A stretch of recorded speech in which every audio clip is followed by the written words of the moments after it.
Not sure about that, Jay.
Picture yourself standing on top of a ball Earth. It's impossible, for our eyes to function that way. We would not be able Appreciate to you, Lord Racer. between a flat, level plane and I'll one grab that is that. descending away from us. That's not how our eyes work. We work based on the concept of level.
It would be a crazy, confusing world like MC Escher drawn.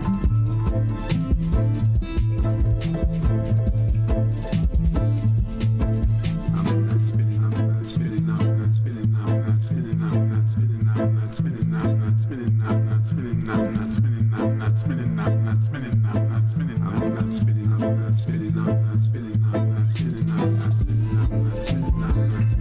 Yes, those who haven't subscribed to Plain and Simple Truth, please do.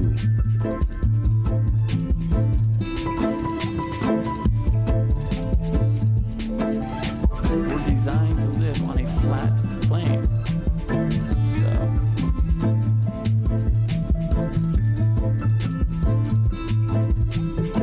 I guess I could have full-sized this now that it's almost over.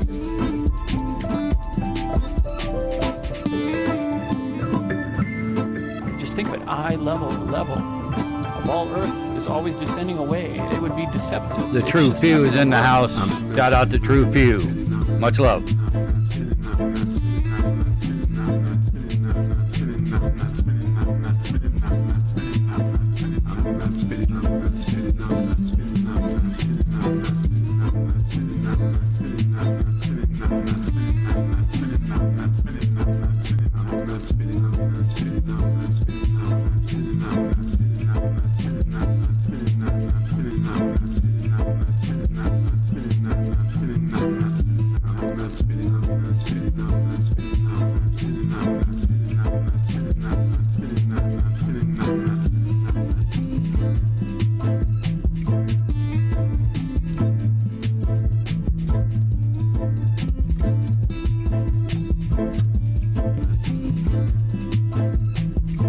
So the salt flats in Bolivia, very interesting. Won't work on a globe, absolutely not. If you got to explain that to somebody, then they're definitely far behind. They lack the logic. Make sure I'm not muted. No, I'm not. So I want to talk about the Murder Dome has put out a new video recently. And he does a pretty good impersonation of Whitsitt and Jaron. I'm sure a few of you have already seen it. I did show one of the older ones where he was doing Mellow Globe. But he did put out a new one that I did like. And it's not too long, so we're going to go ahead and watch that. It's quite funny, so I like to start off with a little bit of humor here. Let's see what we got.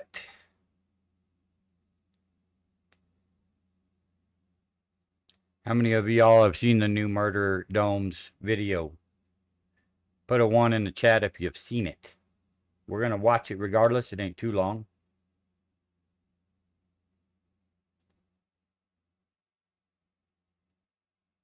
Expired lifetime pass.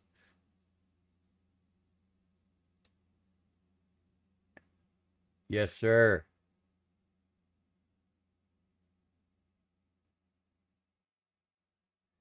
It is quite funny. I thought it was pretty amusing. He even mentioned my name, so I'm actually in his skit. As far as my name goes, he was pretending to be Whitsitt.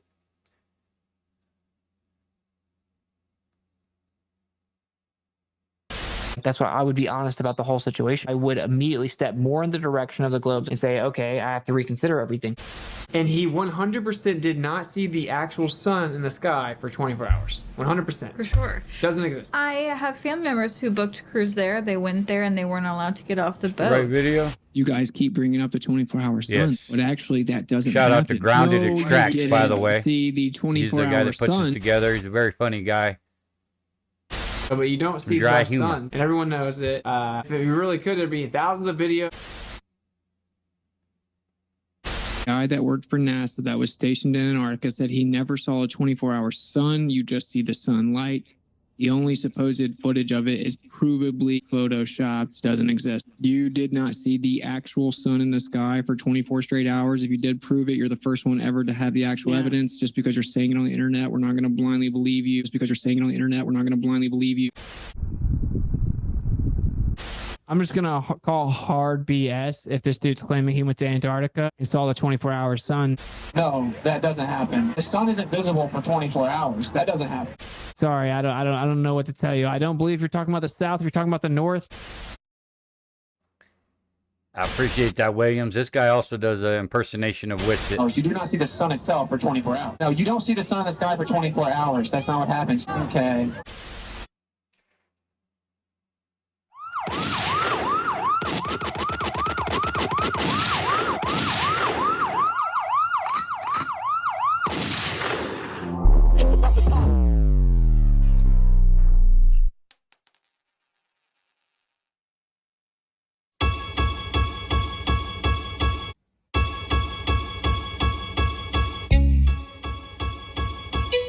Stand-ups, nice ground games, getting sicker.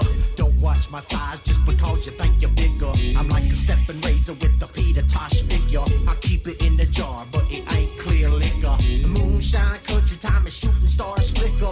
To the rooftop, back where mom and dad were bicker. Put it in the air and I don't mean squeeze the trigger. Pull it from the stone and we never have a digger. Oh, whoa, too much info. Dirty undercover, nothing at me at the soul. Barney Fife, power tripping brown cargoes. Shackle on my wrist to the truck, here we go. Not the first time, hopefully the last though. Policeman, I wanna know the road to the show. The hole in my pipe, man, game still tight, man. I was under the weather, but now I feel like man. Stella in my dreams because I keep it in my nightstand. Well, fella, I'm sorry to tell you, it's no longer there. I crept with a ninja suit and infrared, you was hardly there. Aware, wrapped in underwear and all your hair. I proof the L to the dome on the couch and put it in the air. Lights, cannabis action, take 5 and to go rehearse. I got a weed flavor, beard and resin stains on my t-shirt. So please, sir, let the fans blaze down in the bleachers. From the doctors to lawyers to judges and thinkers, I'm pretty sure ballers wanna blaze up off the wood bench. Service smoke of the dumpsters and lie cooks on the hood vents. Of that goodness gracious, I can't wait to get home and taste this. I work all week on my hard working feet and I'ma let it go. So put a cloud in the air if your work day's long. Drop 20 on gas like still on. Scumbags are very telling. Very telling. Yeah, I did see you there, In Lord. a world. Sup, legends? Anyways, I never said, bro, that the 24-hour sun does not disprove the flat earth. I said the 24-hour sun does not work on a flat earth. Everyone calling me a liar and a shill and a gatekeeper, like, just because of reasons, like, my guy, if you're one of those people trying to, like, hold me accountable, get me to explain my position, like, bro, since when can we not question things? As truthers, like, we need to be able to question things and then make observations and then question those observations. And that's what it's about, right? Tonight is the summit. It was the Flat Earth Summit. Now it's the Ethereum. Shout out to Memorial Gardens. Much love. Shout out Memorial Gardens. Summit. I'm still Flat Earth, but it's called the Etheric Summit, like a festival vibe, but like full of legends. It's gonna be epic. Yeah. Anyways, we have somewhat what I consider to be legendary speakers for Summit. It's like you'll never see the world again, basically, after Summit, right? So, like, the world is not what you think it is. So yeah, and now you're equipped when you leave with like power. So everyone says that after every summit that they leave now able to like go through life until they die. And I just ask the lifetime members. I do want to address, we have been getting emails about the lifetime VIP memberships. So because Jaron and I used to do this summit and we don't do the summit anymore, the lifetime memberships are legally expired. They're legally expired. But it's on me, like, out of pocket. If you send me an email, I will send you a personal link.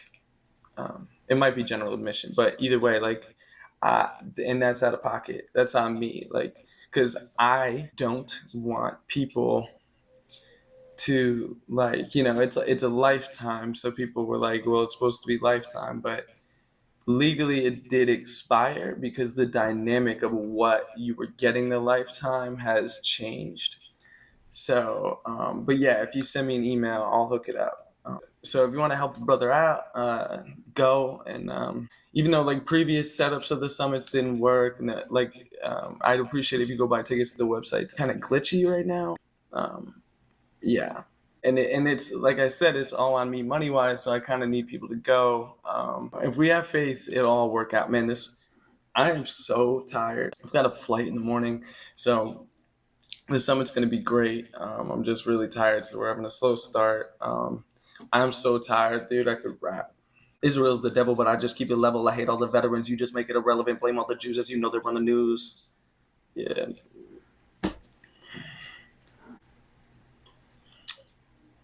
My guy practiced empathy. Like this and that about science, but I see people being extremely overconfident and narcissistic in the flat earth space. And it's like, what about fasting, bros? Like, why? Again, I need to pay the participants, and I just hope it's not out of pocket. And they get a cut of the ticket sales and blah, blah, blah. So in the chat, I don't want my money to go to Jaron. Jaron's not getting any of the money because he disagrees with the other speakers. So don't worry about that. So, yeah. All right, I'm going to open the phones. Some legends call in. If you have anything to say, if you're an acquaintance of an acquaintance, like I'll let you promote something maybe. You want to confront me? Like, I'm here, bro. So, yeah. What I see, bro, is honestly a lot of narcissism and like overconfidence in the flat earth. Like anyone that spends hours trying to debunk flat earth and it's like, but they don't believe in it, it's just, and they call us like liars. Like it's just weird, bro. It's different than what we do with NASA and the government and like Jews and you know, it's different.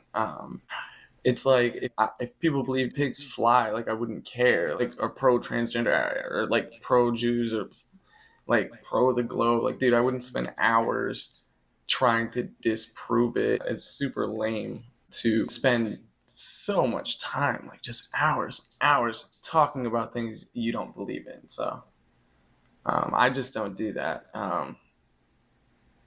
Yeah, so there's other people that make flat earth their identity, and people want to say that about me just because, like, you know, I'm an OG and I'm kind of a legend in these spaces.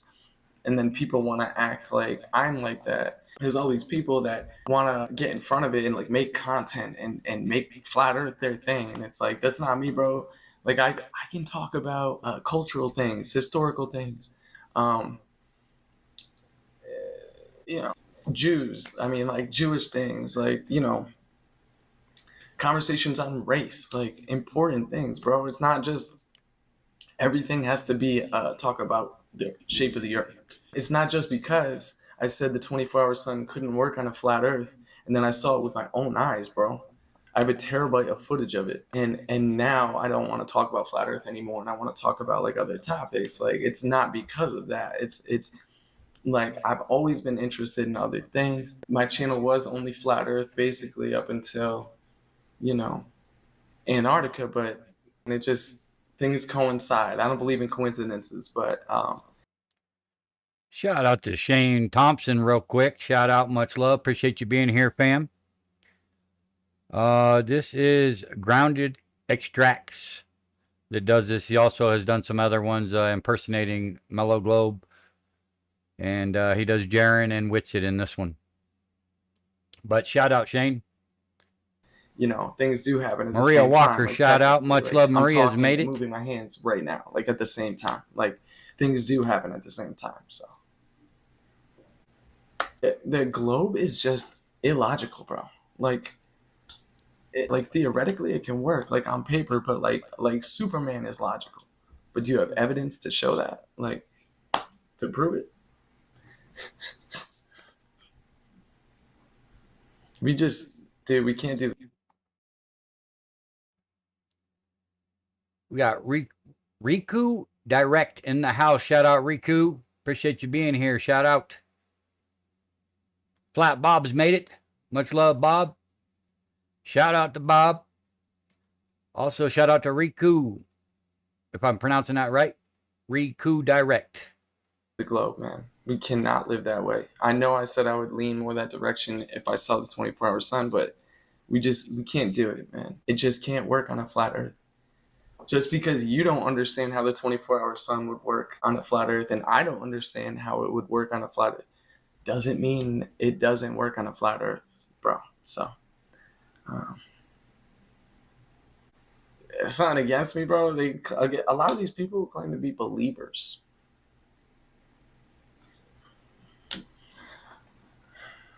Do you really believe in the creator? Do you really believe? But you're going around the internet talking badly about me. But you're a believer. Okay. All right.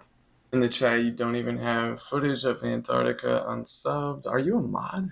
Dude, you're out of here, buddy. Justin Johnson, you're out of here, dude. I literally have a terabyte of footage proving the 24-hour sun in Antarctica that I said did not exist. And you're going to act like I don't have the footage. Like, what are you talking about, bro?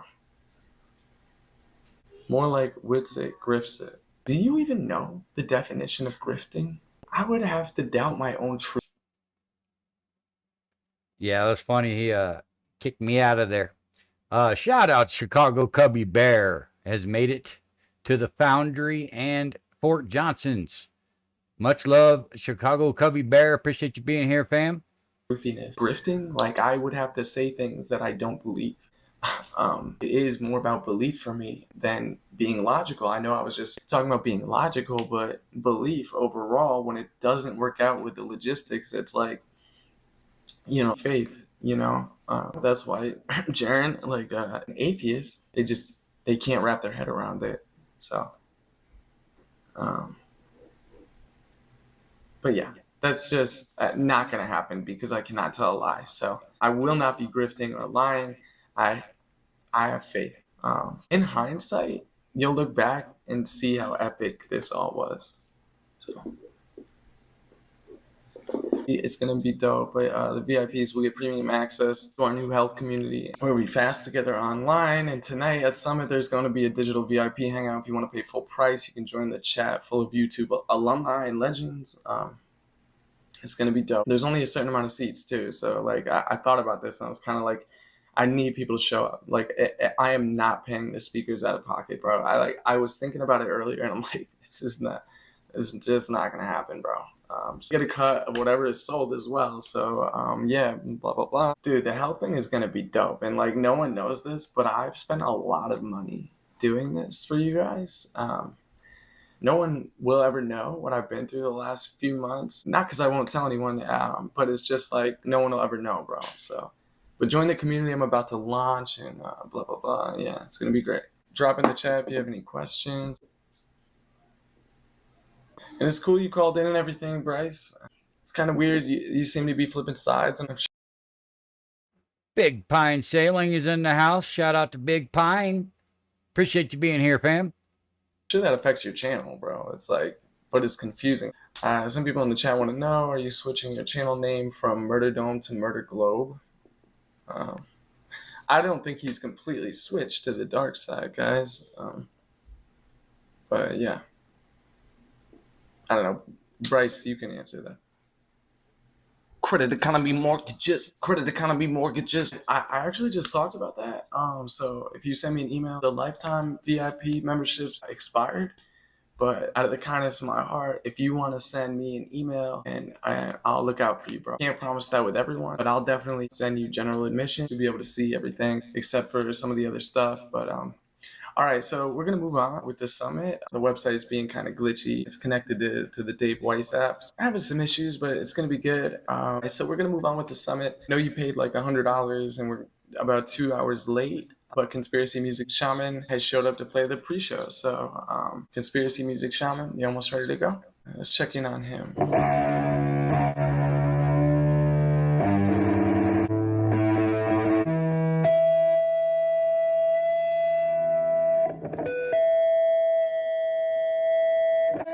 Yeah, so all right, yeah, so he's almost ready. It looks like he's doing a sound check. Epic, legend, Conspiracy Music Shaman. It's gonna be great. So while everyone's like filtering in the building, they're already there. We are, like I said, 2 hours late. But if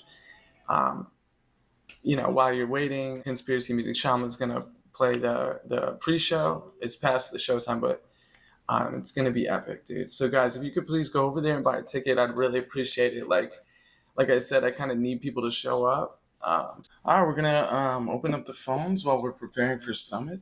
It's gonna be fire, bro. If I recognize you, I'll let you promote something. Let's see. Let's see how it goes. All right, our first caller. Trifling tit for tat here. Oh, how you doing, man? I'm doing wonderful. As I saw you were and your mug shots, you made it for June, July, and August for the calendars the boys put together in here. Wow, that's really gross. All right, man. That's that's gross. That's. I love what you're doing with the streams. I'm about to get back at it. I haven't made a video in about 2.5 years, but I will be out soon. And when I get released, we're gonna put Flat Earth back on the map, or back on a pedestal, the way it deserves. Okay. All right. I mean, I think that's kind of what I'm doing. Yeah. I mean, I think we have been doing that like for like 10 years. Is that a rat tail, bro? Oh yeah. Gives the boys something to hold on to. That's gross.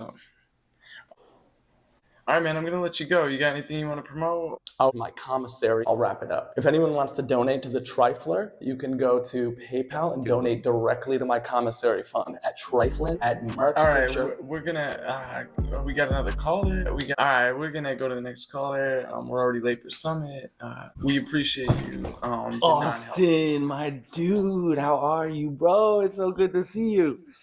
Yeah, man. Up, Yo, I'm so excited for the night. I love what you're doing with 2025, bro. Yeah, I love you. Much love, man. Much love. Why is your tongue blue, man? Yeah, bro. Oh no, that's like lollipops or gushers or methylene blue, or like it's definitely not some exotic drug with strange effects, bro. Like tonight, the Summit, I'm trying to log in and I got a lifetime VIP ticket, right? Super sweet. But the login credentials says it's not active anymore. Right. Yo, is that still good? Is that still good, bro? Yeah, I talked about that earlier. It legally expired. We're gonna send all the expired lifetime VIPs. Oh, word? Yeah, we're gonna send out a new Yeah, link. bro. Oh, bro. Yeah. So you'll be able to get in general admission. All right. Yeah. You're welcome, brother. Peace out, Cub Scouts. All right, next caller. Bye, guys.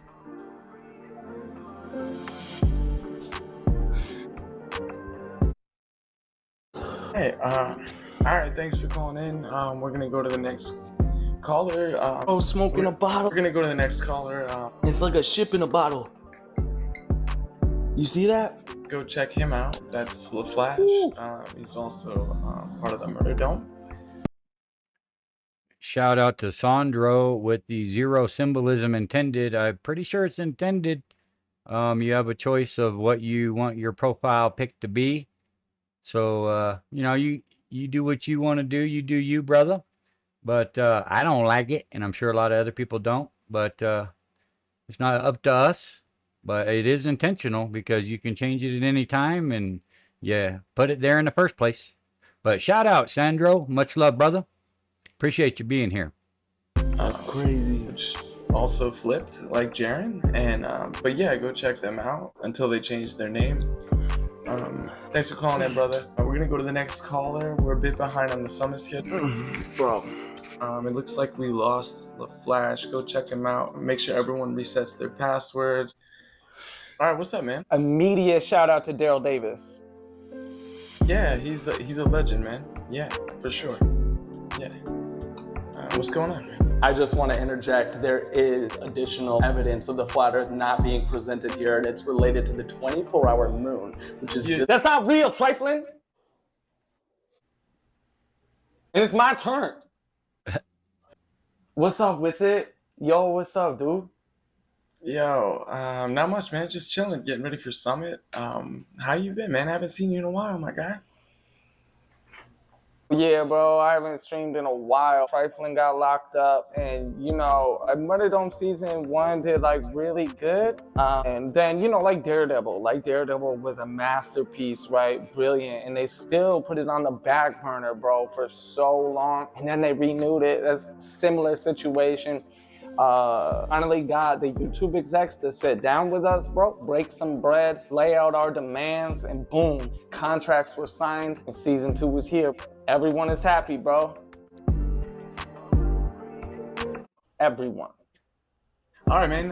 That's cool. Bro, thank you for asking. All right, man. That's cool. I'm surprised that's the case with the YouTube execs. Like, you don't even have 700 subs, man. That's so cool. When you get more subs, maybe we'll have you on with the Kicks It, and that would be great, dude. All right, man. I'm gonna let you go soon. Do you got anything you want to promote?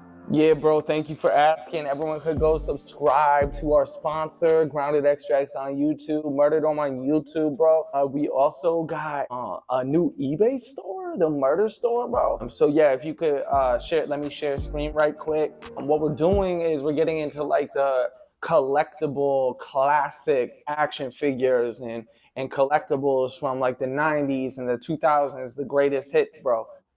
Yeah, bro, you see that? All right, we got In the Box, MIB, In the Box, bro. We got original Buzz Lightyear, Woody, bro, Sheriff Woody, the best of the best from the Toy Story collections in the box. Never opened, bro. Never opened.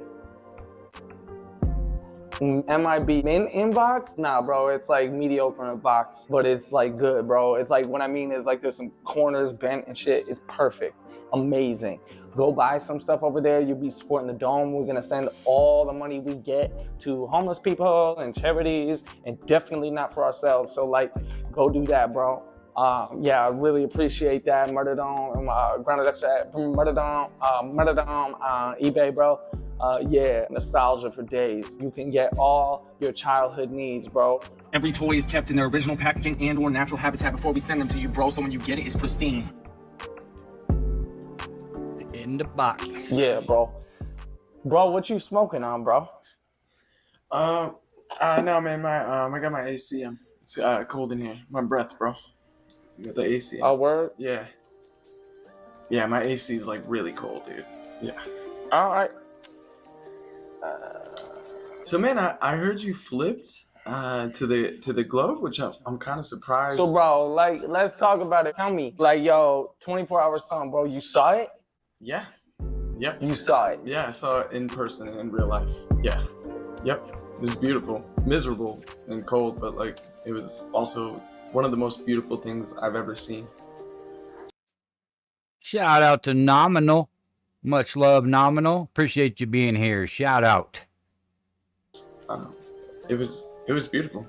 Okay. Yeah, but that doesn't really explain like Jaren, the flip. I know you're friends with Jaren, and I know it's got to kind of be an uncomfortable place because I know you support my channel as well. But we're talking about the globe and 24-hour sun. We didn't see it, but now we did see it. But that doesn't mean you throw away everything else Flat Earth has to offer. That's my take on it. Either way, bro.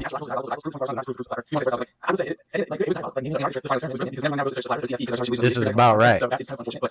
So, I mean, that did the whole thing in anyways, because now anyone that looks up the Flat Earth TFE, they're going to find the final experiment TFE. So you see all that going on their side, and then you see what I'm doing, and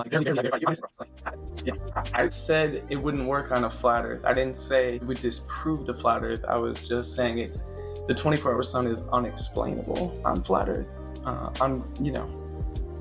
That is different. Just because I don't understand something doesn't mean it isn't the way it is. So, yeah, bro. Point being, bro, we spent years telling people it was flat. In my and others' opinions, now we gotta spend years telling people it's not flat.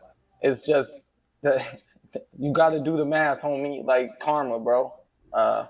Now, I hear what you're saying, dude. And we want good karma, son. Larry B says it's called Dharma. That's what we're going for. Right. Yeah. No, I hear what you're saying. That doesn't really line up with my belief system. Karma, Dharma don't really have much to do with it. I believe in like a chosen people and being a part of that chosen people. So a fated course.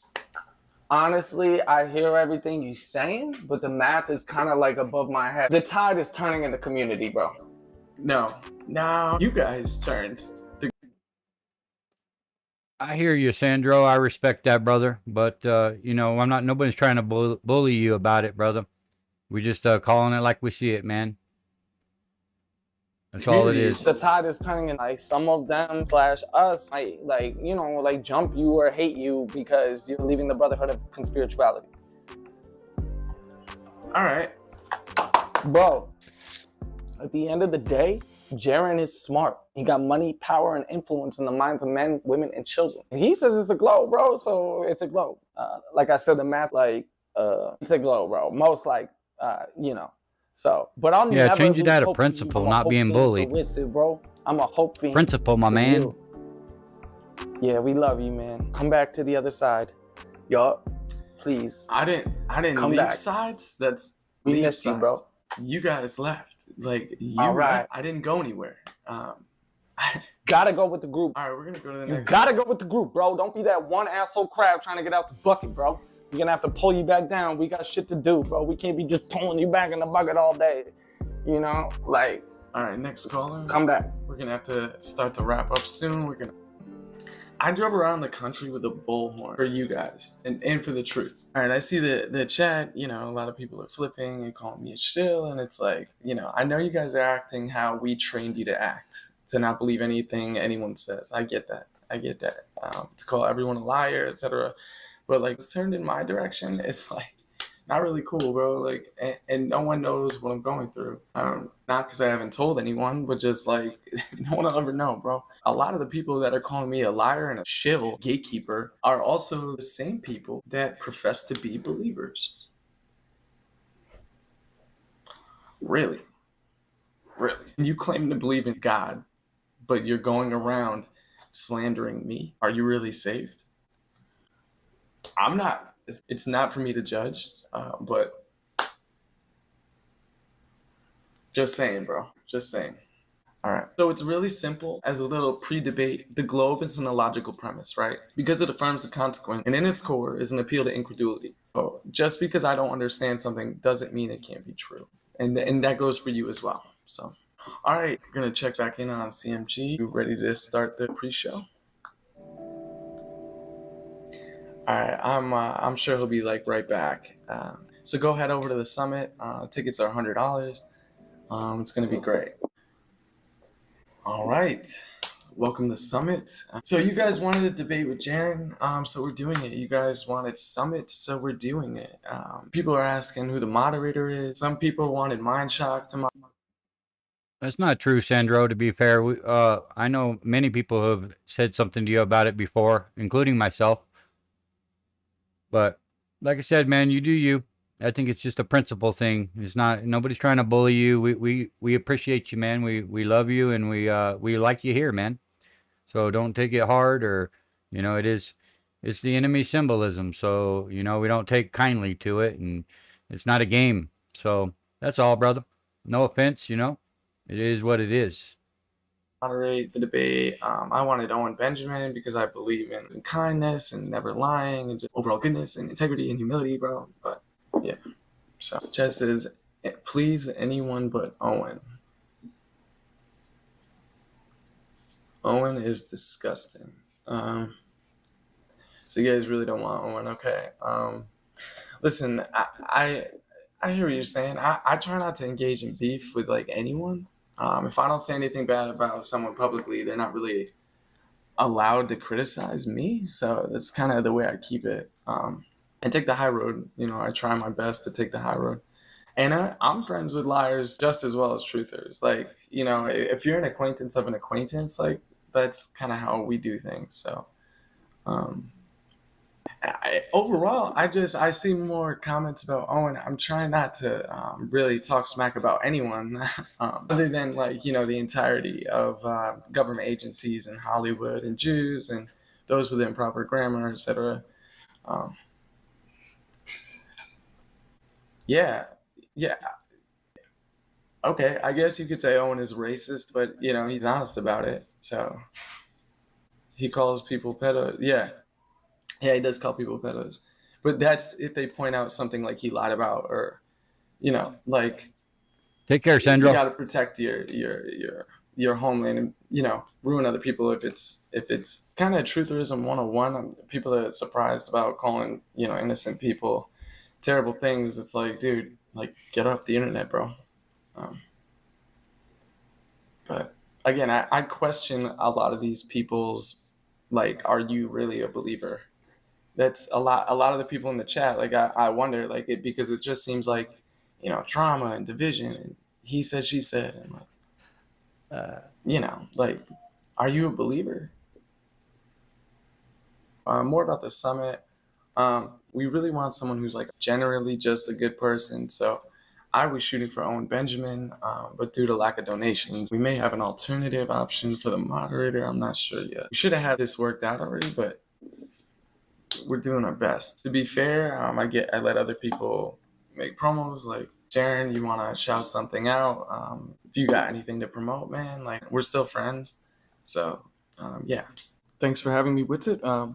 First, shout out to Brilliant Bryce, and I have a promo for my WWF We Were Flat OnlyFans page, which is now up. If you check us out on We Were Flat over on YouTube, we talk about wrestling and conspiracy theories and alchemy, like how Cactus Jack can turn into Dude Love and vice versa.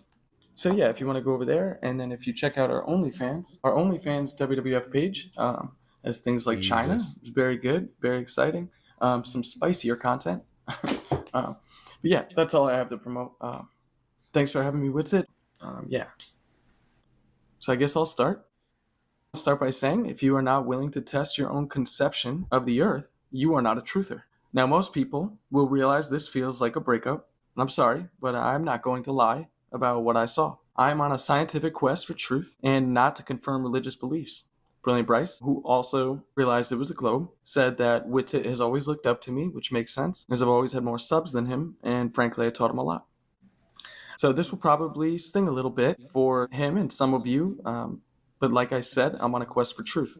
Being a truther means if you claim something and then it gets shown to you that it was incorrect, a truther would take that information and adjust their prior beliefs. So when we said that 24-hour sun in Antarctica did not exist, and then we went there and saw it, and it does exist, we have to admit that. If I got a picture of the ice wall and not the 24-hour sun like we saw, I would have been met with open arms. And that's when I realized this is a cult. So it's disheartening, and it is what it is. At the end of the day, it's not just the 24-hour sun, which it's going to say that that's all that I have.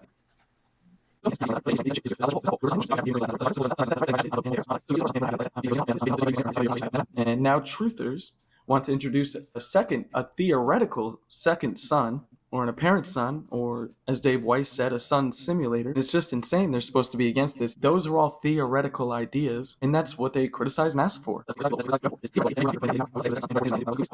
I believed Dave Weiss, Laren B, and Globebusters, and they said we were not allowed to go to Antarctica. I believe them when they said the Antarctic Treaty, that you're not allowed to go there. Well, that was untrue, and we went there. I went there myself. I believed them when they said the 24-hour sun could not exist until I went there, and it does exist. No, I come back to shit talk and middle fingers and just saying that I'm a liar and I'm a grifter. Yeah. But you listened to me for 10 years because I spoke to your beliefs. As soon as we did some actual science and observations, and we come back and show what we have, we get a cult-like reaction. And they say, I have flipped. I turned my back to what I now know is a cult. I mean, you certainly can't leave it. If you're gonna leave, you're gonna pay for it. So, yeah. That's unfortunate. I thought it was truthers and not just cult members. So, flat earthers are so intolerant of new ideas. They act the same way. Veritaria and Archaics and Scientology, online cults, they act the way they act. They wildly attack anything or anyone that they don't understand. It's embarrassing. You wipe everything off the table that just goes against your religious beliefs.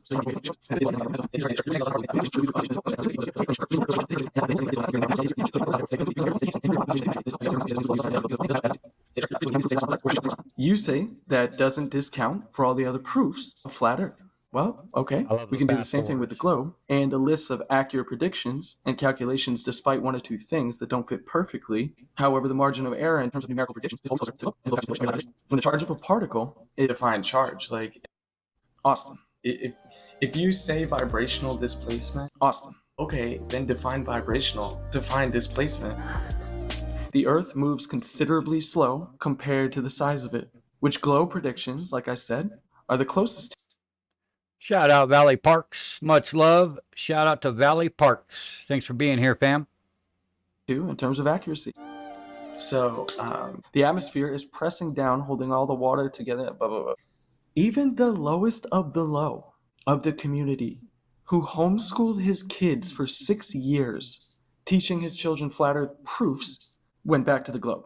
Brilliant Bryce ridiculed people for years, and now he has to face people laughing at him for being haughty and wrong for half a decade. He was telling people they were stupid.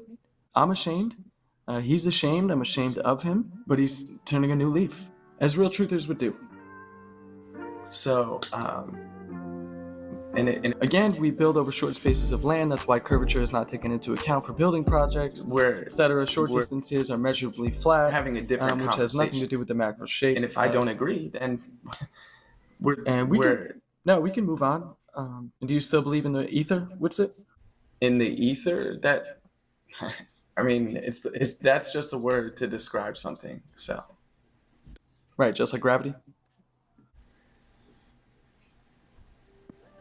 And see, shout out to Greg B. Appreciate you making it here tonight, fam.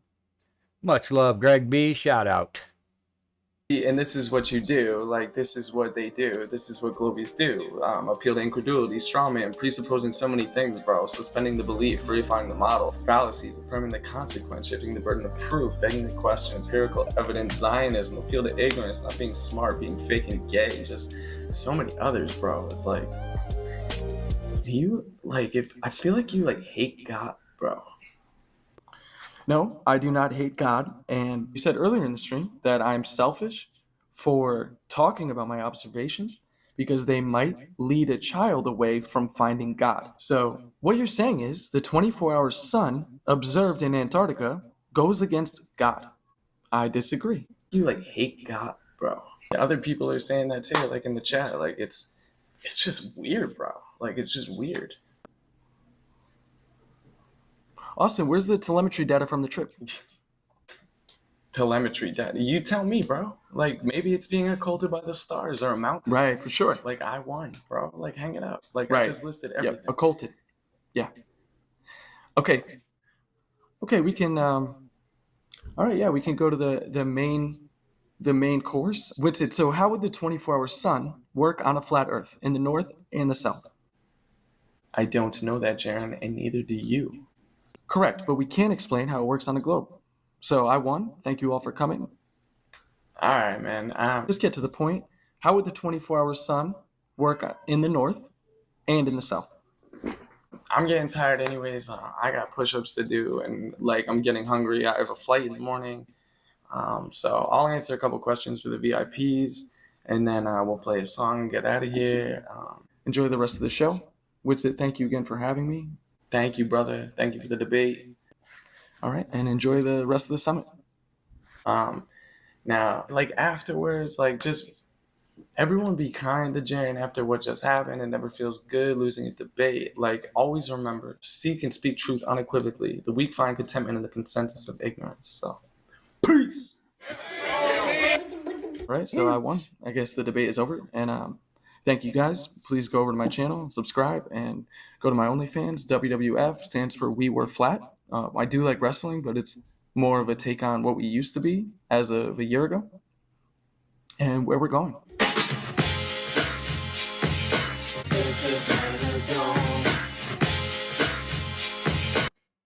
There you have it, folks. The Murder Dome's new episode. I thought it was pretty good. It was pretty funny.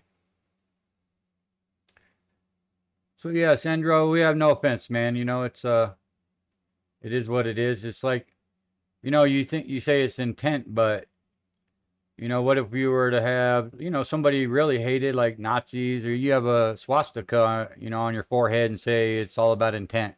You know, first impression, you know, is a lot. Shout out to Love Kung Fu Shaolin. Shout out, brother. Much love. But yeah, you know, we'll leave it at that. Mike Zunich. Mike Zunich. Much love. Appreciate you being here. Shout out to Mike Zunich. Yep, purrs. But we'll leave it at that, Sandro. You know, we're not trying to pick on you, man. We just take offense to it because it is the enemy. You know, that's all there is to it, you know, and we don't take kindly to it. That's all. You know, and I'm sure you can understand that, brother. Whether you mean well and have no bad intentions, it still is very off-putting, to say the least. And a lot of us don't tolerate it very well, and that's to be expected. That's all. No big deal, man. It is what it is. But yeah, changing topics here. I don't know if you guys watch much of Bruce McGuire. We did watch a little bit of him. I happen to like Bruce a lot just because his analyzing logic and ability to stay non-biased. And he does a lot of the fallacy counting, and he's got a whole system set up. But he did recently do Witsit and Jaron debate. I know a lot of you probably don't want to watch the Witsit and Jaron debate, so I'm not going to play the whole damn thing, that's for darn sure. But what I am going to do is just show a little bit of Jaron's openings to show you guys how much fallacies he rallies up and tallies in a very small amount of time. It's pretty interesting, to say the least. You know, that's all they got is to be fallacious. You can't support a globe or its rotation or any type of movement without being fallacious. A couple of streams ago, we did watch Bruce McGuire, and he held GPT chat's feet to the fire, and you know, basically got AI to admit that you can't live on a globe without being fallacious, or you know, claim that you live on a globe without being fallacious to a big degree. And we all know what comes with fallacies, and that's a moot of the argument. The is null and void. So you have no leg to stand on once you become fallacious. And that's one thing that Witsit has done as well, has become more and more fallacious. He used to be the least amount of fallacious debater out there, and now all of a sudden, you know, after December, he seems to be very fallacious, which is telling. So we're just going to watch a little bit of it. Like I said, I know a lot of you guys have watched the debate itself, and a lot of you haven't because you don't want to. But it's fun to watch Bruce's take and his analyzing the logic and tallying up the fallacies. Share screen. See what we got here. Done with this one.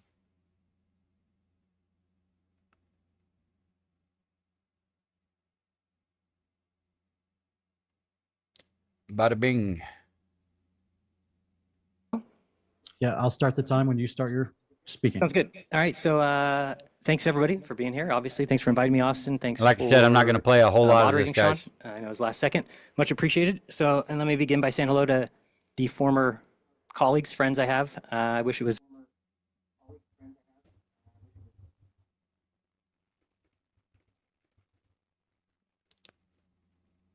Looks like you got a little pause there.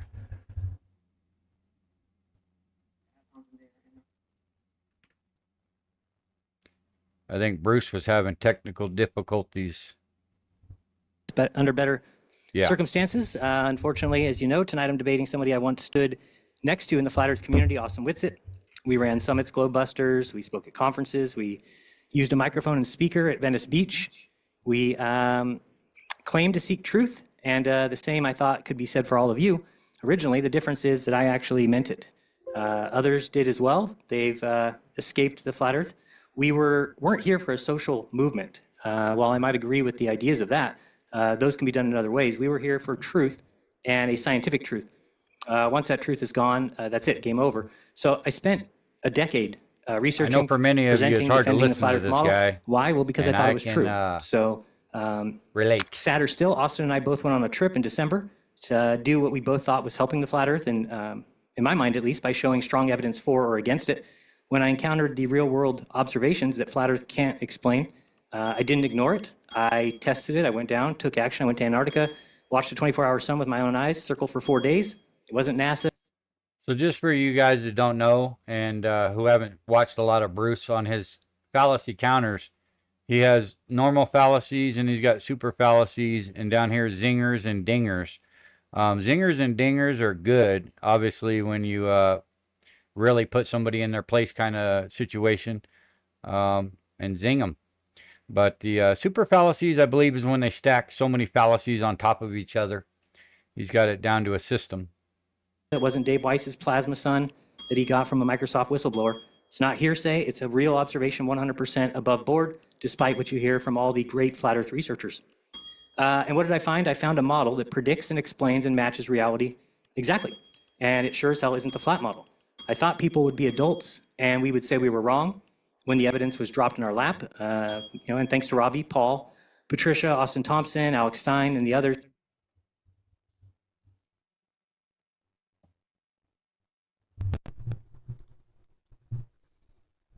Okay. Bruce might have them on the audio 1.5 good? or something, Is the audio Maria. still good? He Did might. everybody hear all the dings? But yeah, he does sound a little Did everybody hear all the dings?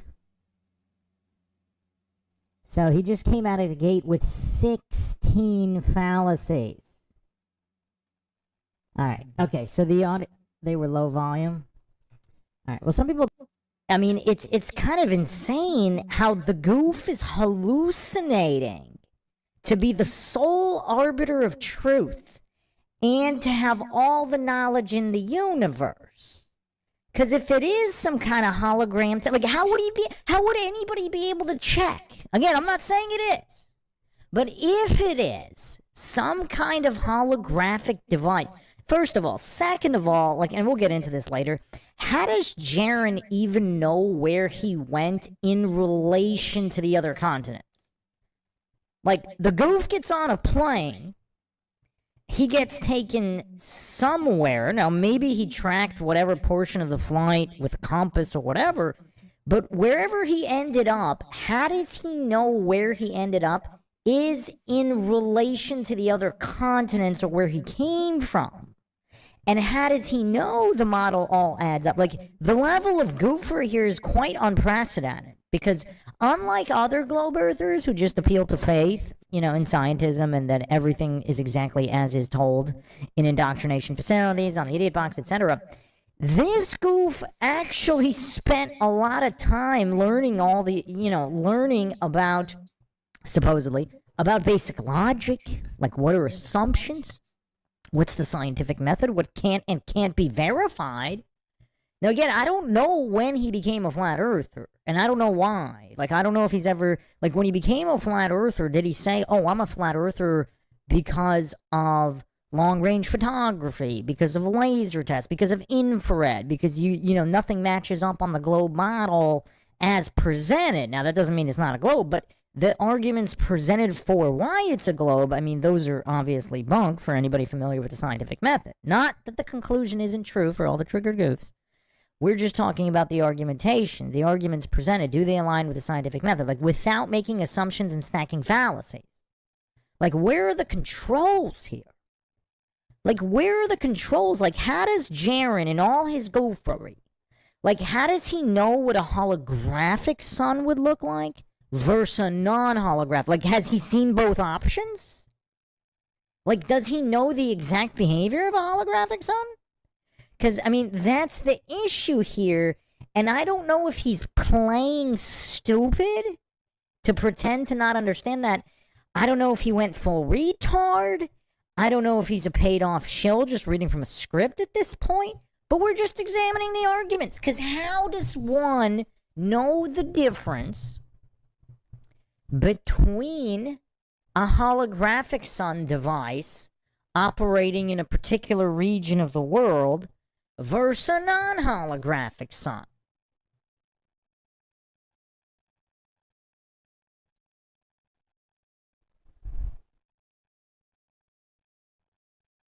All right, so let's continue here. Flapop says, I want to know how Jern went from being super logical to super fallacious.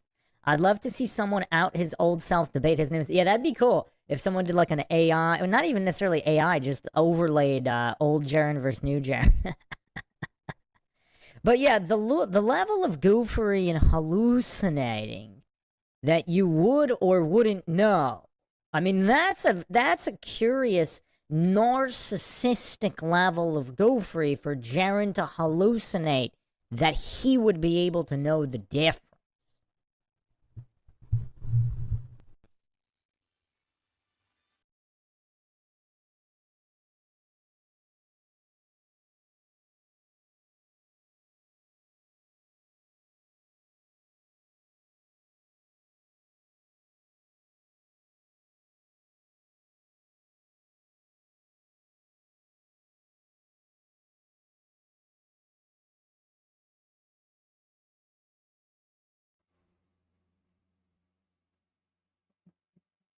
Looks like it froze.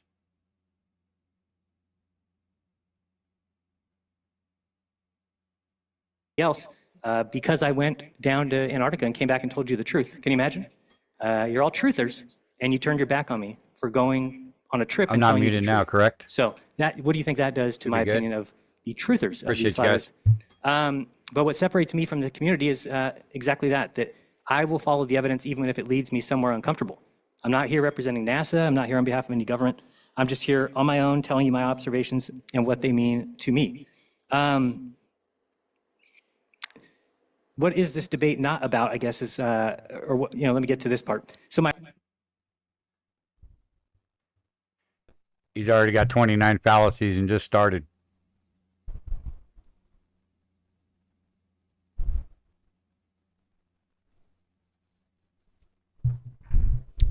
Yeah, okay. Yeah, no, that was my bad. The bells got muted there, but it should be fixed now. So yeah, he's up to 29 fallacies. What was that, like a minute? 1 or 2 minute opening? So yeah, again, he's pretending to be the sole arbiter of truth. So there's a difference between saying, oh, I saw something that looked like the sun behave a particular way in an unverified location relative to other locations. That's fine. I mean, that's kind of what Austin Whitsitt did, right? Austin kind of said, okay, something did this. Okay, that's an observation. But to hallucinate, the truth. Like the narcissistic, go for it. Is Jaron really this stupid? Or is he reading from a script? I don't know. To hallucinate that you know the truth and you're the sole arbiter of truth based on an observation with many assumptions behind it. So he basically just stacked so many assumptions behind the observation, completely abandoning the scientific method. Because this goof is saying he's going where the evidence leads him. Bob. But how is he parsing that evidence? By abandoning the scientific method? Is that logical or scientific in any way? By completely abandoning any semblance of controls. Again, how would he know the difference between what a holographic sun would look like and a star sun would look like? And even if it is a real sun, if you don't know where you are in relation to the other continents, what does that mean? Now, Austin, you can chime in here. I think I asked you this somewhere on how did you document, like you said you did some kind of a documentation of your travel from one area to another. Now, that still wouldn't necessarily prove, like once you got to a certain area of Antarctica, how does that prove the layout of the entire Earth? Like, Jaron and a lot of these globe goofs, like, they just have a fundamental lack of understanding of how the scientific method works. Assuming a particular model is not the scientific method. It is kind of strange how, Jaron does look pretty different. And if you guys remember when Dave Weiss was running the crazy ideology on Vlad's channel, he's like, just what if Jaron wasn't Jaron? And we're all kind of laughing at him, but that didn't leave my mind, like just how ironic that is, that how different he looks, and the fact that he said it. So I don't know. I think it is him, but who knows? Who knows? Just assuming all the continents are where they say they are. Because, I mean, let's look at the maps presented. Let's just do a quick aside here on what is presented by the powers that be, by the New World Order, by the Rockefeller Rothschild textbooks that Jaron is now bootlegging. Because this is really important in the context of everything.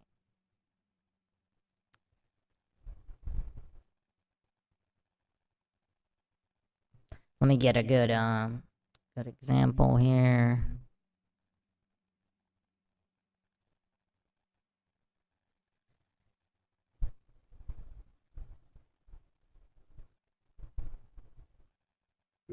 So there's there's an excellent website. Now again, these are all, I mean, I don't know how any of this is verified either, but if you go to geospatial world. They're also referencing thetruesize.com. So let's just look at this for 1 second here, because goofs like Jaren, they just throw all this logic completely out the window in order to bootleg. So relative to maps and sizes, like the continents, look at the actual positions versus where they're located on a map. Again, this is geospatial world. This is all official narrative stuff. And you can see none of these make any sense on a globe because they wouldn't fit. So all of the continents are misrepresented on all of the globes.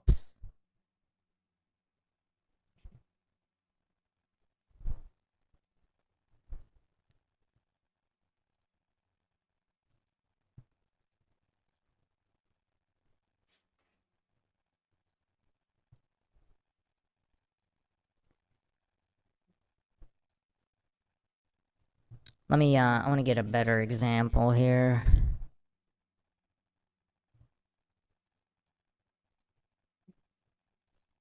But this is just an example of how clueless scientists and bootlickers, they just accept whatever's thrown out.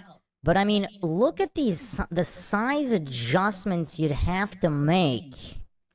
Like, none of it really makes any sense. I mean, the most obvious one that a lot of people, cite. I mean, let's actually look at Antarctica here for context.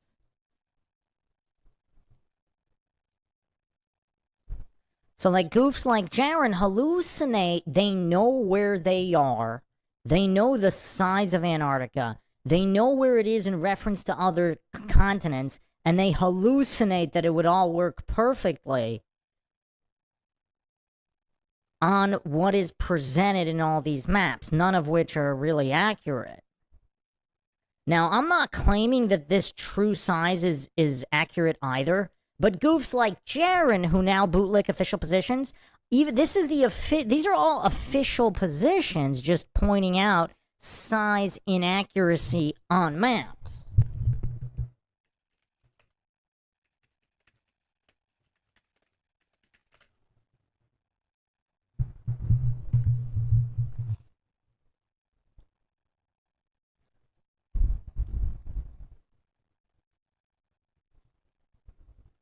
So here's the most obvious one, which is Russia and Africa.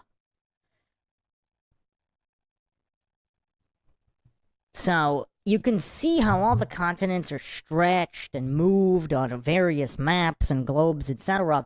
And these brain-dead bootlickers, now including Jaren, they hallucinate that all of the, you know, the daylight, nighttime, it all makes sense. It all makes sense on the globe.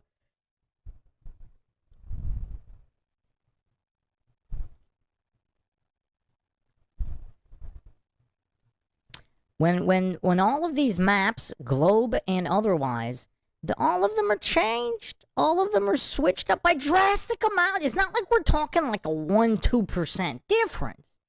I mean, look at this. Look at this. I mean, this is insane. How they just shrink Africa on all these maps. Not to mention, like, a lot of globes are different as well. So, just the level of goofery and hallucinating because the sun did something in a certain area of Antarctica. You can't verify the area. You can't verify the size. You can't verify the area relative to other areas. So what does it all prove? According to Jaren, because he watched something in a place he couldn't verify at a size he couldn't verify in reference to other sizes and distances he couldn't verify. All of a sudden, he knows the truth now. All of a sudden, Jaren is the sole arbiter of truth. He knows what is or isn't a hologram. And, yeah, he knows all the continent sizes in relation to each other, despite what's been presented completely inaccurate over the past century. I mean, wow. I mean, it's crazy. It's crazy. All right, Witsit says, really all we could use is different types of compasses on the flight that showed we were going south from Antarctica the whole way. Everything else was claimed satellite data, assuming globe. Yeah, it's tough. Yeah. So there's really no way to verify any of this.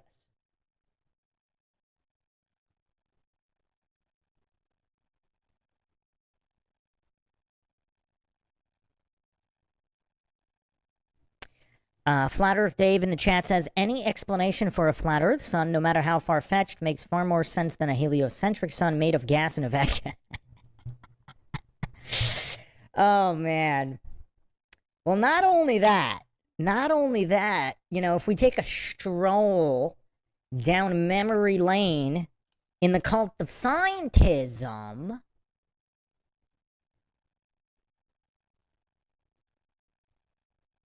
one second, I'm trying to get this. Let's see. Yeah, if we take a stroll down scientism memory. Harmon Walker has made it. Shout out to Harmon Walker. Much love, brother. Appreciate you being here, fam. Much love. Lane. I mean, look at the variation here of how far the sun even is. I mean, it's pretty wild. Pretty wild. I mean, look at this. You go from 3 million to over 100 million. And this is missing a few also. There were a few other measurements that this chart doesn't even exist. They're just going back and forth like crazy. Millions and millions. So the level of goofery here that Jaren is now defending as he's entered the cult of scientism, completely throwing out all logic and reason in the scientific method.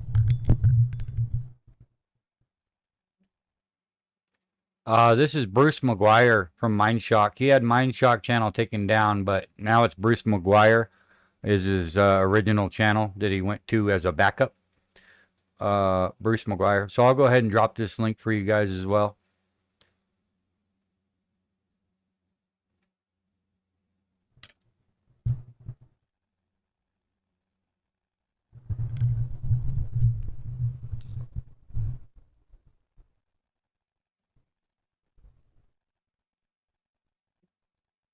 Philosophical approach, I believe, more than it is scientific. And here's what we can expect Austin to do tonight, at least in my opinion. He's not going to answer my questions because he's going to leave us with no picture of how the world works or how it looks or how it operates. No idea of its layout, no understanding or no clue about how anything works. He won't offer any explanations since flat Earth doesn't have any. It will instead say the default position is that we live on a flat plane. But throughout history, we've already corrected that error. The globe is a counterintuitive suggestion. I agree with that. However, it is true. So he also won't at any time offer a working map or model, won't provide a model that matches all known observations, won't explain how you can have circumpolar stars in the south, seen from the continents, the 3 continents, explain why the north at 80 degrees are seeing an inverse but identical observation today that we made 6 months ago to the day, predict sunrise and sunset times for every location on Earth with a flat Earth geometry, or tell us how the sun stays invisible for 24 hours at a time in Antarctica, unless he invokes refraction or reflection. Jaren, real quick. Jaren, I paused the time for you. He sure looks different.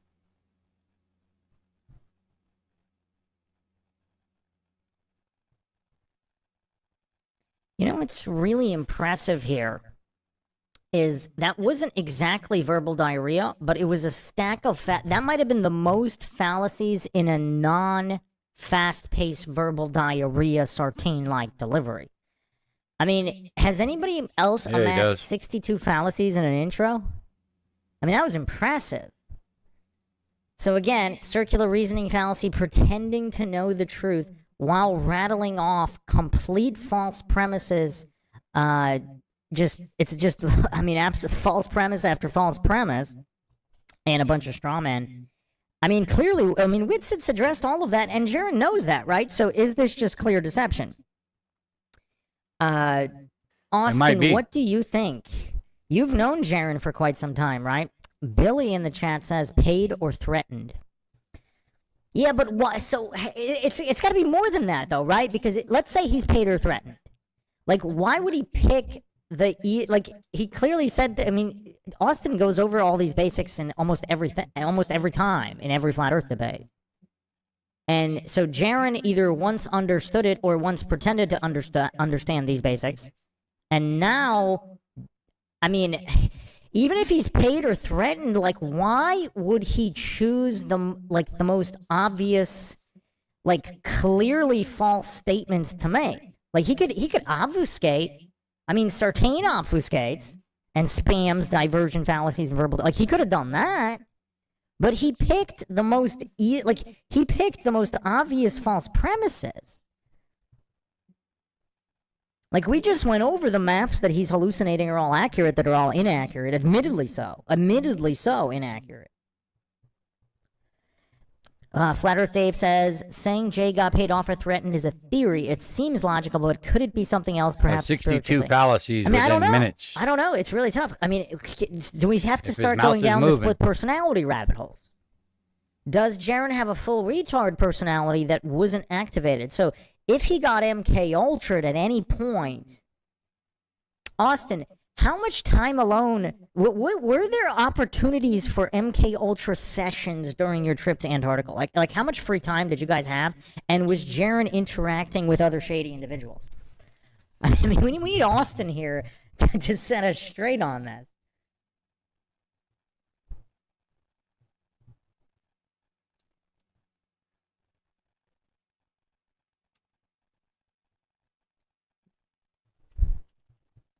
Plain and Simple Truth says, I don't always vape, but when I do, it's in Antarctica.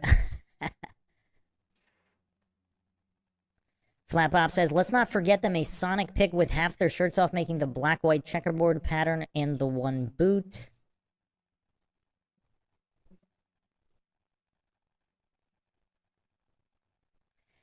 Bill says, is it true Duffy took over his church from a suspect in JonBenet's murder? Supposedly some kind of yeah, this gets dark. This gets really dark. So if you haven't checked out the... You know, now that you guys say that, they might be AI or whatever, it does kind of look like it when... I always like to look at the outline of their clothing because you can tell, you know, he might not even be in his regular attire here.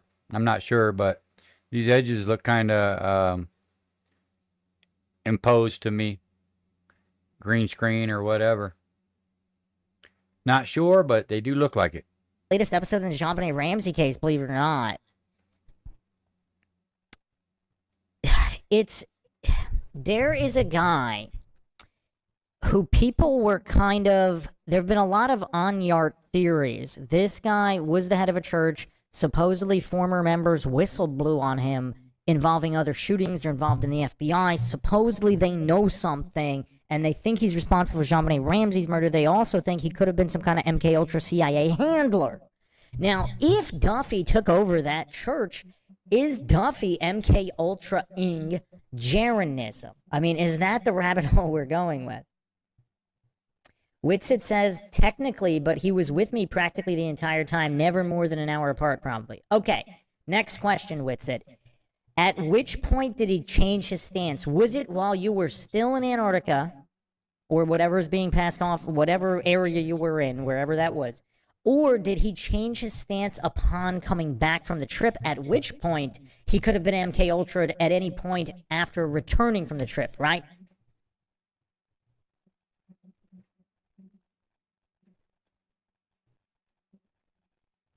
Kill the Bank says, I hope he's playing everyone right now. He's going to get a bunch of Globers to start following them. Then slowly but surely we'll get them all to convert to Flat Earth. Oh, a 4D chess game. Are we? Would that be giving Jaren too much credit to believe that he's playing 4D chess here?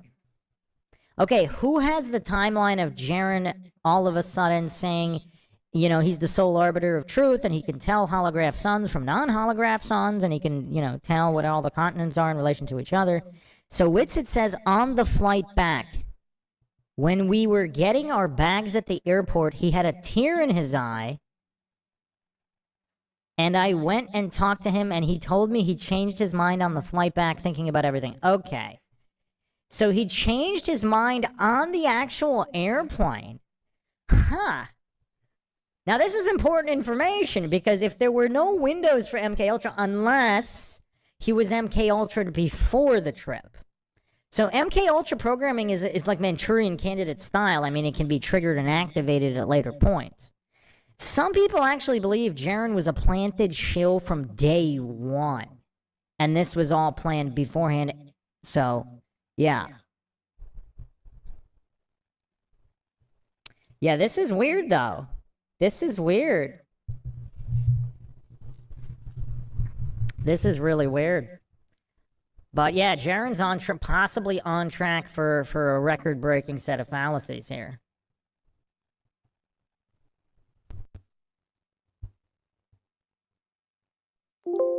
The shadow's on his left shoulder and his left you said you were sleeve. gonna minimize yourself. Are you trying to? Are you thinking you're showing something right now? No, I'm not showing anything yet.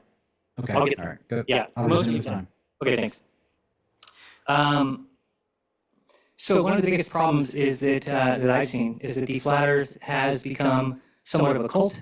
So why did I leave it? Well, I left it not because I was debunked, not because I lost a debate or because I was paid off or because I was got tired of fighting. I left because I did something that very few in this community are willing to do. That's testing our conception of the Earth. Think of what the flat Earth has brought in 10 years. It's been 10 years. We have brought nothing to the world. We have invented nothing. We have increased the knowledge of nothing. We have just spun our wheels and ran on a hamster wheel and then got off and been like really proud of ourselves. But when you look back, you didn't go anywhere. You didn't do anything. We didn't bring anything to the world. And there's a certain point where you need to say, hey, shouldn't we I believe have that's something Mind by now? Shock's Shouldn't we have video something? that's got the echo. So I tested my... He was having a lot of technical difficulties. Oh, he got the super fallacy. Hadouken!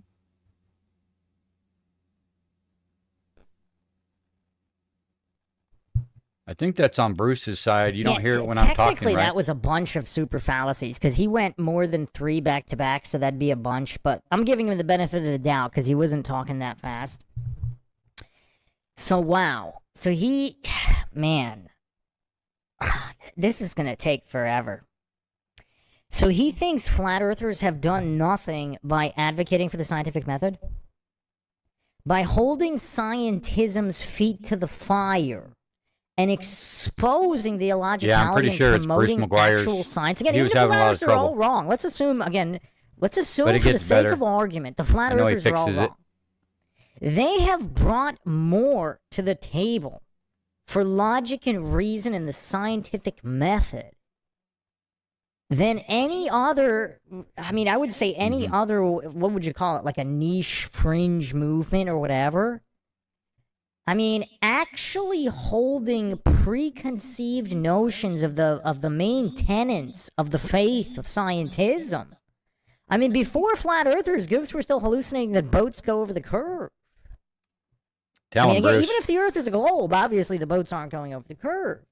So, I mean, the amount of true science being promoted by flat earthers, even if they're all wrong, is far more than the so-called globers have been doing, or the anti-flat earther goofs that have been humiliating themselves in all of these debates. Conception of the Earth, I went to Antarctica, I witnessed the 24-hour sun. I saw it with my own eyes. It means that the South is not a lie. We'll get into that. But let's talk about the so-called research that was done around the response to the final experiment. Spoiler alert, there wasn't any. No investigation, no travel, no counter-experiments, just knee-jerk denial, memes, name-calling, lazy live streams from basements with a globe and trash and Dave Weiss's app, back on the digital Ouija board. Instead of being met with genuine curiosity, my trip to Antarctica, something this community has claimed that they wanted for years. This was something that people pushed for, wanted, said was impossible. We went and did it, but instead it was treated like betrayal. Why? Because I didn't come back with a blurry GoPro clip of an ice wall. Instead, I came back with something far more dangerous to flat Earth, and that's the truth. I watched the sun circle my head for 4 straight days. I recorded it, we live streamed it, we showed angles, timestamps, shadows, sunspots, you name it, all things that wouldn't exist as we saw them on a flat Earth. And so what do I get for that? Shill, actor, Freemason, CGI. The usual default settings of belief systems that can't survive contact with reality. This has opened my eyes to what the truth community really is. If this is the kind of research that they do about the Antarctic trip, then think of all the things that I thought they were researching correctly before. And it becomes a little bit like the cult when you can't question the doctrine, you can't update the model, you can't accept conflicting evidence, and you sure as hell can't be. Notice that. It's Scientology with memes, basically. So here's my evidence focus area. Number one, I want to remind everybody that today's date is 6 months to the day that we filmed the 24-hour sun. Why is that important? Well, because we can actually go watch the time lapse of the sun circling us right to left in the south. If we went today to Google Earth and went to 80 degrees north, we would see the exact opposite. Observation in the sky, everything identical, 35 degrees at its high, 15 degrees at its low, moving left to right this time.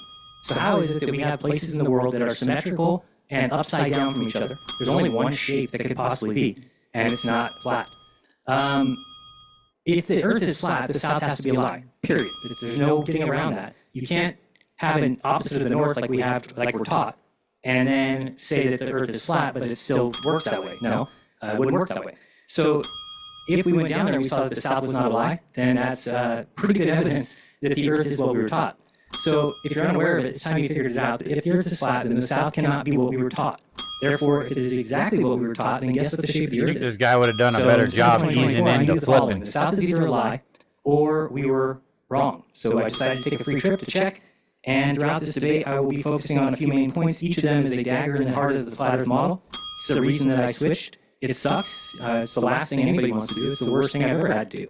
However, I'm a truther. So despite the people yelling and screaming and people lying about me, so-called truthers, Keith Falconer blocking me, or you name it, Dave Weiss blocking me, no contact, these people are not truthers. If they were truthers, wouldn't you want to know what Jaron has to say? This guy was a flat earther for 10 years and now he's flipped. Let's listen to him. Nope. Instead, you all blocked me. You all refused to listen.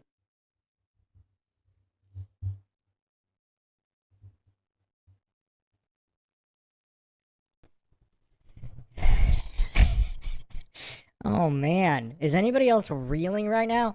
That was 144 definitely the most fallacies, fallacious. 15 I don't think he's done. That was the most fallacious opener in any flat Earth debate.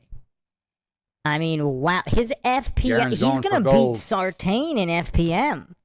I mean, I don't see how he can't, unless he doesn't say another word this entire debate. Like, how is he not beating Sartain in FPM? Bootlicker Goof Award.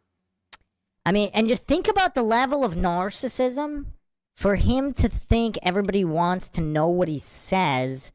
No, everybody heard what he said. Everybody listened to what he said. Like, is he pretending all these people blocked him before he explained his position or spammed fallacies as his position?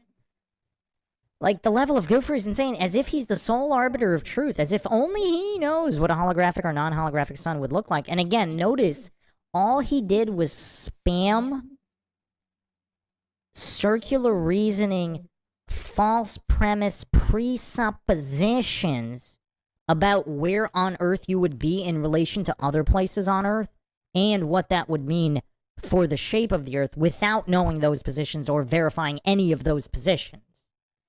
That's his whole argument, is an appeal to authority, an authority which admits that the continent sizes and positions are not accurate.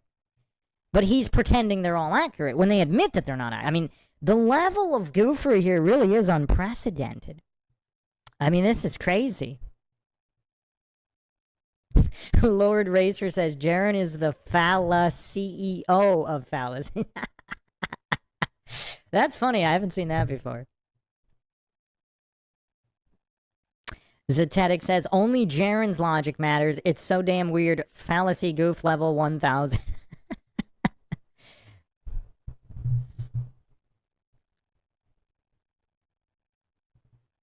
Oh, yeah. We have a request. We have a request here for a clip summarizing Jaron's performance here.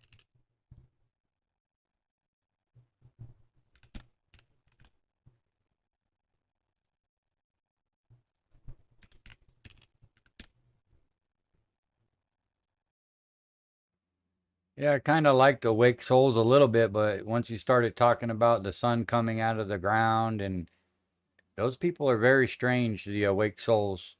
I know that he had Jaron pegged a long time ago, but I don't trust those guys either, man. They got some, it's almost as bad as the Rising Earth with those guys. They're claiming everything sets into the ground. It's very strange, but they're firm about it. You know, they truly believe that, I guess. I don't know. That's what they're pushing anyway. So I stopped watching Awake Souls. But to each his own. Fallacy.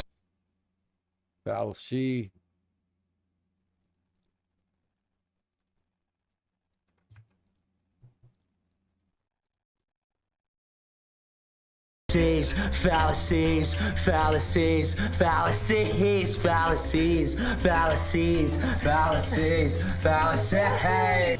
Fallacies, fallacies, fallacies, fallacies, fallacies, fallacies, fallacies, fallacies.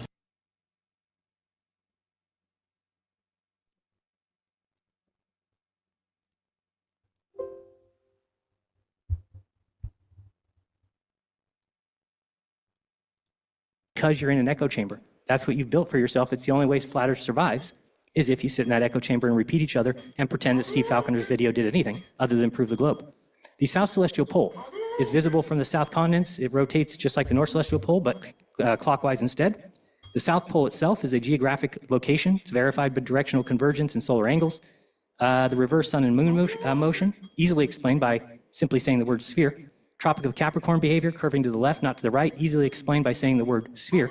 Southern star trails, matching observations that only make sense with a spherical rotating Earth. Circumpolar stars in the south that would never work on a flat Earth, impossible, but they work perfectly when you say the word sphere. Sunrise and sunset, left to right, setting and rising, predicted on a globe, unexplainable, and a paradox on flat Earth. The apparent fake second refracted something cop-out sun is basically the only out that the flat Earth has, is to introduce apparent suns, second suns, third suns, reflected suns, even though that's not how the world works. So my final thoughts is, thank you, Austin, I know you too want the truth. So being that we saw the same thing, I think it's time that we figure out how you can see differently than I do now. If the globe accounts for every single observation that we saw on the trip, and the flat Earth didn't account for any, it failed, it was disproven, it was falsified, then I have to ask you, Austin, why you would remain in the camp that has nothing, and is that still you being a truther? But at the end of the day, I have something that he does not really. It's an explanation that actually works. So to the audience, I'm not asking you to believe me. I just ask you to think, to test, to observe, to not just discount me outright. Listen, learn, and take it in, and then go and do your own observations. I've got evidence tonight that you can do on your own. You don't need NASA, you don't need authority. You can figure out by the end of today what the shape of the Earth is. And we were wrong. It's okay. Guess what? I'm a truth seeker. I told you guys that we were looking for the shape of the Earth. We found it. Let's move on. Let's get over it. Let's get past it. Thank you. Wow. Every single one of his talking points has fallacies. Can't have a sentence without one, apparently. 200 fallacies. The sound 26 effects super. were muted there again. I'll fix it for next time. But yeah, so the goof almost racked up 199 fallacies. Holy smokes. In 12 minutes. Or maybe it was 10 minutes. minutes. I don't know how. I think it was a 10-minute, somewhere You around heard 10 it, folks. minutes. 12 minutes. 200 fallacies in 12 minutes. 99 and I was really charitable with the super fallacies. I didn't even count a ton of them at the beginning. But yeah, once he started spewing. Want to give a shout out to Joe King Explores the Realm. Shout out to Joe King. Joe King, much love, brother. Appreciate you being here. Faster. Yeah, I mean, I couldn't not count them. So, yeah, I mean, this is a new record. 199 in the introduction alone. Wow. If his mouth is moving, Flat Earth Dave says the fact that everyone turned on Jaren must mean they are all wrong, and Jaren is the only smart one.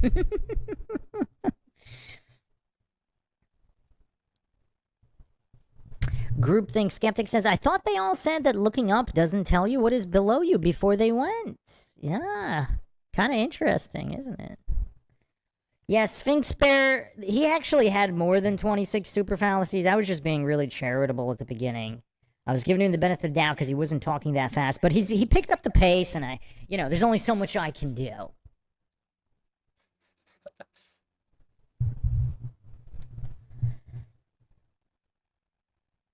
Alright, so Groupthink Skeptic says, I think Jaren is betting that YouTube will promote him as much as Professor Dave. So is this just basic selling out? But if it is, why would he use, like, the most embarrassing, humiliating arguments? Like, why would he not obfuscate? Like, clearly, I mean, I don't know. If he's not full retard, he could clearly obfuscate points and, like, kind of dodge making points and exact statements. But, like, he's picking the dumbest, like, literally the dumbest globe arguments for his position. I mean, is it humiliation ritual? I mean, I guess, that's another viable option, because this level of humiliation, I mean, this is not, like... I think that's all we're going to watch of that shit show. Necessary Evil is in the house. We're watching some Mind Shock, absolutely. Watching in the fallacies count. And we're watching Jaron earn the awards, the medals for being the most fallacious. You should have called Guinness on this one because I think in 12 minutes he had almost 200 fallacies. Bob spoke too soon. Bruce grovel over the Witsit breakdown.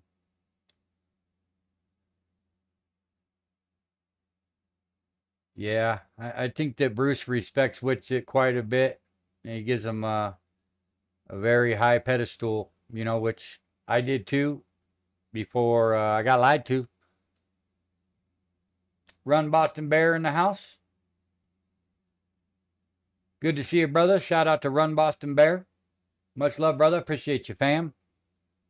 So we're going to stop this. I think I don't really care to hear Witsit's side. He doesn't really give him any fallacies or anything, which is pretty on point here as far as staying fallacious free. But I'm sure that he will be doing a part 2 of this. Maybe, I don't know. Time will tell. But I do like the fallacy counters. It really puts things into perspective and just how much these people are fallacious. You know, you don't really stop to think about it when people are just rambling and, you know, spitting whatever nonsense. But True Earth Whisperer is in the house. Much love, brother. Appreciate you being here. Shout out to True Earth Whisperer. Yeah, so the fallacy counter I like a lot. I think it's very telling, and a lot of people get to see it from a non-biased perspective because Bruce doesn't claim to be a flat earther or a glober. It's all just about logically analyzing the debates or whatever situation is at hand. There's a few people here in chat that are frequent Mind Shop often, like Run Boston Bear, Flat Bob, myself, Maria. But it's definitely a good channel, and I could definitely drop a link again just so you guys have it if you want it. But I do believe that I'd like to go back in time a little bit. I'm sure you guys have seen it because it's quite old, but some of you might not have. Where you have Bryant Myers, physical professor, and Bruce McGuire also did the analytical breakdown of it as well with the fallacy counters. And it's kind of interesting to watch because this is predating the final experiment, and it's just it's pretty much exposing themselves because you know how much Jaron points out how it can't be a ball, and it's just nice to be able to bring that up to the forefront. You know, he spends 10 years of disproving something and then hand dismisses it overnight by looking in the sky. Not that you guys need any convincing. That's not how you figure out what the floor is, the shape of the floor, anywho. Carl Childers is in the house. Much love to Carl. Shout out to Carl. Let me see if I drop that link again. So there's that. But I am going to dive into part of the Bryant Myers. I think it's a good look for a lot of people who haven't seen it or people who are kind of new to reality. Because this appeal to credentials is very harmful. You know, these people are gatekeepers with their peer reviews and their, you know, their education is a scam, to say the least. So, yeah, with no further ado, I'm going to pop that one on. And I think it's with, it's got Hibbler, Witsit, Weiss, and Judas. Share my screen here.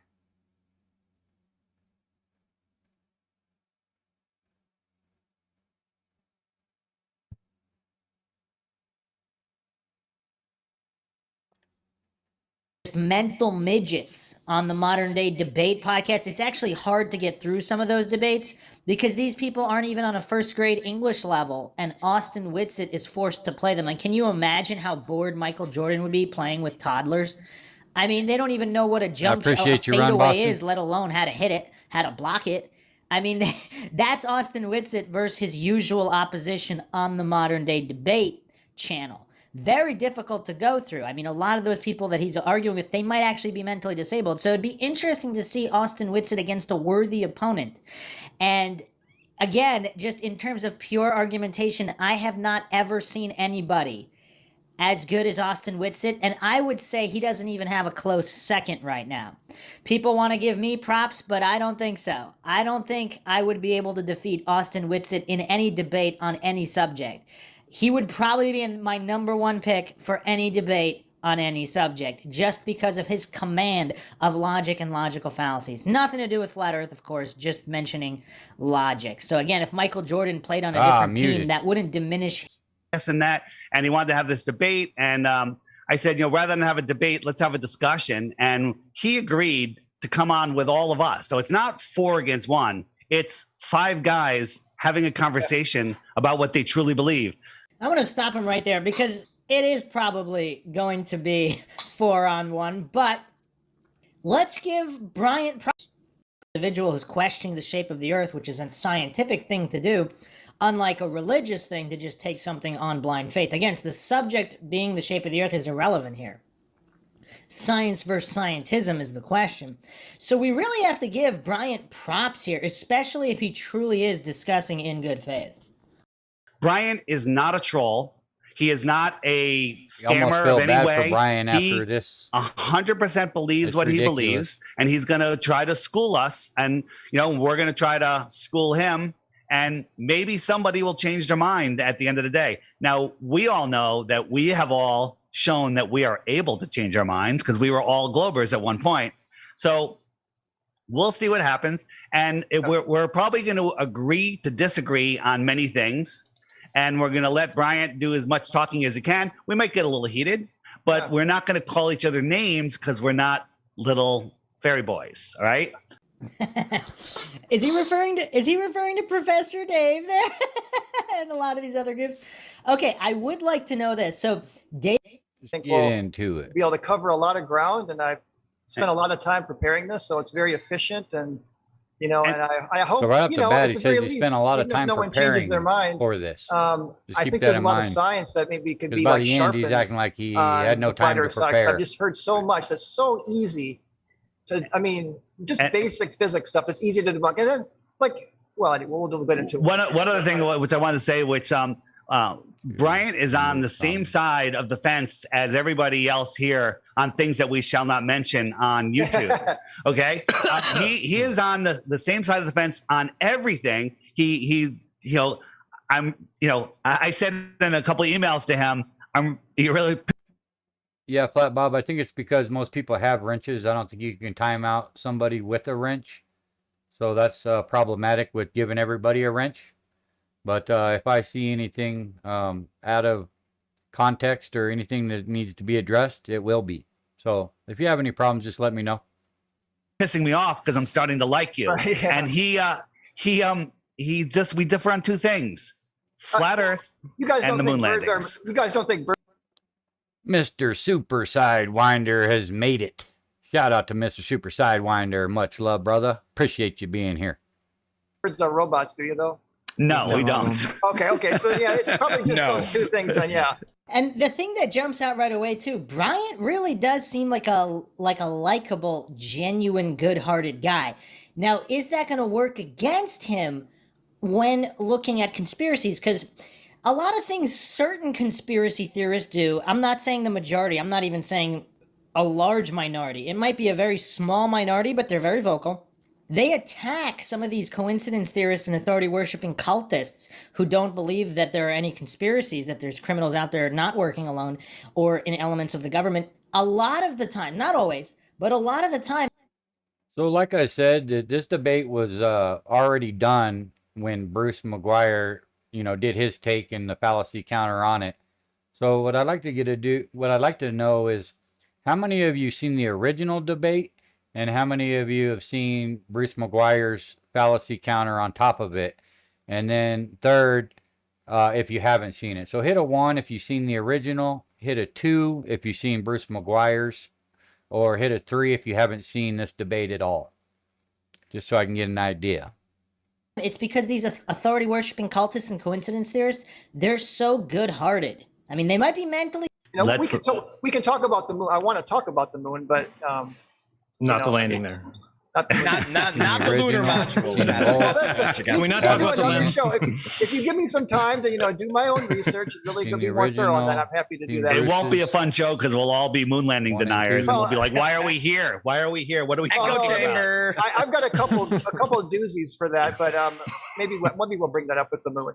I just want to bring up a couple of things that I think are pretty solid proofs that we did land on the moon. But let's start, if you don't mind. Can we just start with? I know you've seen them both, Flat Bob. Because I hear flat earthers always, or people that believe in flat earth. How do you like to be addressed? I want to be like, we like to be called flurfs. We 100% deny a globe heliocentric beehive model. 100% doesn't exist. Well, people that believe in flat earth. I mean, it's easier to say flat earthers, but I mean, I know that's better. What's a level and stationary plane? Yeah. Okay. Yeah. We're globe deniers is the most open-minded. If I do say this flat earthers, I'm not saying that in a derogatory way. Okay. It just kind of comes out quickly and efficiently. You're good. So that's one of the things that I mean, can I share my screen here now, or you can? We're ready to go. Yeah, whenever you want to do. Go ahead. Fire in the hole. Okay. All right. So let me make sure I'm. Okay. Am I shared right now? Or I don't see it. You are good. Go ahead. Okay, I'm just not seeing it on the side. Oh, there it is. Okay. So, of course, a question that comes up a lot of, flat earth believers that I've talked to, it's like, well, show me a picture of the globe. It's like, and then of course you get into what I feel are actual pictures. And before you get into the photo forensic speech, I actually spent a whole day going through photoforensics.com and Forensically, which are two online photo forensics tools. And I actually went and found the highest resolution images of blue marble and Earth rising and a couple others, and I also uploaded some digital pictures of myself. So just my own, which I know is true, right? So in these forensic tools, I was seeing some aberrations even in my own pictures, because digital pictures are always going to have some distortions. But I couldn't, and I'm not a photo forensics expert, but following very careful tutorials that are online, I was not able to detect any obvious, error analysis. There was just nothing obvious when you made the block size large enough that if it was a fake photo, there would be much, much more type of obvious things. Whoa, okay. So right off the bat there, if you give somebody a photo of Bigfoot and they can't detect any aberrations, does that mean the photo of Bigfoot is real? See, again, so this would be a burden of proof logical fallacy and an appeal to extremes logical fallacy, because he's stating that if it were fake, it needs to be obvious. I mean, not to mention the level of technology. If we go by the rule of thumb that so if the conspiracy is true, again, when you're examining a concept, you're not going to use the parameters of a different concept to disprove it. So, I mean, if somebody doesn't believe in God, they're not going to take the Bible as the word of God. So trying to use the Bible to prove God, that's not going to work. You can't use the parameter of that. So he's stating that the burden of proof is always on the one making a positive claim. So if you're claiming that a photo of the earth is real, that a photo of Bigfoot is real, that a photo of a demon is real, whoever's making the positive you can turn it off, claim, Greg. The burden of proof is on them, and extraordinary claims require extraordinary evidence. So, and then also appeal to extremes, because if it's faked, it has to be obvious. If we go by the rule of thumb that the military is roughly 50 years ahead in terms of technology, possibly far greater. I mean, I think you have to who go knows? into your I mean, YouTube Moore's Law, account. the exponential development of computer tech. If they're so incredibly advanced, you wouldn't necessarily detect aberrations, but whether you would or you wouldn't, again, that doesn't change the burden of proof. So two fallacies right off the bat for Bryant there. There's ways to cheat that though, right, Brian? Like for instance, if I take a photograph of a photograph, it will always be perfect on air level analysis because there is no differential there. It's going to look like a perfect picture, even though I took a picture of a fake photograph. Right. Well, but the point is I'm not claiming that these are proof of anything. But when you say they're not proof, it's the same for you guys. So your photo. Whoa! It's not the same, because again, we're going basic logic 101, children's level logic. The burden of proof is on positive claims.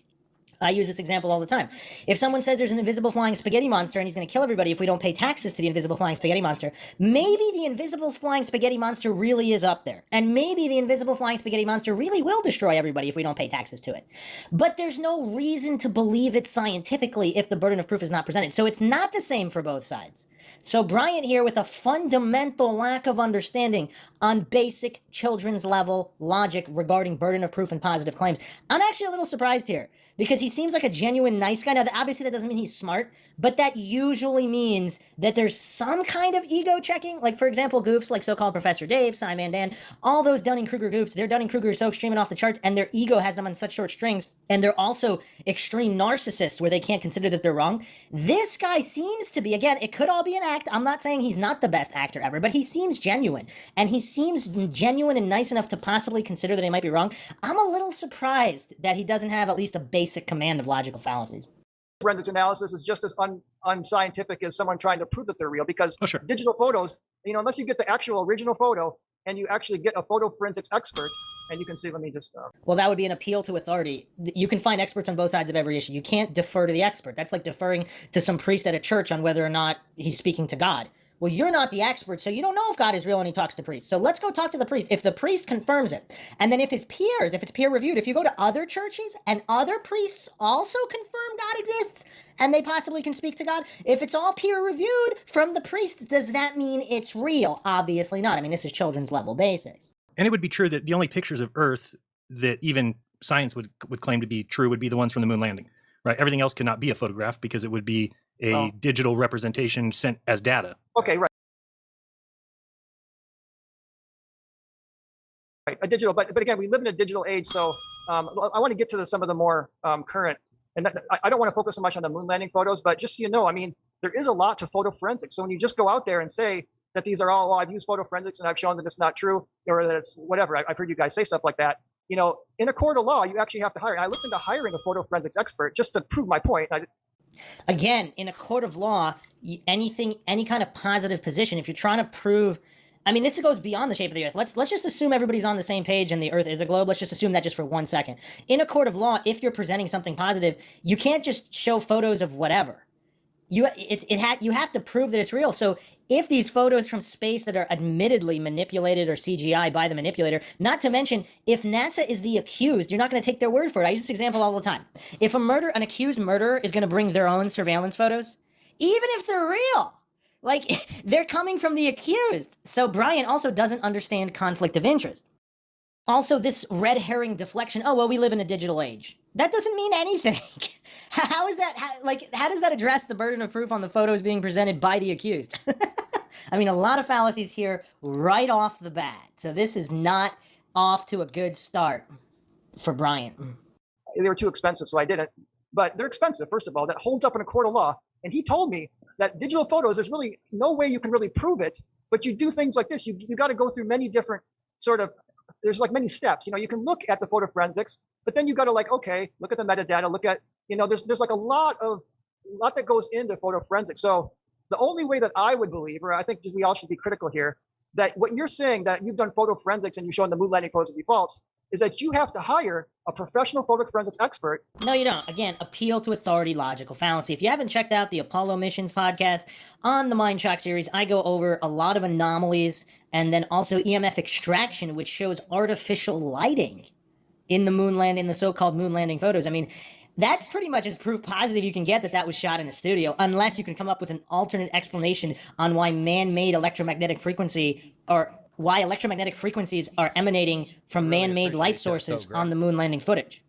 So again, check out that podcast. But again, this just fundamental lack of understanding of burden of proof on top of appeal to authority logical fallacies. Because again, he wants to get an expert. We can go get a priest at a church. An expert in God will tell you that God is real.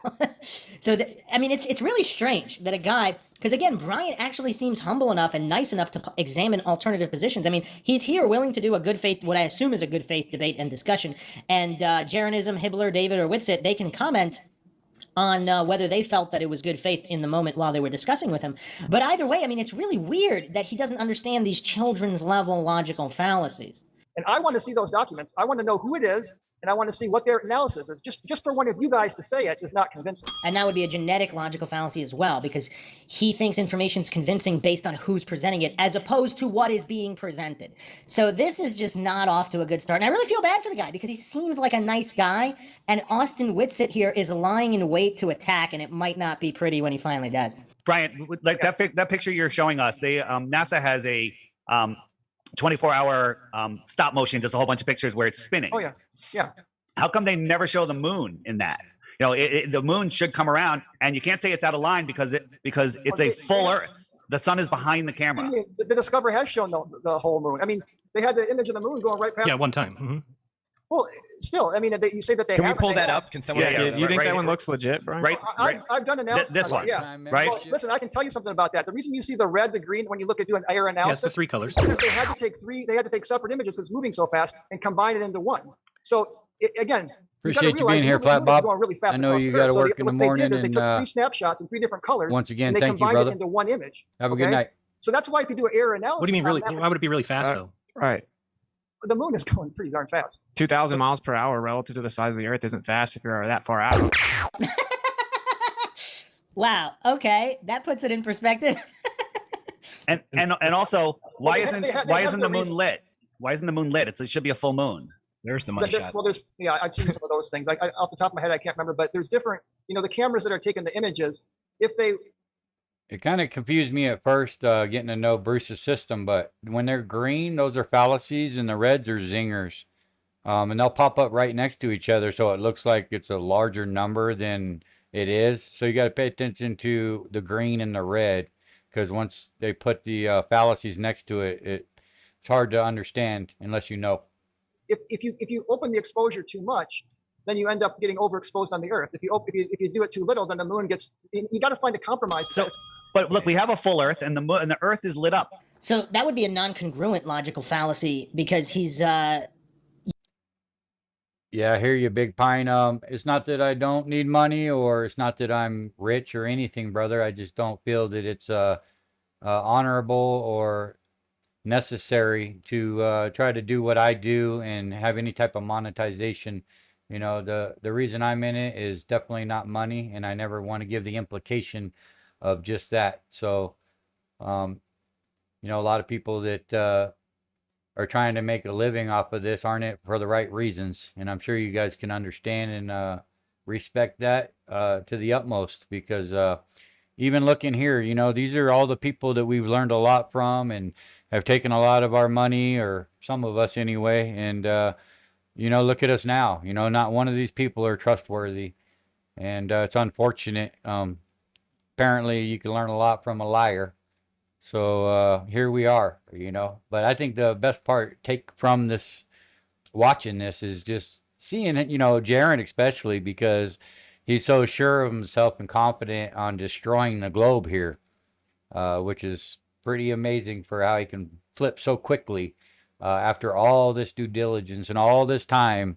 He's overnight is just going to be a 180. You have to show that in both instances and then show the difference between, because to me, this just looks like the Earth actually looks like it could be real here to me. The moon looks like it's clearly been copy pasted from paint. Like it doesn't even, it's not even close. The moon is closer to the camera. Only a quarter of a million miles closer. I'm not a photographer, Dave. So right. So again, he's not a photographer, but he's still notice how he's still presenting the argument. He's still grasping those straws to try to explain away how this footage is real or could be real with religious blind faith. And you could hear the religious fervor in his voice while he's simultaneously arguing he's not an expert. So why is he even attempting to defend this? He could just say, okay, I don't know why it looks like that. It could be real. I'm not denying it's real. Maybe it is real. It just looks kind of fake, especially the moon. The moon looks like it was copy pasted from paint. Maybe that's just me. The Earth looks okay. It looks kind of decent. But the moon just, that's not even good graphics. That's pretty poor. I do know enough that when you guys say, oh, no stars on the moon, you guys know, come on, you guys know that that's overexposure, right? The reason that you don't see stars when the moon landing photos is because if you open up the exposure, you're going to end up with, it's going to be too bright. And it's kind of weird. As a light expert, he doesn't address all the multiple light sources on the moon that, again, once you factor in the EMF extraction, they're studio lights. But so clearly it doesn't look like that. And people actually have done tests in various surfaces. Again, you could say, okay, the lack of atmosphere would affect this or that. But you can do tests yourself at night in the desert with dust, with or without studio lights, and see the difference. So obviously there is a lot with exposure, but you would think they would at least take different shots in different exposures to show different things, which again, if you're involved, I mean, if you're claiming they went not once, but all these moon missions, they went to the moon all these times, you would think there would be some kind of I mean, if they have time to play golf, they can take a couple different shots at different exposures. I hear what you're saying there. I just throw in my 2 cents. One of our guys in Thailand, Phuket Word, he went out with his iPhone 4, an old iPhone, and he stood underneath a streetlight and he aimed the camera at the streetlight, so it was blinding the camera, and he could see stars behind the streetlight. Well, how come when they're on the moon, facing away from the sun into the dark sky, they couldn't see a single star? There are, again, you can do similar experiments and show different results too. So I'm not going to take just one n equals 1 experiment. See, I don't like these. And as a scientist, as an n equals 1 means I got a scientific study, then it's just one person in the statistical. You're basically doing statistics on one person. Well, that's also what he did regarding the moon landing. He's saying you can't see stars because of the exposure when you have. Just being here, Greg, tells me everything I need to know. Your support by being here means the world, and shows your integrity and your true intentions, and the fact that you're willing to donate money to me, just the thought of it alone speaks volume to me. But I will gracefully decline it. And once again, man, I really appreciate it, man. I really do. A lot of evidence to the contrary. Not to mention the fact that they could have easily taken different shots at different exposures. I mean, that's what anybody does. That's what any explorer, they climb a mountain, whatever, at night to start. I mean, you're going to take shots. I mean, even if you're an amateur, like we're not even talking about professionals with billions of dollars worth of exposure. You're an amateur. You're going to do a couple different shots at different exposures. I mean, that's just natural to do that, especially if you're on this mission of what is the greatest accomplishment of all mankind. But pretty much anybody said it's not proof. 15. You need at least 15 for a good statistical study. I used to teach statistics, so I know that. I'm pretty sure anybody could go on their street with street lights, point their iPhone camera at the sky, and pick up the stars. I don't think that's... Again, you can do that, but you can also, if you're trying to, but street lights are not, it's not, you can't say that that's the same thing as being on the moon. Yeah, fair enough. I agree. Okay. I actually agree. So like you said, it's not proof of anything. To me, that's one of the fakest looking things I've ever seen in my life. So it doesn't cut it for me. That's fine. That's fine. I mean, you can, and again, I'm not a photo reference expert, but I did spend a fair amount of time going through as much as I could. It's like, okay, there's not convincing evidence that it's not real. Can I prove it's real? No, I'm not a photo forensics expert, but I'm not convinced that they're unreal is what I'm getting at. And there were many experts that said that the pictures from the moon landings weren't real, and they went in depth and did show me the experts. I want to list those names. You can go to allis.com. They're all PhDs. AUL. Okay, well, send me the link, because there's plenty of people on the other side that... And this is why appeal to authority is a logical fallacy. And the fact that Bryant doesn't know it, it's so weird. Like, how does he not understand the basics, the children's level 101 logic? I mean...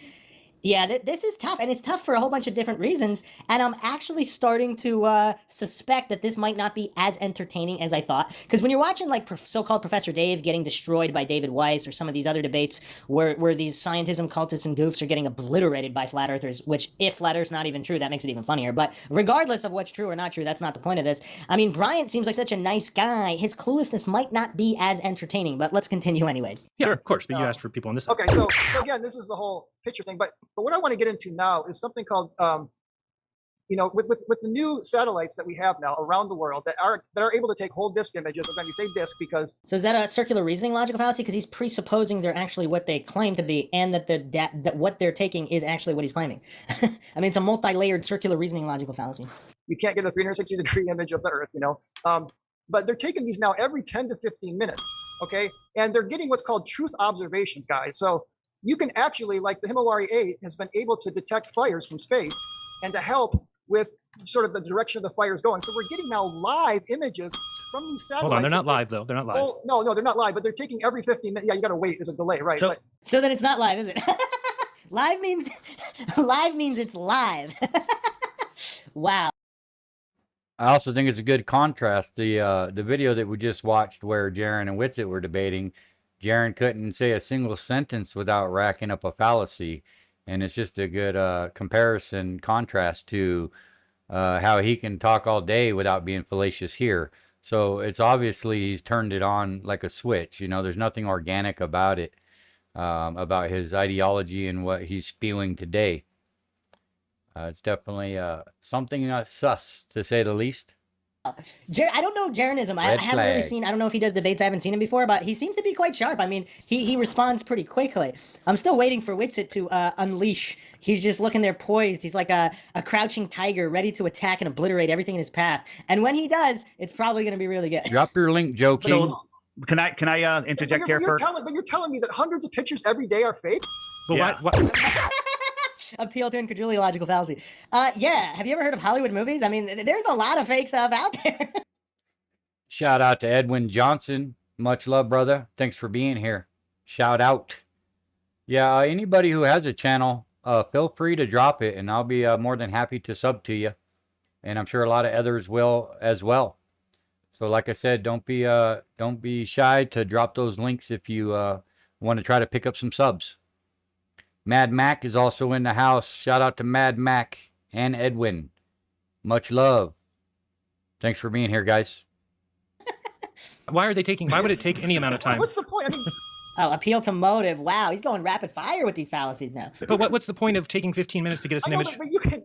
But no, hold on. Answer me that first, though. Why would you ever accept 15 minutes late for an image of the Earth? How long would it take? It's got to take. But listen, you can take a picture with your clock at a certain, a really unique cloud formation. You can go on Himawari 8 or Go 16, and you can see that same cloud formation. Agreed. Yeah. So you can get truth confirmations like this from space. All right. So I'm gonna break your paradigm on this. You have to let me talk on this one. Okay. So we're gonna show you some research that we did on the Himawari 8. Wait, how come that's hiding there? Hold on. Transition. Here we go. So we found a server. Jaron, jump in at any time. Yeah. Either whistleblower or somebody found us an FTP server with tens of thousands of folders on it with images from the Himawari 8. And it had a blue marble, a regular blue marble model, and then it had flat images of world radar. And it was showing how they wrap it around a sphere. This is a NASA FTP server. I'm just going to jump forward a little bit here. And so here's one of the maps they use with the weather on it. These are images that were on these servers. And then, so check this out. This one is, they got the blue marble. They wrapped the weather data around it, okay? And we take it a little farther. This is the folders that we got it off of their FTP server. And then they added a terminator line, right? They added a terminator line. So here's the question for you. If this is a real image from the Himawari 8, how did we see the clouds over here? When we go back here, there are the clouds. Yeah, I know. You do a lot of this kind of stuff, Dave. I would have to see the files and everything. Wait, do what kind of stuff? A lot of this kind of stuff? Like destroy his argument? I mean, again, this has nothing to do with, I'm going to claim here it has nothing to do with flat or globe. They want it to look like a globe for whatever reason, whether it is or it isn't. It looks cooler that way, right? If it looks cooler, people do weird types of graphics for even boring stuff, okay? Like inside the TV studio, they'll add dramatic lighting and shadows. That doesn't mean like whatever, the shape of the studio isn't what it is. Drop his they link, just Edwin. added whatever they wanted to add to make it look the way they wanted to look. But Dave Weiss, that's very interesting because if that's all legitimate, if everything he just brought up with the FTP servers, if that's all legitimate, I mean, that completely demolishes Bryant's argument, and all he can respond is with, you do a lot of this kind of stuff. Like what, present facts? Because if it's empirically verifiable, I didn't go to the server. If David Weiss can provide all those URL links and show the Terminator line and all that crap, if he can do all that, and so far, I don't know if I've found him to be lying. Like the links he had with the infrared footage and all that, those were all legitimate. Now, what that proves, that's a completely separate argument. But the information he's providing, if he's saying it can be found on their FTP server, and that's verified, then that's verified. Now, again, that doesn't mean that the Earth isn't a globe and it's flat. That just means they want it to look like a cool sphere with shadows and all that, and they're taking all the data that they're taking from either high-altitude balloons or satellites, whatever, on whatever the shape of the Earth is. That doesn't really prove anything either way. That Bryant just seems really triggered that things are not as they appear. Before I can comment on that, because Yeah, I was just commenting. You said that Maverick Sperm Donor is putting out a new video. It's all about how to raise a child into a man with integrity. I was just saying, drop his link if, feel free to drop his link. Understood, but let me ask you a question. Let me ask you a question. If we showed you the server, the NASA file server, where they're loading these pictures every 10 or 15 minutes, would you be willing to concede that, yes, it could be faked? It could be composite. So hang on. Here's my question. Sure. You agree that there's radar stations all over the world that could map out on a flat map all of the weather patterns in real time. So they can take that data, and no human has to be involved with this, wrap it around a globe, put a Terminator line on it and send it over to NASA every 10 or 15 I don't know, Dave. minutes. That would take 10 or 15 minutes to do that. No, it wouldn't. It would take 1 second to do because AI now can draw a picture from a description that you make and make it look photorealistic. Yeah. So this is nothing. But they're coming from the wrong direction. This is looking straight down on the Earth. I mean, I don't buy that. Coming from the wrong, what is he talking about? Coming from the wrong direction? If there's satellites or whatever, high altitude, whatever's taking the imagery, I don't think anybody's disputing that there's some kind of high altitude imagery being recorded. Whatever the shape of the Earth. I don't think anybody's disputing that there's at least something up there taking photos and video. Whether it's satelloons, whether it's actual satellites, whatever it is, it's up there. I don't think anybody's disputing that. Now, what is he talking about different angles? If they're taking it from different sides, I mean, obviously they'd be all over the world regardless of shape, and they'd be recording everything. So what, I mean, that was really bizarre. Coming from the wrong side, I mean, what kind of logical? I mean, that's just a nonsensical logical fallacy. Like, what is he talking about? He's just making up nonsense. Right. Can I ask you a question? Genuinely curious. So, like, because everyone says it's live, and it's not, right? No, we it's just not live. It's every. But wait, it's delayed. I just got a question for you. So, if it's say every 10 minutes, right? Say it takes that long to send it and receive it. How come sometimes when we go check it, it's like 25 minutes late? Yeah. I mean, I don't know this. I've checked that too. I don't know the servers, but I mean, you can do truth observations. I don't buy that the radar on the ground can take these 11K quality photos. I'm sorry, guys. I mean, these are 11,000 by 11,000 pixel photos. Wait, why would that be relevant to where the camera is? What is he talking about?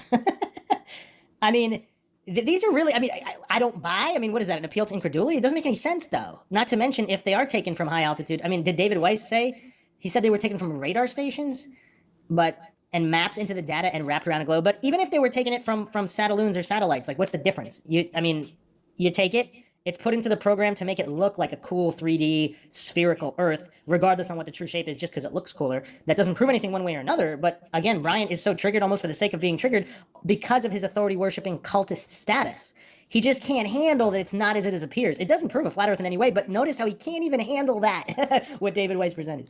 Hold on. There's stitch lines. You can see the stitch lines inside the Himawari 8. So yeah, they're not you zoom in, you see where it's stitched together. They're purple stitch. I can show you if you want.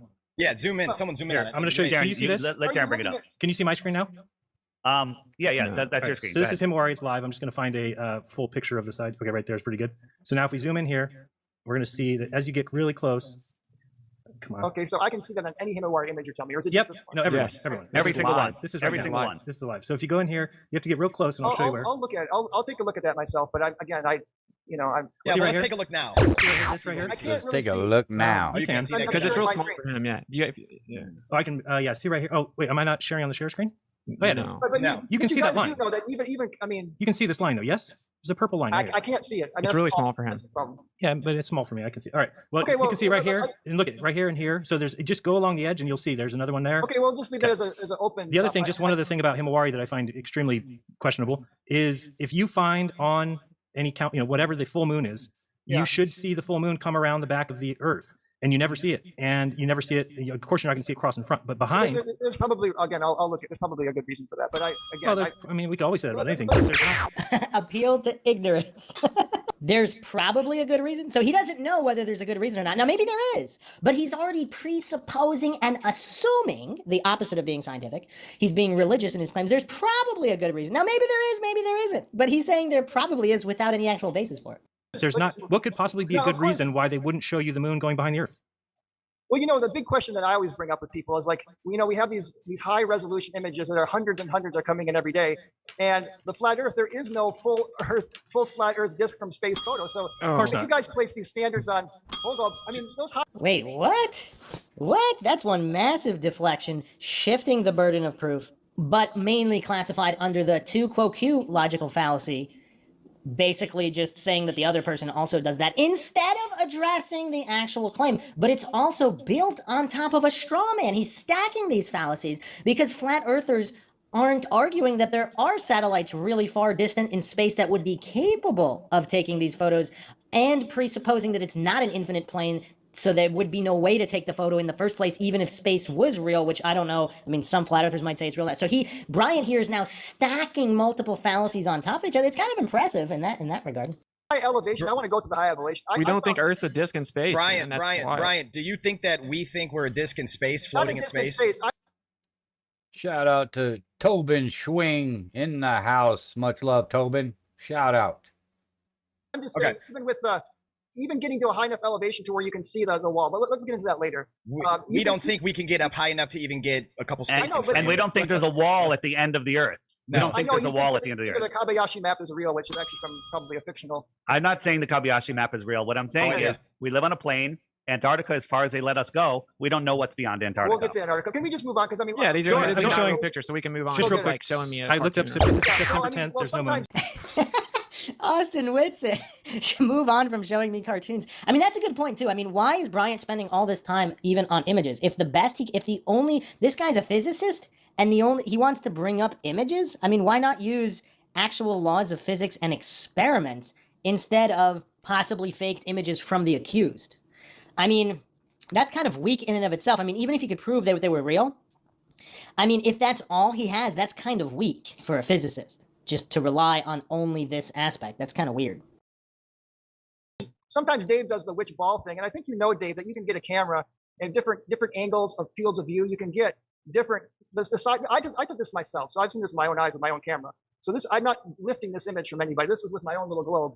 And just by using a 15 millimeter and a 45, I was easily able to show that depending on, Discover's 980,000 miles away, some of like the Apollo shots are maybe 28,000 miles or whatever it was miles away. You're going to get different, the continents are going to look different sizes. You guys get that, right? I totally get that, but not to the extent that they show us. For example, well, hold on a second, Mr. Bryant.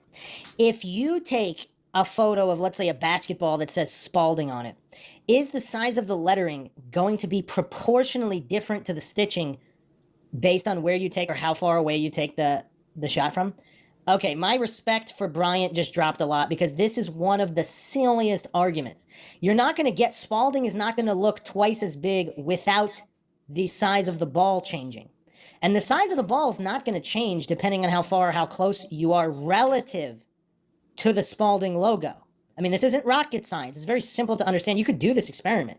Go to like a giant soccer field or whatever, put down a basketball with Spalding and take the shot from 10 feet away with different lenses, in different lighting conditions, at different angles, at different exposures, do it all around, or let's say a football field, put it at the half line, and take it every 10 yards from each end zone, from the crowd, from above. Spalding is not going to, the letter S is not going to take up the entire size of the ball. I mean, this is so fallacious. I might need a coffee break right now.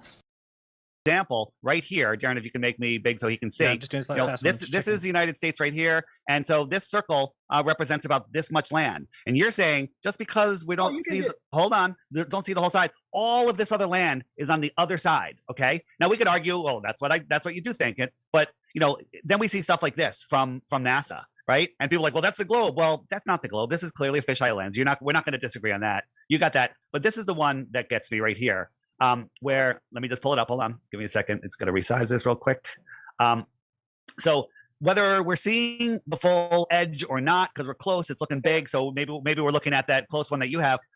We can measure this because we can drive across Mexico and go across here and measure this. And it's 934 miles. Well, the diameter of the Earth, right? The diameter of the Earth is 7,917 miles. This little red line here, I should be able to fit 8.5 times in between these two lines. You can't claim that is because we're closer or farther from the Earth. Look at Africa right here. I mean, this is obviously, we know the diameter of the Earth and the radius, and obviously Africa looks like it's taking up the whole side of the hemisphere. Yeah. Because of the field of view. Walter Bislin has some very careful tools that you can use to get views of the Earth from different fields of view, from different distances. And you see, when you use this tool, it's very mathematical. You get all these differing sizes and proportions. I agree. He's right. Flat earthers are wrong. Okay, so I'm not a major expert in photography or videography, but the basics of, I've done some amateur photography. The field of view basics, this is very easy. This is basically children's level stuff. Now you can see, just look up Simplified Guide to Field of View. And you can see clearly, for example, in this building. Fill me in who Maverick is. I'm drawing a blank on who Maverick is. On this roof, it's proportional. So regardless of which lens you're using at which distance you are, different things, for example, this chimney relative to this window, you're always going to be able to fit the same amount of chimneys in the window. Now, the field of view is only going to change.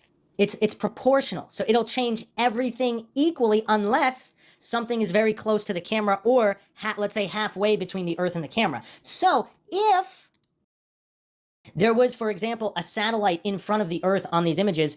The size of the satellite and then the Earth could be affected because of the distance. But you just have the Earth far away, just like the basketball. Like if you take a basketball and then a football and a golf ball and put them at different distances and take different photos, yes, then one ball could appear a different size than the other. But all the parts of each ball will be proportional to each other. Like the size of the lettering is not going to change to the size of the same ball. So field of view really comes into play when things can look different sizes, when you have more than one thing. You have something in the foreground, background, midground. That's clearly not the case here because it's just the Earth far away. Now, there are, of course, aberrations in lenses. So there could be slight aberrations, for example, in mountain ranges. The mountain ranges might might pop out and might be slightly bigger, but you would never get any of this mass deviation that we see because there would only be slight differences because even if they're using completely different lenses, again, proportionally, if they're getting the whole Earth in the shot. If they're not, like the shot, I think David Weiss just had a shot that was a lot closer with just Saudi Arabia. That forget about that, because that's not showing the entire Earth. So that you could have some clear differences there. Nobody's talking about that. We're talking about shots that have the Earth in full view with massively different sized continents. So this is, I don't know how many fallacies this is. This is a straw man, a non sequitur, a red herring. I mean, he's just clearly misapplying field of view here. Whenever they say that that some of the pictures look like they're different size continents, that it proves they're all fake because you can't get the same effect on a sphere. You're correct. Yeah, correct. It's the same thing with the color, Jabe. I mean, you know that different cameras can take different perspectives. So just because one looks one color, I never claim the color. I just say they all look horrible. But let's talk about different colors. I never claim that. I say they're all different. Which one do you like? Which one's real? Like it's just a joke because they're all fake. I mean, which one do you like? It's because they're different perspectives, Maverick different cameras. I mean, they just different cartoons. Judas son. So, okay, let's just move on. So I don't think we're going to get much further than that on this point.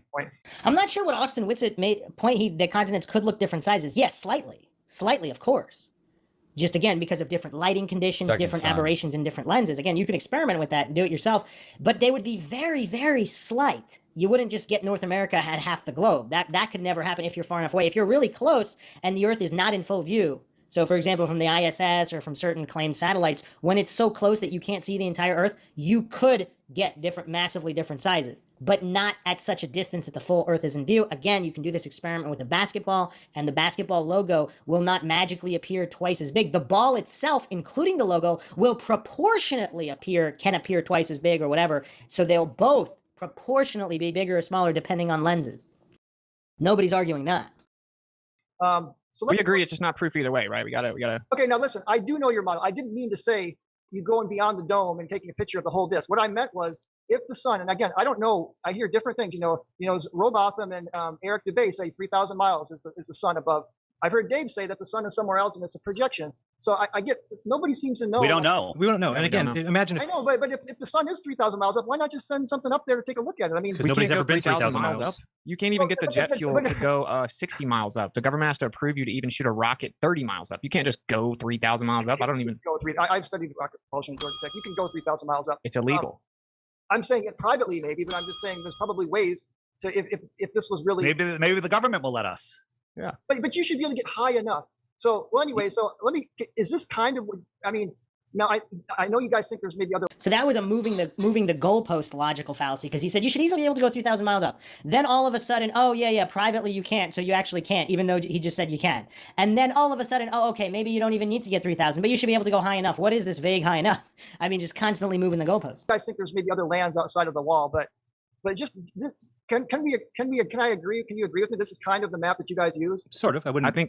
I wouldn't base the continent sizes, I wouldn't say they're correct. Like you guys can't seem to agree on like which map you want to use. I mean, so when you say that though, hold on a second. Do you realize that when you guys discovered the globe or whatever, that every single mission, every single map that was drawn was government funded, completely and totally. There's no private research going out there and figuring out what the shape of the continents were. It's all government funded. So to come at us and say, well, you don't have everything mapped is ridiculous. And yeah, we don't have any government assistance. So that would also be shifting the burden of proof logical fallacy, because if he's claiming it's a globe, he's saying the burden of proof is on someone to disprove any of these maps. Like even if you look at flat earth maps, so there's like a million different flat earth maps, he's saying that's a problem, because there's so many different ones.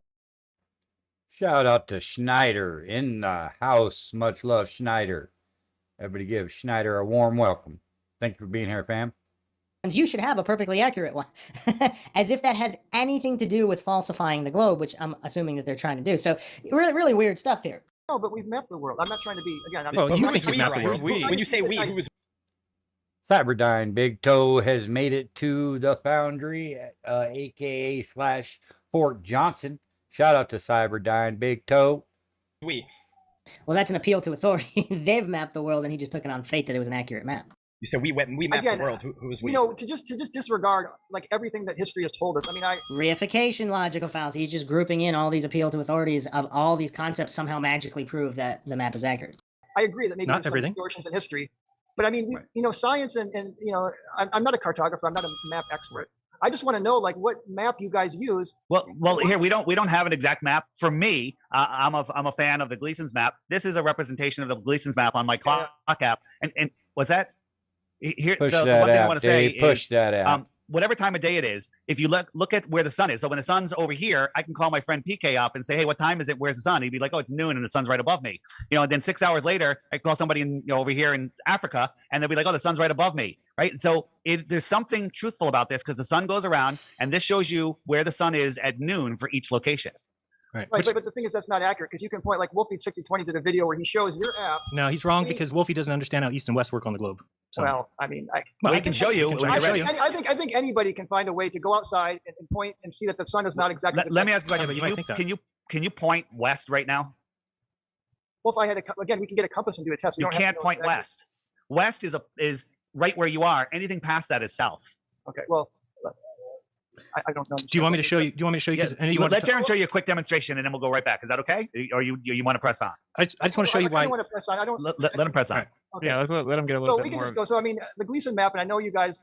I mean, the point that I have is this is an azimuthal projection of a sphere, and I've heard Dave say that no, the sphere is a you can't. It doesn't go that way. Projections from higher dimensions to lower dimensions, you lose information when you have 2D. So you can't just say, oh, we took the 2D. And wait, so you're saying if let's say we discovered a flat Earth and we all got together and said, hey, let's make this so it's a sphere. You're saying it's impossible for us to put that on a sphere?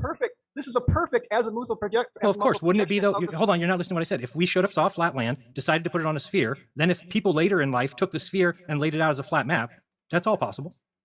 Okay, but you guys do know that there's been globes around. I mean, I've heard you say that. The oldest globe is 1492. Okay, Oldest fine, globe. but I'm just saying that I've heard you guys say. I mean, I studied a lot of flat Earth history, so I do know the fact that.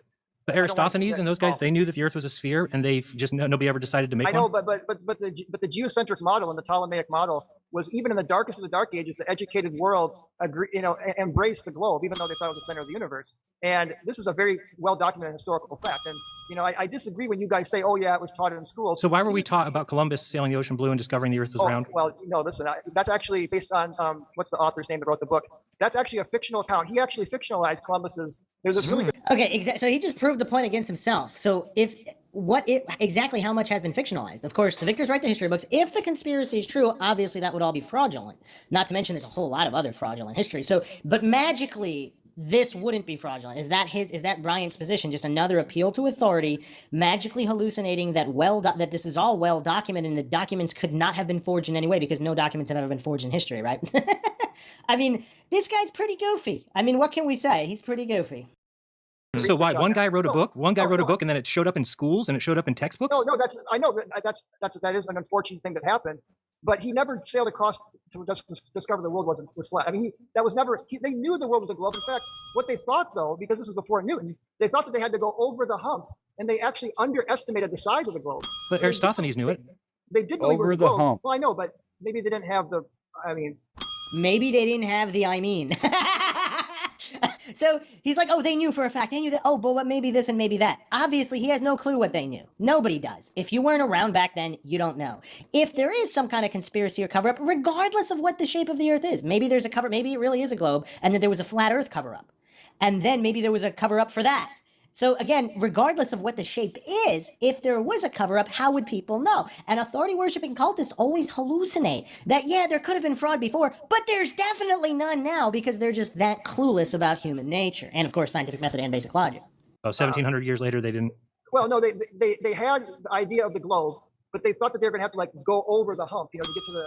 So they had this idea of the antipodes, which they didn't understand the South Pole. But then, of course, when Newton came along, that we understood it was gravity. So.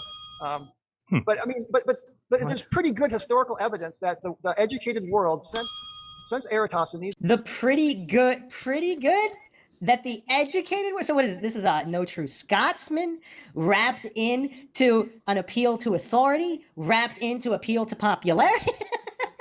So educated that they thought they were going over a hump? It's pretty educated. Proof they needed back Well, then. no, That was the only proof. Now wait a minute. Going down. They didn't have Newton's equations. You got to realize that they didn't have the science to understand this yet. And yes, we can look back and say, well, why did they believe in antipodes? It's because they didn't know gravity at this point wasn't known. Okay. So again, before we get into the gravity issue, so 500 years from now, all of this will be regarded as the same. So what this goofs like Bryant, these authority worshiping cultists, what they don't understand is we're not living in magical times now. In 500 years, what most of current knowledge, which is assumed to be true, and of course previous generations' knowledge is assumed to be limited, inaccurate, or flat out wrong, why would that change in 500 years? I mean, the authority-worshipping cultists, it's like they don't have the mental capacity to understand that 500 years from now, 5,000 years from now, the scientific understanding of the universe will be completely different. We're going to be looked at as the Dark Ages.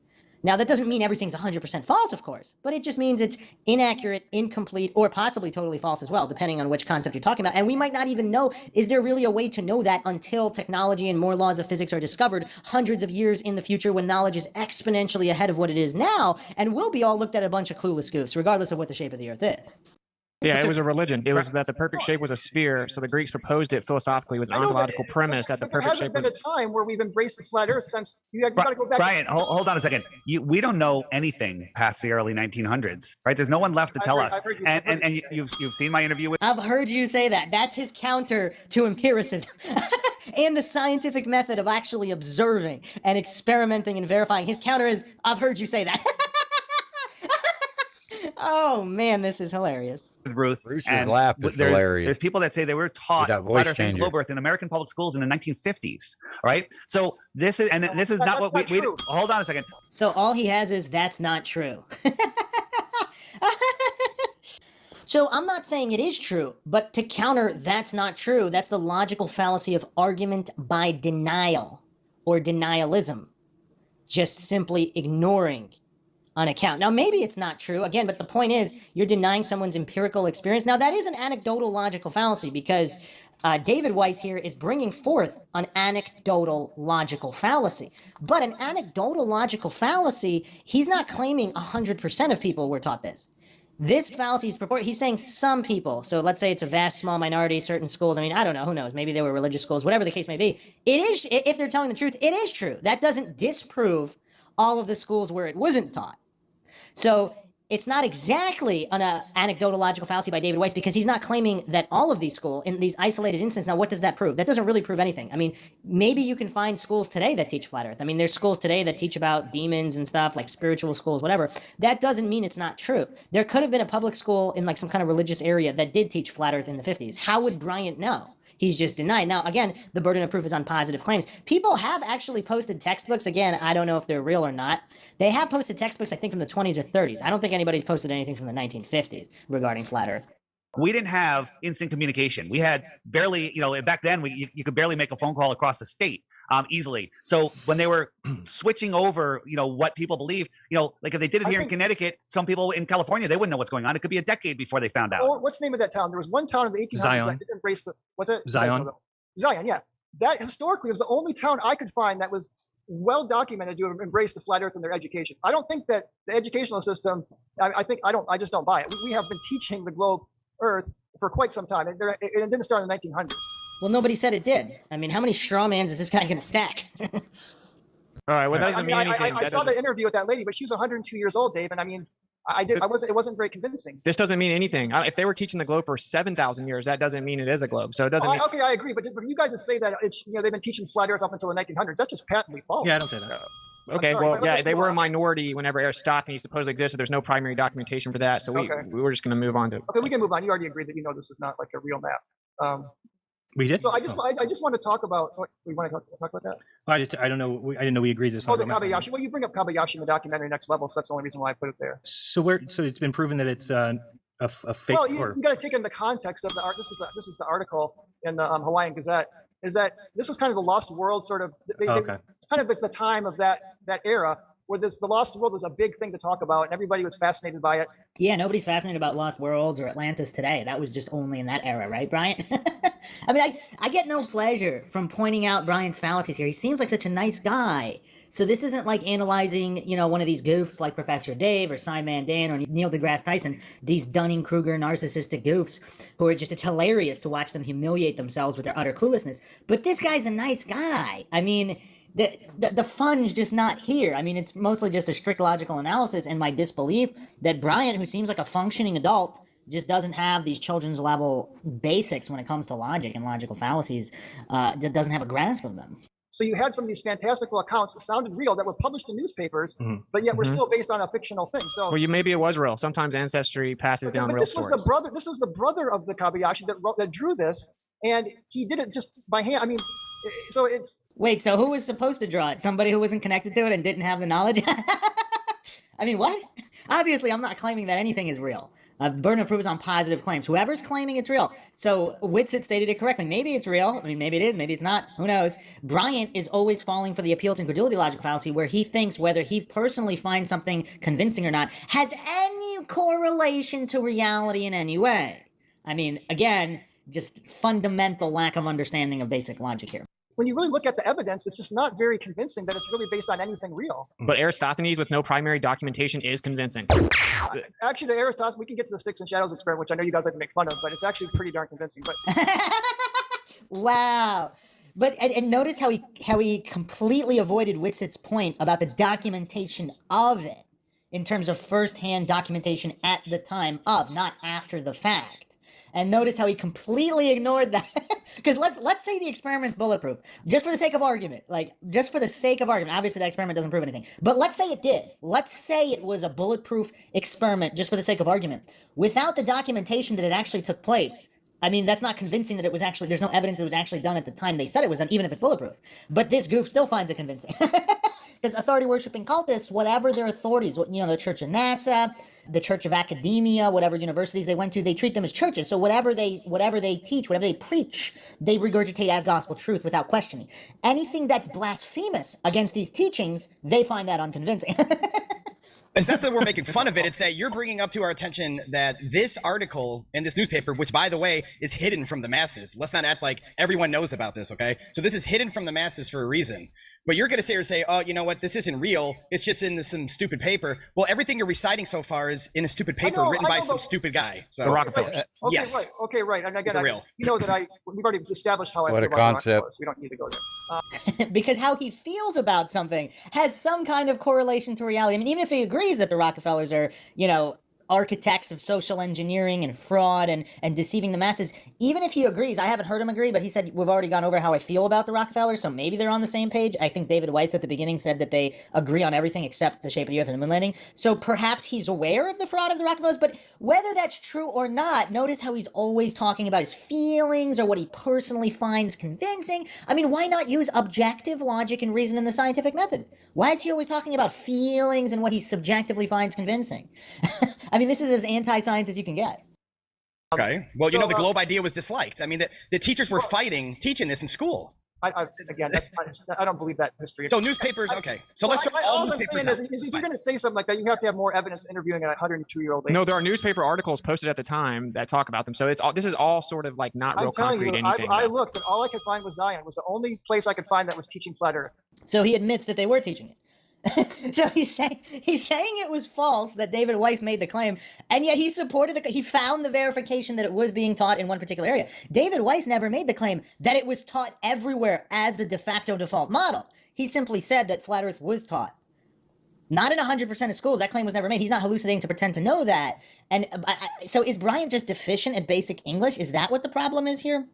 Because he's corroborating what David Weiss said, that it was taught somewhere in schools. I mean, this is just sad. I mean, it's not even that funny. It's just kind of sad and pathetic. There is really no evidence that it was being taught at all, going back.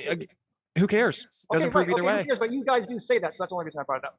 So, yes, because that's what my research led me to. Yeah, there's evidence that it's not as old as the mainstream portrays, and there's no primary documentation for Aristophanes, etc. But who cares either way? Actually, Pliny. There is actually historical evidence when you look back. I will. One guy out of the whole world. It's still a story that you were told. So hold on. Let Brian. All history is a story. Wait, so he has a problem with 102-year-old old lady who's living now, giving what she believes to be her account. He says it's not credible, whatever. Maybe it is, maybe it isn't. I don't know. I'm not going to question it. I didn't live her life. I didn't go to the school that she went to. So maybe she was taught flat earth, maybe she wasn't. Again, that doesn't really prove that I mean, that has no, it doesn't really matter. It doesn't prove a flat earth or a globe earth, but Bryant, for some reason, is so triggered, he wants to pretend that that's not even true, that that's what was taught, regardless of what is real or not. Like, again, for the sake of argument, let's go with Bryant. Let's say the heliocentric globe really is the true model of the universe. I actually never disputed that. Why is he so triggered about something that was taught in school, and why is he calling this 102-year-old lady not credible? Maybe she is, maybe she isn't, but she's living now and gave her account of what happened, and he's bringing up some guy and all these translations and mistranslations of what happened. So he only has one guy. If that really was written around the time it was, again, I haven't seen any definitive proof that any of the mistranslated text of history are accurate. Maybe they are. Again, I'm not saying they're not. But same thing with the invisible flying spaghetti monster. If we're going to believe in it, we're going to need more than a couple people who wrote about the flying invisible spaghetti monster. We're going to need more than that. We're going to need more than that. Even if several people corroborated that story, we're going to need more. We're going to need something along the lines of the scientific method. You get to choose to believe it or not believe it. When stories don't make sense, like, talking about how they got the distance to the sun by just guessing that Venus was the same size as Earth. That's pretty lucky. No, the distance to the sun, you can find the elongation from Venus during its orbit. You can actually look for the elongation where it's at its longest point, and then you can take that when we actually have done radar bounce. No. You're missing what I'm saying. I'm talking about when they first got the distance. How did they figure it out? They figured it out by guessing that Venus was the same size as Earth. So wait a second. So is Bryant just deficient at English? I mean, this really showcases how little degrees are worth. Because if Bryant is not even on, let's say, a second grade English comprehension level, or you can argue that he's just so triggered, all of his logical capability, let's say maybe he does possess a lot of logical capability, but for whatever reason, the subject of flat earth completely shut his brain down. So now he's not even on a second grader level. Because he's not even understanding Jeranism, quite simply stated, and Bryant made the claim that he did a lot of research into flat earth and the flat earth arguments. So Jeranism is referring to the very first measurement of the sun. He's not referring to anything now. And Bryant, how could he not understand that? I don't think he's playing stupid. I don't think he's of the ilk of Professor Dave, Cy Mandan, all these trolls who just play stupid. I mean, maybe they are, again, I'm not going to false dichotomies. Maybe they really are mentally disabled, but they're all... It's really just a true example of... cognitive dissonance and having your entire career and your entire education wrapped up into a belief. That's why he's getting triggered, but you do feel bad for him to some degree. But at the same time, these are the same people that we're trusting to educate our children, which has got to stop because, here we are with the upside down world, clown world, folks. So, I'm going to keep on going a little bit more with this. I don't think I'm going to play it all because it goes on for a long time. But if you guys are wanting to watch more of it, just let me know. But I kind of was going to get into some other things about Antarctica and Roger going. He's having a fundraiser and stuff to go to Antarctica. But I personally think it's a bad idea. And I'm sure many of you probably agree. But it is a very sensitive place over there. It's they have to defend their narrative there. They have to. And I think that if you go there, then you're probably not going to come back the same way you expect to come back, to say the least. But I do have a accumulation of videos of Union Glacier specifically about just some of the videos of the marathons. They have skydiving events. So I've just accumulated a lot of the videos and just got them all into a compilation. But when you do look at and analyze each one individually, they've been pushing Union Glacier, saying that it's a place, and I come to the conclusion it's not even a real place, I don't think. But I could be wrong on that. But you can go back a lot of years. There's a lot of videos. They're never very long, but there's a lot of videos that are way older than recent. So I think it's good to see how long they've been pushing the narrative with that place being a accessible place by the public, and a hand is missing that there's actually an Arctic treaty that won't allow you to go where you want to go. You have to go there under their script. But let's see what we got. Let's see what people are saying. Perverts perverted the earth. Lord gets it. This video starts, let's see. Yeah.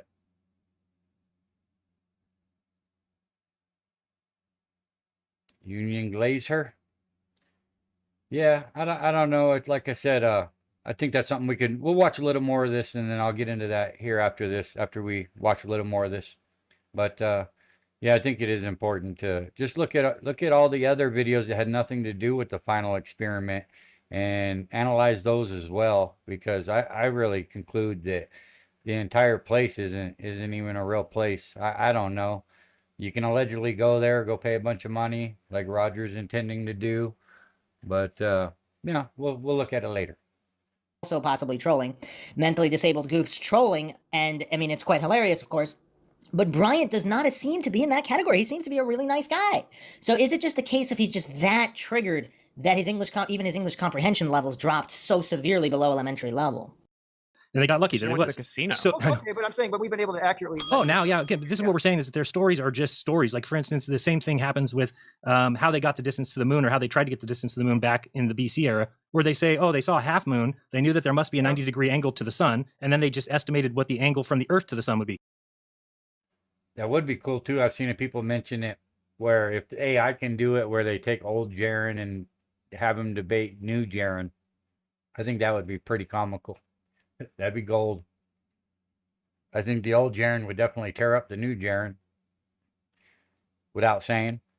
Nobody could do that today. Right. Well, okay. I mean, we've got more accurate ways to measure it now. But Yeah, but the story is that they did it back I don't disagree that there's been a lot of things through history where they didn't understand what was really going on. I mean, this is why we evolve and we learn things, and we. But yeah, not evidence the either thing I way. really want to bring up now is Aristophanes, please.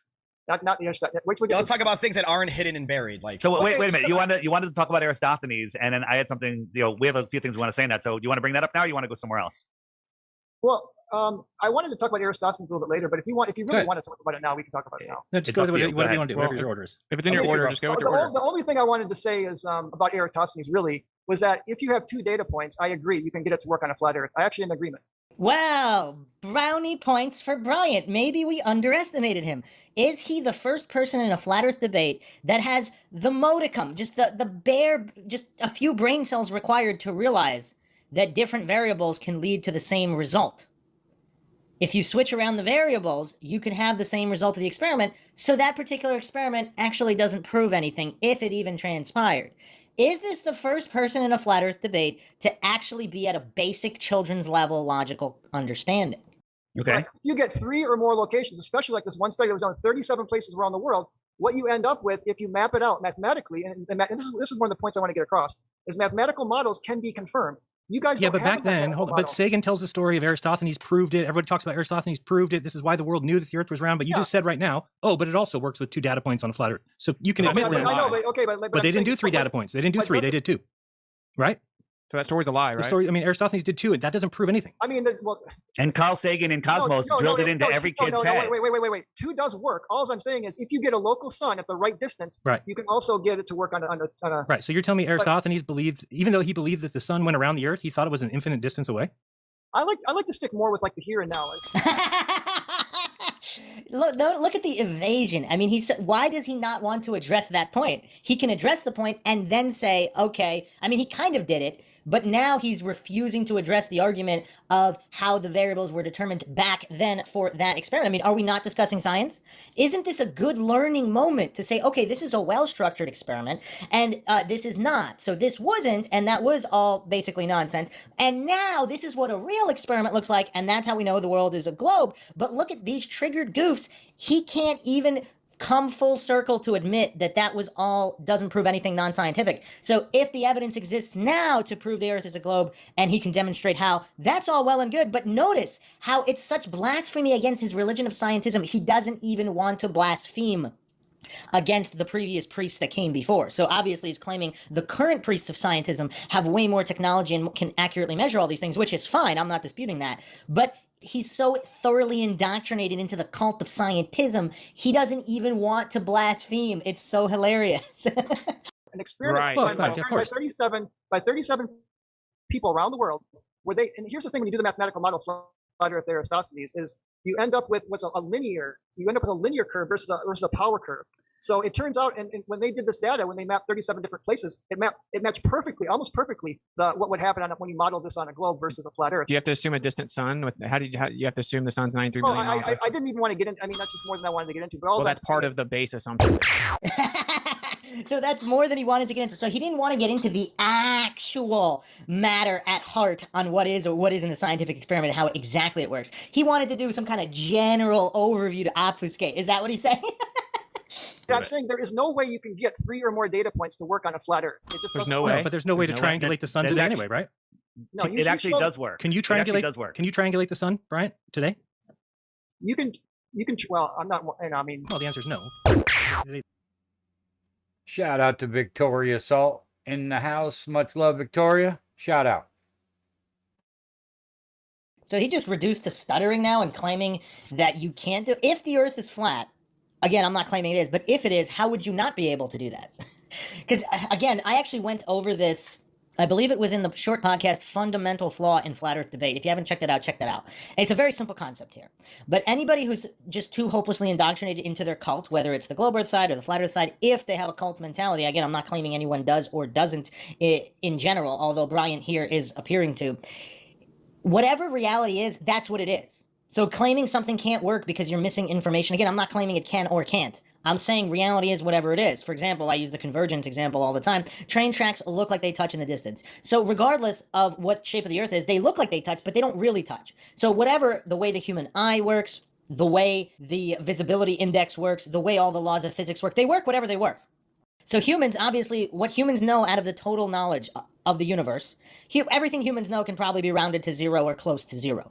So out of all of the undiscovered laws of physics and how all of that works, that could explain things. Again, this isn't an appeal to ignorance. I'm not saying it supports any particular theory. I'm not claiming to know which theory is true. I'm saying whatever theory is true, theory X, let's say, is true. That means everything does work to support theory X, whether we can figure that out or not. And for whatever reason, I guess the narcissists can't understand that humans are fallible. Human knowledge is very limited. They can't triangulate the sun today. So they also don't have the... Quick question for Big Pine.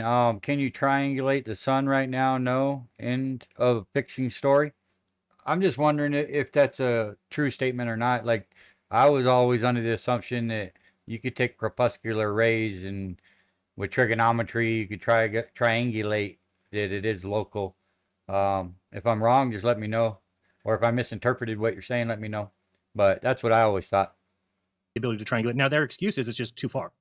So they can't get the... Well, again, you can measure the distance to the sun through knowing how far Venus is away, and then you can get the angle. How do you know how far Venus is away? Tell me how you get that. They have done it. So this is a circular reasoning argument, and then he's stacking on an appeal to authority. They've done it. The priests have talked to God. They've done it. He can't actually provide any empirical evidence, but he just has faith. They have done it. They bounced radar off of Venus. Who's they? Okay, you've seen it?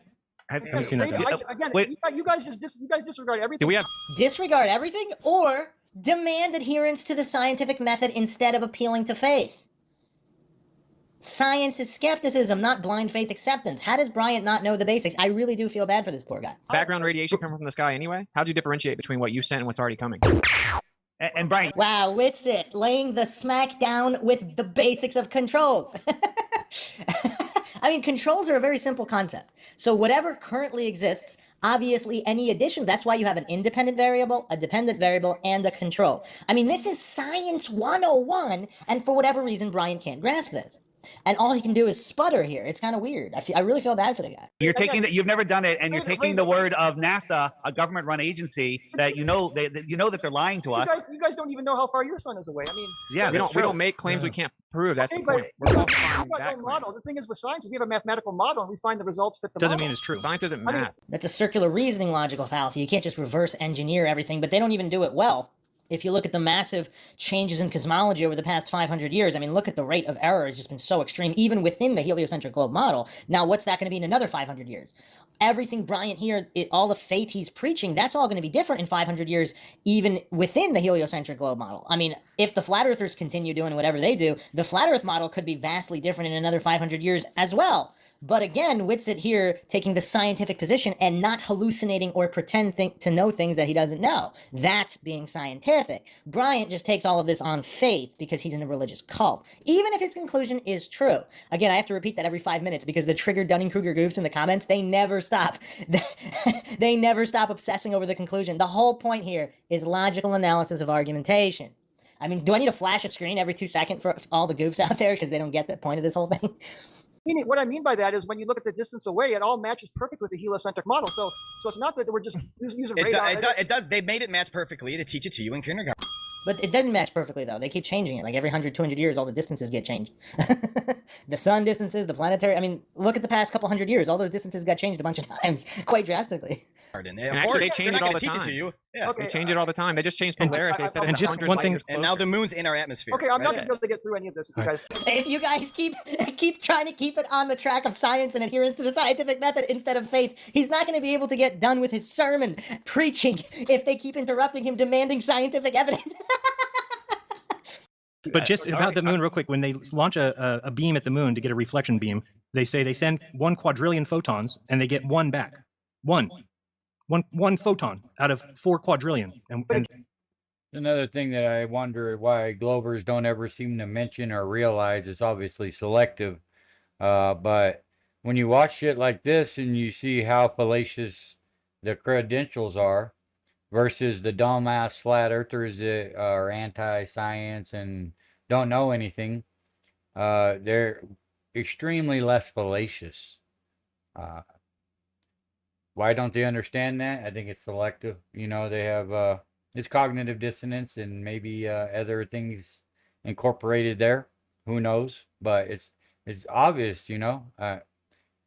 Fallacies are fallacies. They're not our opinions. You know, when somebody's fallacious, it's not because you say they are, it's because they are. And if you do any due diligence, you'll learn that everything that they're taught is nothing but fallacious. So you got to ask yourself, Mr. Globers, be honest with yourself, intellectually honest, and question everything, including your indoctrination. What the distances we have, if you understand, you know, Kepler's laws, you can actually see that it all works perfectly. I mean, you got 85 fallacies. So this is a reification logical fallacy. Pretending something works perfectly doesn't mean it works perfectly. Again, if you pretend that mass, if you haven't checked out Run Z Cow's thorough debunking of Einstein's relativity, check that out. He used to have videos on YouTube. They've all been removed, but his paper is, you can still find his scientific paper online, Relativity, the Great Mistake, Einstein was wrong, whatever. And he lays it down point by point. The videos were better because he kind of explained it like you were 5 in very easy to understand terms. So anybody who didn't have a mental disability could easily see how relativity is just stacking assumptions. And he systematically, point by point, dismantles the entire theory of relativity and special relativity. So again, you can think that mass attracts mass, but if we're talking about electromagnetic attraction and magnetism, you can call it whatever you want. The math works perfectly. Either you can make it fit either. Just like you can add 1 unicorn and another unicorn and get 2 unicorns, the math works perfectly. But if that's a cat and not a unicorn, pretending it's a unicorn when it's a cat, that pretending and hallucinating doesn't make the theory true, and then roping in a reification logical fallacies that say all of these hallucinations and pretending work perfectly together, I mean, that's just stacking the fallacies on top of each other. But what's alarming here is that Bryant really does seem completely clueless in terms of just basic logical fallacies and the difference between science and scientism. I think the best way to do any of these debates is to start out with the definitions of science and scientism and just run through 10 basic logical fallacies. Because then Bryant would see how silly he's being, because you outline it at the beginning, you maybe even put up a whole screen with them, that way you can just point at the screen every time the person makes a mistake. Because again, Bryant seems like a very nice guy. He seems like he's arguing in good faith. He genuinely seems ignorant that his religion is actually faith-based and not science-based because he doesn't understand the fundamental differences between science and scientism. Yes. We can maybe move on because I don't think we'll ever get through it. Like, just reifying the model isn't proof of it. Mathematics, I can show you a Superman equation. My initial plan was just to kind of go through the slides and have open for discussion because we're never going to get anywhere near through any of this. Okay, I think we kind of let him present some of his stuff. Go ahead. We can agree to disagree on that. Yeah, let's agree to disagree. But the empirically verifiable definitions of science remain the same, even if Bryant disagrees with them. Faith doesn't magically adhere to the scientific method because they agree to disagree. So this is something that, I mean, I've yet to hear. I've heard you guys try to explain it, but there are direct flights. You guys realize that, right? There are Yes. direct flights by two airlines, not just the one which you claim is like government. I've heard some of you say it's like government people and 5 coats of paint on the plane. Didn't you say something, 7. David? 7. Okay. But I mean, you really, because you guys do realize that if these direct flights exist, which, Wolfie 6020, Which they do. Which they do, and you can actually go to you can see the Great Circle route, and you can, if you're a pilot, you can load this in and see that it does follow a Great Circle, and you can calculate the time that it takes. Of course, they have all this in their flight plan, and you can download this flight data at flightaware.com, so you can actually look and you can actually see for yourself like the flight data at flightaware.com. Yeah, so we get that from a free account, and so, but if you map this exact route on the flat Earth, it ends up going this absurd distance, because if you go, again, you guys say, well, it stops in Los Angeles, but then if you do that, we can actually see the time it would take to go to Los Angeles and back again. And I mean, you guys agree, right? If I offered to pay a ticket for one of you to come with me from Los Angeles, and we all take our own GPS, right? And we're able to time how long the global positioning system. We want to know where we're at on the globe. Radius value. That's going to help us. Okay, so but again, you can do visual proof. There's a lot of things you can do. So basically, you're going to deny everything, right? Demanding adherence to science instead of taking as gospel on blind faith is not denying everything. It's demanding scientific. How does Bryant not understand the fundamentals of science first religion? The fundamentals of science is any positive claim must be proven. You don't just take it on faith. That's the opposite of science. That's religion. How does Bryant not get this? No, we don't we just deny don't anything. believe reification fallacies. If you're begging the question, it's useless. But how can you explain this? You guys can't. I've explained it. We've explained it many times. We can. There's, explain it then. Okay, How so can here's you go one thing you need to tell me. So on a trip from Sydney to Santiago, if Right. you're talking about on the globe, that when you do the mathematics on it and it comes out to say 500 miles per hour the plane's going, then you look at the winds aloft, you look at the jet streams there, and you realize that they go Right, 150. Hold on, they go 150 to 200 miles per hour. So that means the plane was going 300 miles per hour and taking a 200 mile per hour jet stream to get there in the amount of time. Doesn't it make more sense that the plane would go its maximum speed of 500 to take advantage of the extra speed and actually be going 750? Well, they know the time. It's like it's 14 hours one way and 12 hours the other because there's wind. The world has wind currents where I've driven back and forth across the coast. I know it's faster one direction than the other. I mean, but not twice the time though. I mean, Who said twice the time? Why would it have to be twice the time? No, it would be twice the time if you map this exact route out. Which All right, so this is, of course, a straw man logical fallacy, and he also roped in a bunch of other logical fallacies. But again, fundamental failure to understand controls and variables. Because you have to calculate all of these things to know, because if there is, the jet stream is how many miles per hour it is. And then what is the total speed back and forth, and how do you plug that into the distances between continents, and how do you verify those distances?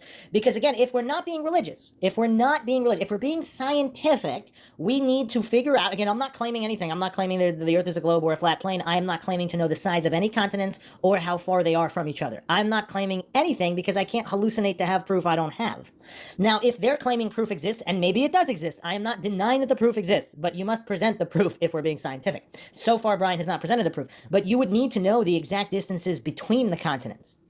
Then you would need to, of course, know the jet stream speed in each direction and verify the plane, which direction the plane. You would need people on the ground to verify it from many different points. So I don't know. You would think that would have been done. Maybe it has been done. I'm not claiming it has not been done. But the burden of proof is always on positive claims. again, you can download the flight data and put these coordinates into the flat Earth map. You end up with a route that goes like this. And this, okay, so it's the GPS uses the globe in contention, bro. It's well documented that planes can go over 800 miles per hour. It's documented mainstream that planes have been clocked going over 800 miles per hour. That little app you're using doesn't actually get ground speed; it gets airspeed, which is relative to the static pressure around the plane. So it's begging the question. Oh, the air moves with the Earth. I'm sorry, but we'll get into that later. Oh, no, that's not what he's saying. Because that's not what he's saying. The atmosphere. We'll get to that. So, hey, wait, Brian, let me just interrupt for 1 second here. We're gonna let you talk as much as you want, but when we interject, let us just get our quick point across without interrupting, and then go right back to you. And, okay? and let me just say real quick. You also say like, oh, you guys are just going to reject everything, but you have to realize from our point of view, everything we're telling you, you're rejecting without even thinking about it. You're not even entertaining our thoughts. Okay, but how do you explain this? I just did. We just did. I just did, and you weren't even listening. What do you mean? What's wrong with what I said? So the plane that takes, hold on. You can map this distance on the flat Earth, and you get a ridiculous arc. Why do we have to fly all the way out? Yeah, why would they fly based out there? on the software you're putting this in? Who no, made all not this? The software. You can go. This is not the flight route that we know happens with these two. So we had Brian. We had somebody take that flight, and they did it live on my channel. They live streamed their flight. Right. Yeah. So there you guys have it. I'm not going to play a whole lot more of this. I'll go ahead and drop the link to it if you guys want to watch it later on your own or whatever. But 94 fallacies and It's an hour and 45 minutes in, but that's on Bruce's stream, so I'm sure they've only been debating for 45 minutes at the most, without all the stops and everything. But yeah, we're going to talk about the Antarctic, the hoax of Union Glacier.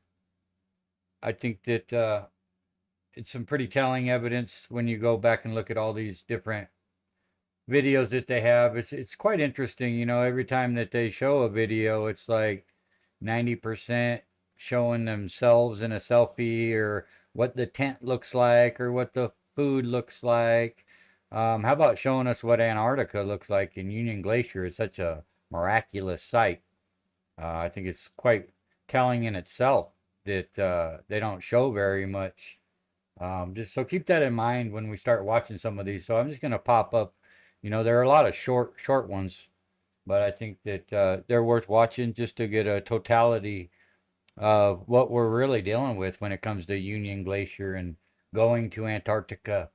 So, you know, I think Rogers decided he's going to go regardless, and he's got a good chunk of the money that he needs to go.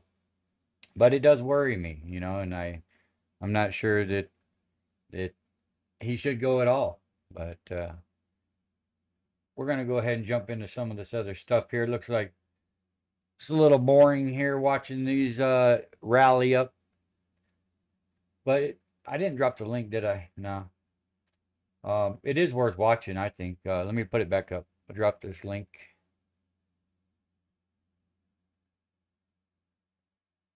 Looks like Hibbler had one fallacy. I think that's the only fallacy on the flat earth side.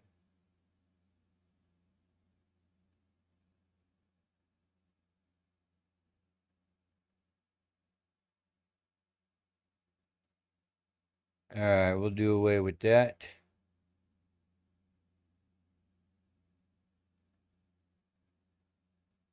And let's see here.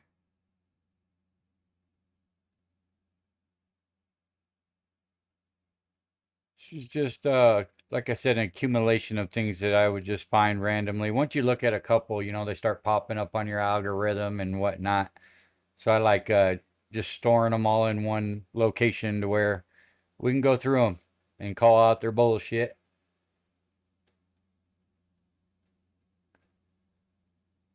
Yeah, Mikey can't do it all. I'm surprised Mikey's not going. Speaking of that, I think we're going to start off with the one. It's supposedly the marathon, and I'm pretty sure, well, this says 6 months ago, so this must have been the marathon they had during the final experiment. If it was 6 months ago, I think that's like 7 or 8 months ago. But you know how YouTube is, they don't count it until it's already passed or some crap. But let's check that out real quick.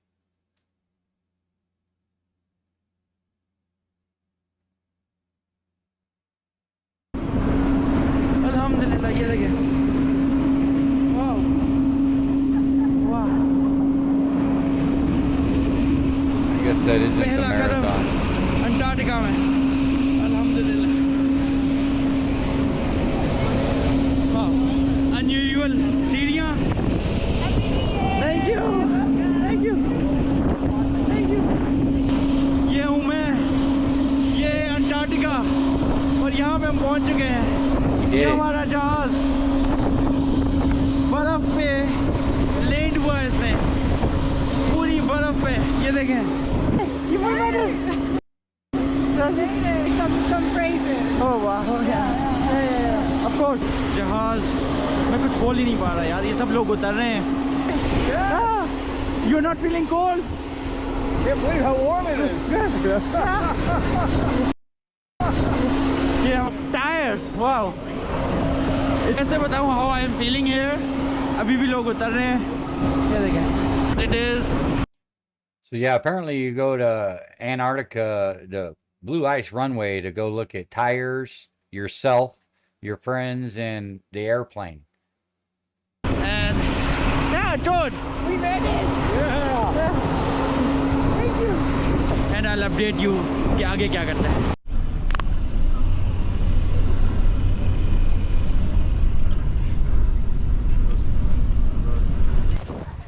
ये जो आप देख रहे हैं ये है Antarctica का basically headquarter कह लें, जहाँ पे सारे क्लाइंबर्स विजिटर्स आके जमा होते हैं। बर्फ़ है, माइनस टेम्परेचर है। मैंने कुछ नहीं पहना बिकॉज एक्साइटमेंट इतनी है कि ठंड भी नहीं लग रही, सूरज भी है। टाइम में आपको दिखाना चाह रहा हूँ, रात के 10:30 हो रहे हैं, जैसे धूप हो रही है, ऐसा सीन है। सो ये माहौल है यहाँ पे।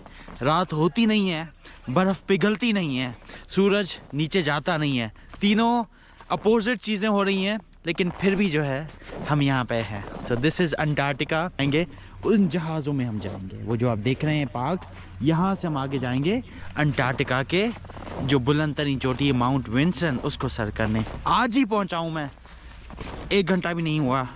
9 बजे पहुँचे थे, 10 हो रहे हैं अभी। दुनिया में सिर्फ And once again, keep in mind and always look when we're going through these videos how their goggles are never fogged. There's never a hint of ice on the airplanes or any type of frozen precipitation. And I'm sure that's because it's a desert and we don't know because we're not there. But anytime you're in that type of temperatures, you're going to have those things. You're going to see your breath. You're going to, you know, the hand dismissal of just saying it's a desert is comparable to saying gravity can be the answer to violating all laws of physics. It's not going to work, you know. It's just a word that they're throwing in there to obfuscate that they're probably not in that kind of temperature. गिने चुने लोग यहाँ आते हैं for the number of reasons and factors.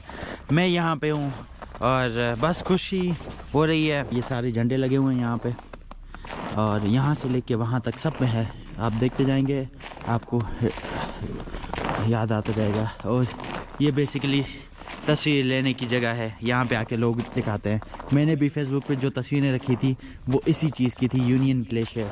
सो इस camp का नाम या इस जगह का नाम या हेडक्वार्टर का नाम यूनियन ग्लेशियर है और वो ये है। यहाँ से टोक्यो जो है वो 9170।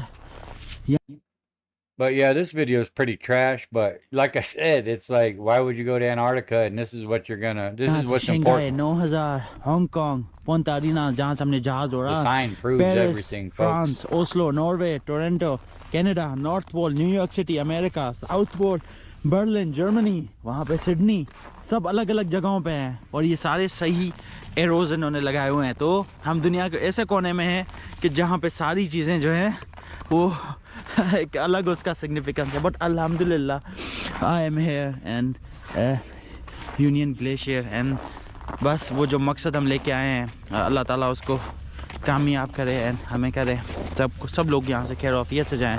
And this is what it is. खुशी अपनी जगह पे, एक्साइटमेंट अपनी जगह पे, नर्वसनेस भी है। इतना दूर आए यार, अल्लाह खैर करे। कोई चीज़ें जो हैं, so I don't think he mentions anything about a 24-hour sun, but this was 6 months ago, so I'd imagine this is probably January or February or something. वो ख़राब ना हो। यहाँ पे फ्रोस्ट बाइट होता है। मैं बगैर ग्लव्स के अभी हूँ तो फ़र्क नहीं पड़ रहा क्योंकि थोड़ी सी धूप है, गर्म भी है, अभी अभी आया हूँ, एनर्जी है। लेकिन रात के बाद जो है ना वो फ्रोस्ट बाइट वाला सीन ज़्यादा होना होता है। को घर की याद नहीं आएगी यहाँ पे, मैं आपको कंफर्म गारंटी दे रहा हूँ। यहाँ पे लोग इतने ज़्यादा हैं, 50 मुल्कों के लोग तो अभी मेरे साथ आए हैं। मैंने आपको बताया था जहाज़ में 60 लोग हैं। 60 के 60 लोग किसी एक मुल्क से थोड़ी हैं, they all are from different regions of the world. तो उनसे बात करने में 2-3 दिन जो है वो गुजर जाएंगे, आपको पता भी नहीं चलेगा। Same. Yeah, I got one too where they show the eclipse from Union Glacier, and it's about as fake as it gets. Same tents and everything, right? We have to make the same tents and everything. So ये scene है, and it's Justin, it's not that hot, cold, right? No, not at all. It's right? nice. It's nice, huh? हमें इतना डराया गया था लेकिन चीज़ें बेहतर हैं अल्हम्दुलिल्लाह। तो बस यहाँ पे हमने टेंट बनाएंगे। हम अपना टेंट बनाने के बाद अपना सामान रखेंगे। I mean, it allegedly never gets above freezing there, but nobody there ever says it's cold directly after saying they're fine. You know, no gloves, no frost, no fog, but always under 30 degrees or else things would melt regularly. सामान रखने के बाद आज 10 हो रहे हैं, 10:30 हो गए, फिर सोएंगे। सोने के बाद कल का इंतजार करेंगे कि कल का क्या सीन है। Come on, तो ये हमारे ग्रुप की मेंबर हैं जो सबकी So पिक्चर that's pretty लेती much हैं. this whole How video. do you Did you feel guys to be get to here? see Just- Antarctica? just- It was great, It's wasn't amazing. it? It hasn't sunken in yet. I was just I mean, if saying you went to that you can Antarctica, this stay is here what for you a would have month filmed, and right? you will not miss your home, right? No. There are so many things that you can do and explore, and people don't even know, right? Think about it, guys. It's ridiculous. Why are you going to go all the way there? And that's your whole video. That's it. It's wow. So we'll go on to the next one here. This one is the one I wanted to show. It's Antarctica Ice Marathon from, well, that says a year ago. So, oh, 2 years ago. Yeah, let's just go with that one.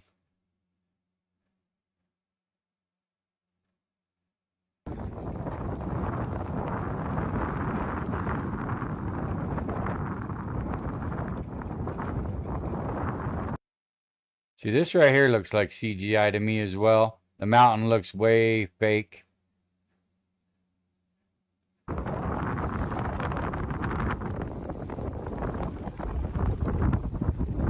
This is, you know, coldest, windiest and driest continent on Earth. Yeah, I don't know who that guy was. Huge amount of training, huge amount of prep, huge amount of logistics for this moment. So it's very exciting, but it's also very nerve-wracking.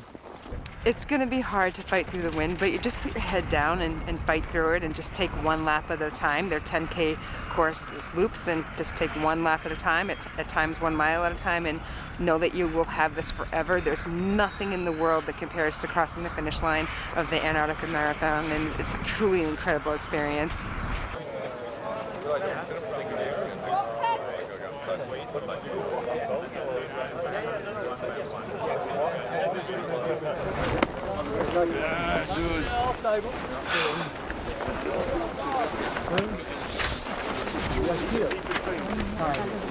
We are here. That's what's up.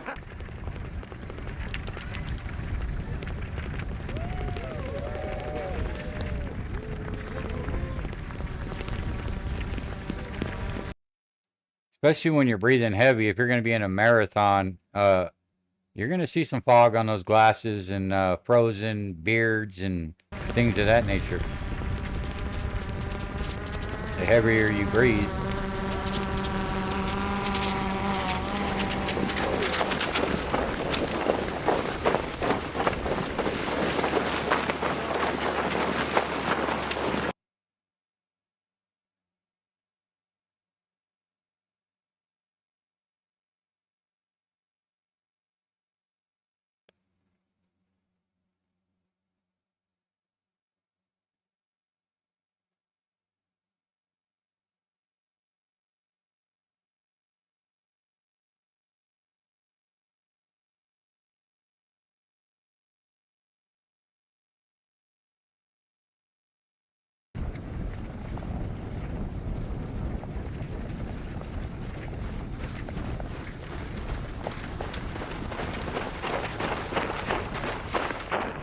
Gloves on. Looks like they left some footprints there. Great Those are gloves. selective. They only happen sometimes.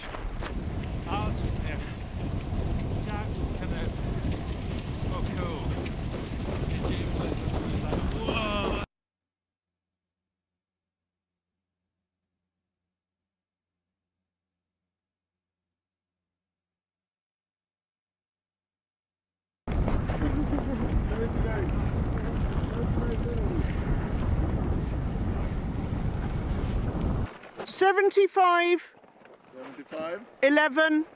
75, 11, 73. 35, 35. Yes. Sorry. It's all right.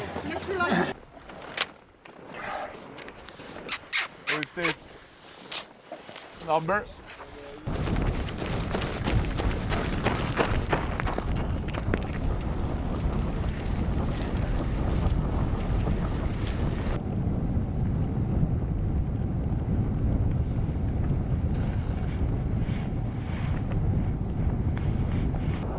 Seems to me like they put all these videos out just to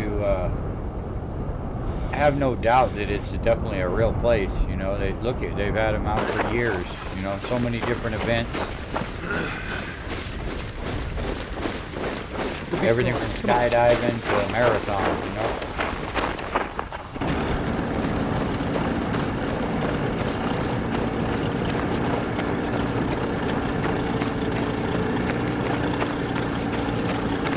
see if we get to a finish line.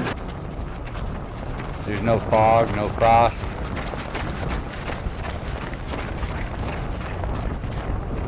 Too warm.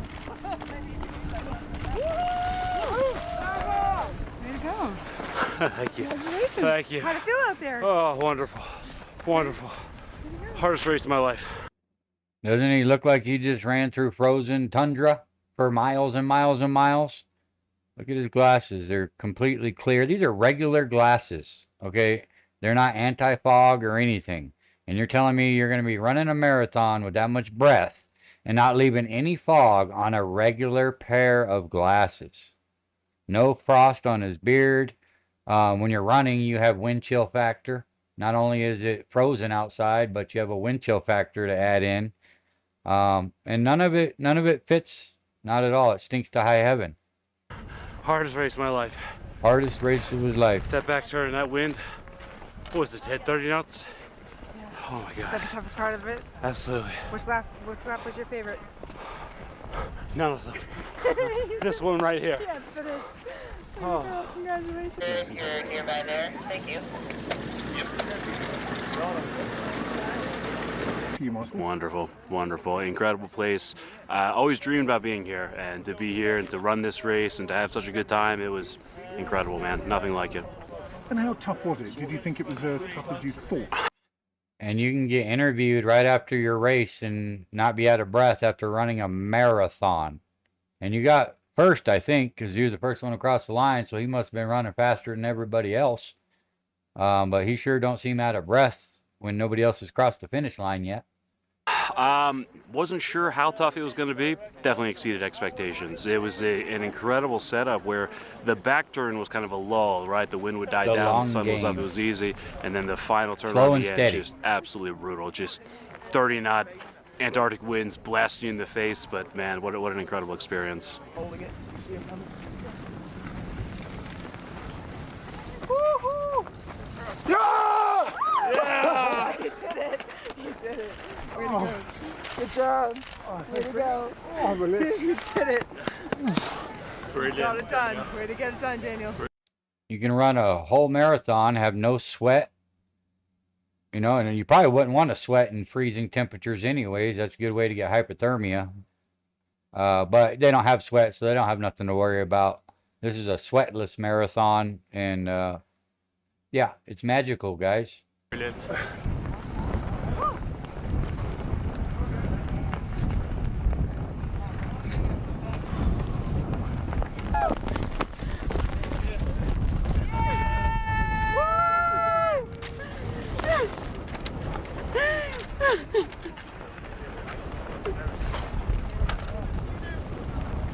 Horrible acting.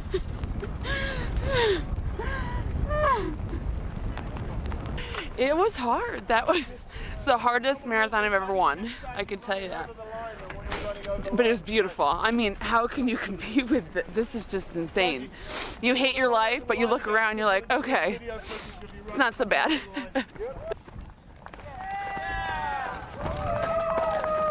Yes! Yes!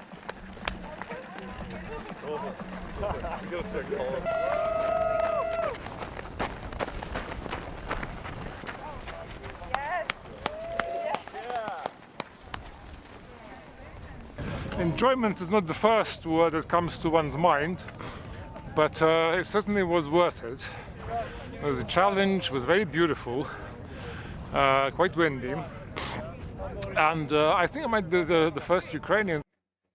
So nobody has red faces, no snot dripping out of the nose, no sweat, no fog. I don't get it, guys. Make it make sense. When you think you'd have at least a runny nose or a red face from running a marathon in frozen tundra? To have done this, so that's quite a nice little achievement. Oh, the shaman, the devil horns. Oh my God. Here you go. So awesome. Oh yeah. Save the best for last. That's a cool one. My turn this time is slightly Yeah. at the back. It's called Johansson. So you guys believe that Antarctica is a real place now, right? That was a real marathon. Am I alone here? That seemed ridiculous. Absolutely ridiculous.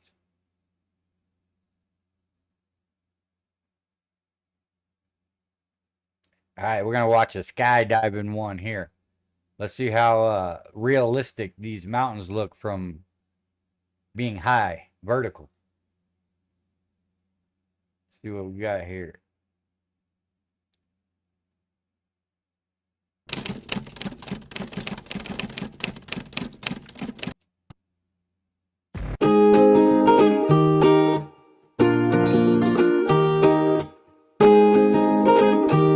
Oh, some frost. Must be in the States.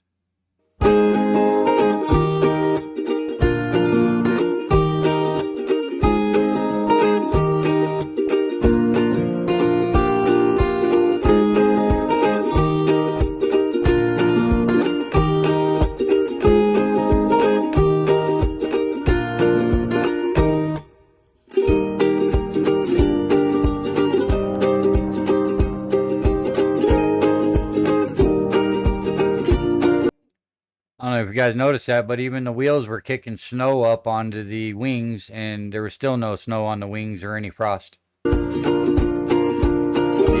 devil's in the details. It never looks cold there. Look how clean, pristine the airliner looks. Doesn't look very cold. Antarctica is supposed to be the most inhabitable place on Earth.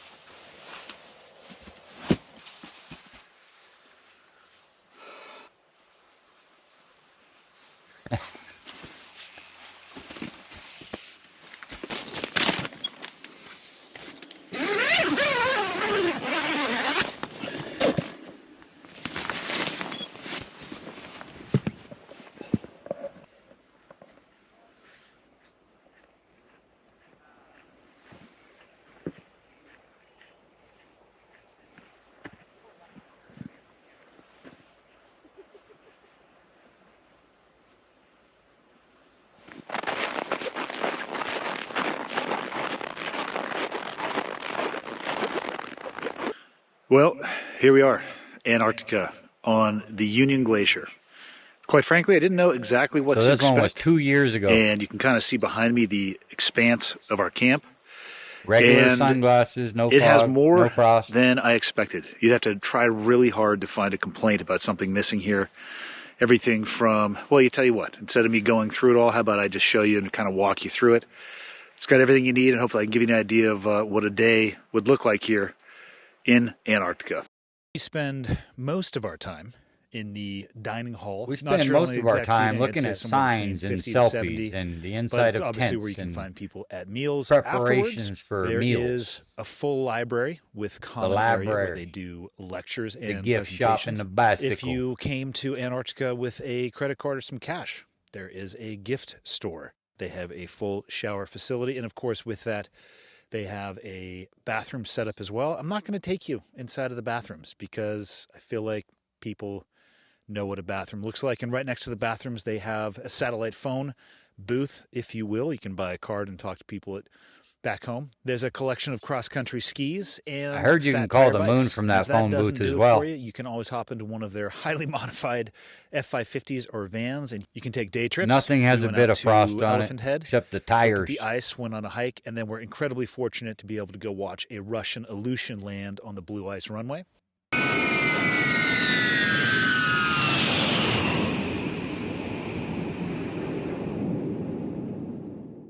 I'm not going to say they have an Air Force, but while we were here, there were 4 planes, 2 DC-3s, also known as Basilers, and 2 Twin Otters, of which we jumped out of.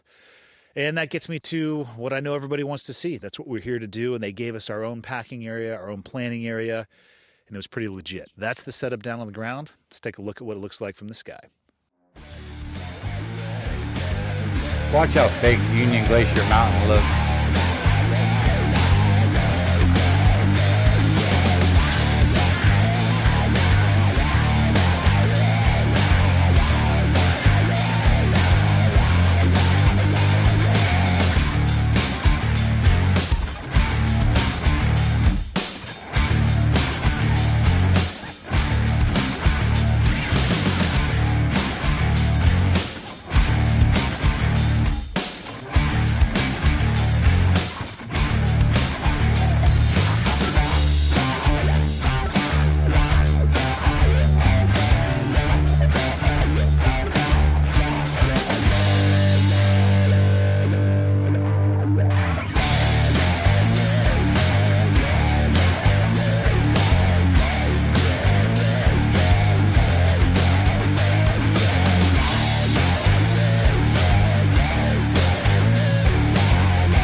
Yeah, Jericho!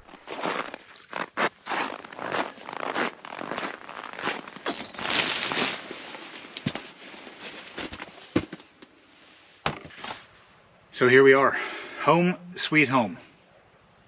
You might ask yourself, where do you sleep when you're in Antarctica?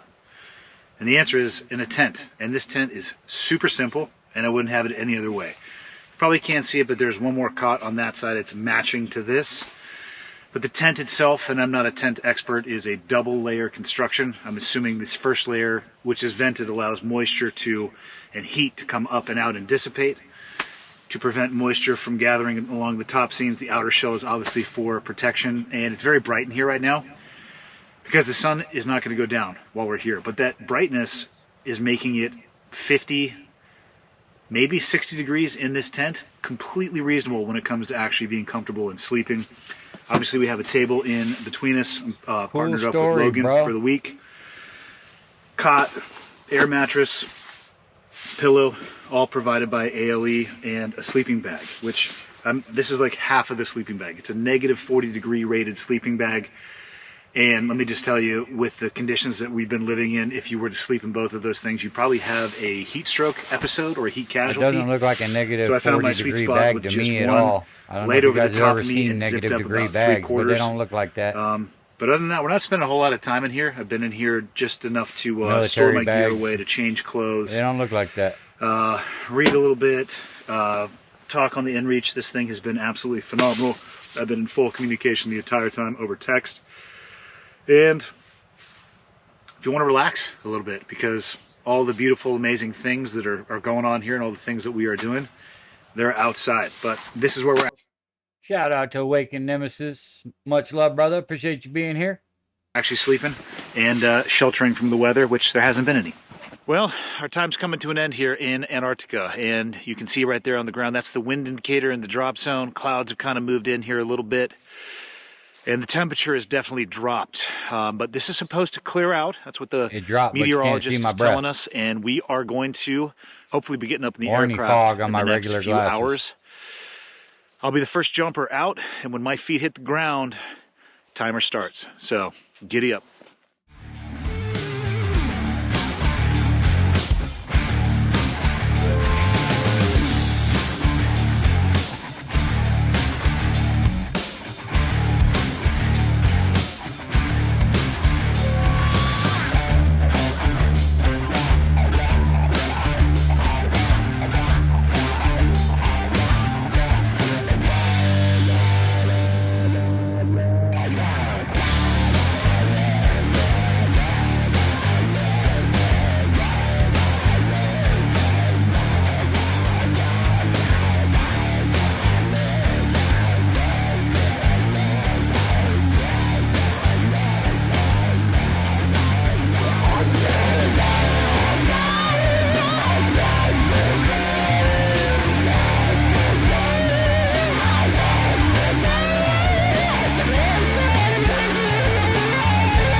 Yeah, I call bullshit as well on that one. Here's their totally solar eclipse. This one's really bad if you ask me.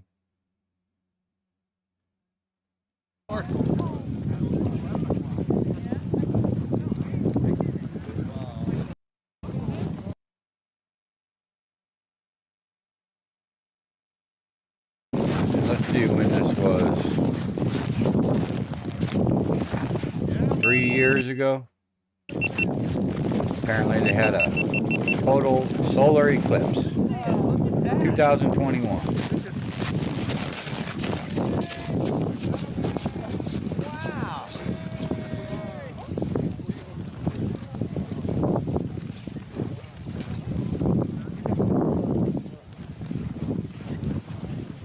I'll grab that. Appreciate you, man. Hey, thank you for joining me. Hope you're doing well.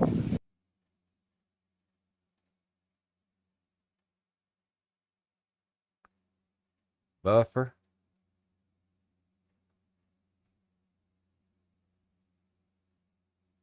And I think I screwed it up. We'll do a reset here.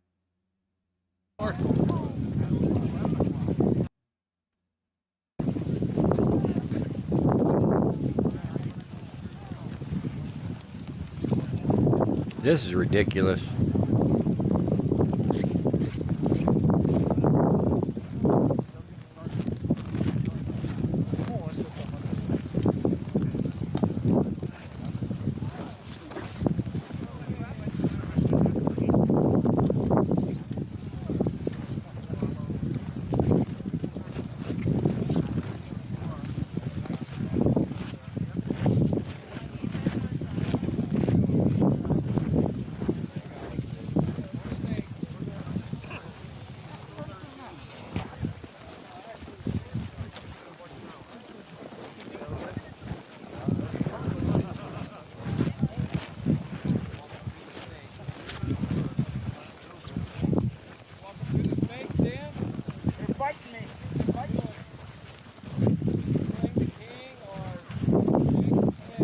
Good quality footage here. You can tell by the pixels.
Ah, I was on mute. Apparently it's a 360 camera.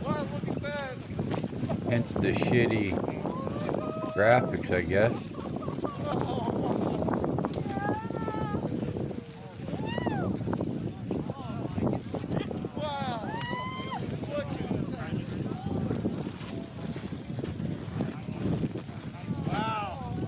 Oh, there it goes, guys. Yeehaw. It just gets smaller, huh? That's what a total solar eclipse looks like, guys.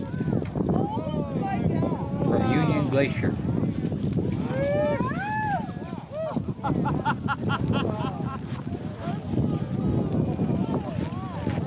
Weird, huh?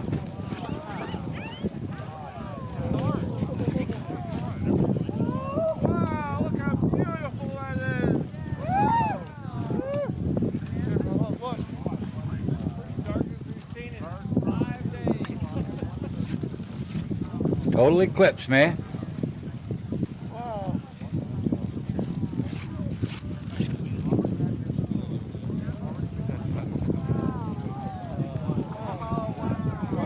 Oh, here it comes. Is that not the fakest shit you guys ever seen, or what? I didn't see any eclipse occurring. The sun looked like it got smaller. And not from just one side.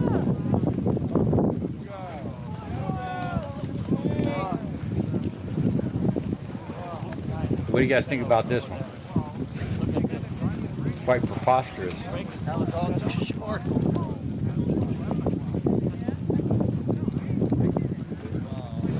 Look at how big that sun is. Holy cow.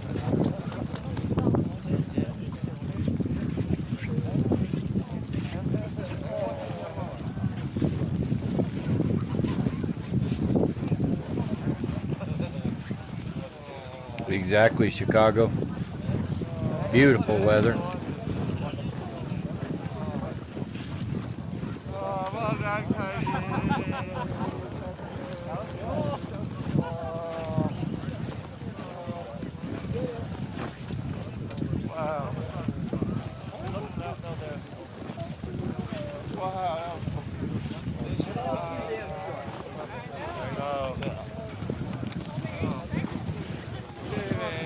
Yeah, so that was incredible. I just don't see how that's supposed to look like an eclipse.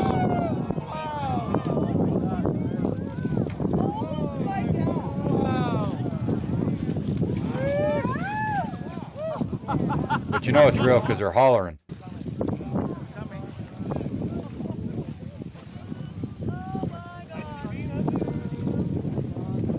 The Aurora Borealis, man. The southern lights.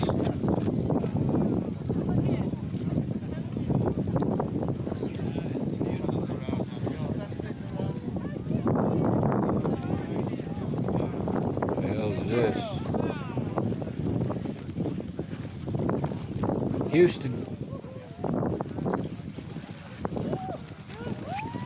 What the hell is that?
That's what those Antarctic solar eclipses look like, folks. They don't look like regular eclipses. Whoa. You guys ever seen anything like that? I don't think so. You ain't been there?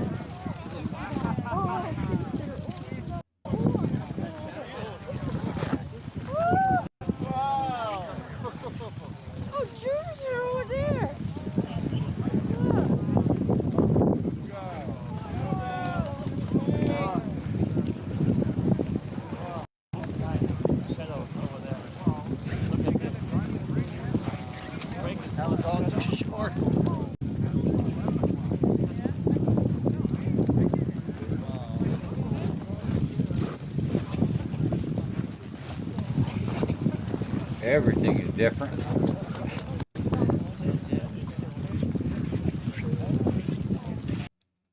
Yep, so that's how it works down there, guys. It's much different.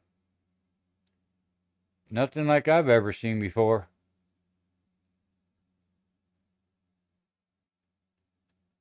Let's see here. Let's go with, this is 3 years ago.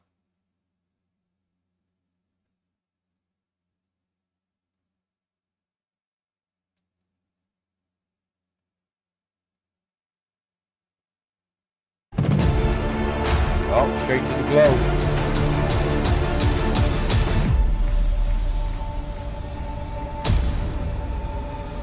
This is a film about a challenging trip to reach the South Pole in Antarctica and thence to return home. The first step towards the South Pole took 6 days to get from home to finally landing on the natural blue ice runway on the Union Glacier in 6 Antarctica, days. and then another 7 days of delay at the Union Glacier before flying to the South Pole. Unlike the North Pole, which is in the middle of the Arctic Ocean, the South Pole is in the middle of the Antarctic continent and so cannot be reached by icebreaker.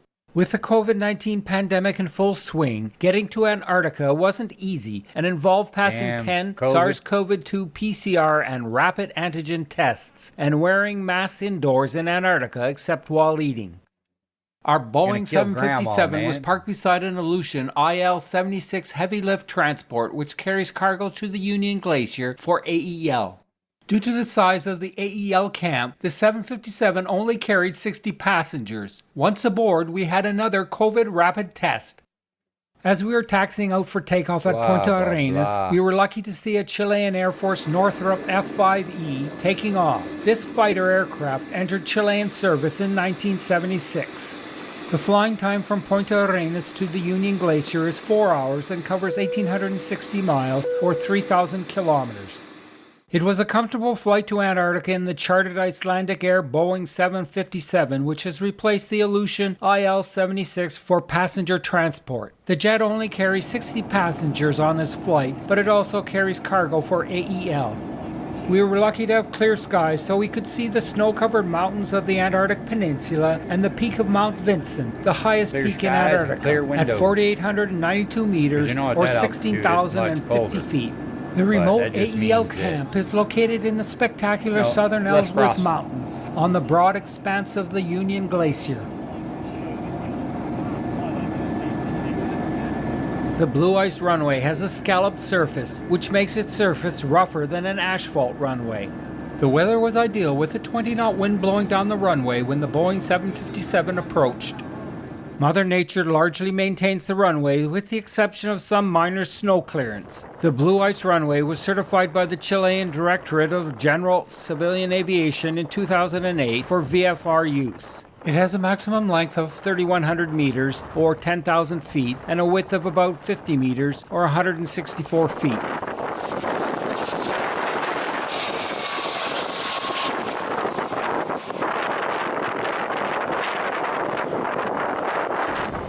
The runway's profile has a pronounced vertical curve. That means an observer can't see the total length of the Always runway when beautiful standing weather, at either end. No snow, never snows there. Never frost, never fog. The first ever landing of a commercial Boeing 757 passenger airliner on a blue ice runway in Antarctica occurred in 2015 at Union Glacier.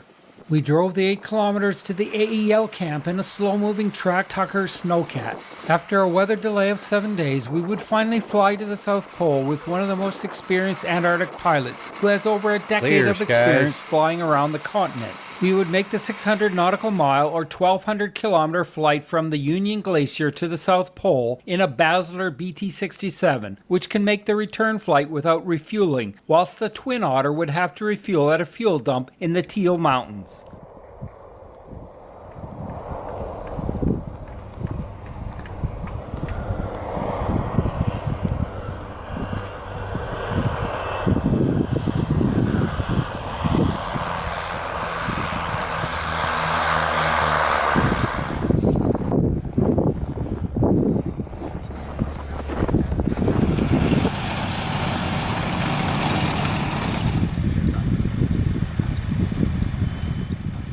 Finally, we were able to board the 78-year-old World War II aircraft bound for the South Pole.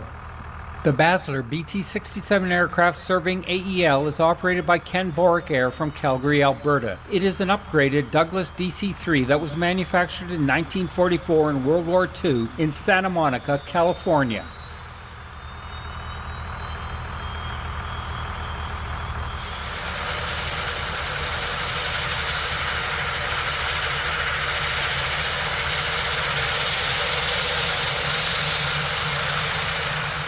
The actual rotational speed of the propellers cannot be gauged when watching videos of a propeller-driven aircraft, since the camera's shutter speed appears to either freeze or slow down the motion of the propeller blades. Hence, when the aircraft is in flight, a slowly moving propeller blade looks very wrong, as does the bent shape of the propeller blades due to the camera's significant rolling shutter.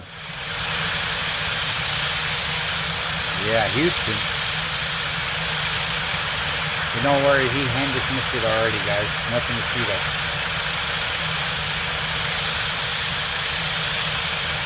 Very strange. When moving, friction causes the skis to heat up, so when stopped, the skis melt the snow, which then freezes the skis to the surface. To free the stuck skis, the pilot revved the engine and wagged the rudder in the prop wash, which causes the plane to move from side to side.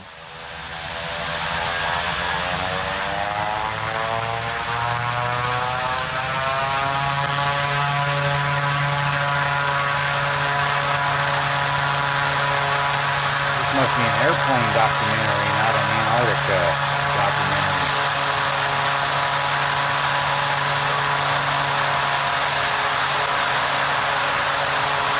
Fix the tail feather.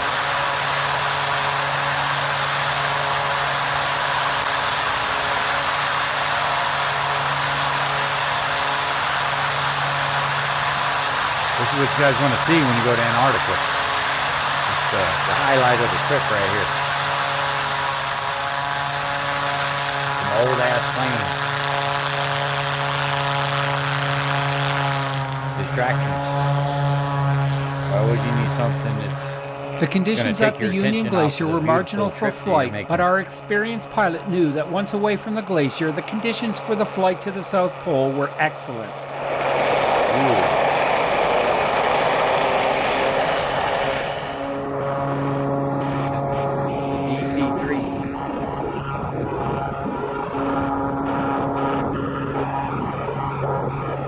Over 6 months, the Basler Turbo Conversions Company takes a DC-3 or C-47 and replaces old instruments, modifies the airframe by inserting a 40-inch plug in the fuselage forward of the wing, which increases the DC-3's volume by 35%, extends the wingtips, and most importantly replaces the original radial engines with new Pratt & Whitney Canada PT6A 67R turboprop engines. These engines require less maintenance because the overhaul time is at 6,000 hours versus 1,200 for the radial engines. 5-bladed metal propellers are used instead of the 3-bladed props that pulled the original aircraft along.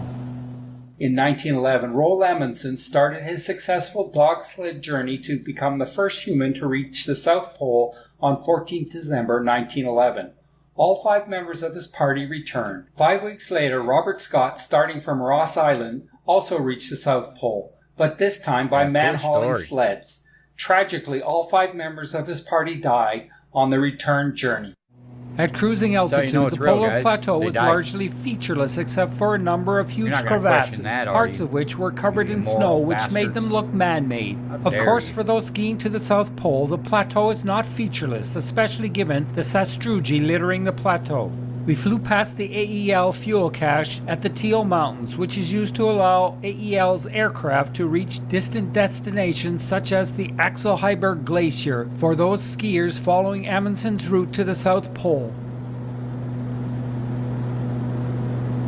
As we neared the South Pole, we could see the tracks made by the Arctic trucks that drove to the South Pole from Union Glacier. After Amundsen and Scott tented at the South Pole in 1911-1912, there was no structure built there until 1956, when as part of the International Geophysical Year, the United States built a station at the South Pole and has occupied it continuously since then. The main building, which has been replaced twice since then, stands at an elevation of 2,835 meters or 9,306 feet on ice which is about 2,700 meters or 9,000 feet thick. The ice sheet moves away from the South Pole at about 10 meters or 33 feet per year. Good to see you, King Shin. Shout out to King Shin. Much love, brother. Doing well. Thank you, man. Dark sector is an area near the station which is kept clear of sources of interference with electromagnetic signals that could hamper radio telescopes. The area has several observatories. Parked at the station was a Ken Borg twin otter serving the National Science Foundation's activities. Happily, we deplaned near the excellent toilet facilities provided by the NFS. However, the temperature of negative 29 degrees Celsius or negative 20 degrees Fahrenheit combined with a wind speed of 12 knots made for a very cold visit to the South Pole, with frostbite being of concern. Since the South Pole is covered by a moving sheet of ice, any marker placed on the actual geographic South Pole would move north by about 10 meters or 33 feet a year. Hence, there is a ceremonial South Pole placed permanently in front of the U.S. South Pole Station for photographic opportunities, and a temporary marker placed at the geographic South Pole, or 90 degrees south, on the 1st of January each year. For some, the remoteness of the South Pole and the difficulty of getting to it means that it holds many secrets, such as a secret Nazi base established at the end of World War II, and a hole at the South Pole that serves as an entrance to the hollow earth where UFOs fly in and out of their secret base. Unfortunately, I didn't see any of these secrets despite holding the required security clearance. However, I did walk around the geographic South Pole in my unsuccessful search for the entrance to the hollow earth, where I hope to escape the bitterly cold wind and warm up. Each year on 1 January, a beautiful new marker is placed at the geographic South Pole, or 90 degrees south, by the staff of the U.S. South Pole Station. Unfortunately, due to the cost of removal, there is a large area at the South Pole Station that serves as a junkyard and includes leftovers from defunct experimental setups and worn-out machinery. The latest version of the main South Pole Station building was opened in 2008 and can be raised up to counter the principal forces that affect it. AEL has a camp at the South Pole which serves clients who wish to stay overnight there, and skiers and truckers who end their journey at the South Pole before being flown back by Ken Borg Air to the Union Glacier. There were a couple of Arctic trucks at the AEL camp that had made the trip from Union Glacier to the South Pole. Later, back in Punta Arenas, I met and talked with the CEO of Arctic Trucks, an Icelandic company, at a PCR testing site before we flew homewards. From the AEL camp, we made the cold trip by snowmobile back to the plane for our return flight to the Union Glacier.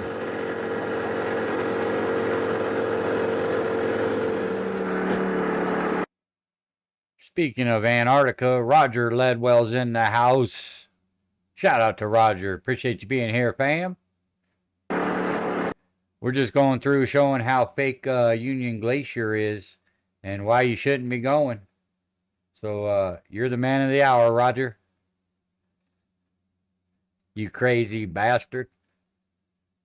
Drop your link while you're here, Roger.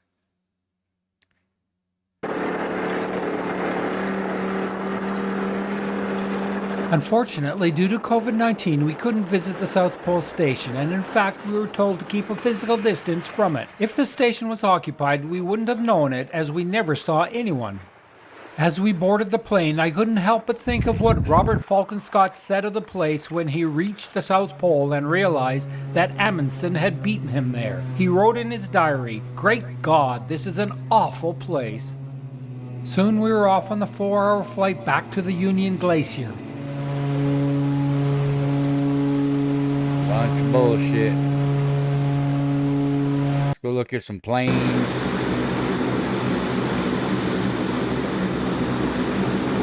Anything to distract, Antarctica. I'd rather look at planes.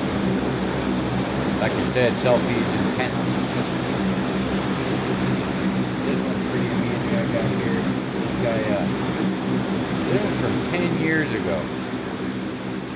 So I don't even care about this other one. I've seen enough of that.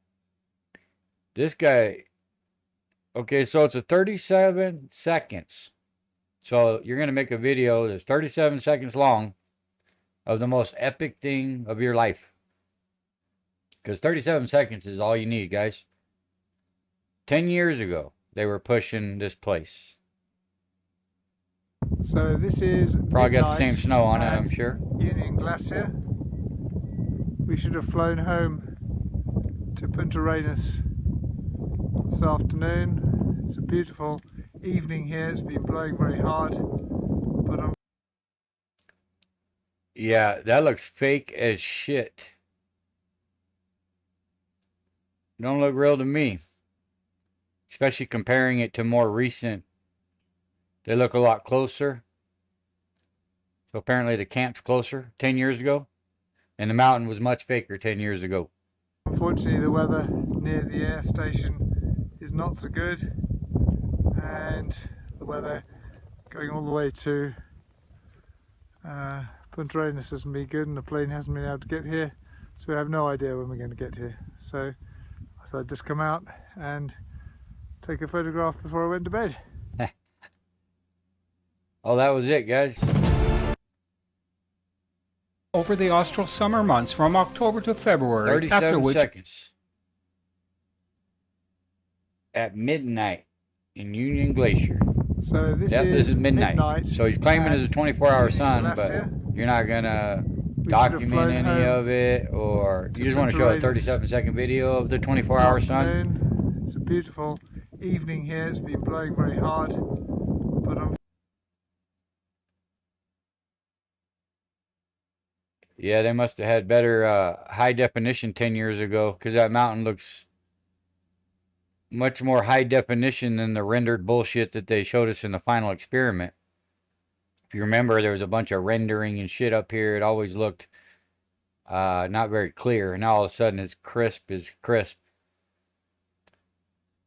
unfortunately the weather near the air station is not so good, and the weather going all the way to Punta Arenas hasn't been good, and the plane hasn't been able to.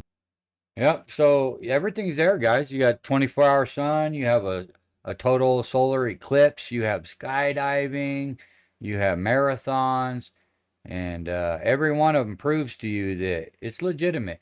So Roger, you should be going there, man. It's not gate kept. Anybody can go. You just got to have the money, and you'll come back, you know, the same man with a different, more experience under your belt. I guess. I think you're crazy, Raj. Yeah, you should go back and watch that total eclipse, Roger.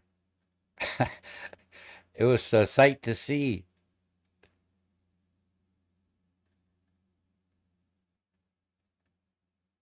Shuffleboard on ice. Yeah, let's see here. Let me see if I can find some more here. I got a bunch of them. I just don't know which ones I've already watched here. Let's see.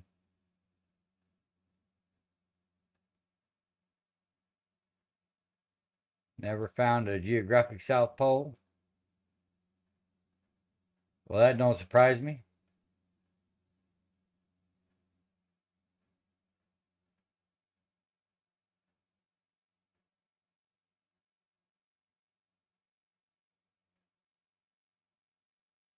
Let's see what else I got here.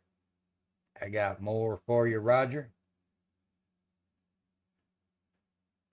I just don't see anybody in their right mind would comply with even going to this specific place, because obviously it is gate kept, or else you'd be able to go somewhere else.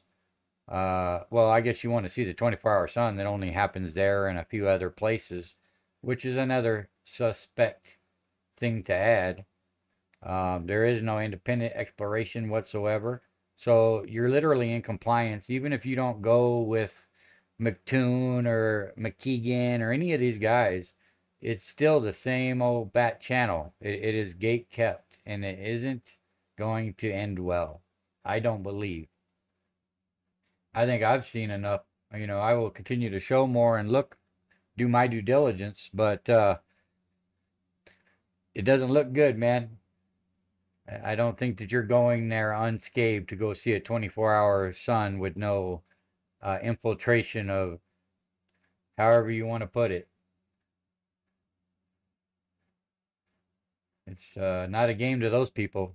You know, they have to defend that they live on a globe. We live on a globe at all costs. So there you have that. Let's see here.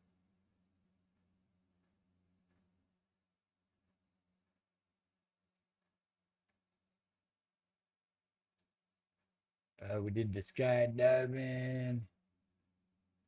There's a couple marathons in here, but they're only 2 minutes and 7 minutes. Like, you're going to show a marathon in 2 minutes. Good stuff. So here's 12 years ago, Union Glacier Base. Let's check that one out. 12 years ago. Hello, I'm Camilla Roots, part of the Intrepid Hello. Science team.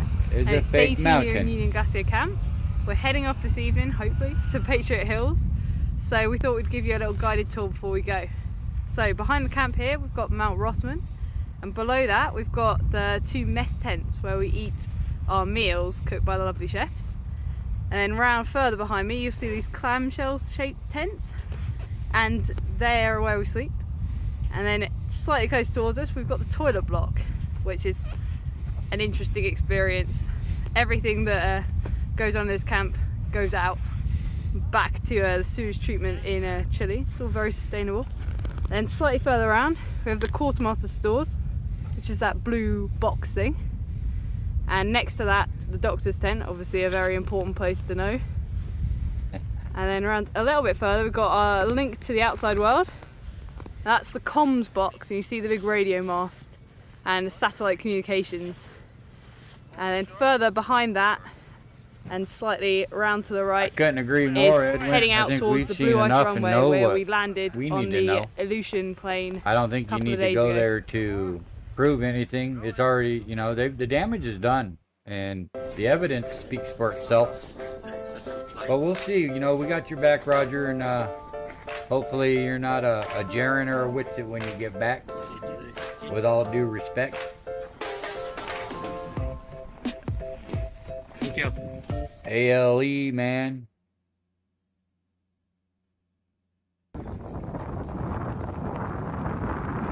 Ah, penguins.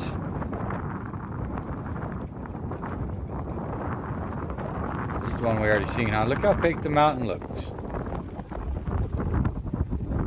This is, you know, coldest, windiest and driest continent on Earth, and huge amount of training, huge amount of prep, huge amount of logistics on to Earth. this moment. So it's very exciting, but it's also very Never nerve-wracking. snows, never fogs, It's going never to be hard freezes. to fight through the wind, but you just put your head down and fight through it and just take one lap at a time. They're 10K course loops, and just take one lap at a time, at times 1 mile at a time, and know that you will have this forever. There's nothing in the world that compares to crossing the finish line of the Antarctica Marathon, and it's truly an incredible experience.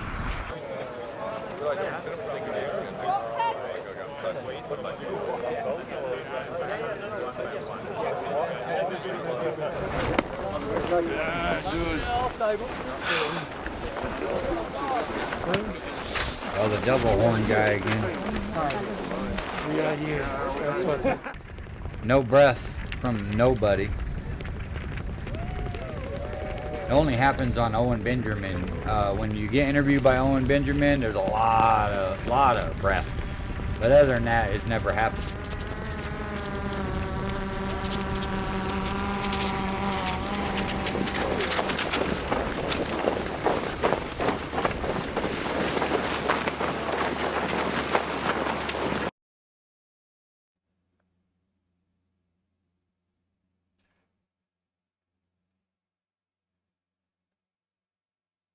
Yeah, this is the one we already watched, huh? Yeah, it was this guy at the champion.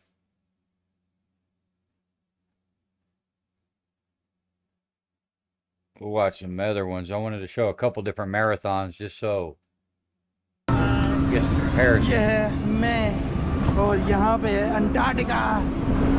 अल्हम्दुलिल्लाह, ये देखिए। वाह, वाह। No frost. पहला कदम Antarctica में। अल्हम्दुलिल्लाह। We already watched that. Unusual सीढ़ियाँ। Thank you, thank you, thank you. ये हूँ मैं, ये Antarctica. Yeah, we're not gonna watch that one again.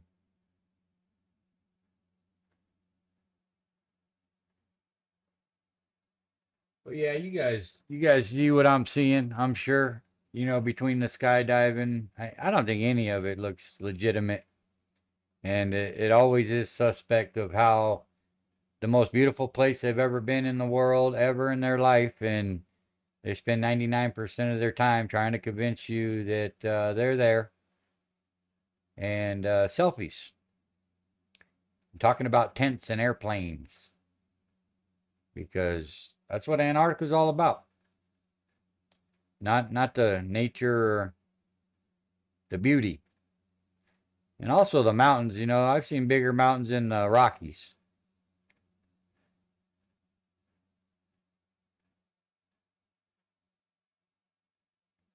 Let's see what else I got here. And I'm going to change tunes here a little bit. I got a video I found the other day. It's kind of a good compilation. I think I've seen a lot of it. Like, it seems like they've taken a lot of talking points from other things I've seen. But I thought it was well put together. This is the real name of the world. Flat Earth. Let's see if any of you guys have seen this yet. Because it didn't come out too long ago. It's by Sergeant Major. This is 21 hours ago.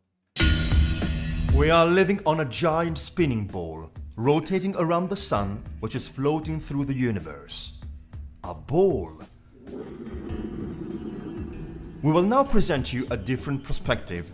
The Earth is flat and stationary, surrounded by a circle of ice that contains all the oceans, from where the sparkly vault of the firmament raises, under which rotate sun and moon in circular orbits very similar to each other. Use the restroom. This model, known as the flat Earth, is way far from what the modern man is able to accept. Let's see why. Recently, Obama and Hillary Clinton have talked about flat Earth. They must have been founding members of the Flat Earth Society. They would not have believed that the world was round. They are basically the current protagonists of the crew, which for centuries guarantees dominion of the world to a few. They talk about it, avoiding the argument with the satire method. Isn't flat. Which is the treatment of mocking and discrediting everyone that questions any official versions. Gravity. As always, we will venture into the road that most might define wrong. Francis Bacon, The New Organ, 1620. Truth uncovers faster from mistakes than from confusion. The flat Earth argument exploded in 2015, quickly divulging on the web, dragging in researchers and average people. Thomas Kuhn's experiment will show you why in his most famous work, The Structure of the Scientific Revolutions. According to the philosopher, science doesn't progress because of the new discoveries and inventions, but the mutation of the paradigm happens through revolution. Like the social ones, the scientific revolutions are announced by the increasing intolerance in the existing order. In this particular case, scientists feel that the old paradigm has stopped working but can't easily let go of it and rather obstruct research. Scientists from both sides will exhibit accusations of heresy, today called conspiracy, or orthodoxy, negating. Every scientific revolution is not just incompatible, but often unmeasurable with what preceded it. And it's the unmeasurableness that explains why passing from a paradigm to another can't happen gradually, nor can it come from logic or from a neutral experience. It has to happen all at once, in a revolution.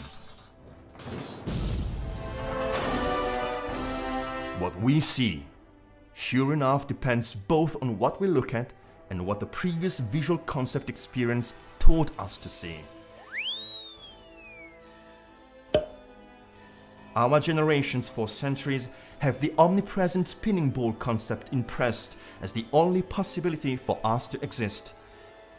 Anything that is not included in this paradigm is out of any chance, out of society, of logic, of the world. Yet, the globalist elite is pleased to reveal the flat Earth model. Freemasons have an obligation to truth. that they adhere throughout symbols and messages disseminated everywhere. In movies,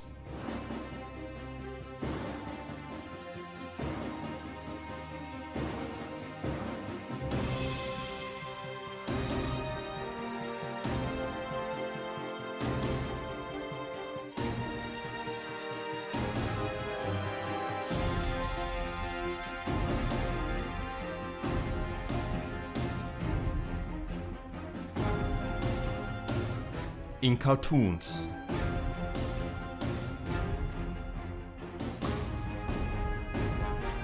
on the web,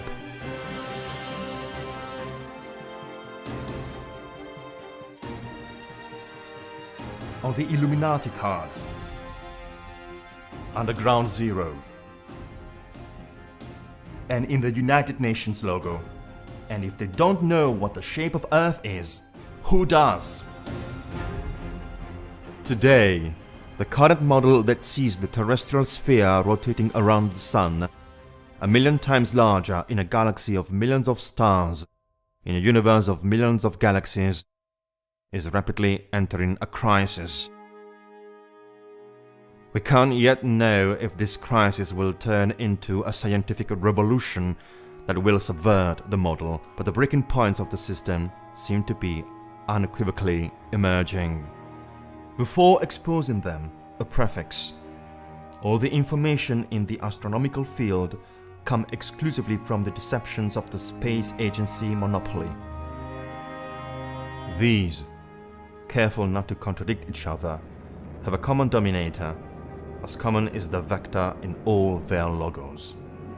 Every image, testimony, experiment, information, exploration, and scientific hypothesis about Earth and what surrounds it is born or created here under the vector's protection at the expense of the worldwide contributor. We will complete this prefix with the explanation of Robert Simon, the NASA employee that created the last blue marble model we have available. Where it was low, I colored it dark blue because they're low mostly in mid-oceans. And then where it's a little bit higher, it was like a little bit brighter green. There's a small problem with it because there's a very slight gap in between each orbit. It is Photoshopped. It is Photoshopped, but it's has to be. Then there was another layer to sort of simulate the atmosphere. It's called the specular highlight. So it's the reflection of sunlight off of water. Just what I imagine it to be. Unfortunately, I'm not an astronaut. I've never been to space, but I've looked at these images over and over again, trying to sort of get the essence of it. It is Photoshopped, but it's has to be. It is Photoshopped. It is Photoshopped, but it's has to be. It is Photoshopped, but it's has to be. So the image of Earth that we you're not an evil person just because you drew pictures. I saw an eyeball with legs. I know we're supposed to be scared of it, but it's kind of beautiful. Run! Amber was the only one doing what we're supposed to be doing, not running from the pain, but feeling it. we have available is reconstructed, altered, composited.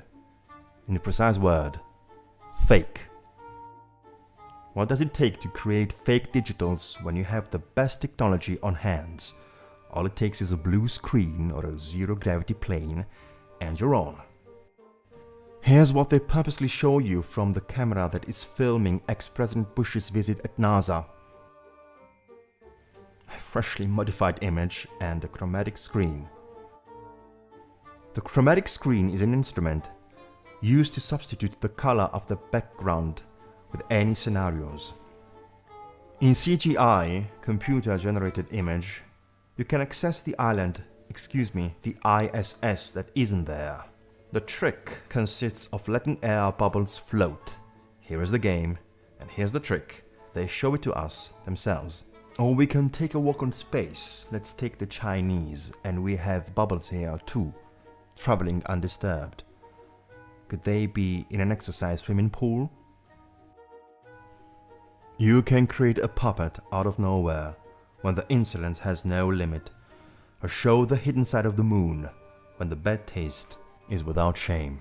All rigorously modified, digitalized, fake. Why not show authentic pictures? Probably because they don't exist. Till this day, it is not possible to have an authentic picture of Earth. we can just see the comparison of the sizes they show us to understand they don't even have the same reference. Supposedly, a scientist took this picture in space, but all you have to do is raise a little the luminosity and we find out the trick. A rectangular cut, this image has been added. Whichever interpretation you want to give to the vector that comes in the space agency logos, scientists that operate there act confirmed to each other, like scoundrels of a grotesque Masonic farce, each one with a role. Cristoforetti, between a shampoo and an ablution, shows herself with a chemtrails normalizing number. Adam Stelzner plays the role of the leader on Mars Attack, where we seem to find a little of all.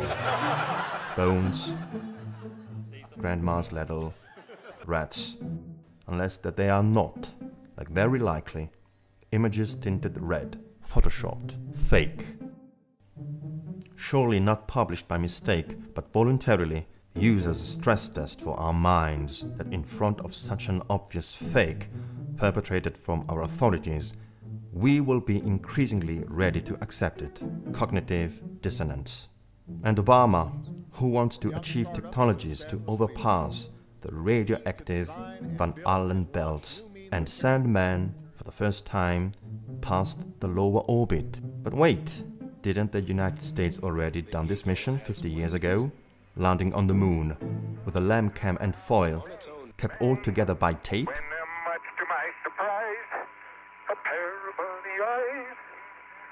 This material is so insolently fake that either they are crazy creating this staged reality or we are dumb believing it.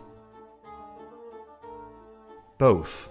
The information monopoly is well coordinated with a world of school, science, politics, and is miraculously able to insinuate contradictions so big in the perception of reality that almost no one dares to look at them. Eric Kobler says, the human being is an information system with the consequence that it can be healed through information. This is what we are trying to do now, talking about the shape of Earth.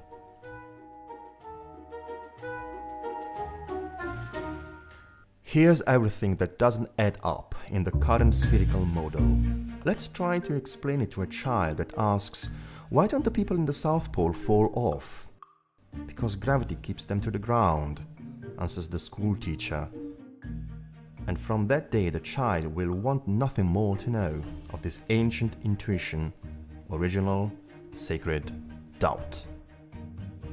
If he tried in adult age, he would be invaded with such a quantity of formulas and mathematical equations to get struck forever. The force of gravity is a theory, not reality. What passes for law of gravity can be explained with the concepts of density and buoyancy. An object denser than air will fall towards the floor. One less dense will tend to float. Let's hear what Einstein says about Nikola Tesla, one of the greatest and noble geniuses of all times. How does it feel to be the smartest person on Earth? Well, you should ask Nikola Tesla about that. Now let's hear what Tesla says about gravity. The theory of relativity wraps all these errors and fallacies and clothes them in magnificent mathematical garb, which fascinates, dazzles, and makes people blind to the underlying errors. The theory is like a beggar clothed in purple, whom ignorant people take for a king. Its exponents are very brilliant men rather than scientists, but they are metaphysicists. Researcher Anthony Pash wrote, what has errantly labeled as gravity are actually magnetic force lines.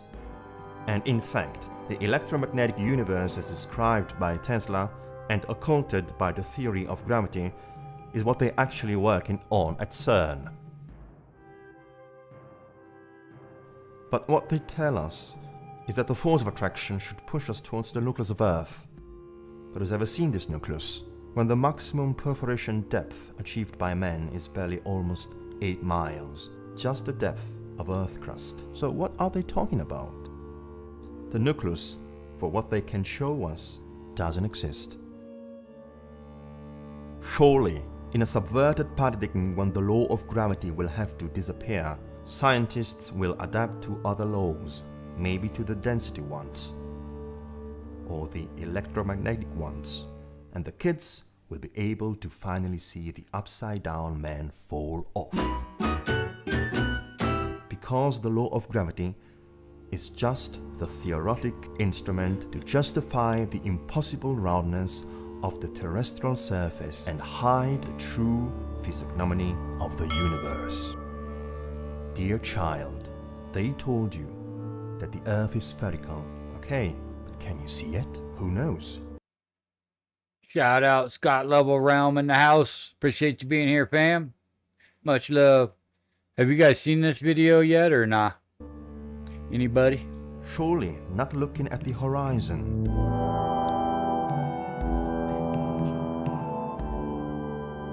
Nor from the window of a plane.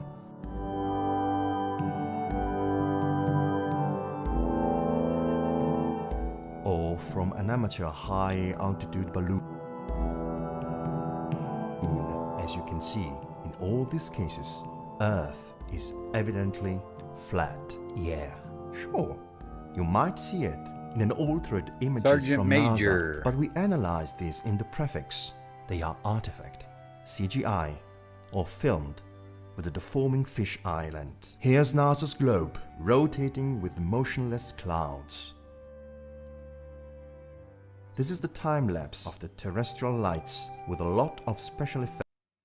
Shout out to the true few if I haven't shouted you out yet, brother. Much love. On lights, storms, aurora borealis, ridiculous. And here's an example of a fisheye Earth. So, it's all artifact. So, where can we see the curvature? Not from the ISS shuttle. That doesn't exist. We already acknowledged. It's a movie set. We can observe a plane flying. It could be a drone. It's a trick. All of that happened in a little town called York, Maine, across the United States from where we're talking to you right now. And all of that happened in a little town called York, Maine, across the United States from where we're talking to you right now. We would be willing to believe it, only if during a live feed, an astronaut decided to show us what is visible from the porthole of the shuttle. I repeat, in live feed. Surely not in the scenes treated in post-production. Otherwise, we stay in the computer graphic field. Should we see the sphere from satellites? What satellites? The ones described from the pen of the science fiction author Arthur Clarke that invented them in 1945. Yes, because satellites are an editorial product and were realized only 20 years later by NASA. But till this day, we don't have credible images of the construction of a single satellite or of the ISS. Hands-on data. Today we should have in orbit about 20,000 satellites, but no one has ever ascertained their presence, verified a possible collision or fall, the blacklit passage observing the moon. Never seen. Neither from Earth nor from space, excluding the images elaborated with computer graphics. Good morning. This is the last picture from our so-called satellite on Italy.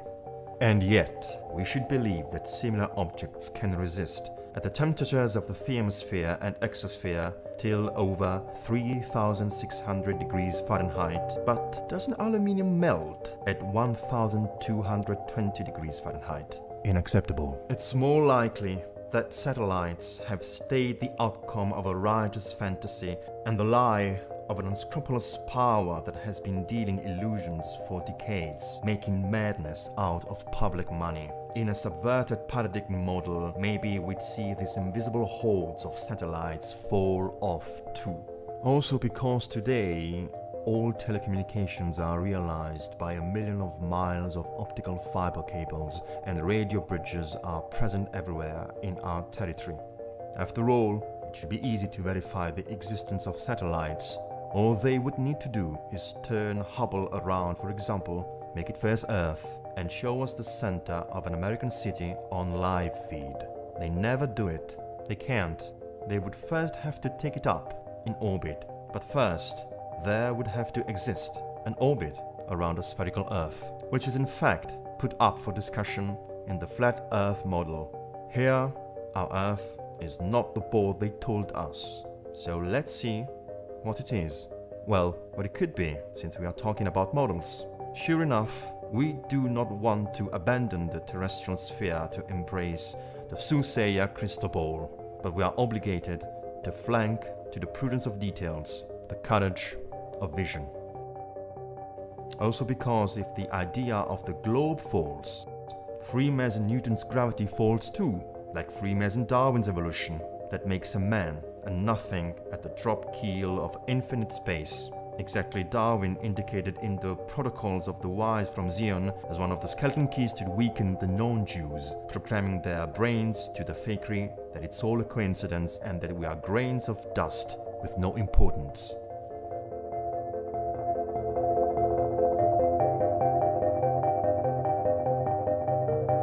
Let's get back to our Earth. Every object that disappears at the horizon ends up beneath Earth's curvature. This is what conventional science says by daddy's mouth to the child that faces the sea for the first time. But it's not true. With an optical zoom, the figure that had disappeared on the horizon gets right back on sight.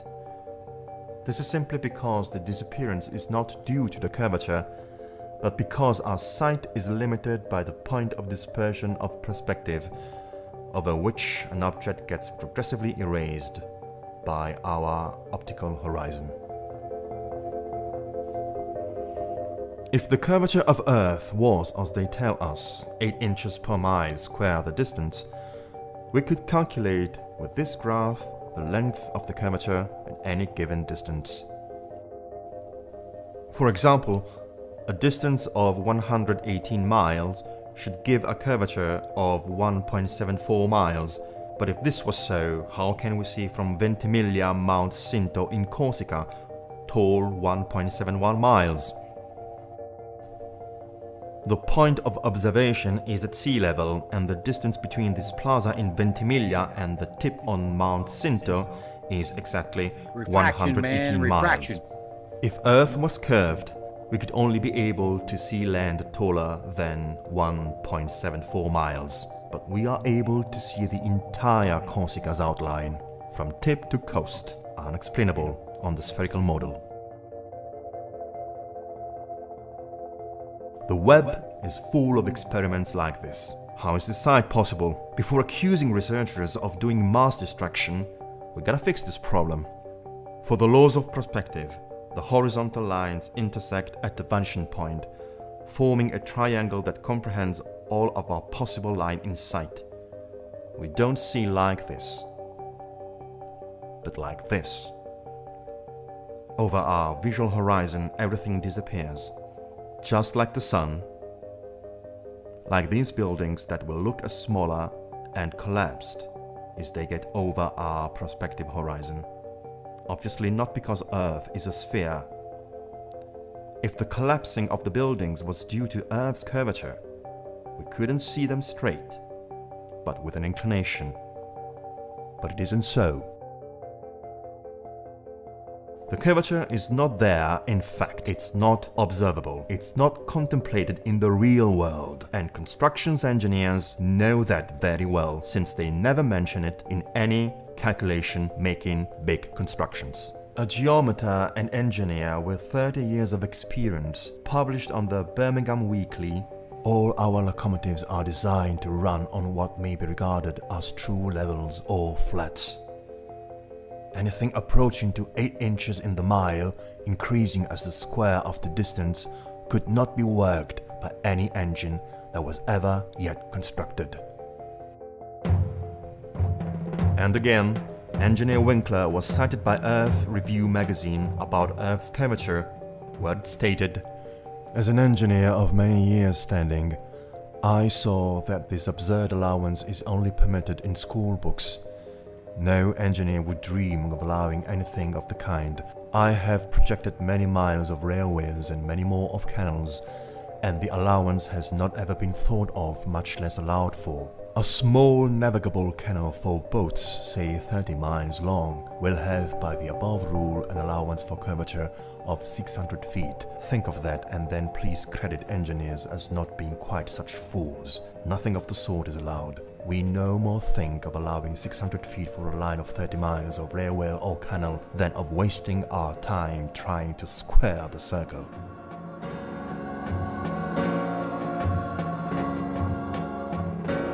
So, do we want to force engineers to be curving canals? How could they? Can you imagine any basin of water curved? Water doesn't curve, yells the boy with no more patience. It doesn't act like that, but like this. So, at the least, in correspondence of oceans should exist huge sweeps of water on the same level. At least there, the Earth should be flat, but they keep promoting the opposite model, a curving ocean. Simply unlikely. The natural physics of water is to maintain its level. Water is even used to make a bubble, which is for leveling constructions. This, because of water, on the contrary of science, can't lie. They tell us that its curvature is due to gravity, and all this gravity that can keep the stormy ocean squished can't keep a butterfly down from its light flight? Pure mystification. Plane flights tell us even more. Let's check it out. At rigor of logic, a plane flying at an altitude even to the Earth's surface would have to keep pointing its nose down. This doesn't happen during flights. Why? Asks the famous boy that has by now got some courage. Because gravity, always her, keeps the plane on the level curve, parallel to the ground, as if the plane was a sphere tied to the ground with a string, answers orthodox science. So to indulge the curvature below, there is no compensation necessary. To not indulge any curvature and proceed linearly, the pilot would have to fix the path of the plane upwards. It might be scientific for science, but it's illogic. And if a linear flight was all you needed to get lost in space, what do we need missiles for? Science and technology are so incongruent. No, it's not like this. As this persistent chemtrail along various miles shows, airplanes fly linearly and without the danger of slipping away in the universe. Let's take the flight routes. In a particular case in 2015, a flight from Bali to Los Angeles had to make an emergency landing in Alaska. But in which model would it be considered an emergency trajectory compared to this one? And the spherical one, in which the two distances seem to be very much equal. Rather here, in the flat Earth model. It's on this surface that planes fly. This is the only way we can understand the reason for their path. This is actually this. This is this. And this again is this. And all of this simply for the economy principle.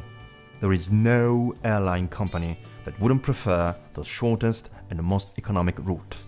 This silliness exists only in a virtual model, on the hands-out that they serve you on the planes while you eat your peanuts.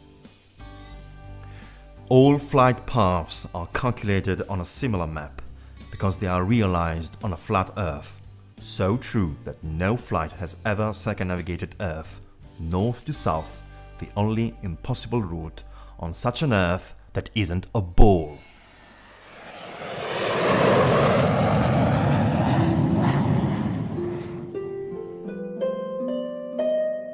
An elegant way to explain Earth's curvature is given to us by Eratosthenes from Cyrene, mathematician and philosopher that lived in the 3rd century BC. Well, our boy is now a young man. He's insolent and he takes count on that. without too much reverence. How is this possible? He asks. That till this day we have to exhume Eratosthenes to prove a fact as huge as the shape of our world. Simple, because these exhumers only have an handful of dust on their hands. Eratosthenes' experiment consists on measuring a spherical Earth radius. His results was only 5% off from what is now taken for valid. He simply observed the difference of the shadows projected by the sun at noon of summer solstice in two towns, Siene and Alexandria of Egypt, that have a distance of 5 million stadiums between them and thought to be on the same meridian. When at Siena the sun doesn't project any shadow at noon, at Alexandria the shadow of the gnomon makes 7.2 degree angle compared to the vertical, which is a 50th of a round angle. Here comes the deduction. The circumference of Earth must be 50 times the distance between the two cities, which is 25,000 stadium. 24,200 miles, almost as much as the 24,900 miles of terrestrial circumference accepted today. In the moon landing movie, the shadows of the bodies projected from the sun. Shout out to Shawnee B. Shawnee B is in the hizzle. Much love, Shawnee B. Shout out. Thanks for being here, brother. On the lunar surface look divergent to each other, reported to a distance of a few meters on a plane surface. There is no need to presume any significant curvature, but if the sun was distant 150 millions of kilometers from the moon, the shadows of the objects this close should be parallel. We can only justify this with a close source of artificial light. We know that NASA built the moon landing at home, but what can we still observe is how on a level surface the inclination of shadows can vary with the closeness to the light source. What Eratosthenes solved, presuming Earth's curvature, needs to be done by calculating a much minor distance to the Sun. The flat Earth model, in fact, describes the Sun close to Earth, just like the vision of the rays suggest. And if this is fakery, as some might define it, from the atmospheric refraction, it means that Eratosthenes too made these calculations induced in error from refraction. But it is not so. Wikipedia then states about apparent diversion of crepuscular rays, invoking the effect of perspective that concentrates all of the lines at the point of optical horizon disappearance. But this shouldn't influence our perception of seeing them vertically. Perception doesn't work like this. But we see the sun rays this way, and this means that their divergence is due to the nature of a multi-directional light that comes from a much smaller and closer sun than what they've told us. Structured like this, the sun creates divergent shadows like the ones measured by Eratosthenes in 5,000 stadiums of space, but on a flat Earth.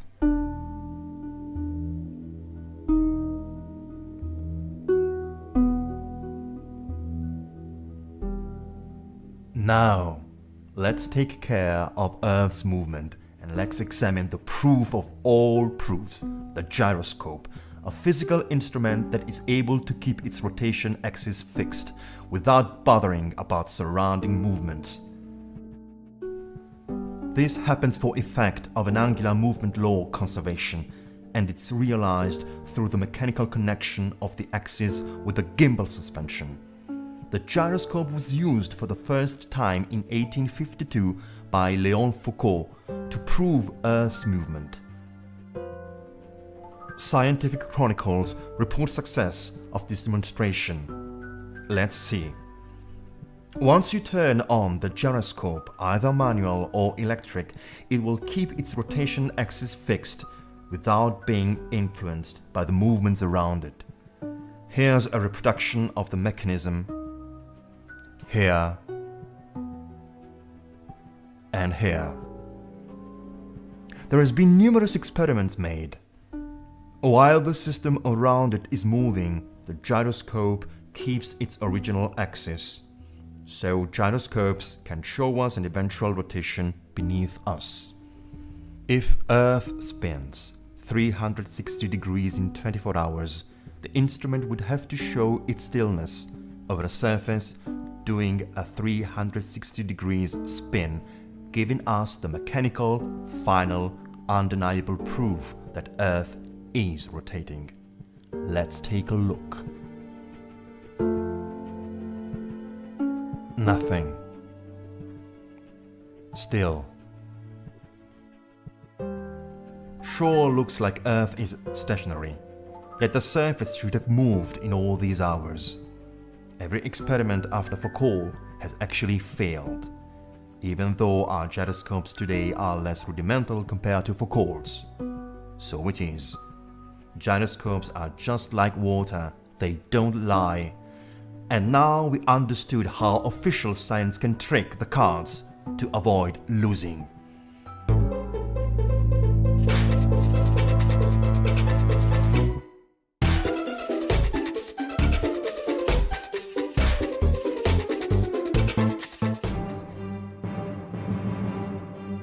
Then we have the Coriolis effect. The scientific divulgators can't wait to point out formulas that show how this apparent force can make hurricanes and bathroom drains swirl clockwise if you wash your hands in the northern hemisphere and anti-clockwise if you wash them in Australia. Please stop! For the toilet drains, consult Wikipedia. We get it now. They make up imaginary forces and they apply them as they wish. They made Coriolis effect after a bullet shot in the air that supposedly resents of the force before hitting the ground, but not for a plane that if it resented this effect, it would have to land like this. Because nonsense can be kept in flight only until it hits the wall of reality. So let's debunk them. Hurricanes and water drains swirl both ways everywhere, and planes simply land on the ground. If Earth rotated constantly, with its atmosphere going east at over 1,000 miles per hour, no plane flying at 500 miles per hour could reach a destination in the east without it coming back behind the plane. Actually, if we think about it, Earth's rotation is imperceptible. Unfortunately, we don't believe what our eyes see because they have taught us an artifact system which requires believing what has never been confirmed by observation or by experiments. Remember this, no experiment has ever confirmed that Earth moves.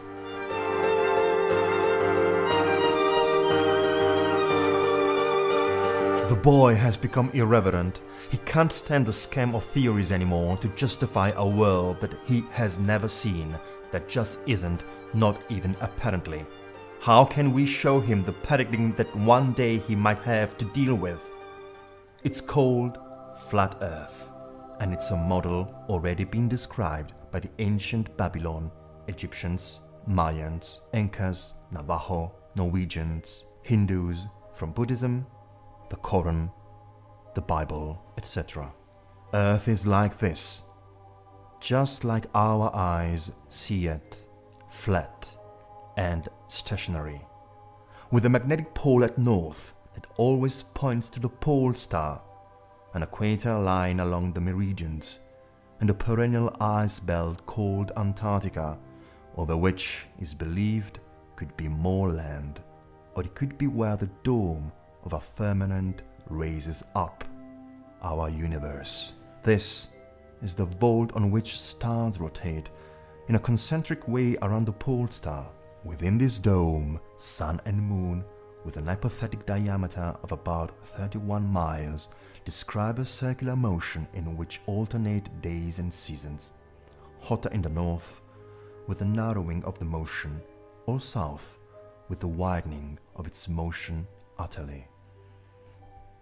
If the sun rotates above and around Earth every 24 hours, regularly moving from tropic to tropic, every 6 months, we have the consequence that central and northern regions receive annually much more heat and solar light from southern regions along the circumference.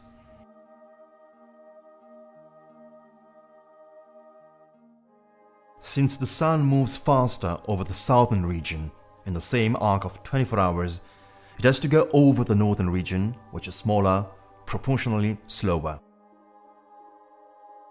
This explains the temperature differences from the Arctic, about -22 degrees Fahrenheit, and Antarctic, about -76 degrees Fahrenheit, the differences of the seasons, and of the lengths of daylight.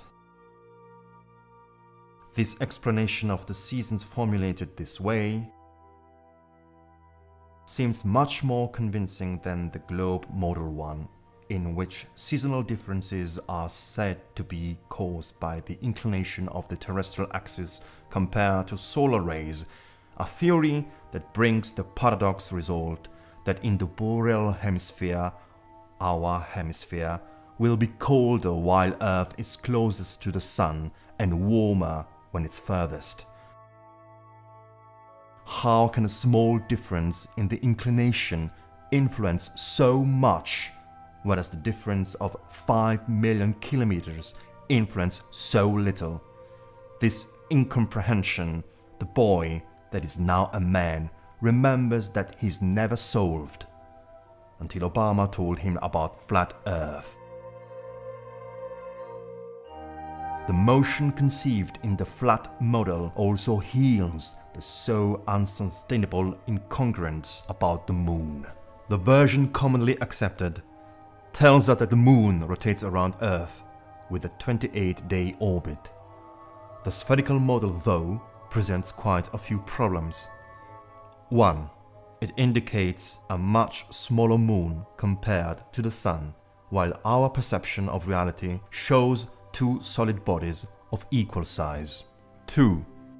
To justify the fact that we only see one side of the moon, the model forces the very improbable, perfectly synchronized motion with Earth thanks to its identical periods of rotation and lunar revolutions. But if it was so, it's hard to understand what produced the craters on the visible side, since this side has always been facing us. 3. With this concept of motion, it would be impossible to see the full moon during the day, but it is something we can observe in our reality. 4. Some lunar eclipses are incompatible with this theory. He has explained the eclipse and the spherical model. The moon enters the cone of Earth's shadow that interrupts light from the sun. Let's watch. At sunset, the portion of moon being shadowed should be on top. At sunrise, it should be on the bottom, necessarily.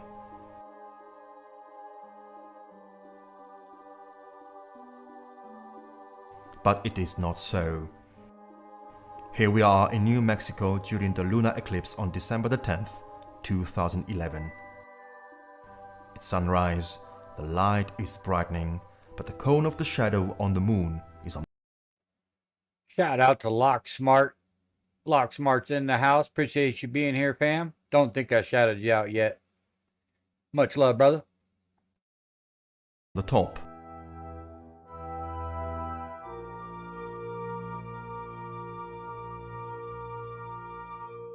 Same phenomenon observed with incredulity in Illinois at 6:30 in the morning. I find very interesting is I was expecting the shadow to come upward across the moon as it would go down and it would pass into shadow, and actually it's going the other way around. In this case too, we have to choose. Either we listen to science and ignore reality, or we can observe reality and give the definite kick at the spherical model. In the flat Earth paradigm, the moon, whether it's a sphere, a disk or whatever, it has an orbit just a little slower than the sun. 25 hours. This is a model that seems more plausible to us. The motion indicated explains solar eclipses too, phenomenon that ancient civilizations knew how to perfectly calculate. based on this flat Earth plan. And now let's move on to the motion of the sun. This one, like sunrise, is the slow motion of the sun getting closer to us from east. Its setting is nothing more than its disappearing from our visual horizon. No curvature makes it go over the horizon. The sun simply disappears from the point of our perspective. So once again, observing reality gives us the precise perception of things. In fact, it seems evident that it is the sun getting closer or farther from us rotating on a flat plane that it's at the center of our universe as we see it. One of the main keys to start up the paradigm crisis is to put in light all the contradictions in the dominant spherical model together. If it was Earth rotating, it would end up with altered seasons on A and B. So, going from a point to another, we should observe the inversion of days with the nights. Midnight in June should be becoming midday in December. It doesn't happen because they say every 24 hours Earth spins 1 degree over, not 360 but 361 degrees. This compensation maintains the same days and nights in the two positions indicated. So the inclination of the globe remains the same, 23.5 degrees in June as in December. Considering that the North Pole always points at the polar star, how can this happen in both moment A and B, distant 186 million miles from each other, and with the same axis inclination? In fact, reality doesn't get along with theories, as it would on a stationary model, which describes a flat plane over which the firmament of the stars rotates around the polar star. What are the ironmongers of the spherical orthodoxy willing to invent now? The pole star is 2.55 quadrillion miles away, so that we can't calculate the parallax of the stars from June to December.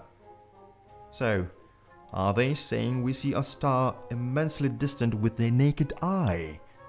Of course they answer, because it's 46 times bigger than the sun. This is how they use measurements and numbers, bending them to resolve any invented abortive theory.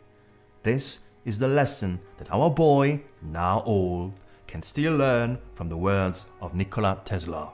Today's scientists have substituted mathematics for experiments, and they wander off through equation after equation, and eventually build a structure which has no relation to reality. And here is what we see with a telescope. This is all we can observe. For example, this one is Venus, Sirius, Arturo, Vega, Betelgeuse. This is how the stars are visible, and they probably answer to different density rules compared to the ones that rule our three-dimensional Earth. Basically, are we living in a system in which we are at the center while stars and planets rotate around us? Or are we the moving suburb, traveling in an insignificant solar system in the infinity of the universe?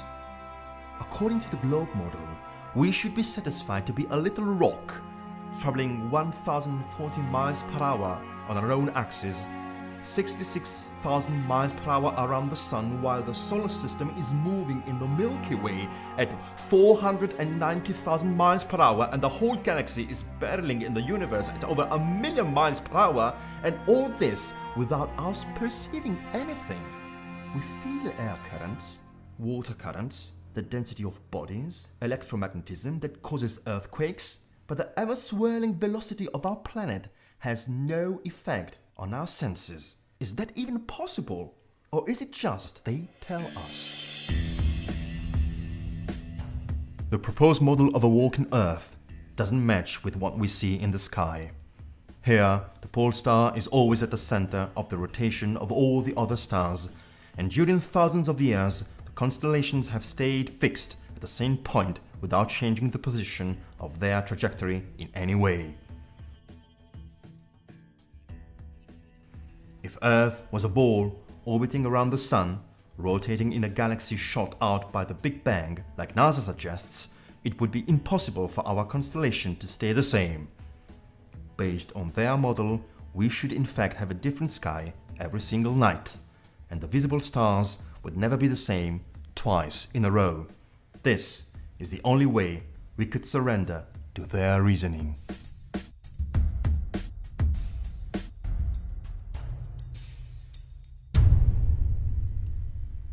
But orthodox science has on hands the dominant paradigm that has been creating for the last 2 millennium and will use it till the impossible, till the irreversible, showing off laws made by equations that have only the purpose to make inaccessible the observation of the universe and the criticism of the imposed model.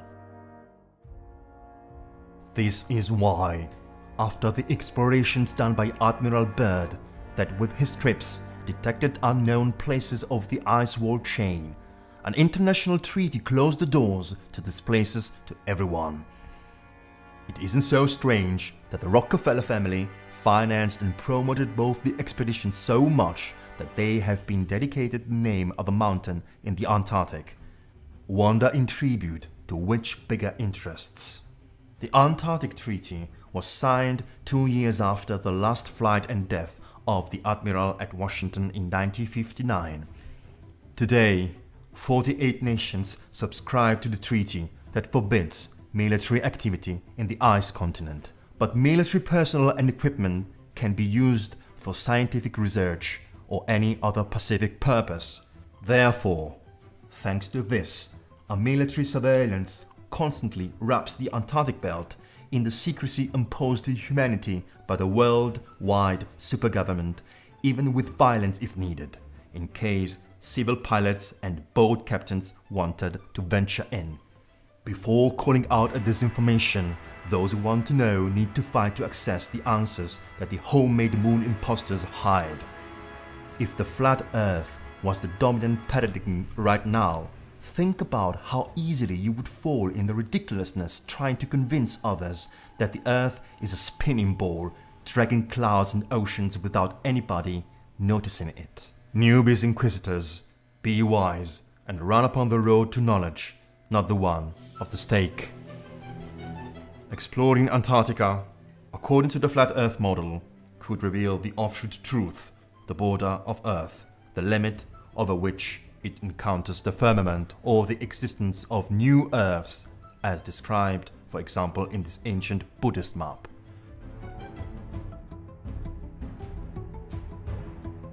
If it was so, we could assume the presence of land nearby us, on a flat plain separated by ice, or on plains underneath us. These could be the pavement of the universe. Today, a knowledge trip would be possible where no one else has ever gone. But what technology permits, the power forbids, can't get any clearer.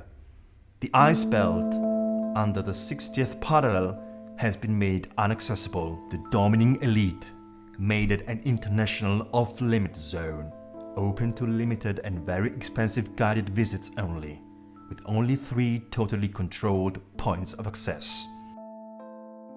After all we know, guards are always on the border. This is what they authorized us to be thinking, that the sphere they want us to believe in is the perfect shape to hide the border of unknown lands and trap every questioning mind. Antarctica is what the myth of Hercules columns have taught us to see, the impossible limit, the knowledge wall, the access door to truth, to a new ancient truth that they are trying to delay, they want to stop, they want to prevent. And if someone tries to define it, they will provide to pollute it again, saturating the masses with lies. If Obama had the human consciousness on his heart, its well-being, the growing knowledge and of communicating, or even if he just thought that Flat Earth was a stupid model to disapprove, he would consent an auto-financed mission to Antarctica for a committee of free explorers of any belief. What they are doing instead is create division. Democrats against Republicans, Flat Earthers against heliocentrics, us against them. This is all they need to do to dominate us. They have the necessity to leave us in the shadow, to make us believe we are an insignificant dot in the universe. This is what they need the spherical model for. The dominants, moving the levers of true power, are preparing the illusion that one day we will be landing on Mars, or that maybe someone will be landing on Earth. This is what they induce. We can calmly destroy Earth, because one day we won't need it anymore. Who knows the truth?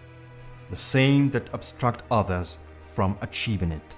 Maybe, since always the Jesuits are sun adulators, they have dressed it up as Christ.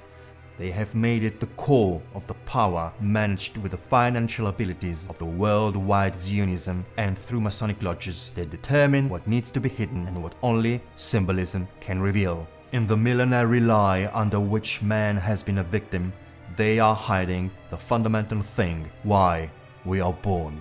This is why we are handling Flat Earth. Decoding Earth's model answers this primary question of every man. In an extreme synthesis, if Earth is flat, it means that they purposely tricked us. They took the sense of our lives, disguising it with sacred or profane images that they gave us walking outside the churches or megastores. Removing Earth from the center of the motionless universe, these Freemasons have physically and metaphysically took us from a place of supreme importance to a complete, indifferent, nihilist one.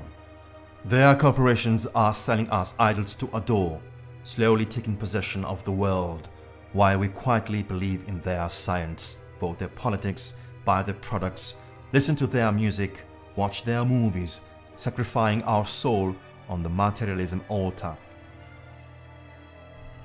I will not talk about creators to believe in. Before believing on anything else, we need to, from right now, start to believe in ourselves, taking back the blank delegations, taking away credit to trusted raiders. They have parted men from its center to be able to be in the main throne themselves, imposing immutability to the law of the stronger. Like all other deceptions, it's useless to ask whose accomplice. Astronauts, plane pilots, politics, scientists. Of course, the winning paradigm is undisputable if you want to keep your job or your social reputation. The viable road is the one of knowledge and collective research. We will be subject to the system believers group satire. But who has a consciousness has also wide shoulders to sustain the weight. In the meantime, we have the sensor that the celestial sky is impenetrable. If they have to make everything up on this movie set, it's only because they can't access outside of it.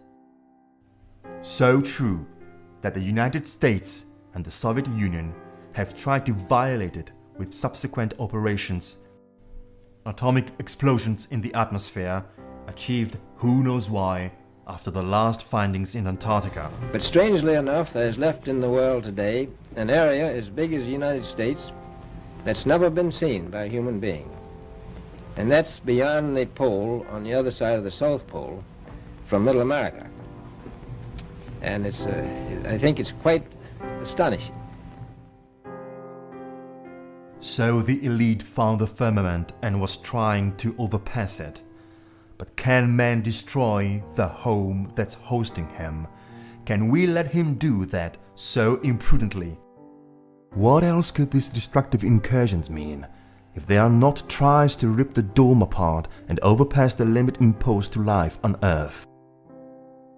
It seems weird talking about the dome, for me too, but if Hillary Clinton does it, why can't we? Why on earth should we not give voice to the ancient wisdom that depicted it, or the clear impression that these pictures taken on the last mission in Antarctica arise? but we are all standing under a glass ceiling right now. What is this barrier impossible to overpass? Translucent material, force fields, the so-called Van Allen belt, they say. Something that not even a missile can overpass, that's for sure. 4, 3, 2, 1.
NASA knows. Its missiles in fact prudently take a parabolic descending trajectory, as they did with the shuttles.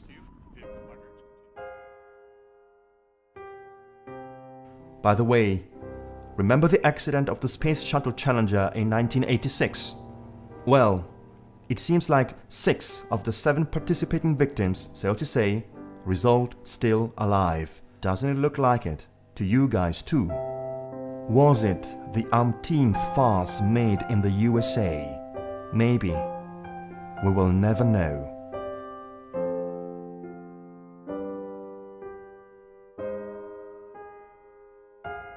This documentary will not end with the revelation of a truth at our fingertips. The truth that they are hiding today is common to us, even if we think differently.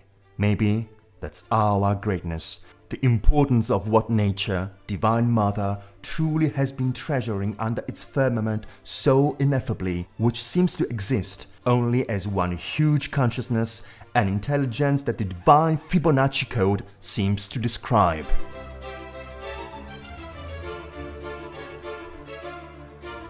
Whether it's the spherical model or the flat one that best portrays it, what exists regards each and every one of us. It regards the baby that in the cradle already knew everything, then stupor by stupor has forgotten, dropped off from the weight of experience.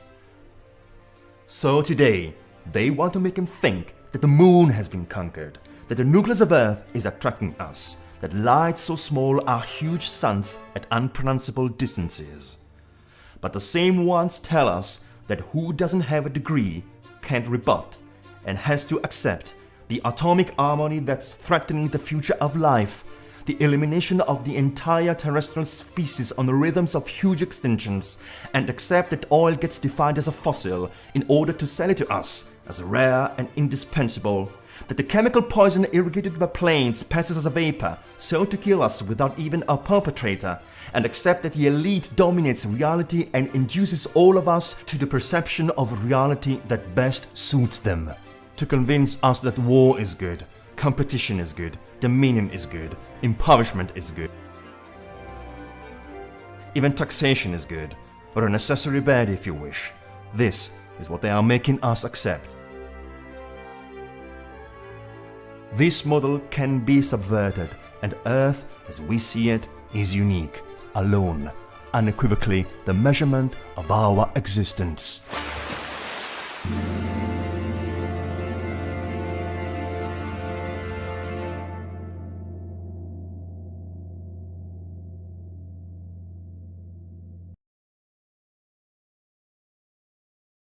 There's one simple vision hack anyone can use to improve vision, so you can say goodbye to your optometrist for good. Did you know that vision impairments have nothing to do with your eyes? The eyes are simply a camera for the part of the brain responsible for your sight. Here's the truth. No matter what type of glasses you wear or what eye treatments you try, you're only treating the symptoms, not the root cause. So listen up. Eventually, it will become harder and harder to see clearly, making you feel detached and less engaged in life. This is when your loved ones start to worry if you're able to manage on your own, and the next thing you know, you're relying heavily on others. But here's some good news for you. Top researchers from the University of Cambridge have made a startling discovery. While studying a lesser-known area of the brain, these researchers were stunned to find that all vision impairments stem from one single root cause.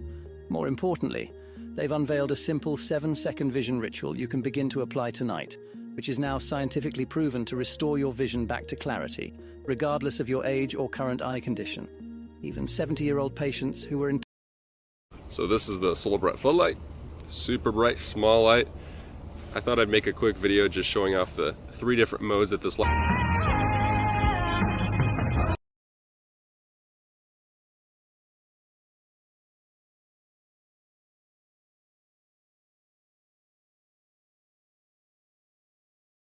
America is back, thanks to President Trump and Leader John Thune's working family tax cuts. No tax on tips.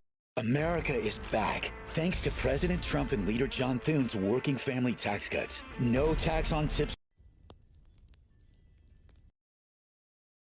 I found this place in the woods. We dropped Amber's notebook in it. And now I'm worried that Amber's drawn. Exhumers only have an handful of dust on their hands.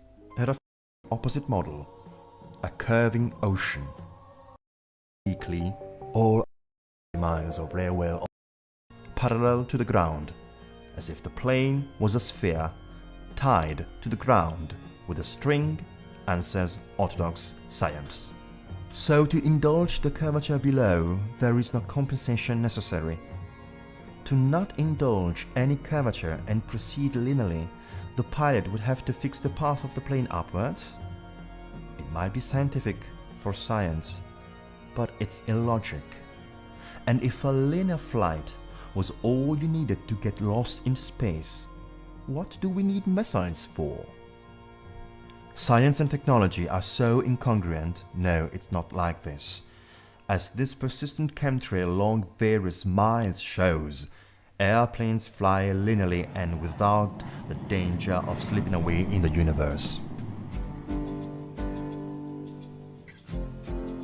Let's take the flight routes.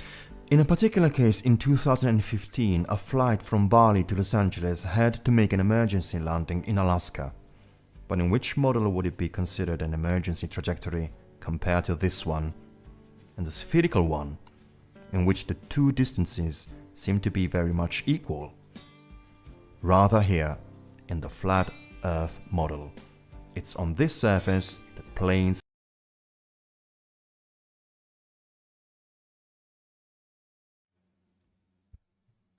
Yeah, I think we made it all the way through then. Caught me off guard. I was like, I thought it just swapped on me. I think we've seen it all. Yeah. Oh, yeah. But yeah, that's a pretty good video there. That was Sergeant Major. I will drop the link if anybody wants it.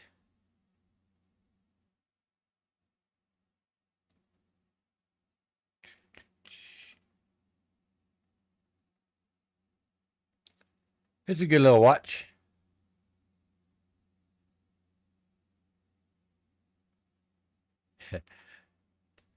Chicago Cubby Bear loves the ads. Can't get enough. Squeeze him in a Glober's eye, huh? Yeah, I thought it was well put together.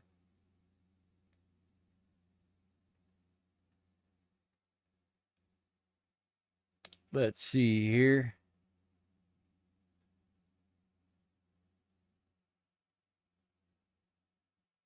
See what else I got here we could throw on. I'm just chillaxing this evening, taking it easy. Little watch party action. See what else I got here.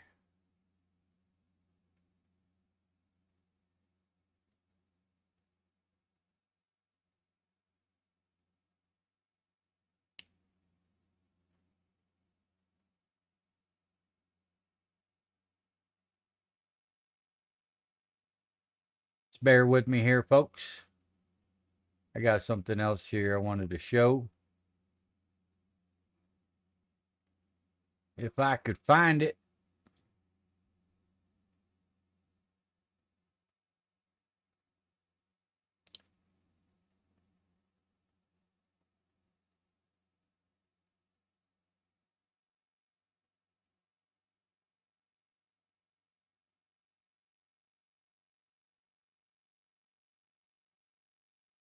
I gotcha.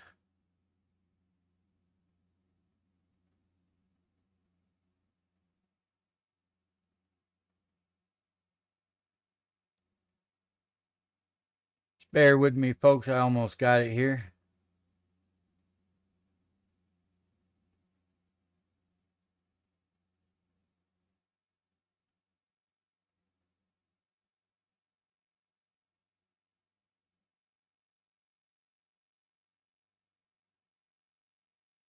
the far right, they It's another interesting video that I found not too long ago. It's actually really old, but I never seen it. The elite gender inversion. Looks like it's dividing asunder. It's the creator.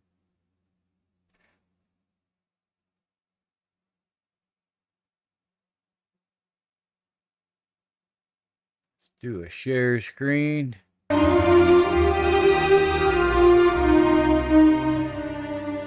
The human brain is a very fascinating, complicated type of supercomputer that often we as humanity take for granted. But for an understanding of its processes and how they affect us in our daily lives, we turn to psychology for answers. What if I told you that the same tool of understanding was being used against you every day by the mass media? I'm sure even the most astute scholars would not be shocked. Our habitual definition of the reality beyond our own four walls being shaped by the elites is well documented in the mainstream political narrative. But what if this subversion, this perversion of our psyches, is deeper than you could ever imagine? Psychology is an enthralling subject because it can be used to easily predict the nature of human responses to outside stimuli. The elite's investment into experiment-based research has revealed tons of fascinating processes that satiate the sleeping pseudoscientists, but also provides a valuable resource of scientifically backed information to the truly awake, critically thinking mind.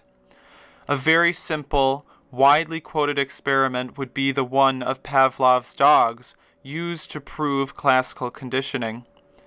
He essentially took the neutral stimulus of a bell and connected the dog's salivation response to it by creating a positive association with being fed. Essentially, the bell equals food. This is critically important to the reasoning behind the elite gender inversion. But before we discuss this most important topic, we must discuss a bit more psychology. Religious leaders often recite a quote commonly attributed to Saint Francis Xavier, and it goes like this: "Give me the child until he is 7, and I'll give you the man."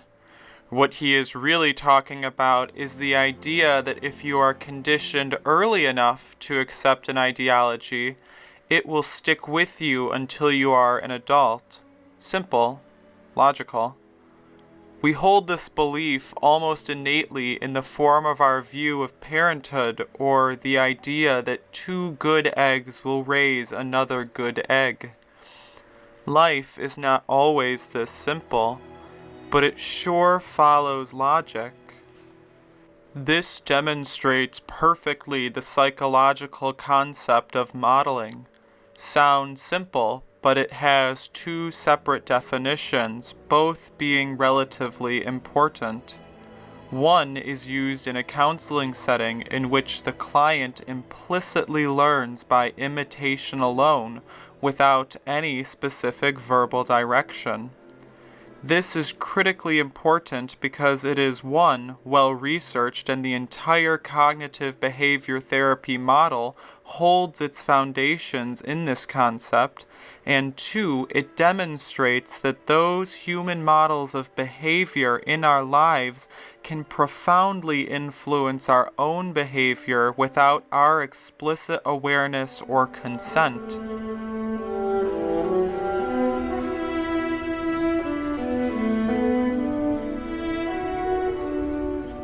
I know you're probably like, John, come on. Why are you giving us all of this psychobabble? And to that I say, let's continue on with modeling, because you will understand in the next few minutes how vitally important your understanding of these concepts really is.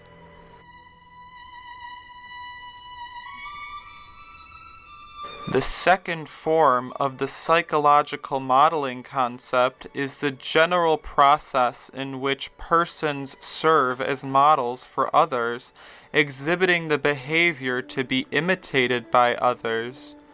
That's pretty straightforward, but really, think about the society around you. For supposedly being the most advanced civilization to have ever populated the earth, we are walking on parallel train tracks with George Orwell's dystopian Oceania, speeding towards our eventual total subjugation.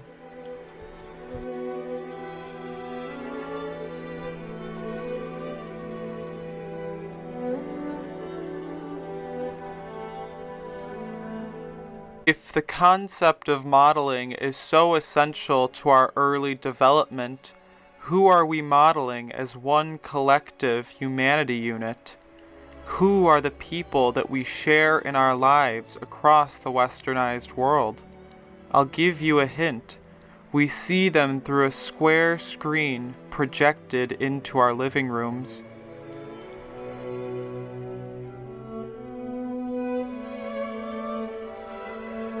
If you have noticed, there's something very strange about the plot lines that we see on standard television programming. Usually we see a normal child go off the beaten path because of drugs, bad influences, or pubescent sex. Something like that. We never see a plot line that blames school indoctrination, ingestion of exogenous chemicals, or the inherent influence of the programming aspect of TV programming. This isn't a diet documentary, nor a critique of Common Core.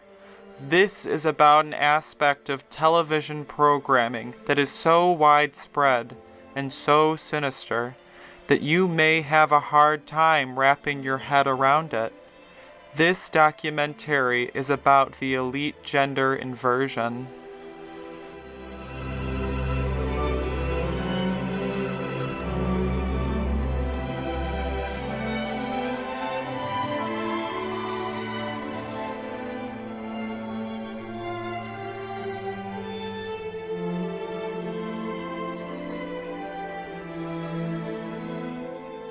Did it happen? Is your jaw on the floor? What am I looking at? Is that Sandra Bullock? Cher? Yes, it did happen. Yes, it is true. You are looking at the Adam's apples of some of the most famous women that you have grown up with, and yes, that is Sandra Bullock. Just breathe. This is quite literally the tiniest step into the science of transvestigation that you could possibly take. Transvestigation, but John, what?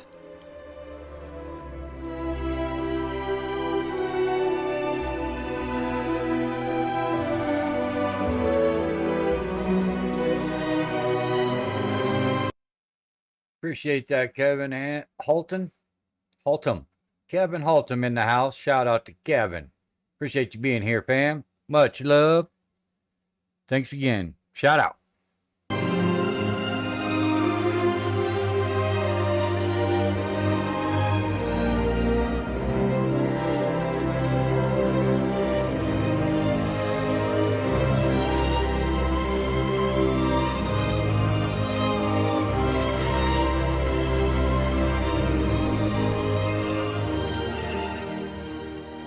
Transvestigation is the science of using biological gender markers to determine the sex of another person without DNA evidence. These gender markers take shape in the form of the following characteristics in men.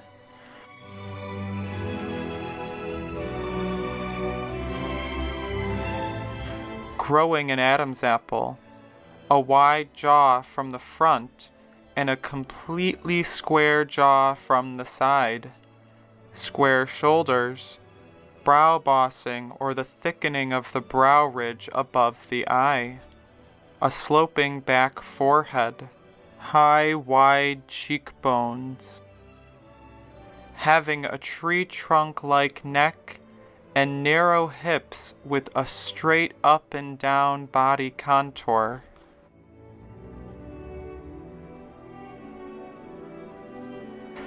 Did you catch that?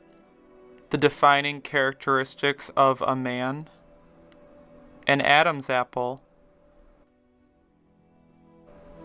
A wide jaw from the front and a completely square jaw from the side.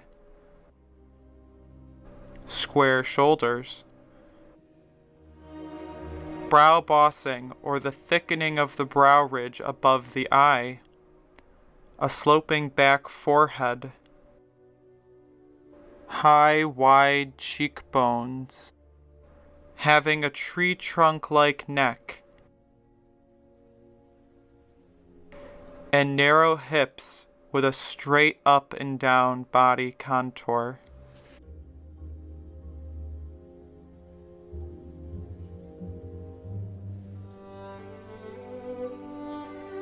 I will be focusing on those traits listed before, but there are more than 20 different factors that go into the science of transvestigation. This list is not exhaustive. The photos of the following people have been confirmed in person to be the gender that they present as. This is the typical female face. She has an oval face that comes to a point. Narrow cheekbones. Absence of brow bossing. Narrow jaws. A tiny neck that concaves on the sides. And close-set eyes. Here we have a photo of the typical female profile. Her face comes to a point at the chin. She has a sloping jawbone that rounds at the mandible. Proportionally small ears. A forehead contour that runs straight up from the nose bridge and rounds out mid-forehead. And an absence of brow bossing. Here we have a photo of 4 typical women, but I am focusing on the far left and the far right. They both have slanted shoulders, tiny delicate necks, oval faces that come to a point, narrow cheekbones, and hips in proportion to the shoulders themselves. Here we see the female hips. As you can clearly see, the male hips are more vertical and the female hips are wider to birth a child. Here we have a comparison between the female and male anatomy. Females have narrow shoulders, a hip indentation above the navel, proportionally smaller rib cages, clothes on. Fat distribution at the thighs, typically smaller feet, tiny necks that concave on the sides, proportionally smaller shoulders that are slanted, delicate female hands, smaller wrist and ankle joints, smaller knee and shoulder joints. The length from the hip to the knee is longer. The length from the shoulder to hip is shorter. The female on the far... Shout out Ryan S. Much love, brother. Appreciate you being here, Ryan. Shout out. Far right has a widow's peak where the hair comes to a point on the forehead. This is a predominantly female trait. Now, you are probably asking yourself, what? I never knew that there was so much differentiation between the genders other than what's down below the belt. and I am here to say that neither did countless other people until some real research was conducted into the post-pubescent transgendering process and truly discovering how hormones differentiate the sexes. We are going to take a look at the post-pubescent transgendering process, the power of hormones and surgery, and how important these gender differentiations become when trying to pass yourself off as one gender or the other.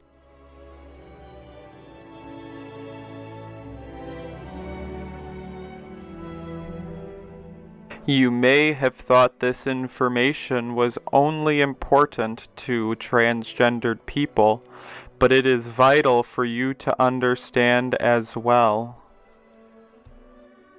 Here we have the before and after of a post-pubescent transgendered female. As you can tell, she looks dramatically more feminine on the right, and there are very specific reasons for this. She has only had a single surgery from the first picture to the second picture. She has had a forehead recontouring in which they shave down the brow ridge. In the picture on the right, you can see that her eyes are no longer set back in her skull, and that her forehead looks dramatically smoother without the brow ridge. In this single surgery, they brought down her hairline an inch and raised her brows to give more of a feminine arch. Do you see why it is important to understand the transgendering process yet?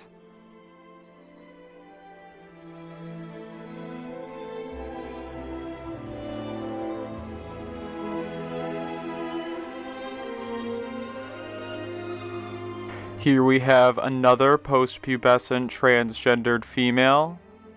She has had a forehead recontouring, rhinoplasty, chin and jaw recontouring, a lip lift, and an Adam's apple reduction. Again, she looks dramatically more female than she did before, and there are very specific reasons for this.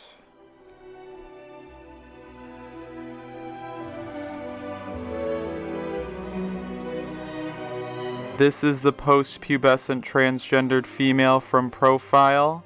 What I want you to know, when you see a true biological female next to these plastic surgery creations, the stark contrast in facial characteristics just jumps out at you.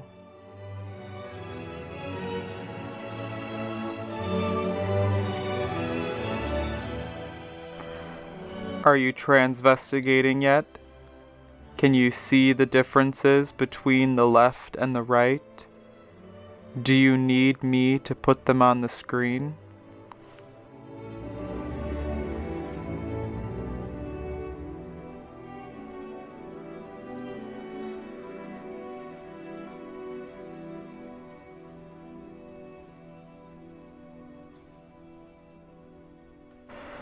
This is how every transvestigator has started in their journey of truth on the actual gender differences. Is the checklist resonating in your head? Narrow cheekbones, pointed chin, oval face, straight up and down, forehead contour. Are you looking in the mirror? Do you appreciate your own natural-born female or male attributes? We are all born with various natural traits, and as I have demonstrated, these traits can all be in different proportions. If you are a female saying, "But wait, I have brow bossing," or "My forehead slants back," then I urge you to reconsider the list of over 20 attributes that are examined by transvestigators. You will find that you have the vast majority of your own natural-born gender's biological markers. Knowledge of the history of the elite gender inversion is necessary to understand how much is actually understood about this process of prepubescent transgendering by the elite themselves. The earliest form of gender inversion was in the form of eunuchs, and then later the famed castrati, whom were castrated and prepubescent to maintain the flexibility, range, and timbre of their voices. It is documented that the castration had several anomalous effects on the body, such as the bone joints not hardening, causing the limbs of the castrati to grow unusually long, and allowed the ribs to grow out larger than a normal singer's. The true nature of this type of castration is not known because, as demonstrated by the quote on the screen, the elite have kept secrets from us for far longer than we could ever know. In their time, these were the elite. These were the celebrities.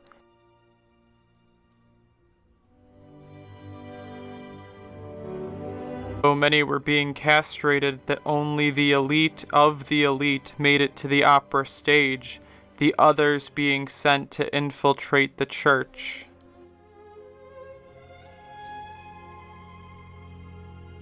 As we know, over time the accumulation of knowledge on a specific subject snowballs, and this particular knowledge of anatomical slice and dice has been going on since minimally 400 AD.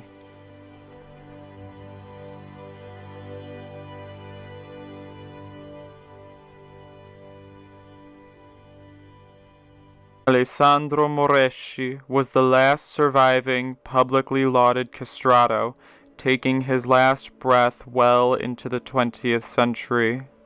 The practice of elite gender inversion, prepubescent transgendering, has always been a secret and has never ceased to exist.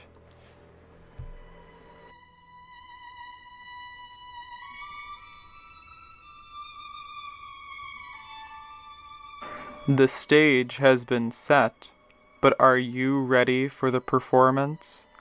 I'm quite serious because this might be the most shocking moment that you have ever had in your life. No, I am not going to show you some hermaphrodite crotch and catfish you, but what I am going to do is quite a bit worse. Just prepare yourself for a paradigm switch, because what you have been sold by Hollywood is an inverted fantasyland designed to subvert your mind and your conception of what is truly beautiful in each gender. This documentary is called Elite Gender Inversion because you will soon realize that this type of transgendering is happening in every layer of elite society, from singers, to athletes, to actresses, to princesses, and even, as you might have already heard, first ladies. One of, if not the most disgusting, vile, sick, and perverted aspects to this insanity is that this is happening vastly before a celebrity has even gone through puberty. This has been proven to be quite clear.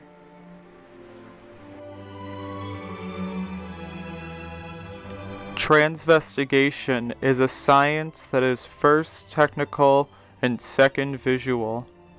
I will first explain each aspect of gender differentiation and then allow the pictures to speak for themselves, chiming in when necessary. Please get through this part of the video as it is the most important so far.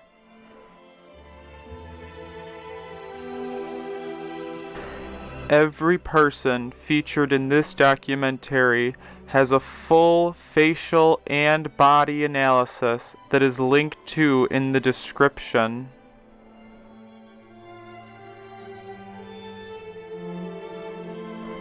Oh, yeah, remember all of that psychology we learned earlier?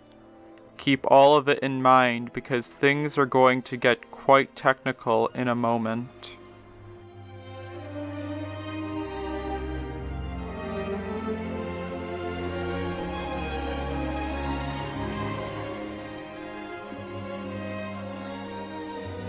The Adam's apple is probably the most readily recognized gender marker of them all and is the enlarged laryngeal tissue of a male.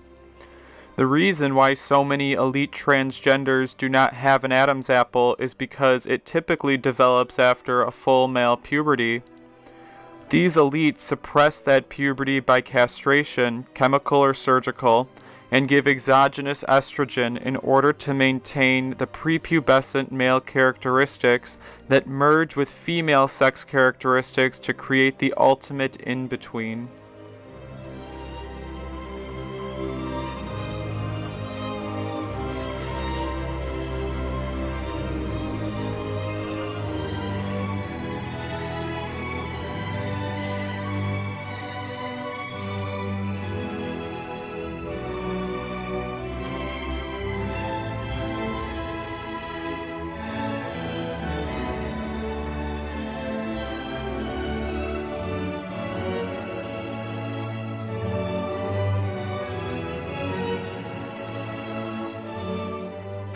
The male jaw is different from the female jaw in a couple extremely apparent ways. The male jaw is far larger than the female jaw, manifesting in the extreme width from the front. From the side, the male jaw is completely square, the bone going straight back from the chin to the back of the mandible, where an almost 90-degree angle forms. In a true female jaw, the bone typically slopes from the chin to the back of the mandible, creating a soft, round profile, and finally rounding up at the back of the mandible.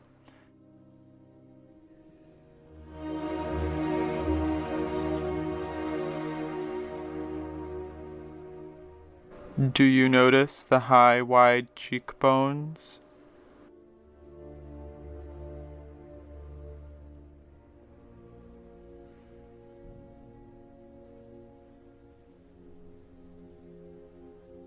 Do you notice how far back the hairline is and the lack of the widow's peak?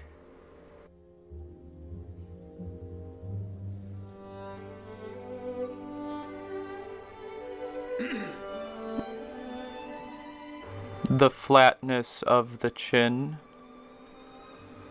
the square face,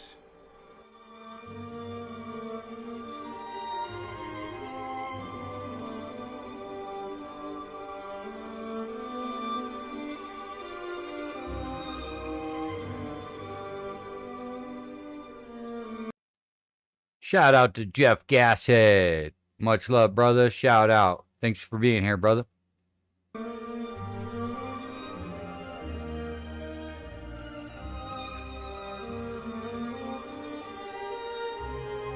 Notice that the point of the chin does not fall in line with the jaw, indicating surgical implant.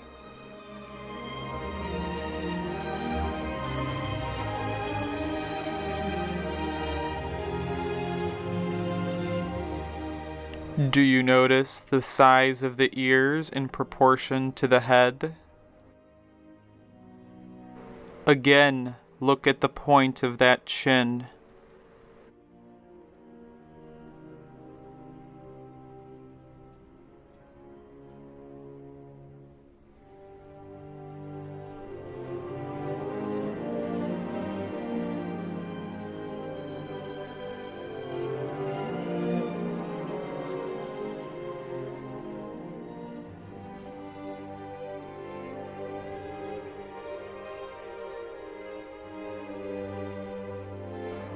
The sloping back forehead.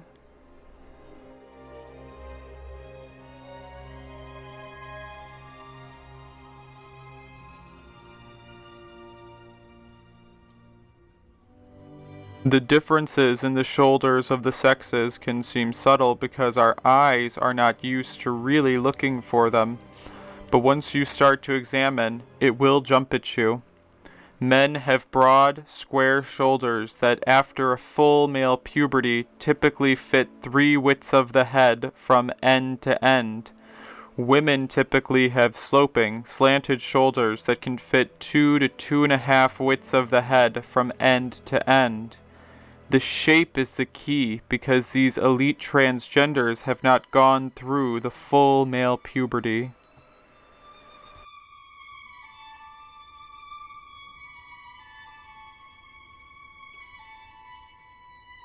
Do you see the brow bossing? The general shape of the face?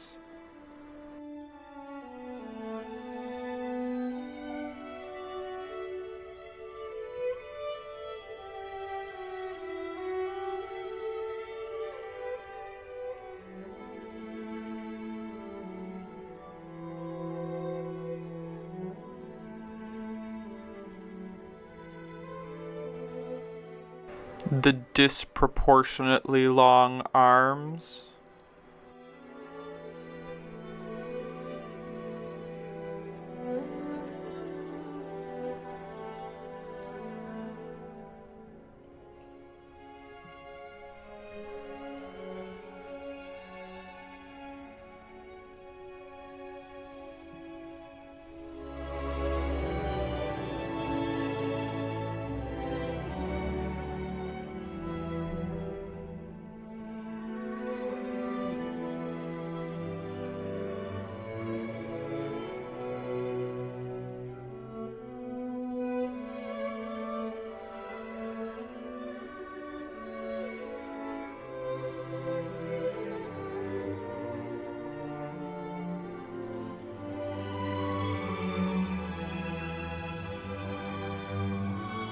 Brow bossing, or the thickening of the brow ridge above the eye, is a predominantly male trait.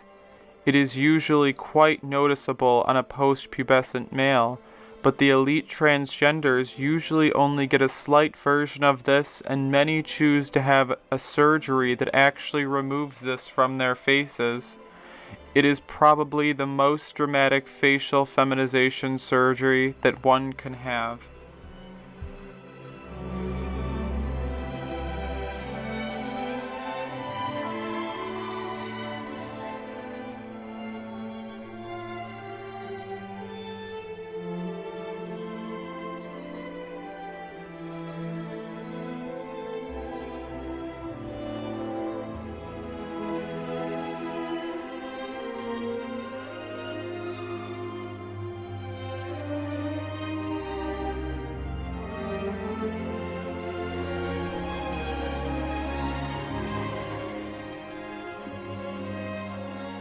Do you notice the completely square shoulders?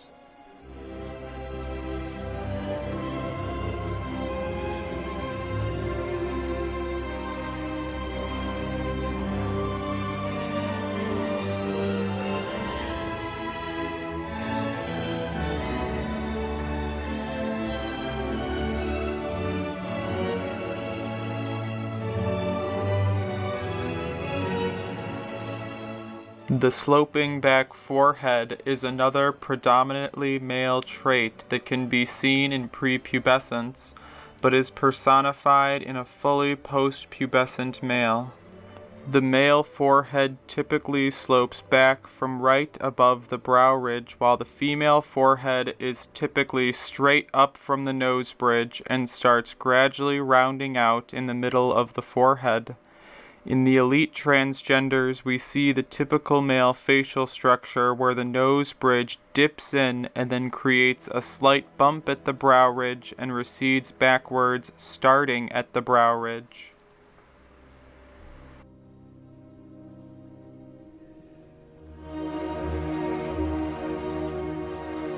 Remember that the sloping back of the forehead starts right at the brow ridge in males.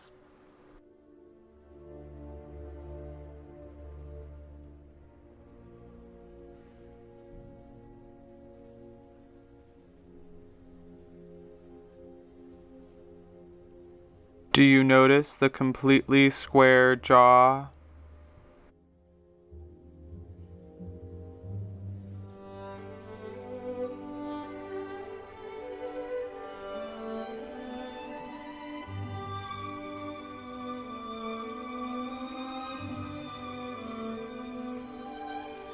The male neck is also one of the easiest signs to see when it comes to a transgendered elite. Women tend to have necks that concave in the middle and get wider at the bottom, while men have a large tree trunk-like straight neck. This is a trait where pictures speak 1,000 words.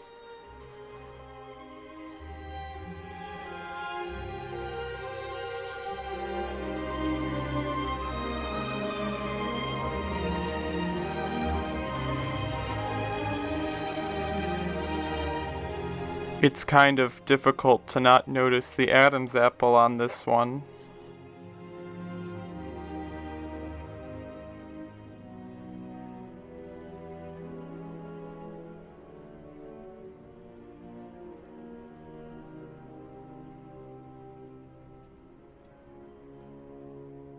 Marilyn Monroe was confirmed to have a chin implant. Female hips are one of the most recognizable and beautiful aspects of a natural woman.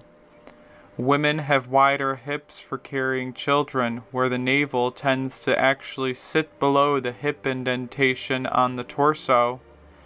Men typically have quite narrow hips with a straight up and down body contour and a navel that sits below the waist indentation.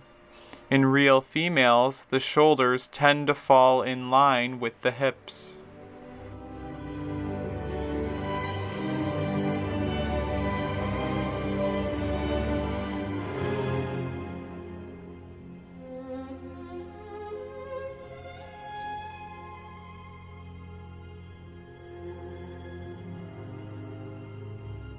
Do you notice how large the heads are on some of these elite?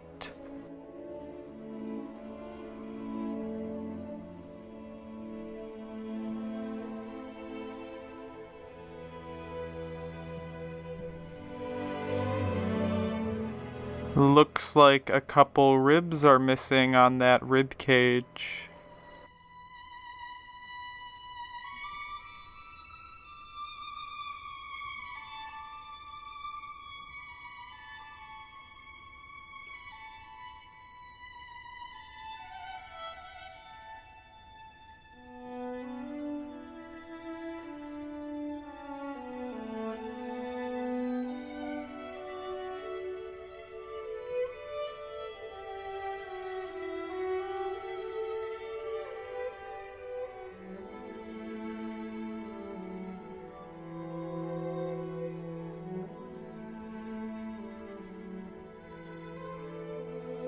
As transvestigations have been produced, another aspect that usually outs an elite transgender is rib removal.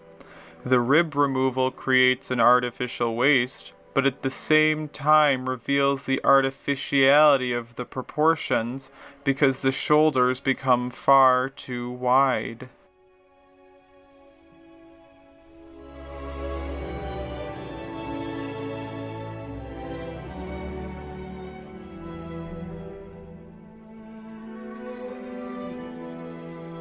Cher was rumored to have ribs removed, and her gender was publicly questioned when she began her career.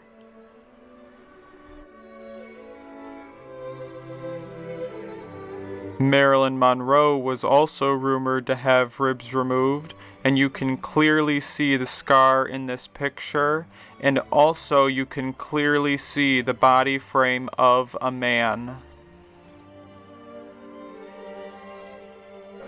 These are the before and afters of 2 chin implant surgeries. Notice how dramatically it changes the silhouette of the face, but how subtle the effect really is.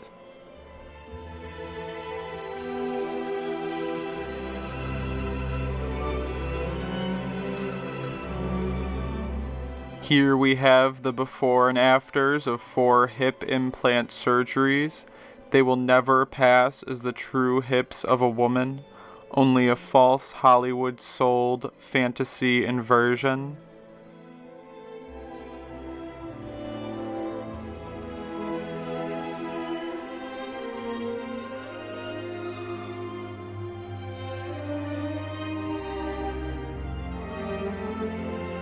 Some of you will ask about the voices of these elite transgenders and why they are feminine sounding.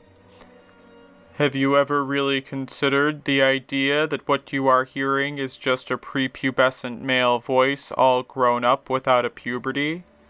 No? I will show you a clip of what is possible with surgery.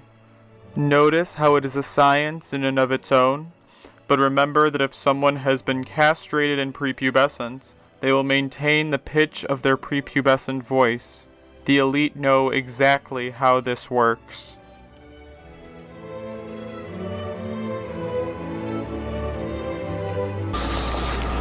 Rainbow passage. When the sunlight strikes raindrops in the air, they act as a prism and form a rainbow. The rainbow is a division of white light into many beautiful colors. These take the shape of a long round arch, with its path high above, and its 2 ends apparently beyond the horizon.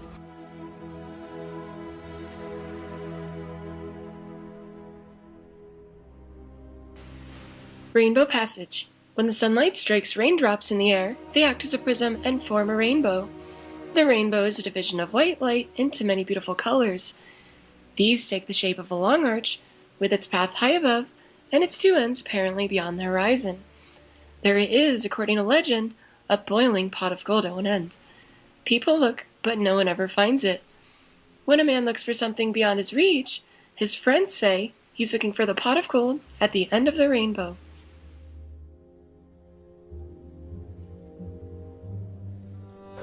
If you made it this far, I hope you are okay. That feeling of every nerve from the top of your neck to the bottom of your spine electrified, buzzing, it's the truth, and the truth is something we are conditioned to understand as something more frightening than fiction. But what is truly frightening?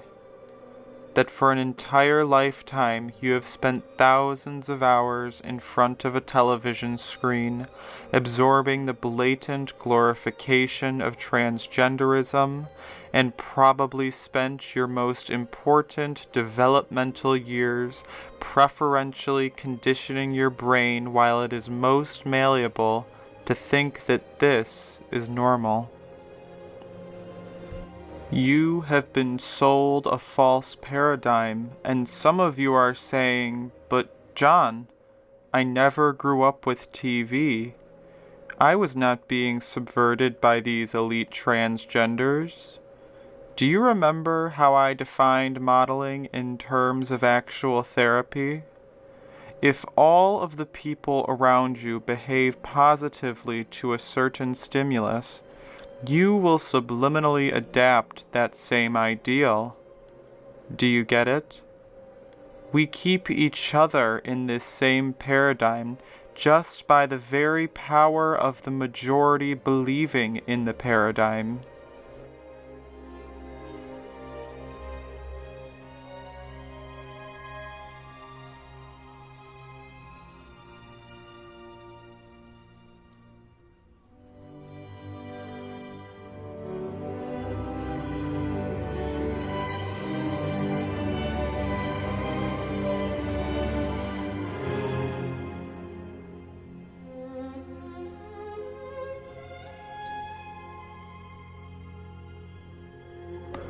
You probably have so many questions that it is hard to even comprehend. The rabbit hole is a place where questions turn into questions, answers, and more questions. But trust me, all of the questions you have about the elite gender inversion have been answered.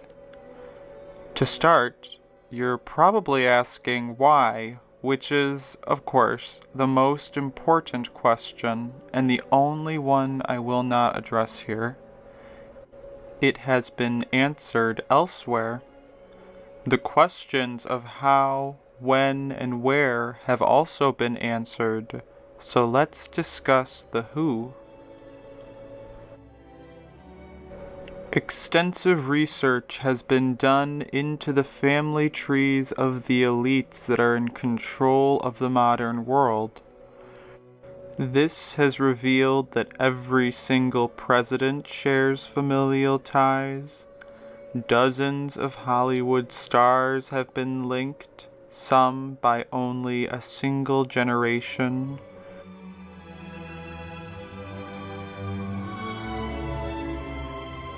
Obama is even linked to Tiger Woods.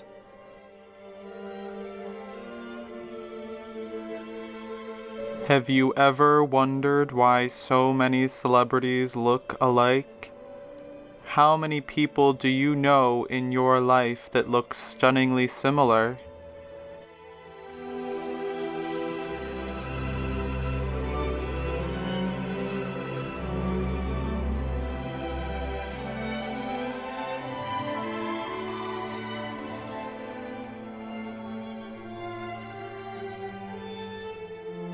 You were born into a pre-owned plane with the hope that you would die before ever understanding the nature of your own slavery.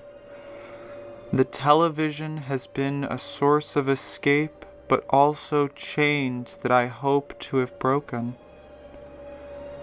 Our entire reality is being written for us by a quill whose ink is composed of the fear of social rejection on a paper whose mind is too weak from deliberate malnutrition and pointless menial tasks labeled as a career, whose agency is under the guise of science bought and paid for by the same elite whose families have had their hand in the guidance of humanity for hundreds of years.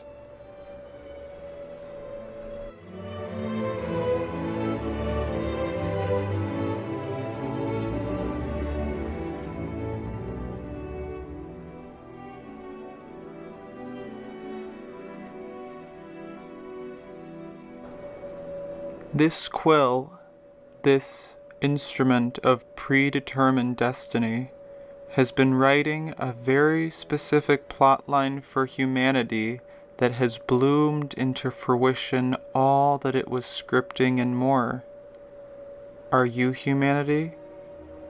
Are you ready to swallow the pill of reality?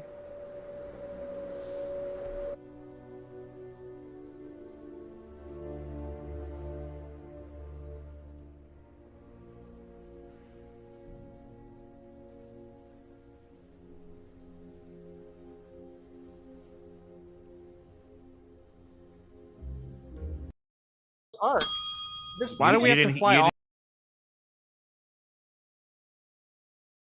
all the way out? Yeah, there? why would they Yeah, fly based out on there? the software you're putting this in? Who No, this made is all not the this? software. You can go. This is not the flight route that we know happens. You can with these you two. can So we plan- had Brian, we had somebody take that Right. flight and they did it live on my channel. They Right. live streamed their flight.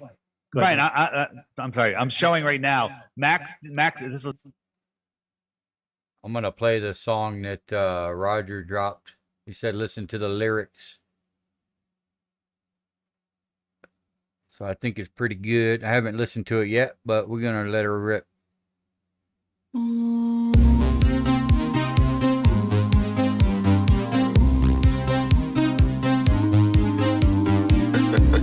You ready for this? This is some spooky shit. I'm gonna take this classic and make it Jurassic. Now, listen, I'm not capable of hate. This ain't hate. This is merely a line in the sand. Cause you're not gonna militantly push your agenda on me or my clan. You get it? You get it? Hip-hop is run by gays. If you knew, you'd be amazed. What they won't do just to get plays. Everybody's slurping on something. Some of them want to confuse you. Some of them are themselves confused. Some of them want to seduce you.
How you feel now? You were so homo, here's the deal now.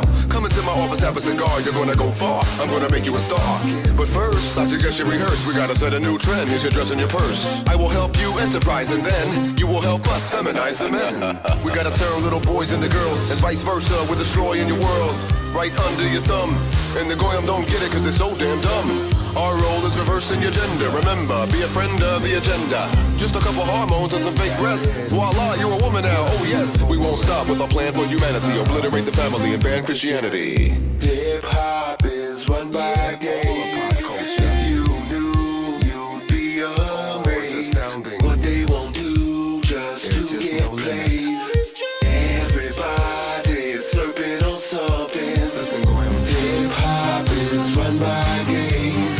If you knew, you'd be amazed. What they won't do just to get plays. Everybody's slurping on something. Hip hop is run by gays. If you knew, you'd be amazed. What they won't do just to get plays. Everybody's slurping on something. Hip hop is run by gays. If you knew, you'd be amazed. What they won't do just to get plays. Yeah, that's pretty spot on, Roger. Appreciate you dropping that link. That was pretty good. Good night, Roger. It was Max Egan, he did it, and he clocked, he said his compass, he was expecting to be heading south or west, you know, I'll drop but he that was link going for that song if you guys he was want it. going northwest and then west and then southwest and then south. And we clocked, we checked it out on a flat earth map, and it makes perfect sense. Here's the plane right here, and it's just going northwest, and right there west for a split second, then it's going southwest, and south. And his compass readings, his actual physical compass readings, matched the flat earth map, But we're and way off. did not match the globe map. No, it didn't match what was on the back of the seat in front of him. Okay, well, send me his information. I'll take a look at it. It's funny because he claims he did all this research and he knows all of these talking points. And then yet he's like, oh, send it to me. I don't know that. Every single point he's like, oh, well, send me it. I don't know it. So he's clearly just vastly underprepared for this. But again, that doesn't really prove anything either without the independent verification. Because, again, the compass could have been malfunctioning, whatever. You would need people on the ground to verify by sight that plane, how the plane is flying over those pieces of land. You would think it would have been done. Like, has anybody done that? Because, I mean, that would be pretty easy, right? You would just coordinate with all these people. I mean, you would get a plane, have it get some kind of weird blinking pattern with like a lot of different lights, very specific lights, so it wouldn't be confused. Like super high powered lights on the undercarriage of the plane so it could clearly be seen. And then, you know, have people laser track it or whatever so you can clock the speed the aircraft is going. And then also obviously have people inside the plane doing their best to keep track of everything with compasses and also with high-powered cameras so they could zoom into the lands that they're flying over. And then the people stationed at over the land and over the water, too. You have people in ships in sight of land, of the land masses and various islands. And then you could easily do this. I mean, it's a lot of work, but it's relatively simple. I guess the word simple is better than the word easy. It's simple. It would require a certain amount of manpower, of course, but that would be an easy way to prove it one way or another. But I've seen a lot of contrary flights that have been done and been documented very well. And just one more thing, 40 seconds. We don't know how fast airplanes are flying. It is very well likely that, you know, to hide this information, on one way they're going 100 miles an hour, and the other way they're going 800 miles an hour to make these times. You know, I always notice a plane is like, oh, we took off an hour late, but we're going to make up that time in the air. They have the ability to make up that time in the air. The last thing is, think about this. On a globe, northern hemisphere on the top, southern hemisphere on the bottom. Go find a flight route between any two northern airports that dips below the equator. You won't be able to find one. They go north to north to north, and they never dip below the equator because that doesn't make any sense on a globe. But there's cabotage laws, right? I mean, you can't if you're an airline in the northern hemisphere, you have to go to the southern hemisphere to go back to the northern hemisphere. No, there's all of the flights. At least I haven't found one yet. It doesn't mean that there aren't. But they all make the line, the pretty much the line you would think. But in the south, deep south, going across the globe, they go all the way up into the north many times and all the way back down. Well, that's because of cabotage laws, but they also have direct flights. So, like I said, this. No, I'm talking direct flights, but they'll go. I mean, some of them are direct, right? Some of them stop, but they go these ridiculous routes that make no sense. And just in the south, not in the north. Let me say one thing, Brian. Let me just show you one thing. So the other thing that's weird to me is there's always these cases where I'm like, well, if they have this, it would be hard for us to explain. One of those was undersea cables running from Australia or New Zealand to South America, because when you go look at the map of all of our undersea cables, there's no cables that run across there. So then I said, that's peculiar. Why wouldn't they have cables running there? Then I went and looked at, well, let me look for cruise ships. There's no cruise ship that goes from New Zealand or Sydney to South America. Why? Because it's way bigger of an area than than we've been told. So if a cruise ship went out there, they're going to get, you can't make a cruise ship get a jet stream like a plane. A plane can grab an extra 200 miles per hour. A cruise ship can't. I have to research it. So, that's such a coward way out, because if he's truly having a scientific debate, say, okay, for the sake of argument, let's say what you say is true. How could that be countered? All he can say, I have to look at it. Oh, send it to me. So he's just offered nothing this entire discussion so far. Okay, well, I'm telling you, so don't just dismiss it, but think about it and research. That's a great answer. No, that's a great answer. Let's move on. Good answer. Great answer. Yeah. You have to research it. Great. I did create this little, again, to me, it's an impossible flight. I've looked at it many times. I don't buy your explanations. There's just no way on the flat Earth you can follow the actual coordinates that are in a flight log. Appeal to incredulity. Not only was there a way, but this one guy claimed to have done it. Now, since the flat Earth map, they can make up any map that would match whatever the plane flew, right? Doesn't mean the flat Earth map is accurate in any way, but it clearly can be made to match the flight. I mean, how is Bryant not comprehending this? You can make anything match anything if you're just imagining random parameters. Obviously, those would have to be proven, but you can imagine a whole bunch of different things to match flights. I mean, it's so weird. It's like Bryant has completely abandoned the scientific method. And when you actually enter them, this is not made up. This is actually entering, when you actually enter the coordinates on, not here, but it comes out something like this. Yeah, but a plane just is put in. You just put in the GPS route. You just put in the route and it just goes. The plane just flies itself. So it's like dead reckoning, right? Now, if you said the planes are going supersonic speeds, then that could possibly make up the difference. They literally do. Admittedly, mainstream, they go over 800 miles per hour in the north.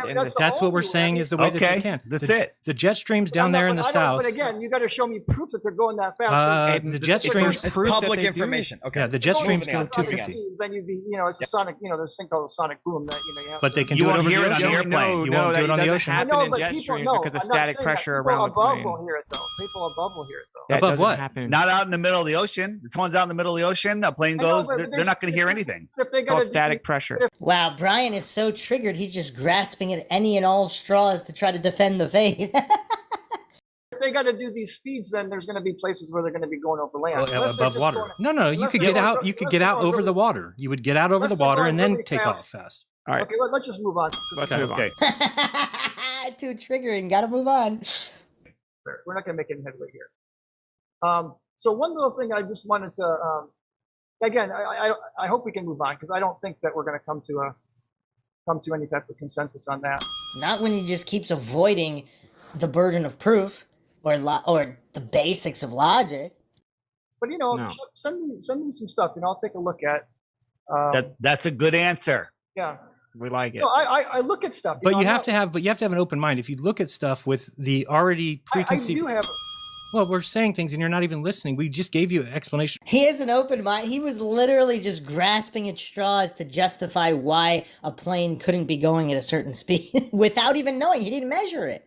Again, that doesn't mean it is, but without the measurement, he already started rolling in the excuses to defend the faith. For how a plane can do it in the south, and you're just like, no, I don't think that it's impossible. I think it's impossible. We're like, I spent a lot. I don't know how that. I mean, the faster speeds is the only way it's possible. Then that's what we said. This is so weird. They're claiming that it's the higher speed, and he's saying, yeah, that's the only way it's possible. They're not claiming that it's being done 10 different ways. They're claiming it's being done one way, and Bryant is saying, yeah, that's the only way it's possible. That's why it can't be done, because people would hear it. I mean, this doesn't make any sense at all. This is weird. Everyone knows that happens in real life, though. It's openly admitted.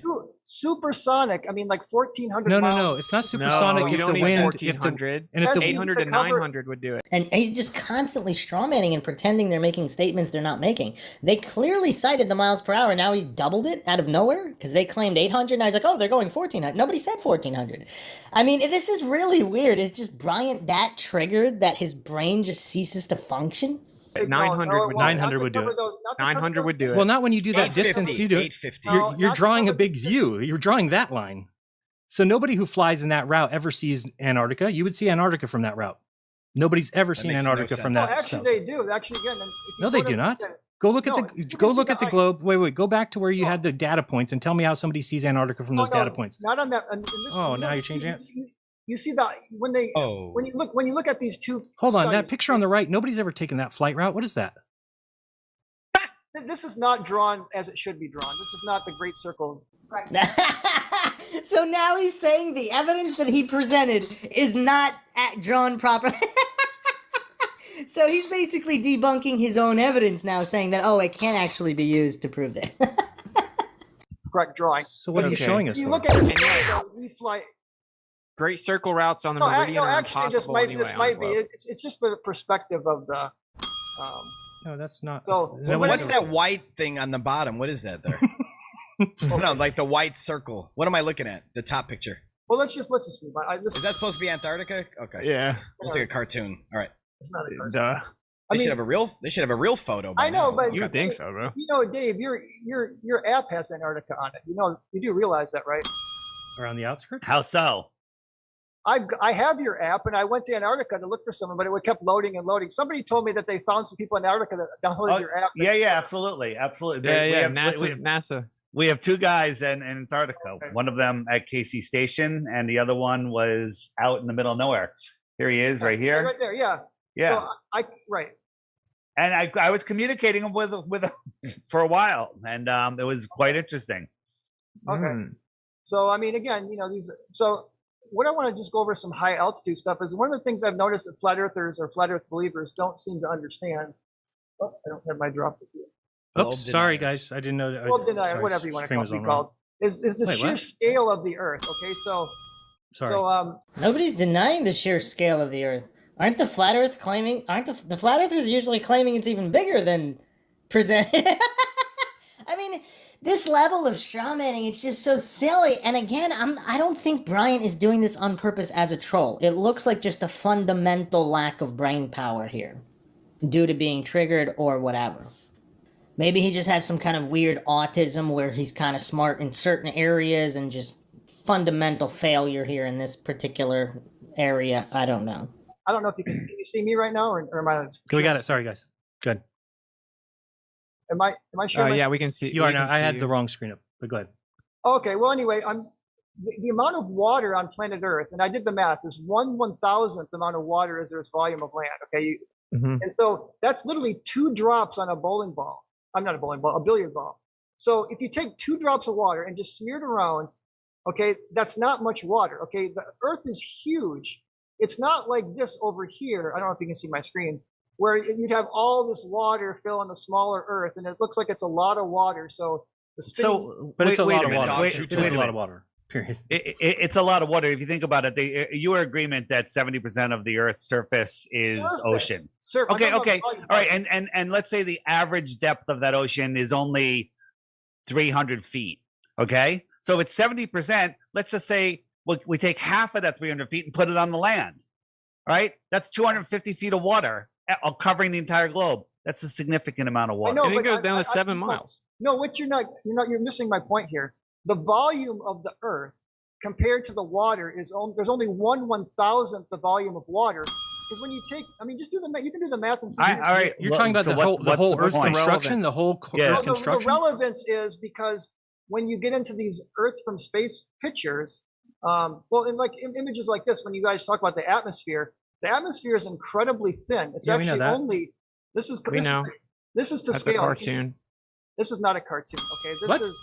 if you Wait, draw, That is a cartoon. What are we looking at? Right? That is a cartoon. That is a cartoon.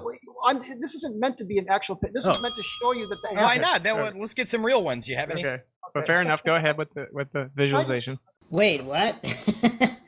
So he's saying it's not a cartoon, but it's not meant to be real either? What? Now, Bryant does have an interesting point here regarding the volume of claimed water on the claimed Earth. So obviously he doesn't understand the burden of proof logical fallacy. But within the information presented by the so-called establishment, again, you just look this up on Google. It says 332.5 million cubic miles in terms of water volume on Earth. Well, I mean, it is a lot, but relative to the claimed size of the Earth, it's not in terms of percentage.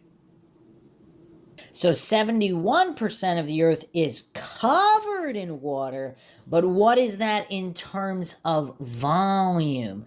Now again, without proving the radius of the Earth, none of this means anything, but it is interesting that Bryant did bring up that if we are going by the globe Earth model, the model itself doesn't claim that just because the surface is covered that the volume is a great amount. According to the model here, it would be 332.5 million cubic miles.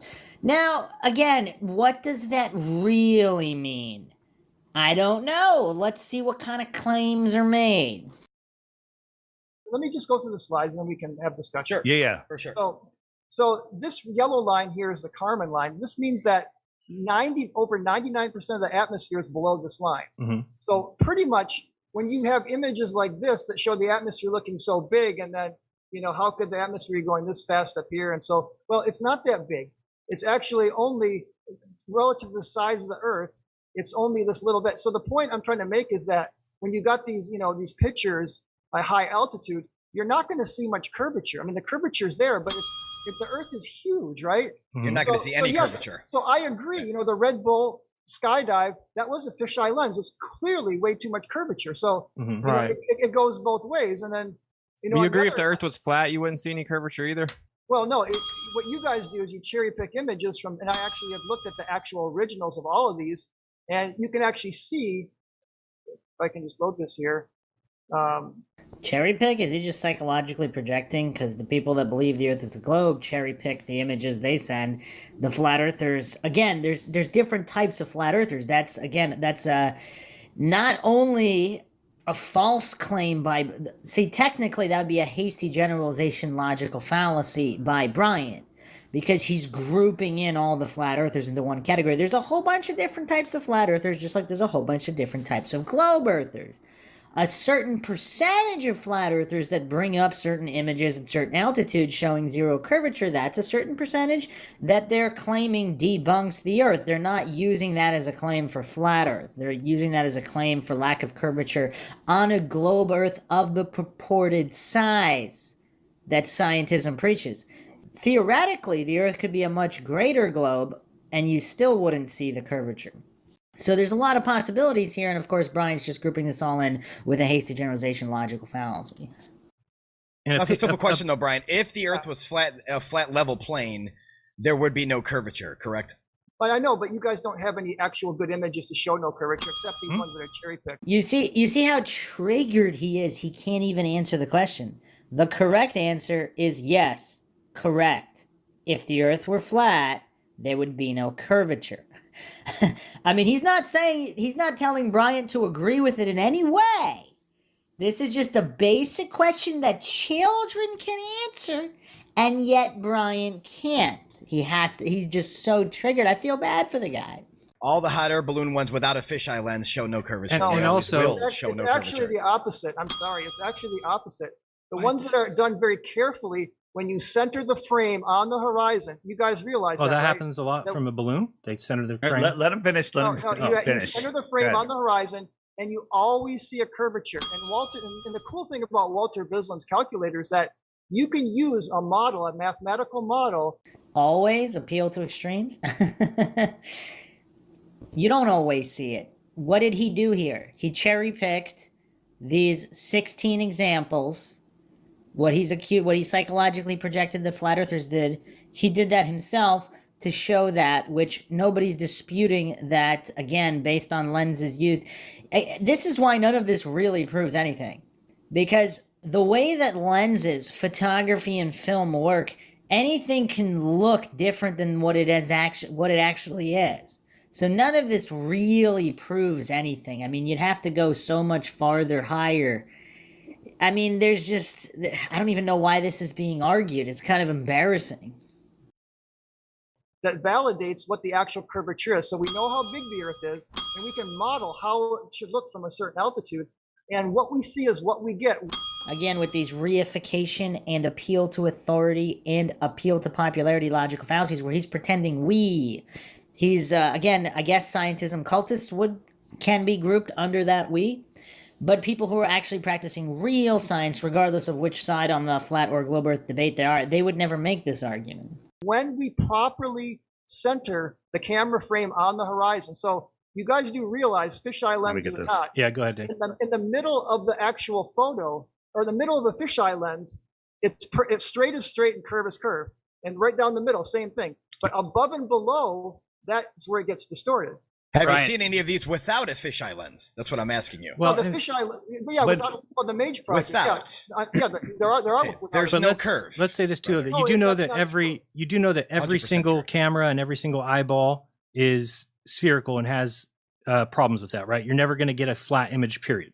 I've heard Bob say that. That's when I threw my hands up and just quit debunking flat Earth when they said, "Oh, if we go out to space and there's in the window and it's my eyeball's always going to see a curve." It's like, okay, No. how can you debunk that? No. He's saying that you see in a circle, so you would see that, and then also it's called Rayleigh scattering. You get circumference of light, a radius of light over a flat surface. You would potentially see that, and in addition, Neil deGrasse Tyson tells the whole world that you wouldn't see curvature from Neil 60 deGrasse miles up. No, hold on. Neil deGrasse Tyson was wrong. 63 miles. Okay, so a lot to digest there. So again, Whitsitt with the basic common sense of controls. How does the human eye see? So whether the Earth was flat or a globe, would train tracks still look like they touch in the distance? Would convergence still be there? Obviously, these are known as controls. Now, it's really not that difficult. That's why I would say 99% of what is being discussed doesn't prove anything one way or another. But who are the clueless goofs who can even realize that fact? I mean, what is going on here? Now, at least Bryant, again, we have to give this guy credit. I have to give this guy credit. He's actually doing an absolutely horrible job, but better than I believe any other heliocentric globe earther has done before. I've proposed the conspiracy theory that flat earth is a psyop, and if the earth really is a heliocentric globe, there's some kind of, this is kind of like a joke where the intelligent heliocentric globe believers, they intentionally never.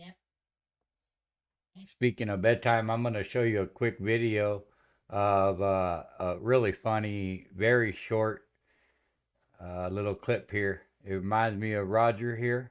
So this is for Roger. What the fuck? I told you guys, no fucking music, it's fucking bedtime. Oh my fucking, I told you 3 fucking times to turn that fucking light up. I swear to God, I'll fucking kick the light right. It's fucking bedtime!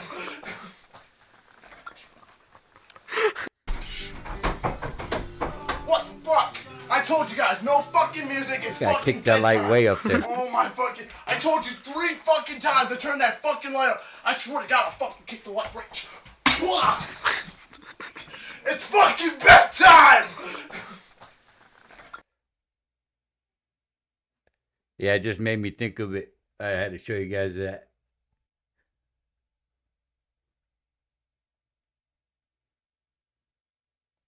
Never argue or debate flat earth in public because they think it's too funny to watch the clueless goofs defend the globe earth so poorly as to increase flat earth membership. The Akinator's in the house. Shout out to the Akinator. which to them is funny if the Earth really is a globe. Again, that's just one of the theories. I'm not claiming that theory is true, but that would be really hilarious because, I mean, there's definitely really smart people out there. They're just choosing not really smart heliocentric people on the heliocentric globe side. They're just choosing not to ever debate publicly in any way. Now, if Bryant's the best they have out of the publicly debating ones, I mean, the bar is so low. I mean, I have to give him credit, but the bar is set so extremely low. It's set lower than children's level basics. But at least Bryant is here claiming that one of the scientism priests, Neil deGrasse Tyson, is wrong. Let's see what he says here. Because I don't know if any other debate, most of the scientism cultists, the scientism worshippers of the Church of NASA, etc., they view Neil deGrasse Tyson as one of the prophets of scientism, one of the saints of scientism who can do no wrong. All right. I don't know why you guys think Neil deGrasse Tyson is somehow the mouthpiece for all of Because he's your science. spokesperson. All right, guys, hold on. Yeah. So Brian, do you realize that on a flat Earth you wouldn't see curvature? We can agree on that. And on a globe Earth, if you think you see curvature like you're showing us in those pictures, you have to follow that curve around. And by the time you turned around, you'd be pointing at the ground. But that's not on a globe how you would see, because it would remain at the same level. So we see in a in the same distance in all directions. Radius. So whether it's 10 miles or 100 miles, we're seeing that same distance at 12 o'clock, 1 o'clock, 2 o'clock, all the way around. So we see in a circle. Right? So here's my guy standing here, and this is where he sees. This is the limit of his vision where the sky meets the land. And he's seeing in a circle. And if you carefully look at that, draw a line across it, here's the curvature that you're seeing. It's just the limit of your vision. You're drawing a line. Hold on. I want to know why he shakes Have a good night, Kev. his head at that and says no. So what about what Dave just said you don't agree with? You don't think we see in a circle? No, this is what you can't just say no when he on a flat. Just think of this: if the Earth was flat, and we see, where the sky meets the land, that's the limit of your vision. Well, if it's 10 miles or 20 miles or 50 miles, whatever it is, at 1 o'clock, 2 o'clock, 3 o'clock, I'm seeing that. But you draw a straight line. You're drawing a straight line, and the point right in front of me is the 50 miles. I thought Lev was here earlier. Yeah, Lev was here earlier. Miles away, and as it goes out, it's getting farther and farther and farther away beyond where I can see. So you're drawing an imaginary line like this, and this is your curvature of a flat Earth. And by the way, this doesn't prove the Earth is flat. This is what you would see on a flat Earth, and that's also what you would see on a globe Earth. But that's a fact. What law of perspective is that, though? I mean, what? What do you mean law of perspective? Are you telling me you can see further? You're telling me that if that's a flat Earth, you're gonna see curve on a flat Earth like that? This is you can. So let's say there's a cumulus cloud day, and all those clouds are sitting there, 5,000 feet above your head, and then 20, 30 miles in the distance, those clouds are touching the ground. Well, that's the limit of your vision, okay? Because you can't see.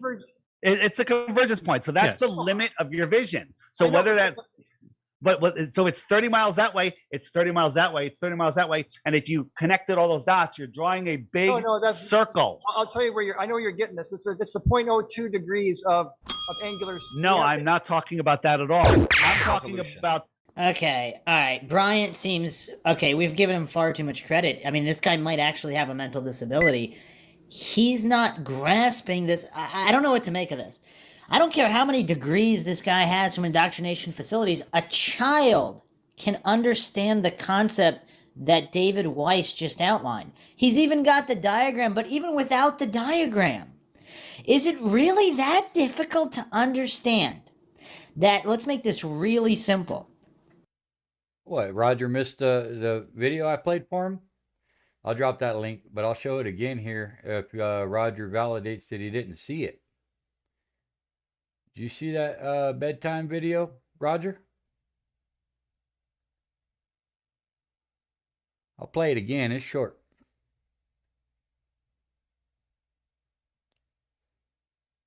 Too funny. What the fuck?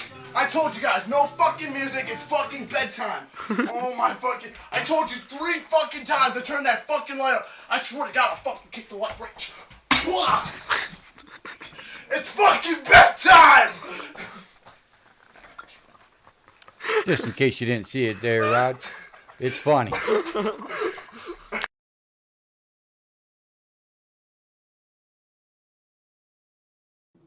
Let's say you're almost blind, you can only see 1 foot in each direction. So if you look around you, 1 foot in each direction, would that be a circle, a square, a rhombus? Would that be a perfect circle from where you're standing? So let's say somebody can see 100 feet. Everybody's vision's a little different. Somebody can see a little bit better than somebody else. Whatever it is, whether it's 1 foot or 10 feet, 100 feet, if you do that in every direction, will that make a circle from where you are standing? If you're standing in the middle, would that be a circle? Bryant can't understand this? Really? I really don't think he's playing stupid like some of these other goofs who enter these debates. Look at his face. He seems genuinely confused. And if he does have a mental disability, I mean, why didn't somebody stop him from coming on on this podcast and just humiliating himself? I mean, it's crazy.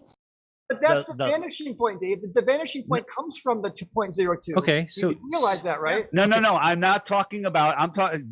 That's you trying to squeeze in between the sky and the ground. I'm not talking about that.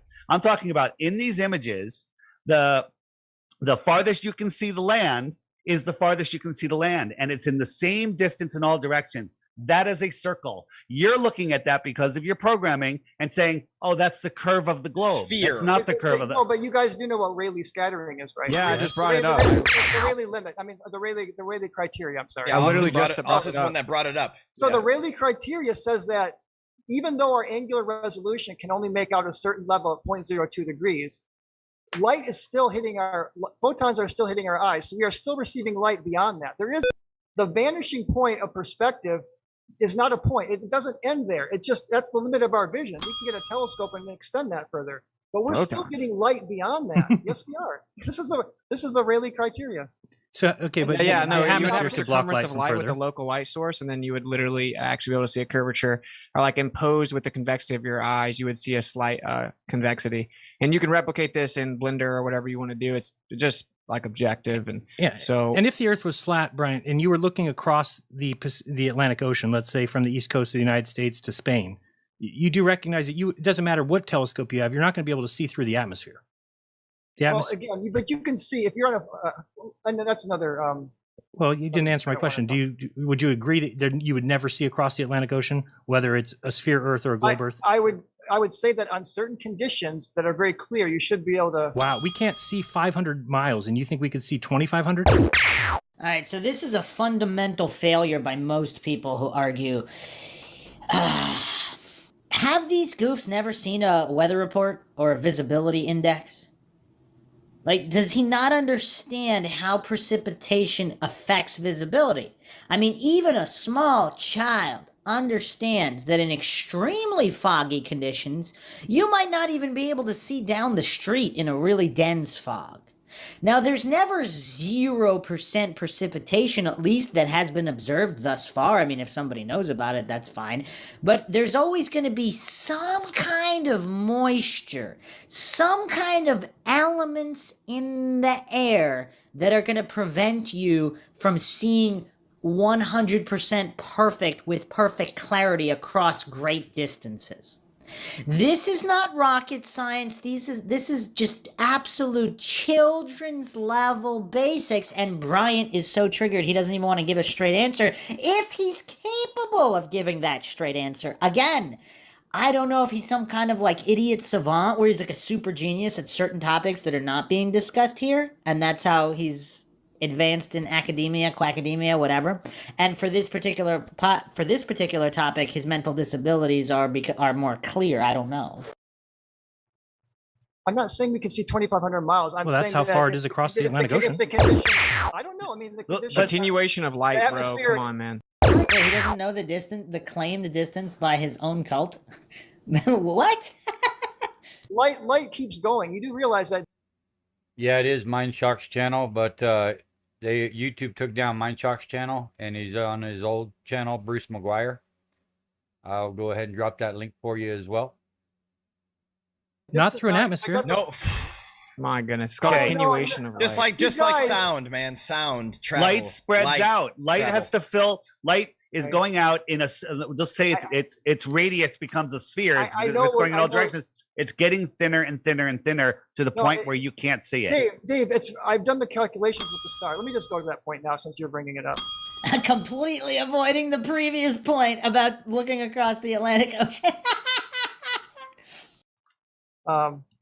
Because I actually did an experiment where that I proved that I could see further than my angular resolution.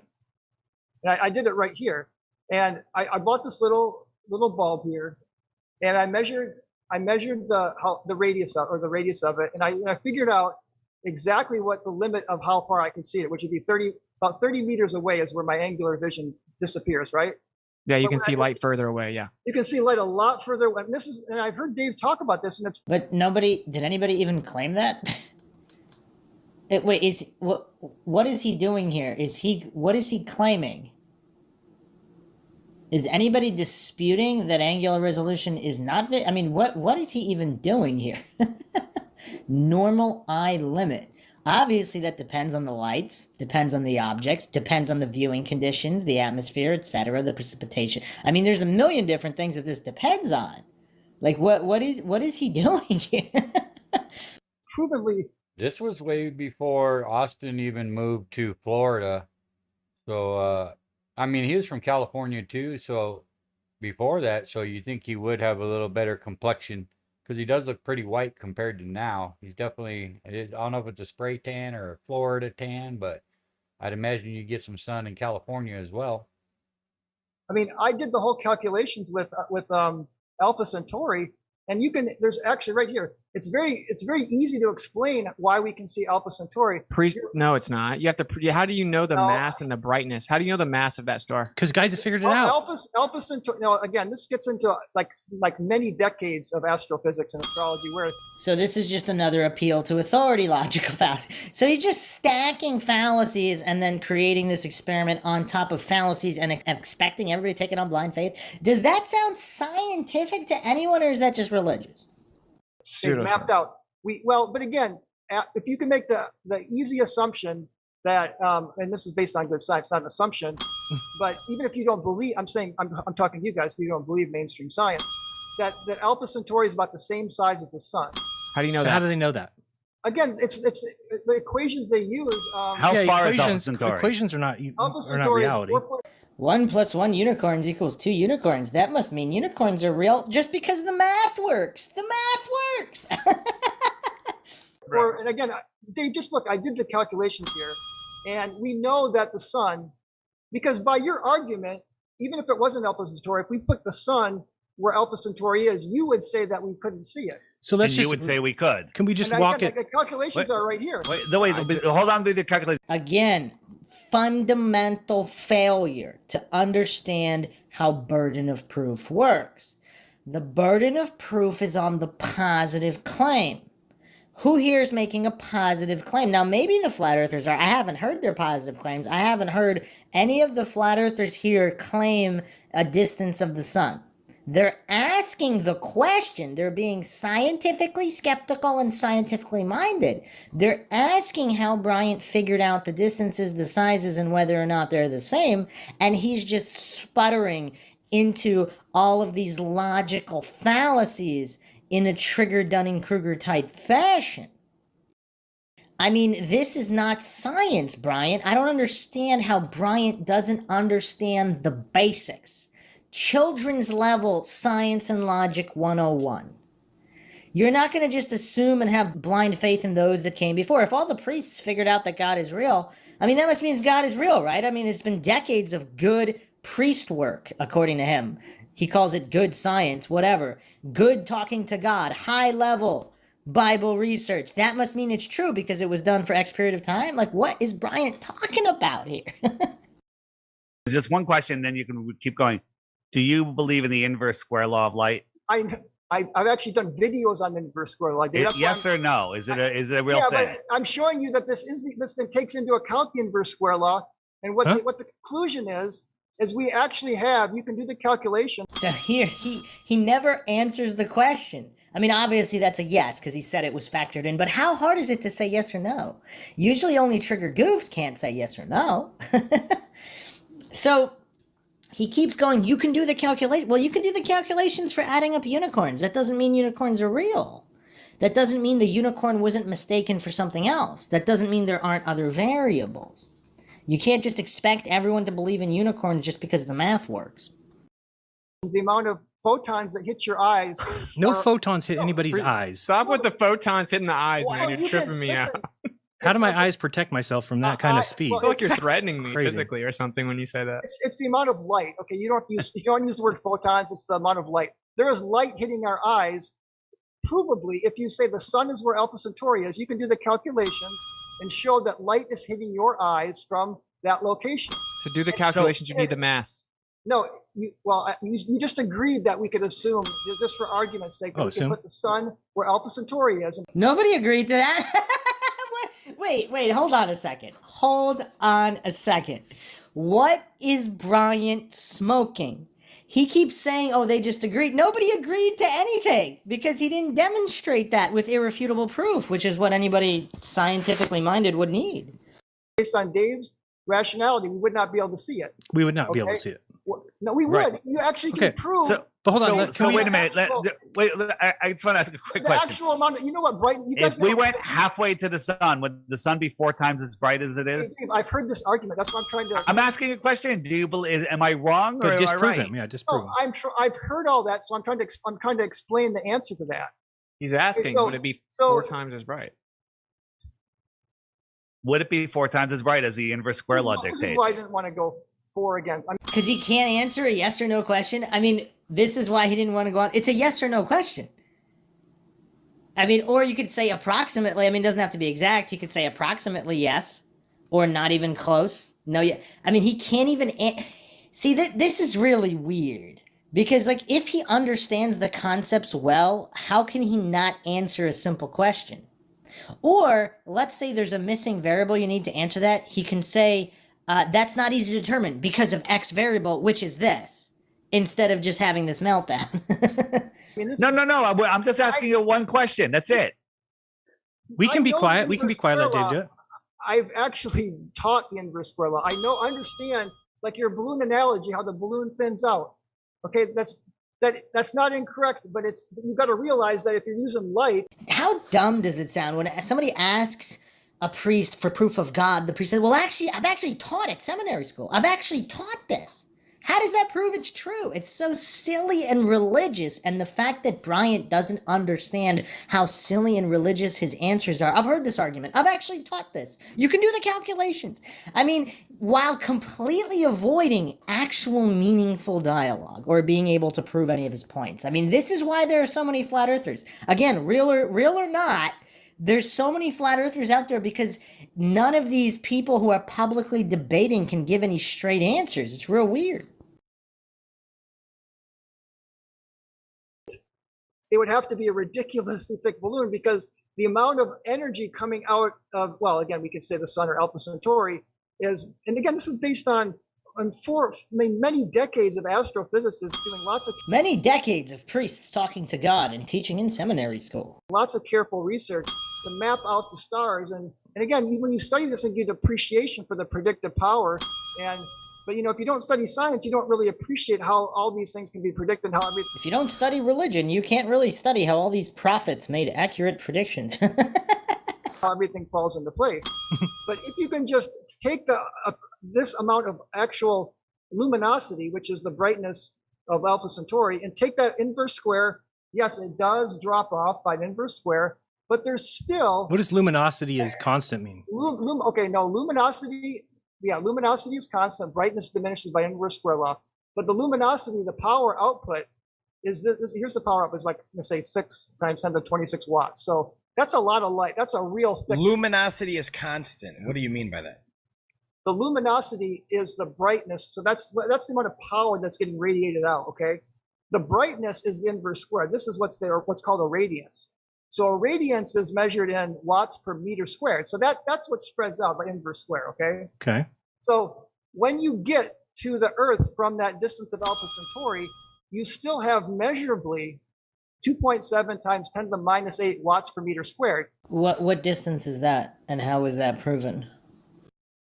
And we know the minimum detectable amount of light for our human eye is actually, we can detect that perfectly fine because we can detect as little as 10 to the minus 10 watts per meter. So you did the math on the closest star, the very closest star that I there know, is, but right? the closest star, but there's more than enough. But you do realize there's only 5,000 to 6,000 visible stars. So it's not like we're seeing like the whole galaxy. We're only seeing our local vicinity. You don't know the distance to the stars. They just changed Polaris distance by 100 light years and admitted they were off by 100 light years, over 30%. I've got the data from Polaris, but we can. But wait, yeah, you the see what I'm data that saying? they changed already. They Okay, changed it by- which version do you have, Brian? Brian, I've got, can I? I do want to I'm ask him though, saying Dave. that Let me do this one because I just want to ask him. You guys think that Polaris is staying in place, but it's provably moving. But wait, that's moves called in a a little that's circle. called Hold a on. diversion, right? We Because already said that. you're bringing up something that requires the distance to the stars to make your whole argument. So I'm like, but you don't actually know those distances. For example, Polaris. This is where science comes in. For example, Polaris was just they Faith. come out and admit that they were off by over 30%, and it's 100 light years closer at least. So you admit that we don't actually know for sure that these distances and masses are correct. Distances, but I'm saying the actual movement of Polaris we map very carefully. Okay. Okay. You're changing it now to Moving the goalpost and also completely avoiding the argument. I mean, you could rope in a bunch of logical fallacies there, red herring, etc. He's saying something that appears to be directly related. I mean, it's sort of kind of related, but we're talking the movement, whatever.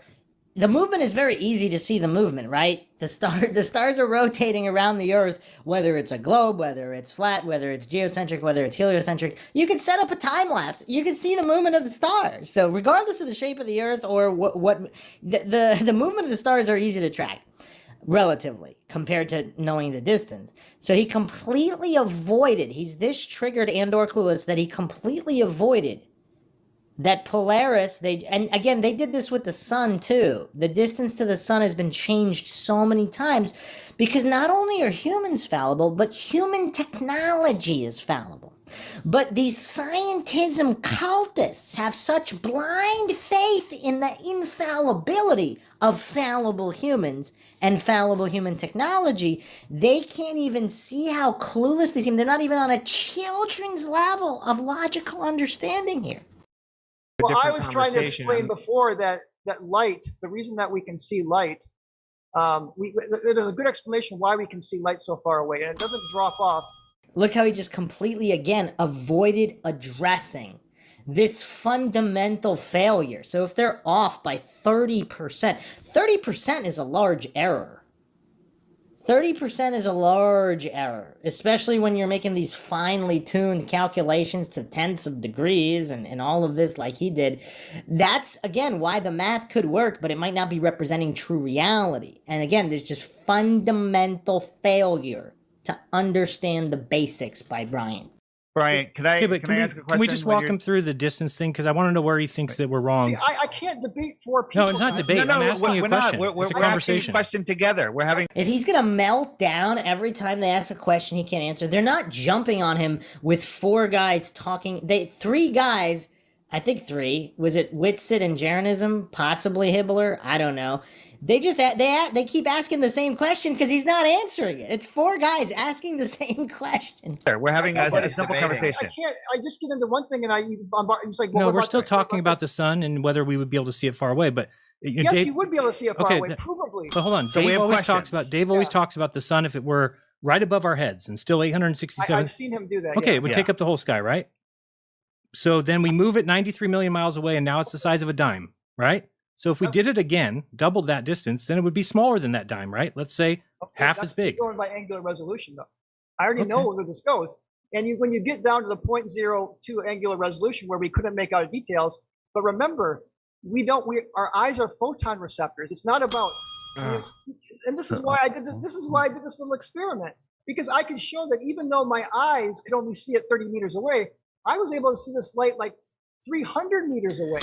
Yeah, but if we keep our eyes are photon receptors. It's not about angular resolution for stars. no, but we didn't bring up angular resolution. We're just talking about the sun. If it reduces in size at 8 minutes, Yeah, but it it is minutes. angular resolution though. When you reduce it and reduce it and reduce it to the point. Okay, but where then it you have to vanishes. multiply it by just to get to a light day. You have to multiply it by 24 eventually, and then you have to multiply by 365 just to get. You're talking about the sun reducing, doubling its distance 365 times. That you're going by size of like something like when we look at angular resolution on the planet, we're looking at things that are reflecting light. Stars are incredibly It's the same thing, though. It's the same thing. It's not. No, it's not. Wait, the inverse square law. Hold on. I want to ask him though. The It's inverse square law. absolutely not Are you the saying the same inverse square law only applies to light sources, not reflections? No, the inverse. But it's well, it applies to that. But the thing is, the light sources have a lot more light than the reflections do. He still hasn't addressed the distance change of Polaris. Why is he avoiding that? I think we all know the answer. Okay. It's the number of photons that hit our eyes, guys. It's not how far something away is. All right. So can I just ask a question and you can school me? This is easy to do. If you guys can just follow the math. It's easy to show that the sun could be visible to our eyes. I mean, the light from the sun could be visible from our eyes if it was an Alpha Centauri distance away, meaning it would look like a little point in the sky with light, but it would hit our eyes because it's not about how big it is. It's about the photons hitting our eyes. So at what point would it stop being seen? Again, I know that when I've done the calculations with like say Pluto versus Alpha Centauri. Never. And if you look at the size of Alpha Centauri versus Pluto, Pluto would be like 10 times smaller. But the reason we can't see Pluto and we can see Alpha Centauri is there is just an enormous amount of output of light and energy coming from stars. Can I ask just a couple questions as not a scientist? Yeah. There's a certain amount of I could be wrong. Is there a certain amount of photons coming off of a star? I mean, there is a certain number. If you could calculate what they are, it would be what it is. It's ridiculously high. Yeah. So yes, forget the number. It doesn't matter. So as you increase the radius of that those photons are going to be getting less and less and less, and that's where the inverse. Hold on, let me ask my question, please. So that's where the inverse square law comes in, where every time you double the distance, it's 1/4 of the brightness. Right.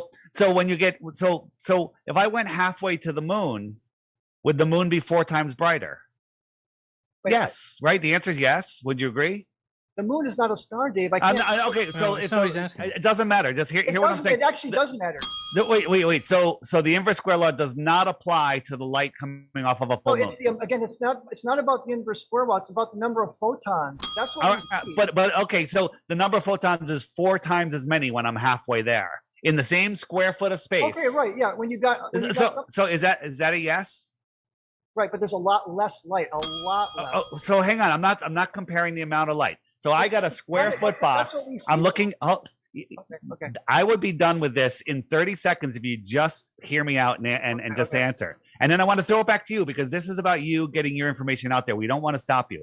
So I got a square foot. I got moonlight coming in. I go halfway to the moon. Now there's 4 times the amount of moonlight in that. Shout out Santero. Appreciate you being here, brother. Shout out to Santero. Square box. Agreed? Halfway again, there's now 16 times. And if I go all the way to 100 miles from the moon, it should be over 60 times brighter than the sun. According to the inverse square law. No, according to math. The surface, you do know the inverse square law goes by the radius Just of leave the your camera on, object, Nelson. right? Sorry. When I take, for instance, the gravitational drop off from the Earth, the 1/r squared is not r from the surface, it's r from the center. You got to take the center of celestial bodies to do the 1/r squared drop off. All right. It's a very big r that you're doing 1/r squared. You can't. I see what you're doing, but you're going to the surface. You got to look at the r squared as the radius of the moon. Okay, that's a big radius. So when you I mean, this is gravity, but the light holds the same way. The surface area is going to be related to the curvature, space, time, and gravity. So it's the same kind of thing. You got to look at. Wow. So he's just stacking all of these presuppositions and assumptions. Now, if they're true, that's fine, but you have to, again, provide the evidence for them if you're being scientific. If we're not being religious, he needs to back up each point he just made. But he's just expecting everybody taking on blind faith. Doesn't make any sense. The radius, and you got to go the other direction from Okay, so we're off the inverse square law. We're onto the radius. Go ahead. Next point, wherever you want to go. But all I was trying to get at with that is I've heard your discussion on that, and it's the flaw with that thing is it's not angular resolution. It's actually light that we see. That's why we can see distant stars, because the amount of power, the amount of radiance, the amount of luminosity is just unfathomably large. So again, this is a red herring logical fallacy, because all of these variables are still in play, and he's still stacking assumptions on top of assumption on other fallacies, which makes his whole line of reasoning completely unscientific, even if the math is accurate. I'm not disputing the actual math. I mean, I haven't double checked it, but let's say for the sake of argument, let's give it to him. Let's say all the math works perfect. That still doesn't prove what he's alleging. But we don't see some stars, right? We don't. Some of them are not, we can't see. No, yeah, some we can't see, but I'm saying there's, again, like I'm showing these calculations here, if you do the 1 over r squared from the luminosity, if it drops below 10 to the minus 10 watts per meter squared, then our eyes won't pick it up. So right, that's why we only see 5 or 6 or 7,000 stars in the night sky. And I think, isn't it true, out of all the 5,000 stars or 6,000 stars, whatever it is, that the sun is the third smallest? They tell us that it's an average size star, but it's actually the third smallest out of all stars. I have to look it up. I don't know the answer. Well, of course they need them to be bigger because they need them to be bigger. Wow, he doesn't even know that, and he's discussing the subject. That's kind of important. That's kind of important, especially if you consider your... Shout out Sketches. Appreciate you being here, brother. Shout out. Much love, fam. Some kind of an expert, or at least expert enough to be having this kind of public discussion. I will say this, though. Bryant is just such a likable guy. I mean, he doesn't come off as this unhinged, clueless goof loony. I mean, he does seem relatively clueless, possibly some kind of autism or mental disability that doesn't affect other areas, like he's maybe some kind of idiot savant where he's just a super math genius. Again, I haven't double checked his math, but let's say he is, just for the sake of argument. But he just doesn't understand basic logic. So he can understand all these advanced math equations, but he can't put 2 and 2 together when it comes to logic, even basic children's level logic.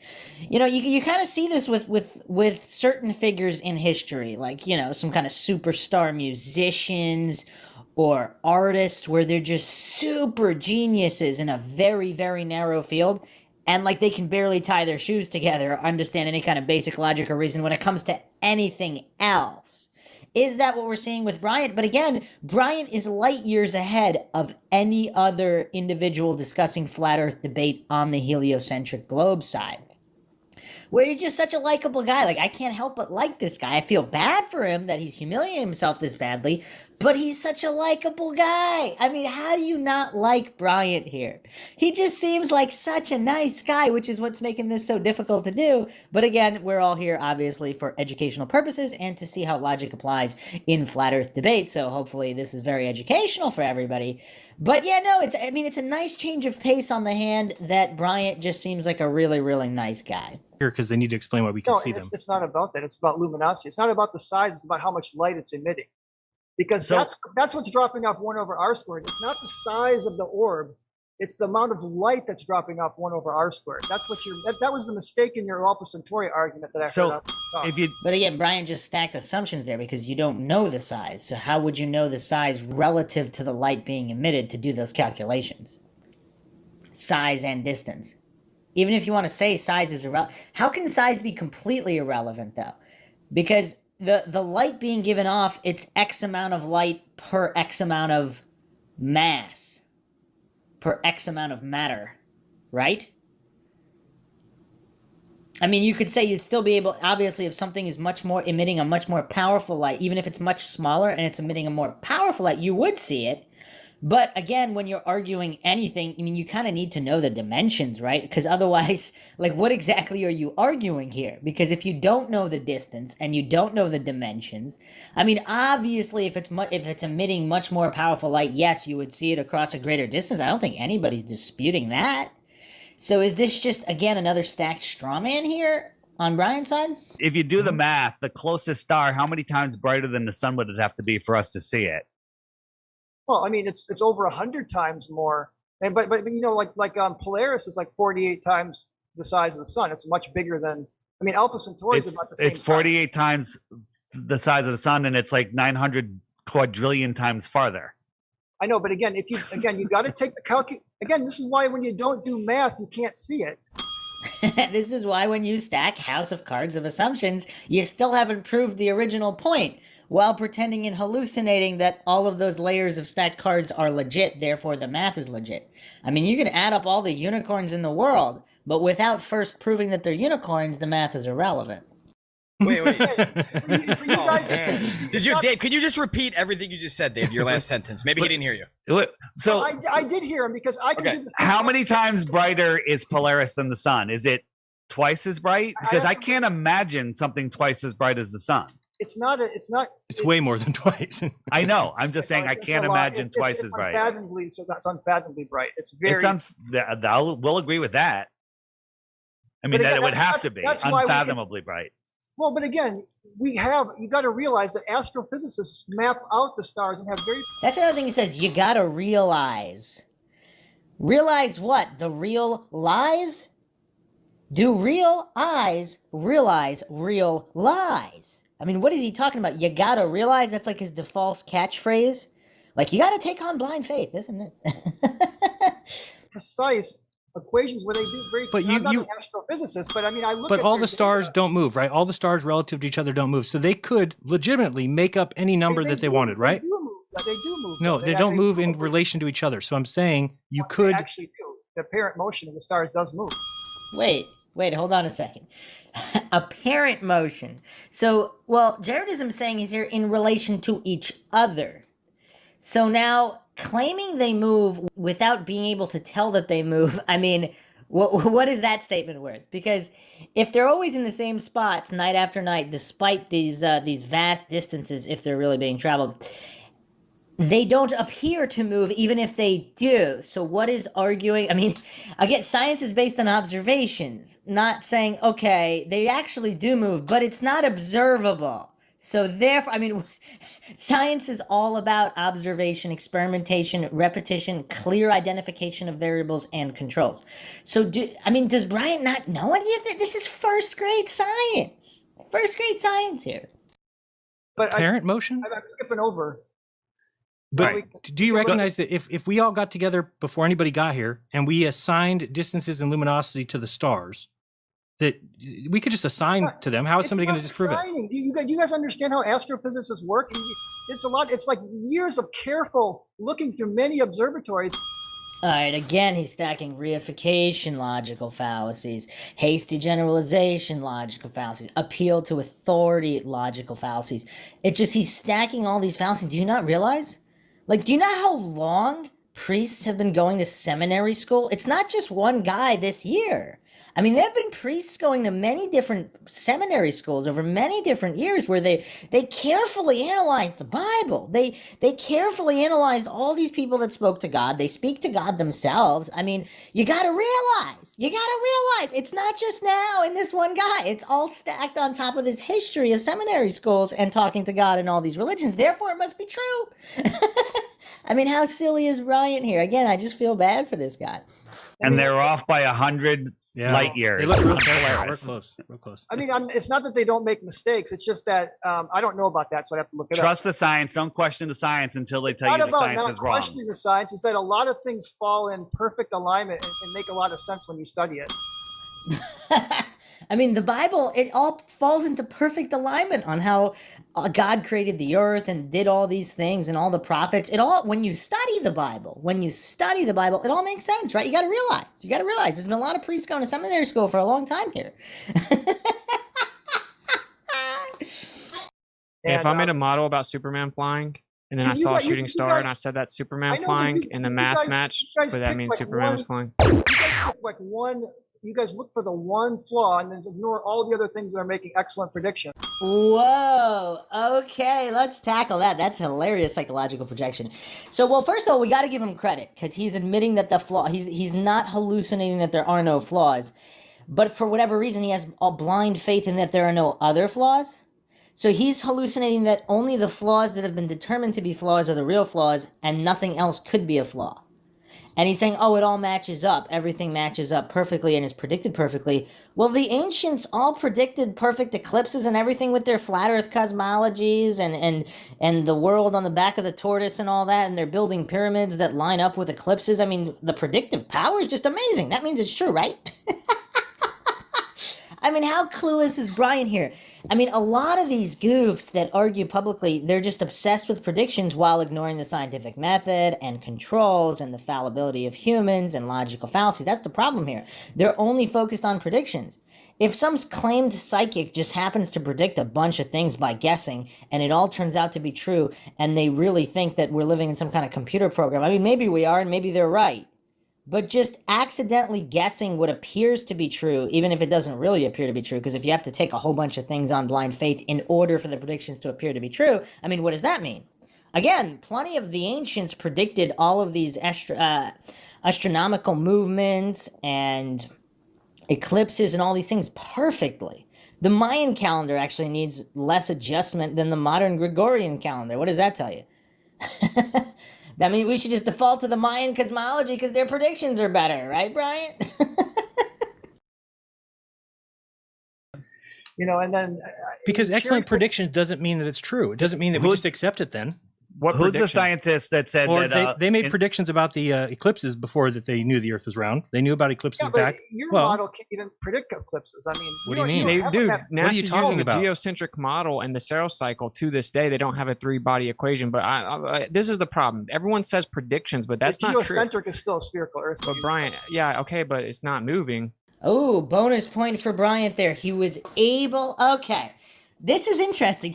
I think Bryant definitely is my favorite guy in terms of non-laughing at the goof because he's such a nice guy. But he also has, now it's not saying much, but he also has demonstrated the most brain power out of anybody arguing on the globe side. So this is, I mean, it's a nice change of pace. It's a nice change of pace because he is making valid points here and there. That's more than we've seen from like the Professor Daves or the Anthony Cumia and all these Neil deGrasse Tyson, all these other clueless goofs, Joe Rogan, that argue for the globe model that are just basically completely brain dead. At least Bryant has some kind of brain power capability. Not in the area of logical fallacies, not even in the area of applying the basic scientific method to this topic, but he still has made valid points like that one. Geocentrism is obviously not proof of a flat Earth. It could be a geocentric globe. Bonus points for Bryant here. And so, but the problem is, it's not predictions, it's post-dictions. Okay? We make observations, and then we take the math and we make it work in our model. It doesn't predict things that aren't already known. Wow. Total demolishing by Whitsitt. I mean, Whitsitt is really on point. Like I said at the beginning, I mean, Michael Jordan's kind of been sitting on the bench, but now he's in. And I mean, that was just pure decimation. Excellent point by Whitsitt. It is after the fact predictions and then matching reverse engineering whatever model to make it look like the predictions were accurate by reverse engineering all the math. It takes what is known and then it reverse engineers the math. You guys have no model. You can't even predict why things fall. So that means that. So now he went tu quo qui, hasty generalization. He just basically attacked it instead of addressing what Whitsitt just said, which completely annihilated Bryant's point. He just completely goes tu quo qui. No, you're just doing this. You don't have money. But he didn't address anything that Whitsitt just said. I mean, this is just sheer destruction. Jordan's putting up 60 points.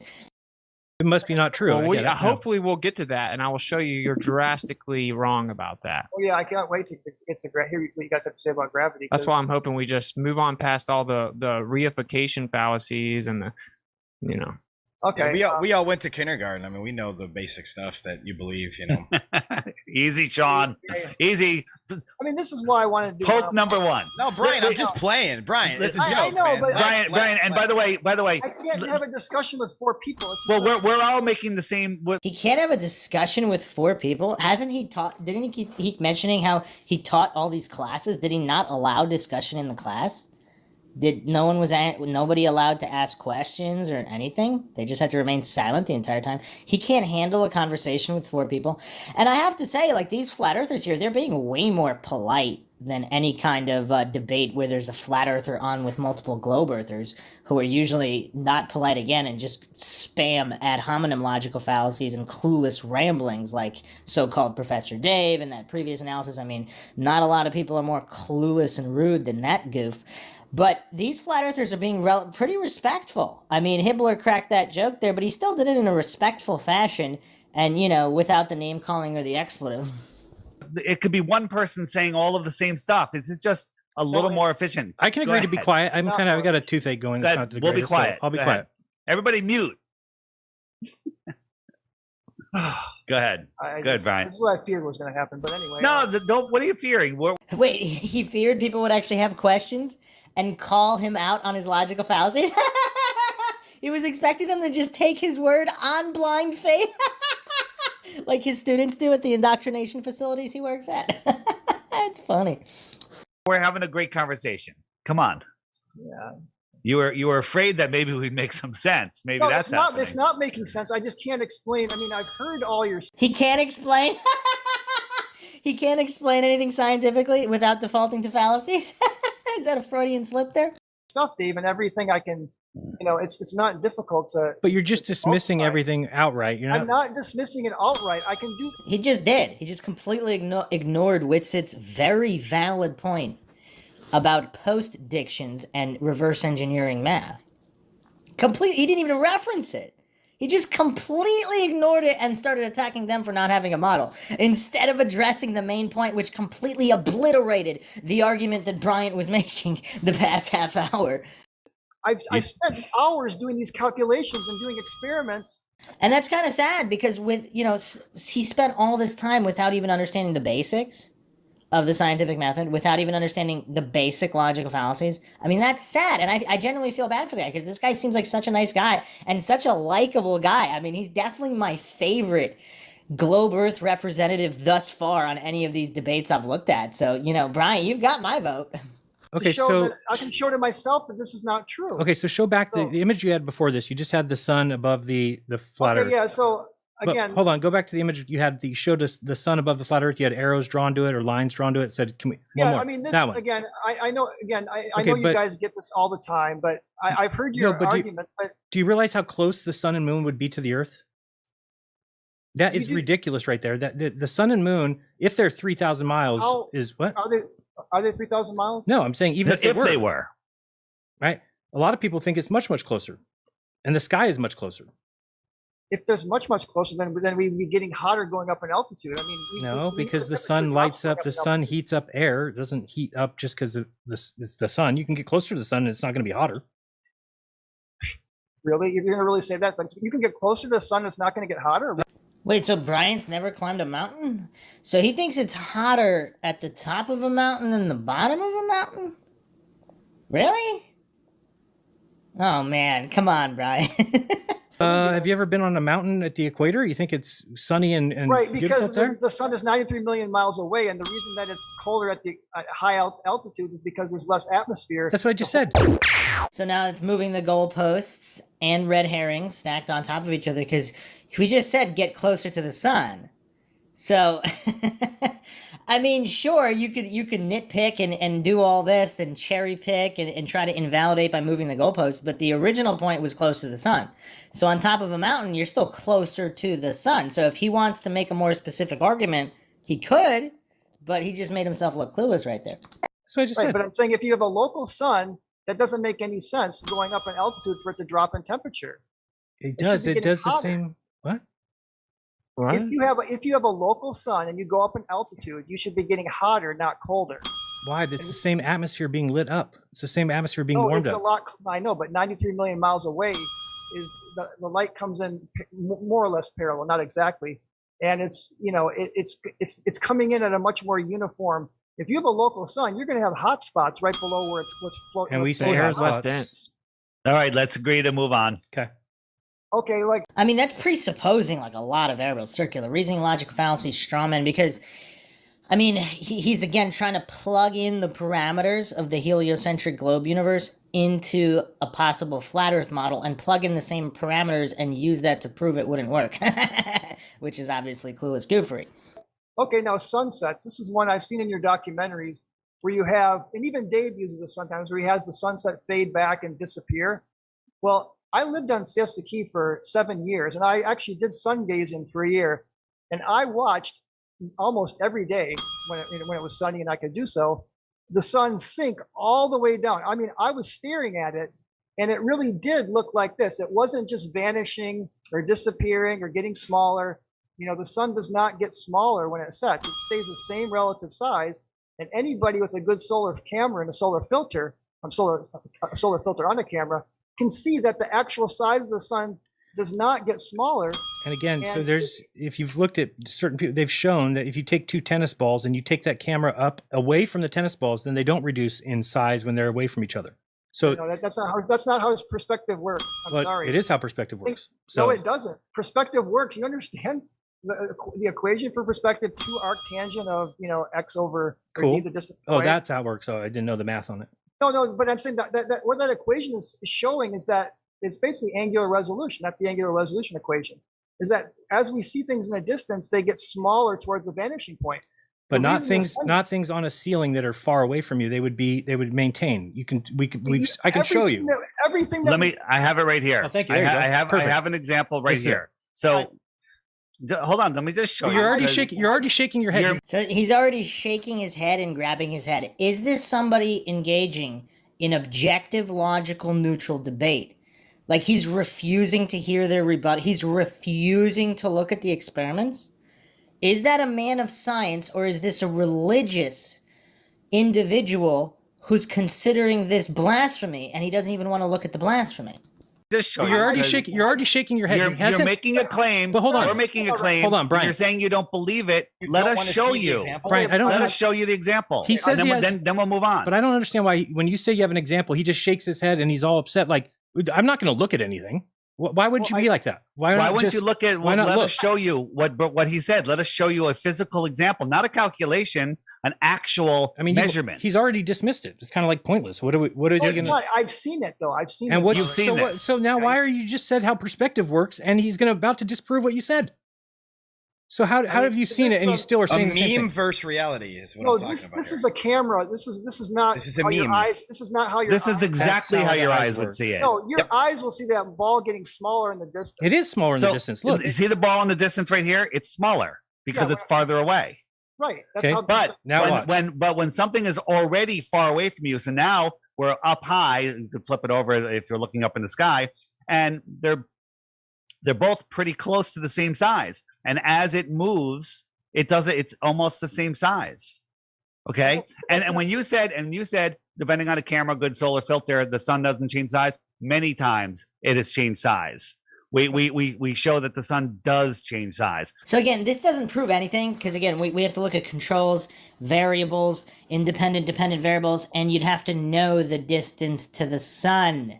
See, that's the problem here. None of this proves anything. It doesn't prove flat Earth. It doesn't prove globe Earth. It doesn't even definitively prove how perspective works because when you're missing variables, you wouldn't necessarily know what something would look like. I actually go over this in the Critical Flaw in Flat Earth Debate podcast. For anybody that hasn't looked at that podcast, this is the gist of it. Because reality is whatever it is. Everybody can agree on that. That's not completely mentally disabled. It is what it is. It might not even be a flat or globe Earth. It's whatever it is. If it's some kind of weird computer program that's switching back and forth between flat and globe Earth just for kicks to trigger people, if that's what the computer program is, that's what it is. It's whatever it is. Reality is what it is, independent of what random humans believe. So, and for some reason, none of these goofs can get that on any side of this debate. I mean, Whitsitt might be able to understand this. He seems pretty sharp. I don't know if anybody's ever actually asked him what he thinks of that concept. But it is whatever it is. So again, do train tracks touch in the distance? They look like they touch. Doesn't mean they touch, though. So the way perspective would work with an object of an unknown distance away where you would not be able to do the math without knowing how far away it was. So how bright is it? Yes, you can measure the current brightness, but how would you know the difference in brightness, whether it was closer or farther, if you don't know the current one? I mean, this isn't rocket science. These are basics. And to identify that there's an unknown variable. Now, if you're claiming it's known, again, the burden of proof is on positive claims, then prove it. Just randomly defaulting to appeal to authority in religious arguments, they proved it, it's been decades and decades. You got to realize it's been decades and decades they've studied it. So, you know, for decades and decades, if they thought the world was flat, I mean, they would be using the same argument, right? For decades and decades, they know it's flat. I mean, that's not an argument. That's just fallacies. But it's a little different every day depending on the atmosphere, what's going on, and what you're looking at. Yeah, but it does clearly change size. It changes sizes a little bit throughout the year based on our distance from the sun, but it's not much. Okay, so he just admitted that it does change size. Again, these are all different variables. Now, yeah, Brian is a curious one because clearly his brain functions good enough to understand that his argument was false. So now he's kind of, again, moving the goalposts and changing definitions, but then claiming it doesn't disprove his original point. I mean, it's really weird. Again, I really just feel bad for this guy. It changes over the same day. Solarium says it changes throughout the day. It actually gets smaller and bigger throughout the day. Solarium data does. Depending on the weather conditions and what part of the Earth you're on, in my opinion. There might be some refraction, but in general, the sun stays the same. Good point. There might be some refraction. There might be some of a lot of things. And without knowing all of them, you really can't make any kind of conclusions based off of this.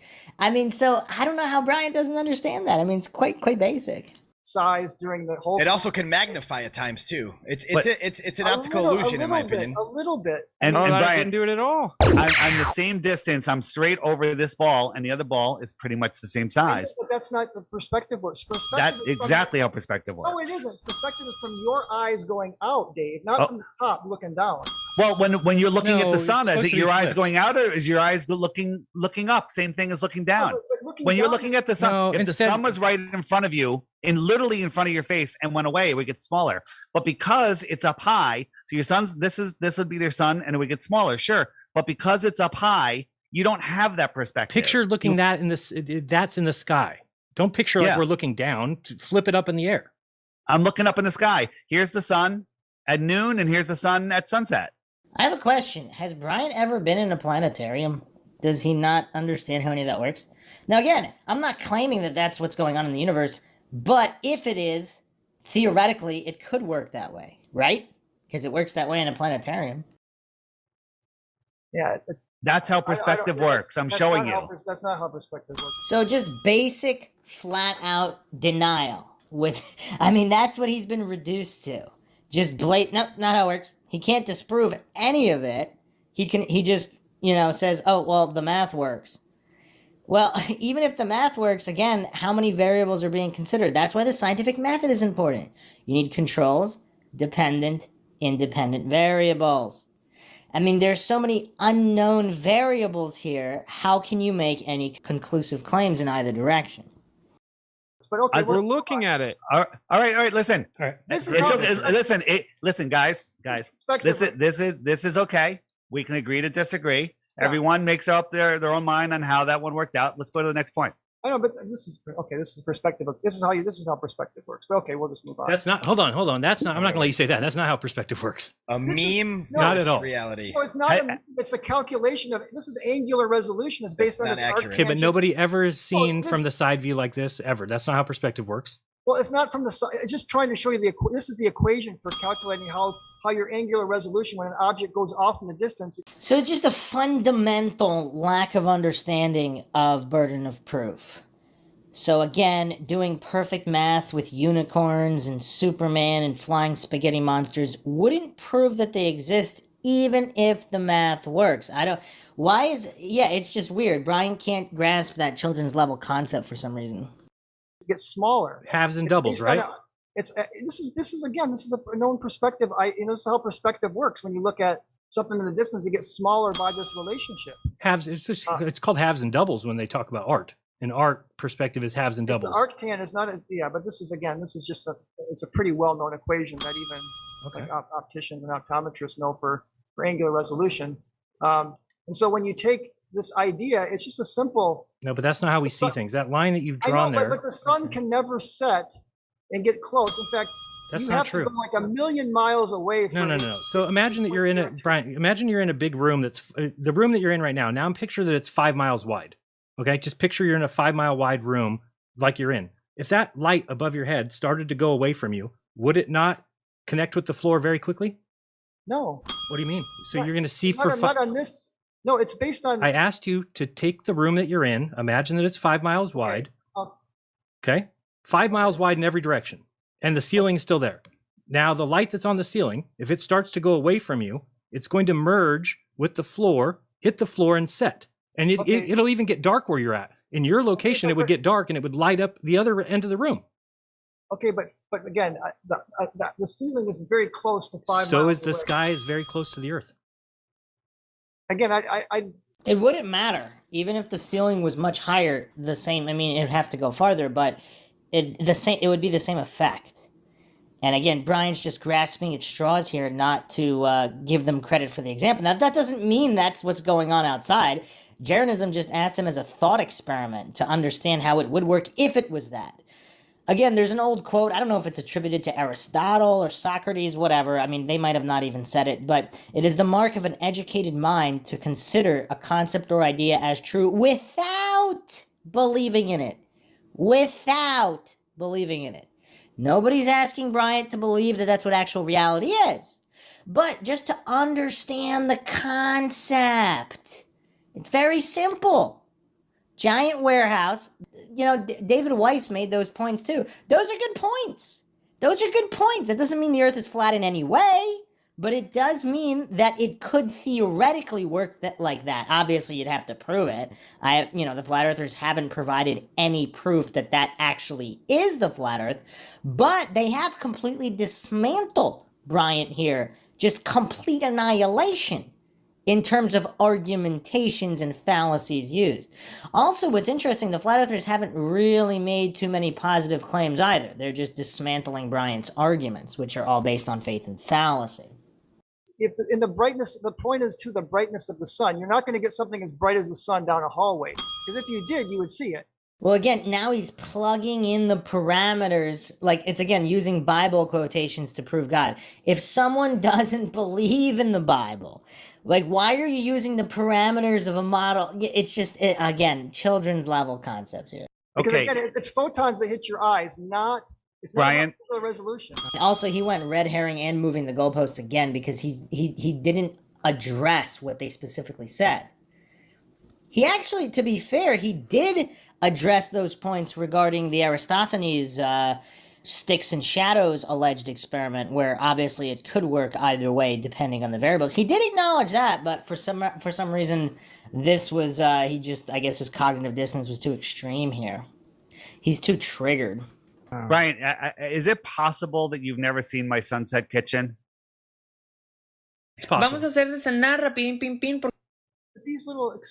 But I have a question for you. Is it possible you've never seen it? I don't know that I've seen this one. No. Okay, so let me. It's 1 minute, so just watch before you shake your head. No. So this line here is the path of the sun, and I'm viewing it from a celestial point of view, and I'm watching. Oh, it's not playing. Oh, now it's playing. And so it's moving along. Now this here can be mountains. It could be cloud deck. It could be just the atmospheric deck. I never go below it, and the sun moves along. Now I have another camera on the deck, on the ground, on the other side, looking at that same thing. And when I look, the sun goes down due to perspective. And this opaque barrier right here, which is now at my eye level, but it's really not, but it looks like it is. The sun looks like it's going below it, but it's not. It's going straight. And when I look at it really close, look at this line. This is a level line. It's level. But it looks, hold on, I'm not done. It looks like it's going down. Now let's compare it to a real sunset. We're just going to compare. Here's the sun. It went down, down, down, down, down. And now look what's going on. It's going behind this atmospheric deck or mountain ridge or whatever. Okay, now that I can tell you is not the way sunsets work. I have seen countless sunsets on. So what are you saying? That's a fake video? No, this can be one sunset with a certain atmospheric conditions, but in general, what you get more than often than not is a hard fall. And I used to sun gaze on. So, but in general, you're going to get the same effect once it hits another tree line or mountain range or artificial horizon. Wait, but also you see the space here between where it's setting. Hold on. Just let me make my point, and we'll go right back to you. I'm telling you, the space between here and the ground, you can't see it. It looks like it's the same. It's compressed. I'm zoomed in here. And if I zoomed out, this would literally look like it's going behind a hard horizon. But it's just because your eye can't see it. You zoom in, and this is what you get. No matter how far you zoom, you're going to always get a hard cutoff with the right. Yeah. And here's the hard cutoff right here. Here's the hard cutoff. If I put a solar filter on, you wouldn't see the difference between this water and this hard thing. You would just see the sun, just like you're seeing it in yours. But that's not fully set. It's still it is fully set if you zoomed out. I know, but I can't see because you're so small. I mean, well, okay. I think I've seen this picture before though, and I remember saying to myself, "That's not really that's going behind some refractive." But he completely missed the point. Behind whatever, water, mountains, air, he completely missed the point, possibly intentionally. I mean, perhaps now's a good time for that Upton Sinclair quote. It's very difficult to get a man to understand something when his salary depends on him not understanding it. But what's weird is that if he were truly at a certain level of intelligence, I mean, this doesn't prove flat Earth in any way. It could still be a globe Earth. This could work on a globe Earth exactly this way. I believe the flat earthers admitted that at the beginning, right? Where David Weiss was talking about your maximum distance that you see would be a circle. So on a globe, if it was a globe of whatever, however big, like relatively large, obviously not a tiny little globe, but thousands and thousands of miles, if not larger, it would work this way regardless. So it's just interesting that Bryant is just arguing with such religious fervor where he doesn't want to cede any of these points that clearly demonstrate that on a flat or globe Earth it would still work this way based on these other variables. This is not rocket science. So effects. So look, here it looks like the sun's going behind a hard line, but if we zoom in, it's really not even setting. Okay, so here we go. We're going to zoom in. Jaron, can you make me big so you can see it? Yes. As I zoom in, you look. Oh, look, it's not even touching the horizon. No, because it hasn't set yet. But it will set because it's going to go behind this opaque barrier. This opaque barrier is thousands of feet above my eye line, but it looks like it's at eye level. This opaque barrier is thousands of feet. How can that be thousands of feet above your eye line? Are these clouds above my eye line? So this is prime cognitive distance written right over his face. I don't know if his triggering level just vastly increased because at least his subconscious recognized all his arguments were completely obliterated. Again, that doesn't prove the flat earth is true, but the reasoning he was using to justify his globe earth belief was absolutely fallacious and he got demolished. So now his triggering level has increased so exponentially, he's not even going to objectively, logically, neutrally even try to understand any of these points. He's still a nice guy, though. Right, as they go into the distance, everything merges in. The clouds are all at the same height. If you guys buy into a flat Earth, then how could it be 1,000? Doesn't make any sense. So hold on a second. So when I'm looking down Long Island Sound here, the clouds touch the water 25 miles away. Appeal to incredulity is also a logical fallacy there. Claiming something doesn't make any sense because he can't wrap his mind around it, obviously due to cognitive dissonance. I actually think he's smart. Unlike all these other goofs like Professor Dave, Simon Dan, I actually think Brian is smart enough to understand some of these concepts if he wasn't triggered. Literally touch the water. So the curvature in 25 miles is only a few hundred feet. Okay, so you're telling me clouds that are at 5,000 or 10,000 feet have gone over that much curvature and are actually going behind a curve, or is it just perspective? I mean, I just proved that it was just perspective. No, you didn't prove anything. That's not proof of anything. That the sun is it curvature? Dave, the reason I'm talking about the clouds. Lived on Siesta Key for 7 years, and I did sun gazing for a year. I watch countless sunsets, and I'm telling you. So this is an anecdotal logical fallacy because he's using only information from that particular area to try to prove something. Again, depending on atmospheric conditions and all these other things, things appear different in different places. So yes, his experience and his experiments might be valid, but it doesn't prove anything either way anyway, as David Weiss just proved. So I don't know why he's even arguing or bringing up these anecdotal logical fallacies, because, and he already admitted that in different atmospheric conditions in different places, the size of the sun does change. So he already admitted that himself. Yes, there's some days where refraction, you got clouds going on and all kinds of different things. All kinds of different things? Exactly! But almost every time, the sun goes not behind, it goes down below the horizon. That horizon is not beyond. Go ahead. It's not 1,000 feet above my head. It's dipping below the horizon. That's impossible on a flat Earth. What? It's going away from. He just demonstrated how it's easily possible on a flat Earth. That doesn't mean it's happening. It doesn't mean the Earth is flat.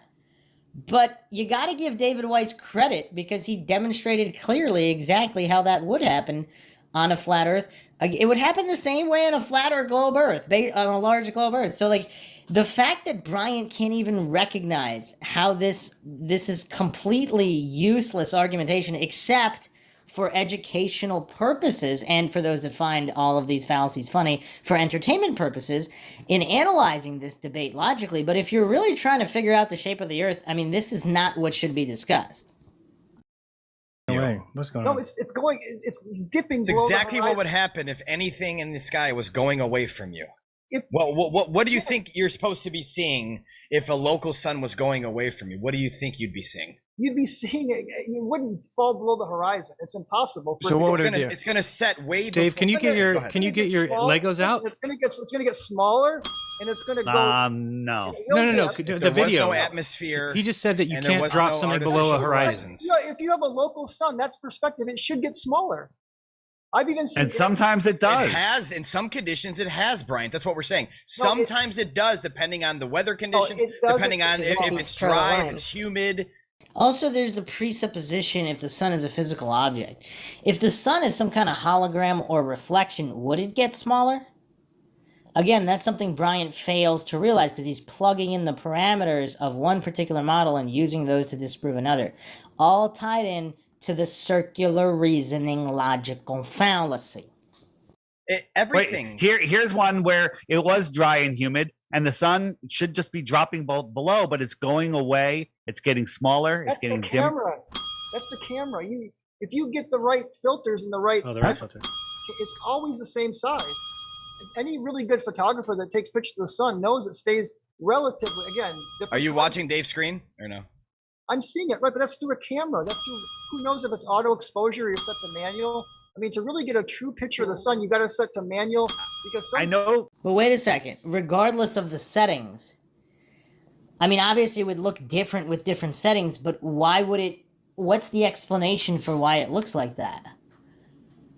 Just pretending that, oh, okay, those are settings.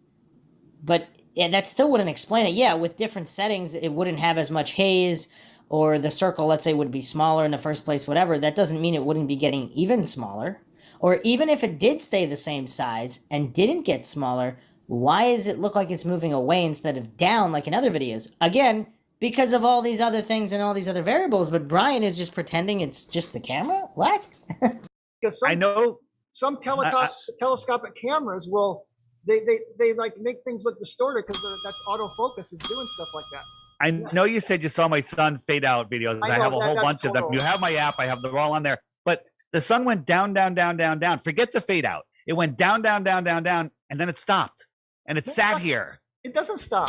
It does. No, it's not going down anymore. It's going away. Oh, it's not. I mean, Brian is just denying what he's seeing in the video. Now, why that's happening, that's a completely separate argument.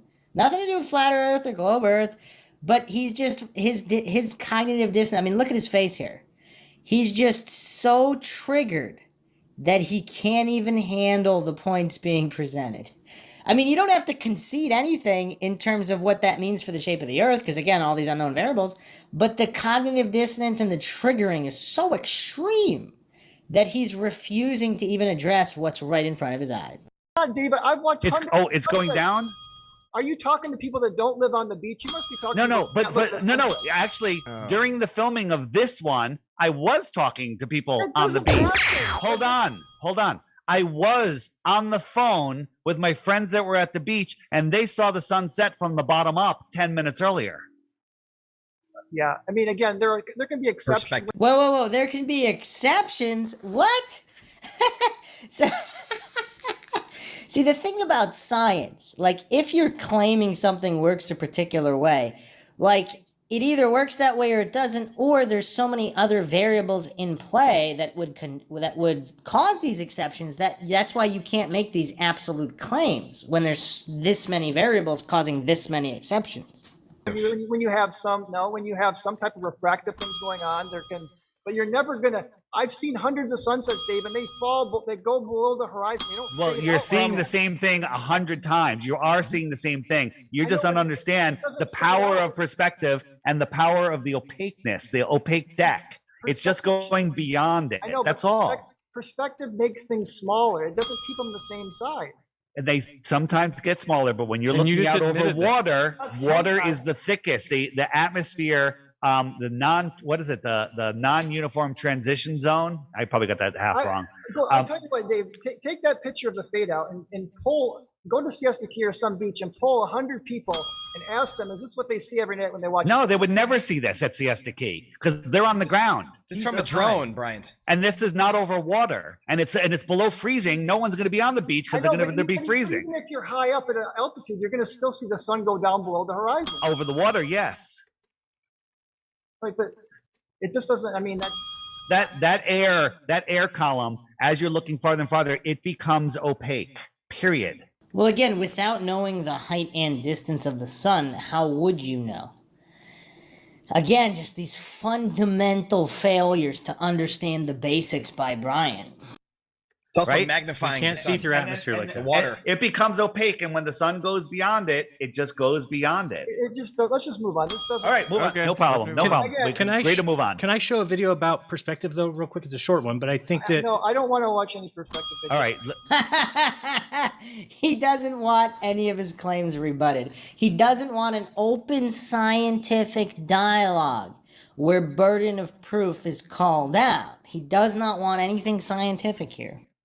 Let's go on. okay, We're but never going to get out of this topic if we don't just move on. All right. True, but people see perspective the wrong way, and everybody, like when you talked about those guys who did the test and they have the arrows drawn to the sun, then they draw the flat Earth arrow to the sun. They're completely off because that's not how we see. Well, another thing I wanted to bring up, and I'm just getting a little kind of steamrolled here, but We're not steamrolling you. is that one of the points I wanted to bring up, the common denominators, is that we have confirmation that the sun and Polaris and many other things will have the same angular, they have a relationship between latitude and where you live on a sphere. So we see these different angles because of us living on a sphere in different locations. And it's really just really hard to explain. I mean, you can't really explain on a flat Earth that you've got a different angle of sun and sunrise and sun, the way that sun pass trajectory is based on us being on a spherical Earth. That's based on perspective. That's not perspective. Why? I wanted to show you a video. I wanted to show you a video, but you won't look. You can look up at, no, it's real simple. You can look up at high noon and you can see the But that's not how we see things. If you need to watch a video where if you stand next to like a gymnasium, the bleachers, you can see how perspective actually works. I don't even. Yeah, this is. The globe model claims we never see You're the just gonna actual always position bring of up the sun. perspective Unless as it's like- No, Try it's to not. do- But I'm going to show you. I mean, this right here is what I was going to show you. Like, this is how we see. When you watch this video, you can see that it's not. This is how the sun sets from different locations. Everything converges to the same point. You're talking about perspective like we can draw That's not lines how this way. perspective works. That's not how perspective. That's I can't exactly even how see- perspective works. All right, listen, Jaron, we're gonna have to let it go because I showed him perspective with the actual physical thing. He says that's not how perspective All right. works. We agree to move on. Okay, These let's are go. little models you're doing. This is not, these little models you can do. I've seen tricks with aperture. Like the camera when you open up the wide angle. Do you have any models? Bro, you're showing memes, bro. Like, what? So he's basically just poking holes through actual scientific experiments that David Weiss has done. Now, I'm not claiming those experiments prove anything. I don't see how they prove a flat Earth in any way, but they clearly prove how a theoretical object would look even on a flat plane in this example. That's why it seems like it would just work the same way on a large globe or a flat Earth. So it doesn't prove anything either way, but it does disprove some of Brian's notions that the math equations supersede visible, observable reality in the scientific method and actual experimentation. Which is sad if Brian is claiming to be a man of science instead of a man of scientism. You're showing memes and calculations. We're showing you calculations and physical things. But these are based on things that you can see in the real world. I've seen the sunset. Another dodge. I mean, the immaturity here displayed by Bryant, because he's also, I think one of the biggest issues here is Bryant is too clueless to realize that just because something looks a certain way in David's experiment or whatever, that doesn't prove the Earth is flat. Like, he's behaving like a spoiled child who doesn't get to play with his toy, so he's just denying anything and everything across the board except for like 2 or 3 things this entire time that he did have the mental capacity to concede, but in general he's just jumping to no, can't be that. Oh, that's because of this. Oh, that's because of refraction. Oh, that must be the camera. It must be some kind of aperture setting, because that's the only explanation. So we got so many false cause logical fallacies, and here he's trying to defend his diagrams and calculations, which, again, the calculations might all be true. He might be some kind of math genius where he calculated everything perfectly. I haven't even seen the flat earthers dispute that. In fact, Witsit, like myself, has admitted that even if the math works perfectly, which it might, I don't think anybody has found an error in Brian's math. I mean, I actually haven't tried to, because it doesn't even, like, let's give him that bone, because let's say it's perfect, because for the purpose of this analysis, it doesn't matter if it's perfect. It doesn't matter if 1 + 1 unicorns is 2 unicorns. It doesn't matter if the math was absolutely flawless. 10 times 10 unicorns is 100 unicorns. You could do all the math perfectly. It still doesn't prove it. And this alleged man of science, again, is only preaching scientism. You could tell that any kind of contradiction to his blind faith indoctrination, it's like blasphemy to his ears. He doesn't even want to look at any actual experiment showing some kind of a concept in perspective. He doesn't even seem to actually know the definition of perspective. Like earlier, he hallucinated that perspective only applies in certain situations. Like, for whatever reason, something wouldn't be classified under the category of perspective if you're looking down at it or at an angle. Obviously, anything to do with looking at objects in space at different angles, that's all under the umbrella of perspective. But he was so triggered, and this is all such blasphemy to his religious ears, his religious scientism ears, that he can't even take a moment. Like, he immediately always starts shaking his head and denying right away. He immediately goes to false cause or just outright denial. All logical fallacies, of course. Now he's saying that his graphs or whatever he's got up here is representative of real things, which maybe they are. But again, deny instead of actually addressing the experiments and videos that are actually real in terms of actually taken place in reality as opposed to drawn and using math, which may or may not represent reality, as I keep having this Nikola Tesla quote up here.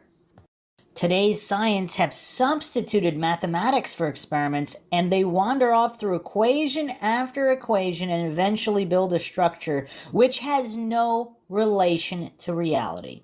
And this may or may not have even been said by Nikola Tesla. Many people have different theories on that, but that's besides the point. I mean, if you're being scientific, logical, neutral, and objective, you're going to examine arguments based on their own merit. And the concept of that quote is what's important, not even who said it. But if indeed Tesla did say it, I mean, I don't think anybody would be surprised about that.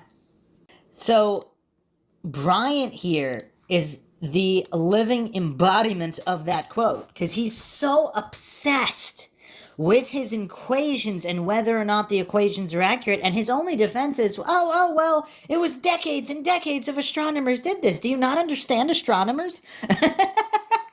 Like, do you not understand priests going over the Bible for decades and decades? That must mean it's true because they went over it for decades. If you're doing real science and you have experiments that adhere to the scientific method, you can come to certain conclusions. If all the variables are accounted for and you have controls and you're actually scientific, you can come to relatively sound conclusions in 10 minutes if you have the technology, of course. The technology, the manpower, everything you need. If you have all of that, whether it's 10 minutes or 10 decades, either something adheres to the scientific method and it can be observed, demonstrated, and repeated, or it can't.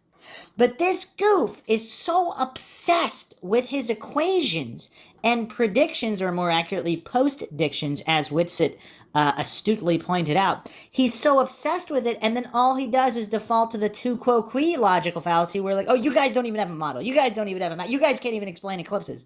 I mean, of course they can explain it. Whether the explanation is true, that's a completely separate topic. But the goof has to pretend and hallucinate that there aren't any kinds of explanation.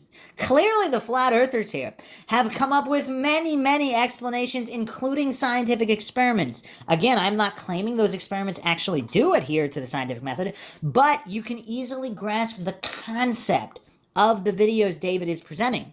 And it's really not rocket science. Things look different in different conditions. I mean, this is really the point here. And Bryant is so triggered. He actually sort of conceded the point where he says, oh, well, there could be exceptions, while simultaneously arguing always this or never this. That's how silly this guy is. And again, I feel bad even analyzing to this extent because I have to be so critical of his flat out goofery because he seems like such a nice guy, but clearly he's so religious and triggered. I mean, he's literally shaking his head. None are so blind than those who will not see. He does not want to have an open, logical, scientific discussion of any kind. And he's triggered that these people would even question the religious dogma he's preaching. Again, it might be true. All of the religious dogma of scientism that Bryant is preaching, it might all be true. But again, if you're being scientific and non-religious, you must demonstrate that, not expect everybody to just take it on blind faith as gospel, which look how annoyed Bryant is that they're not taking it on blind faith as gospel. Look how annoyed he is when they demand that he adhere to the scientific method. I mean, this is so crazy because this is downright hilarious on one hand and downright sad and pathetic on the other hand. It's a paradoxical analysis is what we have here, but let's continue. I know that we've all seen sunsets. Yes. And that's the other thing that's just beyond silly. I know I keep stopping this every 2 seconds, but I have to, because Bryant's level of goofery is so off the charts. He rebuts points with, oh, well, I used to live in Florida. I watched a sunset, so I know how it works. I mean, not only is this an anecdotal logical fallacy, but it's just flat out denial and dodging of the points they're bringing forth. Explain what they are putting up there. If he's hallucinating to know that the camera was set on autofocus or auto exposure. How does he know that? Maybe it was, maybe it wasn't. But the definitive nature in which he hallucinates and brings that forward as if it's definitive or as if it's aperture or whatever it is. And then, but he also does have the modicum of basic logic to say, oh, well, in different conditions, it could look different. There could be exceptions. Or he's pretending that David wasn't talking to people who live on the beach, as if that has anything to do with analyzing the video right in front of his face. What difference does it make who David Ice was on the phone with? I mean, yeah, that's part of it, because he was saying they said it already set, whatever. We have to take his word for it, unless it's verified. So, again, I'm not saying anybody should take David Weiss's word for anything, but why not just look at the video and say, oh, okay, well, in certain conditions it could look like that, therefore everything Bryant just said is false regarding his absolute statements of it always does this, or it never does this, or somehow on a flat plane it could never do that. Because how would he know? I mean, you can build the model in 3D software and it does do that. Obviously, that doesn't mean it would do that in real life because, again, there's always unknown variables. This isn't rocket science, but again, Bryant is so silly. He can't even grasp these basic concepts, and he keeps, like, his two things are like, oh, yeah, I've heard you say that. Like, that's not a rebuttal. Like, it's weird. When David makes a point, it's like, oh, yeah, I've heard you say that. Well, are you going to actually address the point, or are you just going to say, oh, I've heard you say that? That makes him look even dumber, because if it's true that he heard him say that, you would think he would prepare some kind of rebuttal or be able to address the points in any way other than just saying, oh, yeah, I've heard you say that, or just flat out denial. No, it doesn't. It doesn't work like that. No, it doesn't. I've seen the sunset. I used to live on the beach. Why don't you actually address the points? I mean, Bryant has not brought forth anything scientific this entire time. It's really, really sad. We've also heard people say they see the curve from a plane. But they Most sunsets don't shrink. I agree. I agree Most with that too. sunsets do not shrink in size, especially because most sunsets are like to be viewed over lakes and water. We can agree on that. Most Yes. sunsets we like to watch over water. So it's magnifying. There's a lot of factors involved. So Yep. we can agree to disagree. Maybe you just don't understand where we're coming from here, man. No, I That's do all. Basically, So he says, I do understand, while proving with every statement he makes that he doesn't understand, because 99% of the time he's arguing against points not even presented. Like David Weiss or Jeranism. Jeranism's actually kind of funny. I don't even know who this guy is, but the other thing that's kind of sad is Bryant is just being absolutely obliterated by these three young guys and David Weiss. I don't know how old David Weiss is, but whatever. He was a working professional, I think. What was it, the solar panel industry or something? He was some kind of working professional for many years. I guess it wouldn't be that embarrassing to be obliterated by an older guy. But these three young guys, I don't know how old Jeranism is either. He looks kind of young, and then Whitsitt and Hibbler definitely look really young. And they're absolutely demolishing this guy, this professor, this guy with all of these degrees from indoctrination facilities. And again, like the Upton Sinclair quote, which I threw up earlier too, it's very difficult to get a man to understand something which his paycheck depends on him not understanding, or his salary depends on him not understanding. Like, what Bryant is just getting so obliterated by these youngins, and it's just flat out embarrassing. And that's why he's stuttering and flustering all over the place, and all he can come up with, oh, I've heard you say that. All right, no, it isn't. It doesn't work that way, while being unable to actually address any points or explain it. He flat out even admitted it's hard to explain. Or let's just move on. That's all he has. Like, he's this utterly poorly prepared, while at the beginning he also claimed to be very familiar with the arguments. He claimed to be very familiar with the arguments. Where is that familiarity, other than saying, I've heard you say that? it comes down to either the sun's moving away from you on a flat stationary Earth, or we're falling backwards 700 miles an hour in the United States, or 1,000 at the equator, and it makes the sun look like it's moving. So we'll agree to disagree. I don't think I'm falling backwards during the sunset. I know you're not. Falling backwards. That's we'll get to that in high speeds and slow rotations, but And the other thing is we'll get to that. So instead of actually addressing it, because if he has a good understanding of it, how can he not be able to make like a quick summary? Nobody's asking him to do a 5-hour lecture on every single variable. Just a general explanation of how it would or wouldn't work, either on a globe or on a flat plane. That's all they're asking, and he can't even do that. Again, that doesn't make him not a nice guy. He seems like a very nice guy, but he just can't do anything. He's just so mentally incapable of just putting up any kind of logical defense. Like, they're asking questions, very legitimate scientific questions, and he's got nothing. He's got nothing. And what's crazy is this probably is actually the best defense of the globe, the heliocentric globe model that's been made publicly. And that's really sad, because this is light years ahead of anything that Professor Dave Goof or that Sci-Man Dan Goof, anything they put forward, because they just put forward like kindergarten insults and total incomprehension. Bryant does seem to be somewhat arguing in good faith. He's just too triggered because he's too religious.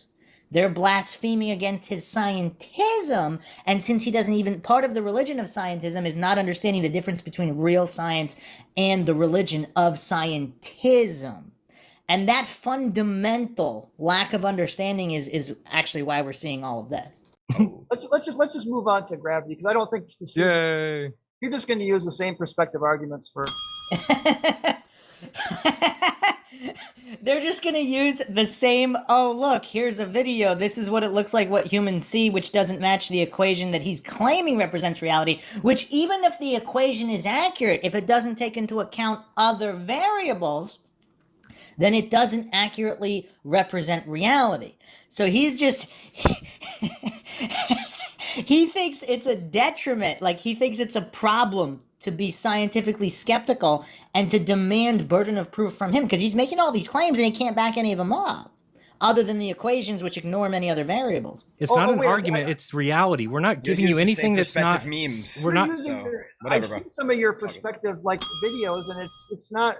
Which video? It's just not based on real. Well, so all he can say is it's not based on reality. But here's the thing: how is it not based on reality? Like, you actually do see that outside. Obviously, it has nothing to do with the shape of the Earth. Again, I have to reiterate that because there's so many triggered goofs that think I'm actually arguing for flat Earth. There's even a couple of triggered flat Earthers who think I'm arguing for globe Earth. And then there's a whole bunch of clueless goofs in the middle that are just outraged that this topic is even being discussed, that anybody even wants to look at this topic with logic and reason at the forefront, which is actually, I mean, flat Earth is actually one of the best topics I have found for that.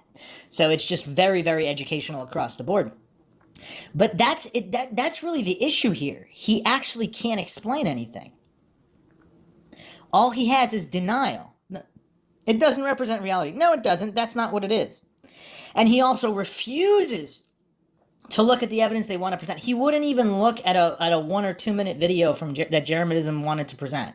So he's claiming to want to have this scientific discussion, but he's being very religious and closed-minded, where he can only regurgitate approved information from his approved scientism religious text. Which, again, even if true, there's always other variables. They might have questions about other variables. So if he's that ignorant of the topic in general, why is he even here? There's nothing that we're showing that's not based on reality. I think the ones I was watching were Nathan Oakley. I was watching some of his videos. Well, we haven't been watching him. What does that have to do with what they're saying? He was watching some other videos.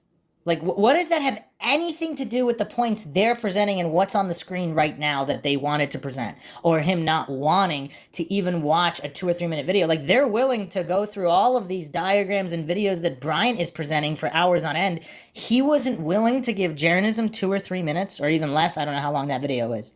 He said it was really short. He wasn't even willing to do that, and he was also protesting as David threw up the video, but then they just kind of threw it up anyway. It was a very short video that he had no rebuttal for. All he could claim was like, no, that's not true. That's all he had. Like a little 5-year-old, having a Batman versus Superman. No, Batman's better. No, Superman better. No, it's not. That's all he had. This is really sad here. And again, it pains me to have to do this because Bryant seems like such a nice guy. So. Okay. Well, anyway, I've seen like different flat Earth believers have different views on what perspective is. Okay, but why not address what they specifically said? He's always engaging in these red herrings and straw men and obfuscation. Now, I actually don't think he's doing it intentionally. Just my opinion here. Again, I don't know this guy.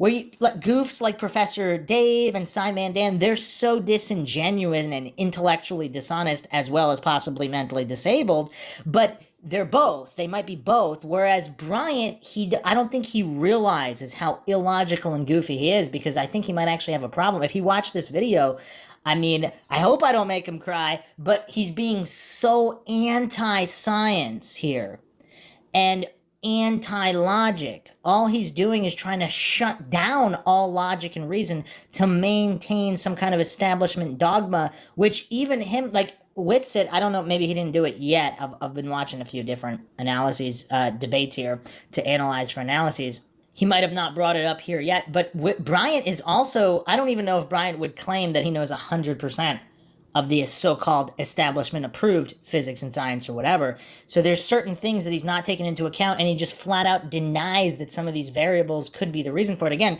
false cause logical fallacy, false dichotomy logical fallacy. He needs to brush up on these children's level fallacies, otherwise he's just going to keep humiliating himself here. And it's kind of sad. Like, it's really not as funny as it is sad. Like, with these other goofs like Professor Dave and Simon Dan, their clueless goofery is actually kind of hilarious when they humiliate themselves. But this guy's a nice guy. This isn't that humorous to me. Some of the actual points being made or lack thereof, that's humorous. But on a personal level, it's not that humorous because he seems like a really nice guy and just genuinely clueless about all of these aspects. In general, like an ophthalmologist or an optician, it's like there's just one simple type of way to see perspective. It's not simple. And again, that's a false dichotomy, hasty generalization, and appeal to authority rolled into one. Again, this brings me no pleasure to point out these gigantic stacks of logical fallacies that Bryant is hallucinating somehow make legitimate or scientific points, which they obviously do not. And it's just these constant appeals. Oh, well, I'm not of this. I'm not of that. Oh, well, these so-called experts, whatever, they research it, they do it. You got to just put blind faith in it. Instead of actually breaking down the actual science and how it works the way it works. I mean, now would be a really good time. I'm bringing out Feynman because it's time. So this is a quote from Richard Feynman. Learn from science that you must doubt the experts. As a matter of fact, I can also define science another way. Science is the belief in the ignorance of experts. When someone says science teaches such and such, he is using the word incorrectly. Science doesn't teach it. Experience teaches it. If they say to you, science has shown such and such, you might ask, how does science show it? How did the scientists find out? How, what, where? Not science has shown, but this experiment, this effect has shown. And you have as much right as anyone else upon hearing the experiments, but we must listen to all the evidence to judge whether a reasonable conclusion has been arrived at. And Bryant Myers represents everything that is the opposite of this. He has as anti-science as possible. Because all he does is demonstrate that everybody, and just point to and call and clamor for everyone to put their blind faith in the experts, the optometrists, the astrophysicists, all of these experts. He's like, I'm not of this, I'm not of that, but they are, and they've been doing it for decades. And then also, he not only does he not think they have as much right as anybody else about hearing the evidence to judge whether a reasonable conclusion has been arrived at, whether something logical, reasonable, adherent to the scientific method, whether the conclusion is valid or not. He doesn't think so at all. He thinks there's some kind of exclusive club of only these experts, these scientism priests, only they can talk to God and know the real truth. And then also, we must listen to all the evidence. All he does is shake his head and refuse to look at all these experiments and videos and evidence. Whereas the flat earthers here are being, even if they're wrong about the shape of the earth, they're being so much more scientific than this alleged man of science. I mean, it really is a sight to behold, these flat earth debates with these goofs that are claiming to be on the side of science, claiming to be for the utilization of science, when everything they're doing and saying is demonstrating the complete opposite. Bryant Myers is being as anti-science as possible, while pretending and hallucinating that he's actually being on the side of science. I mean, you can't make this stuff up, people. Continuing on even further on Feynman, this Nobel Prize winner in physics, he also stated this. I mean, this is a little, most people just refer to the earlier quote that I just read, but here's even more. Quote, science alone of all the subjects contains within itself the lesson of the danger of belief in the infallibility of the greatest teachers in the preceding generation. When someone says science teaches such and such, he is using the word incorrectly. Here's the full, this is the full quote. Looks like we made it. Science doesn't teach anything. Experience teaches it. If they say to you, science has shown such and such, you might ask, how does science show it? How did the scientists find out? How, what, where? It should not be science has shown, but this experiment, this effect has shown. And notice also how Bryant Myers was unable to point to any of that regarding distances of the sun, of any of the stars. He just hallucinated and pretended that everybody should just take it on blind faith. He hasn't presented which experiment, how, what, why, where, everything that's actually real and scientific and the opposite of religion, Bryant has not provided here. It should not be science has shown, this experiment, this effect has shown, and you have as much right as anyone else upon hearing the experiments, but be patient and listen to all the evidence to judge whether a sensible conclusion has been arrived at. The experts who are leading you may be wrong. I think we live in an unscientific age in which almost all the buffeting of communication and television words, books, and so on are unscientific. As a result, there is a considerable amount of intellectual tyranny in the name of science. Science alone, of all the subjects, contains within itself the lesson of the danger of belief in the infallibility of the greatest teachers of the preceding generation.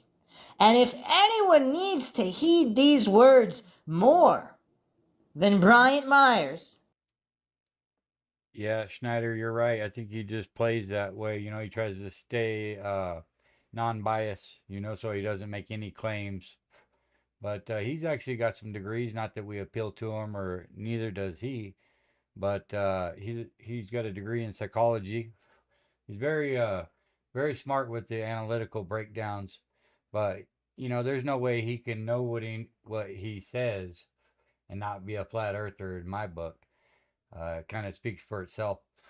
So I'd say he's doing it just for not scaring away viewers and stuff. He does a lot of unsolved mysteries and stuff like that, crimes. So he doesn't just do the shape of the earth or anything like that, but he does have quite a bit of it.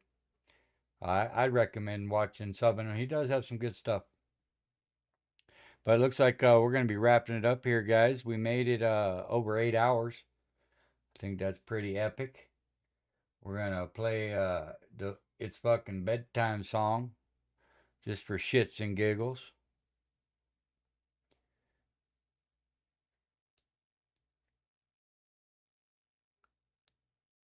Director of Public Relations. There's no other. That ain't it. I said it's fucking bedtime.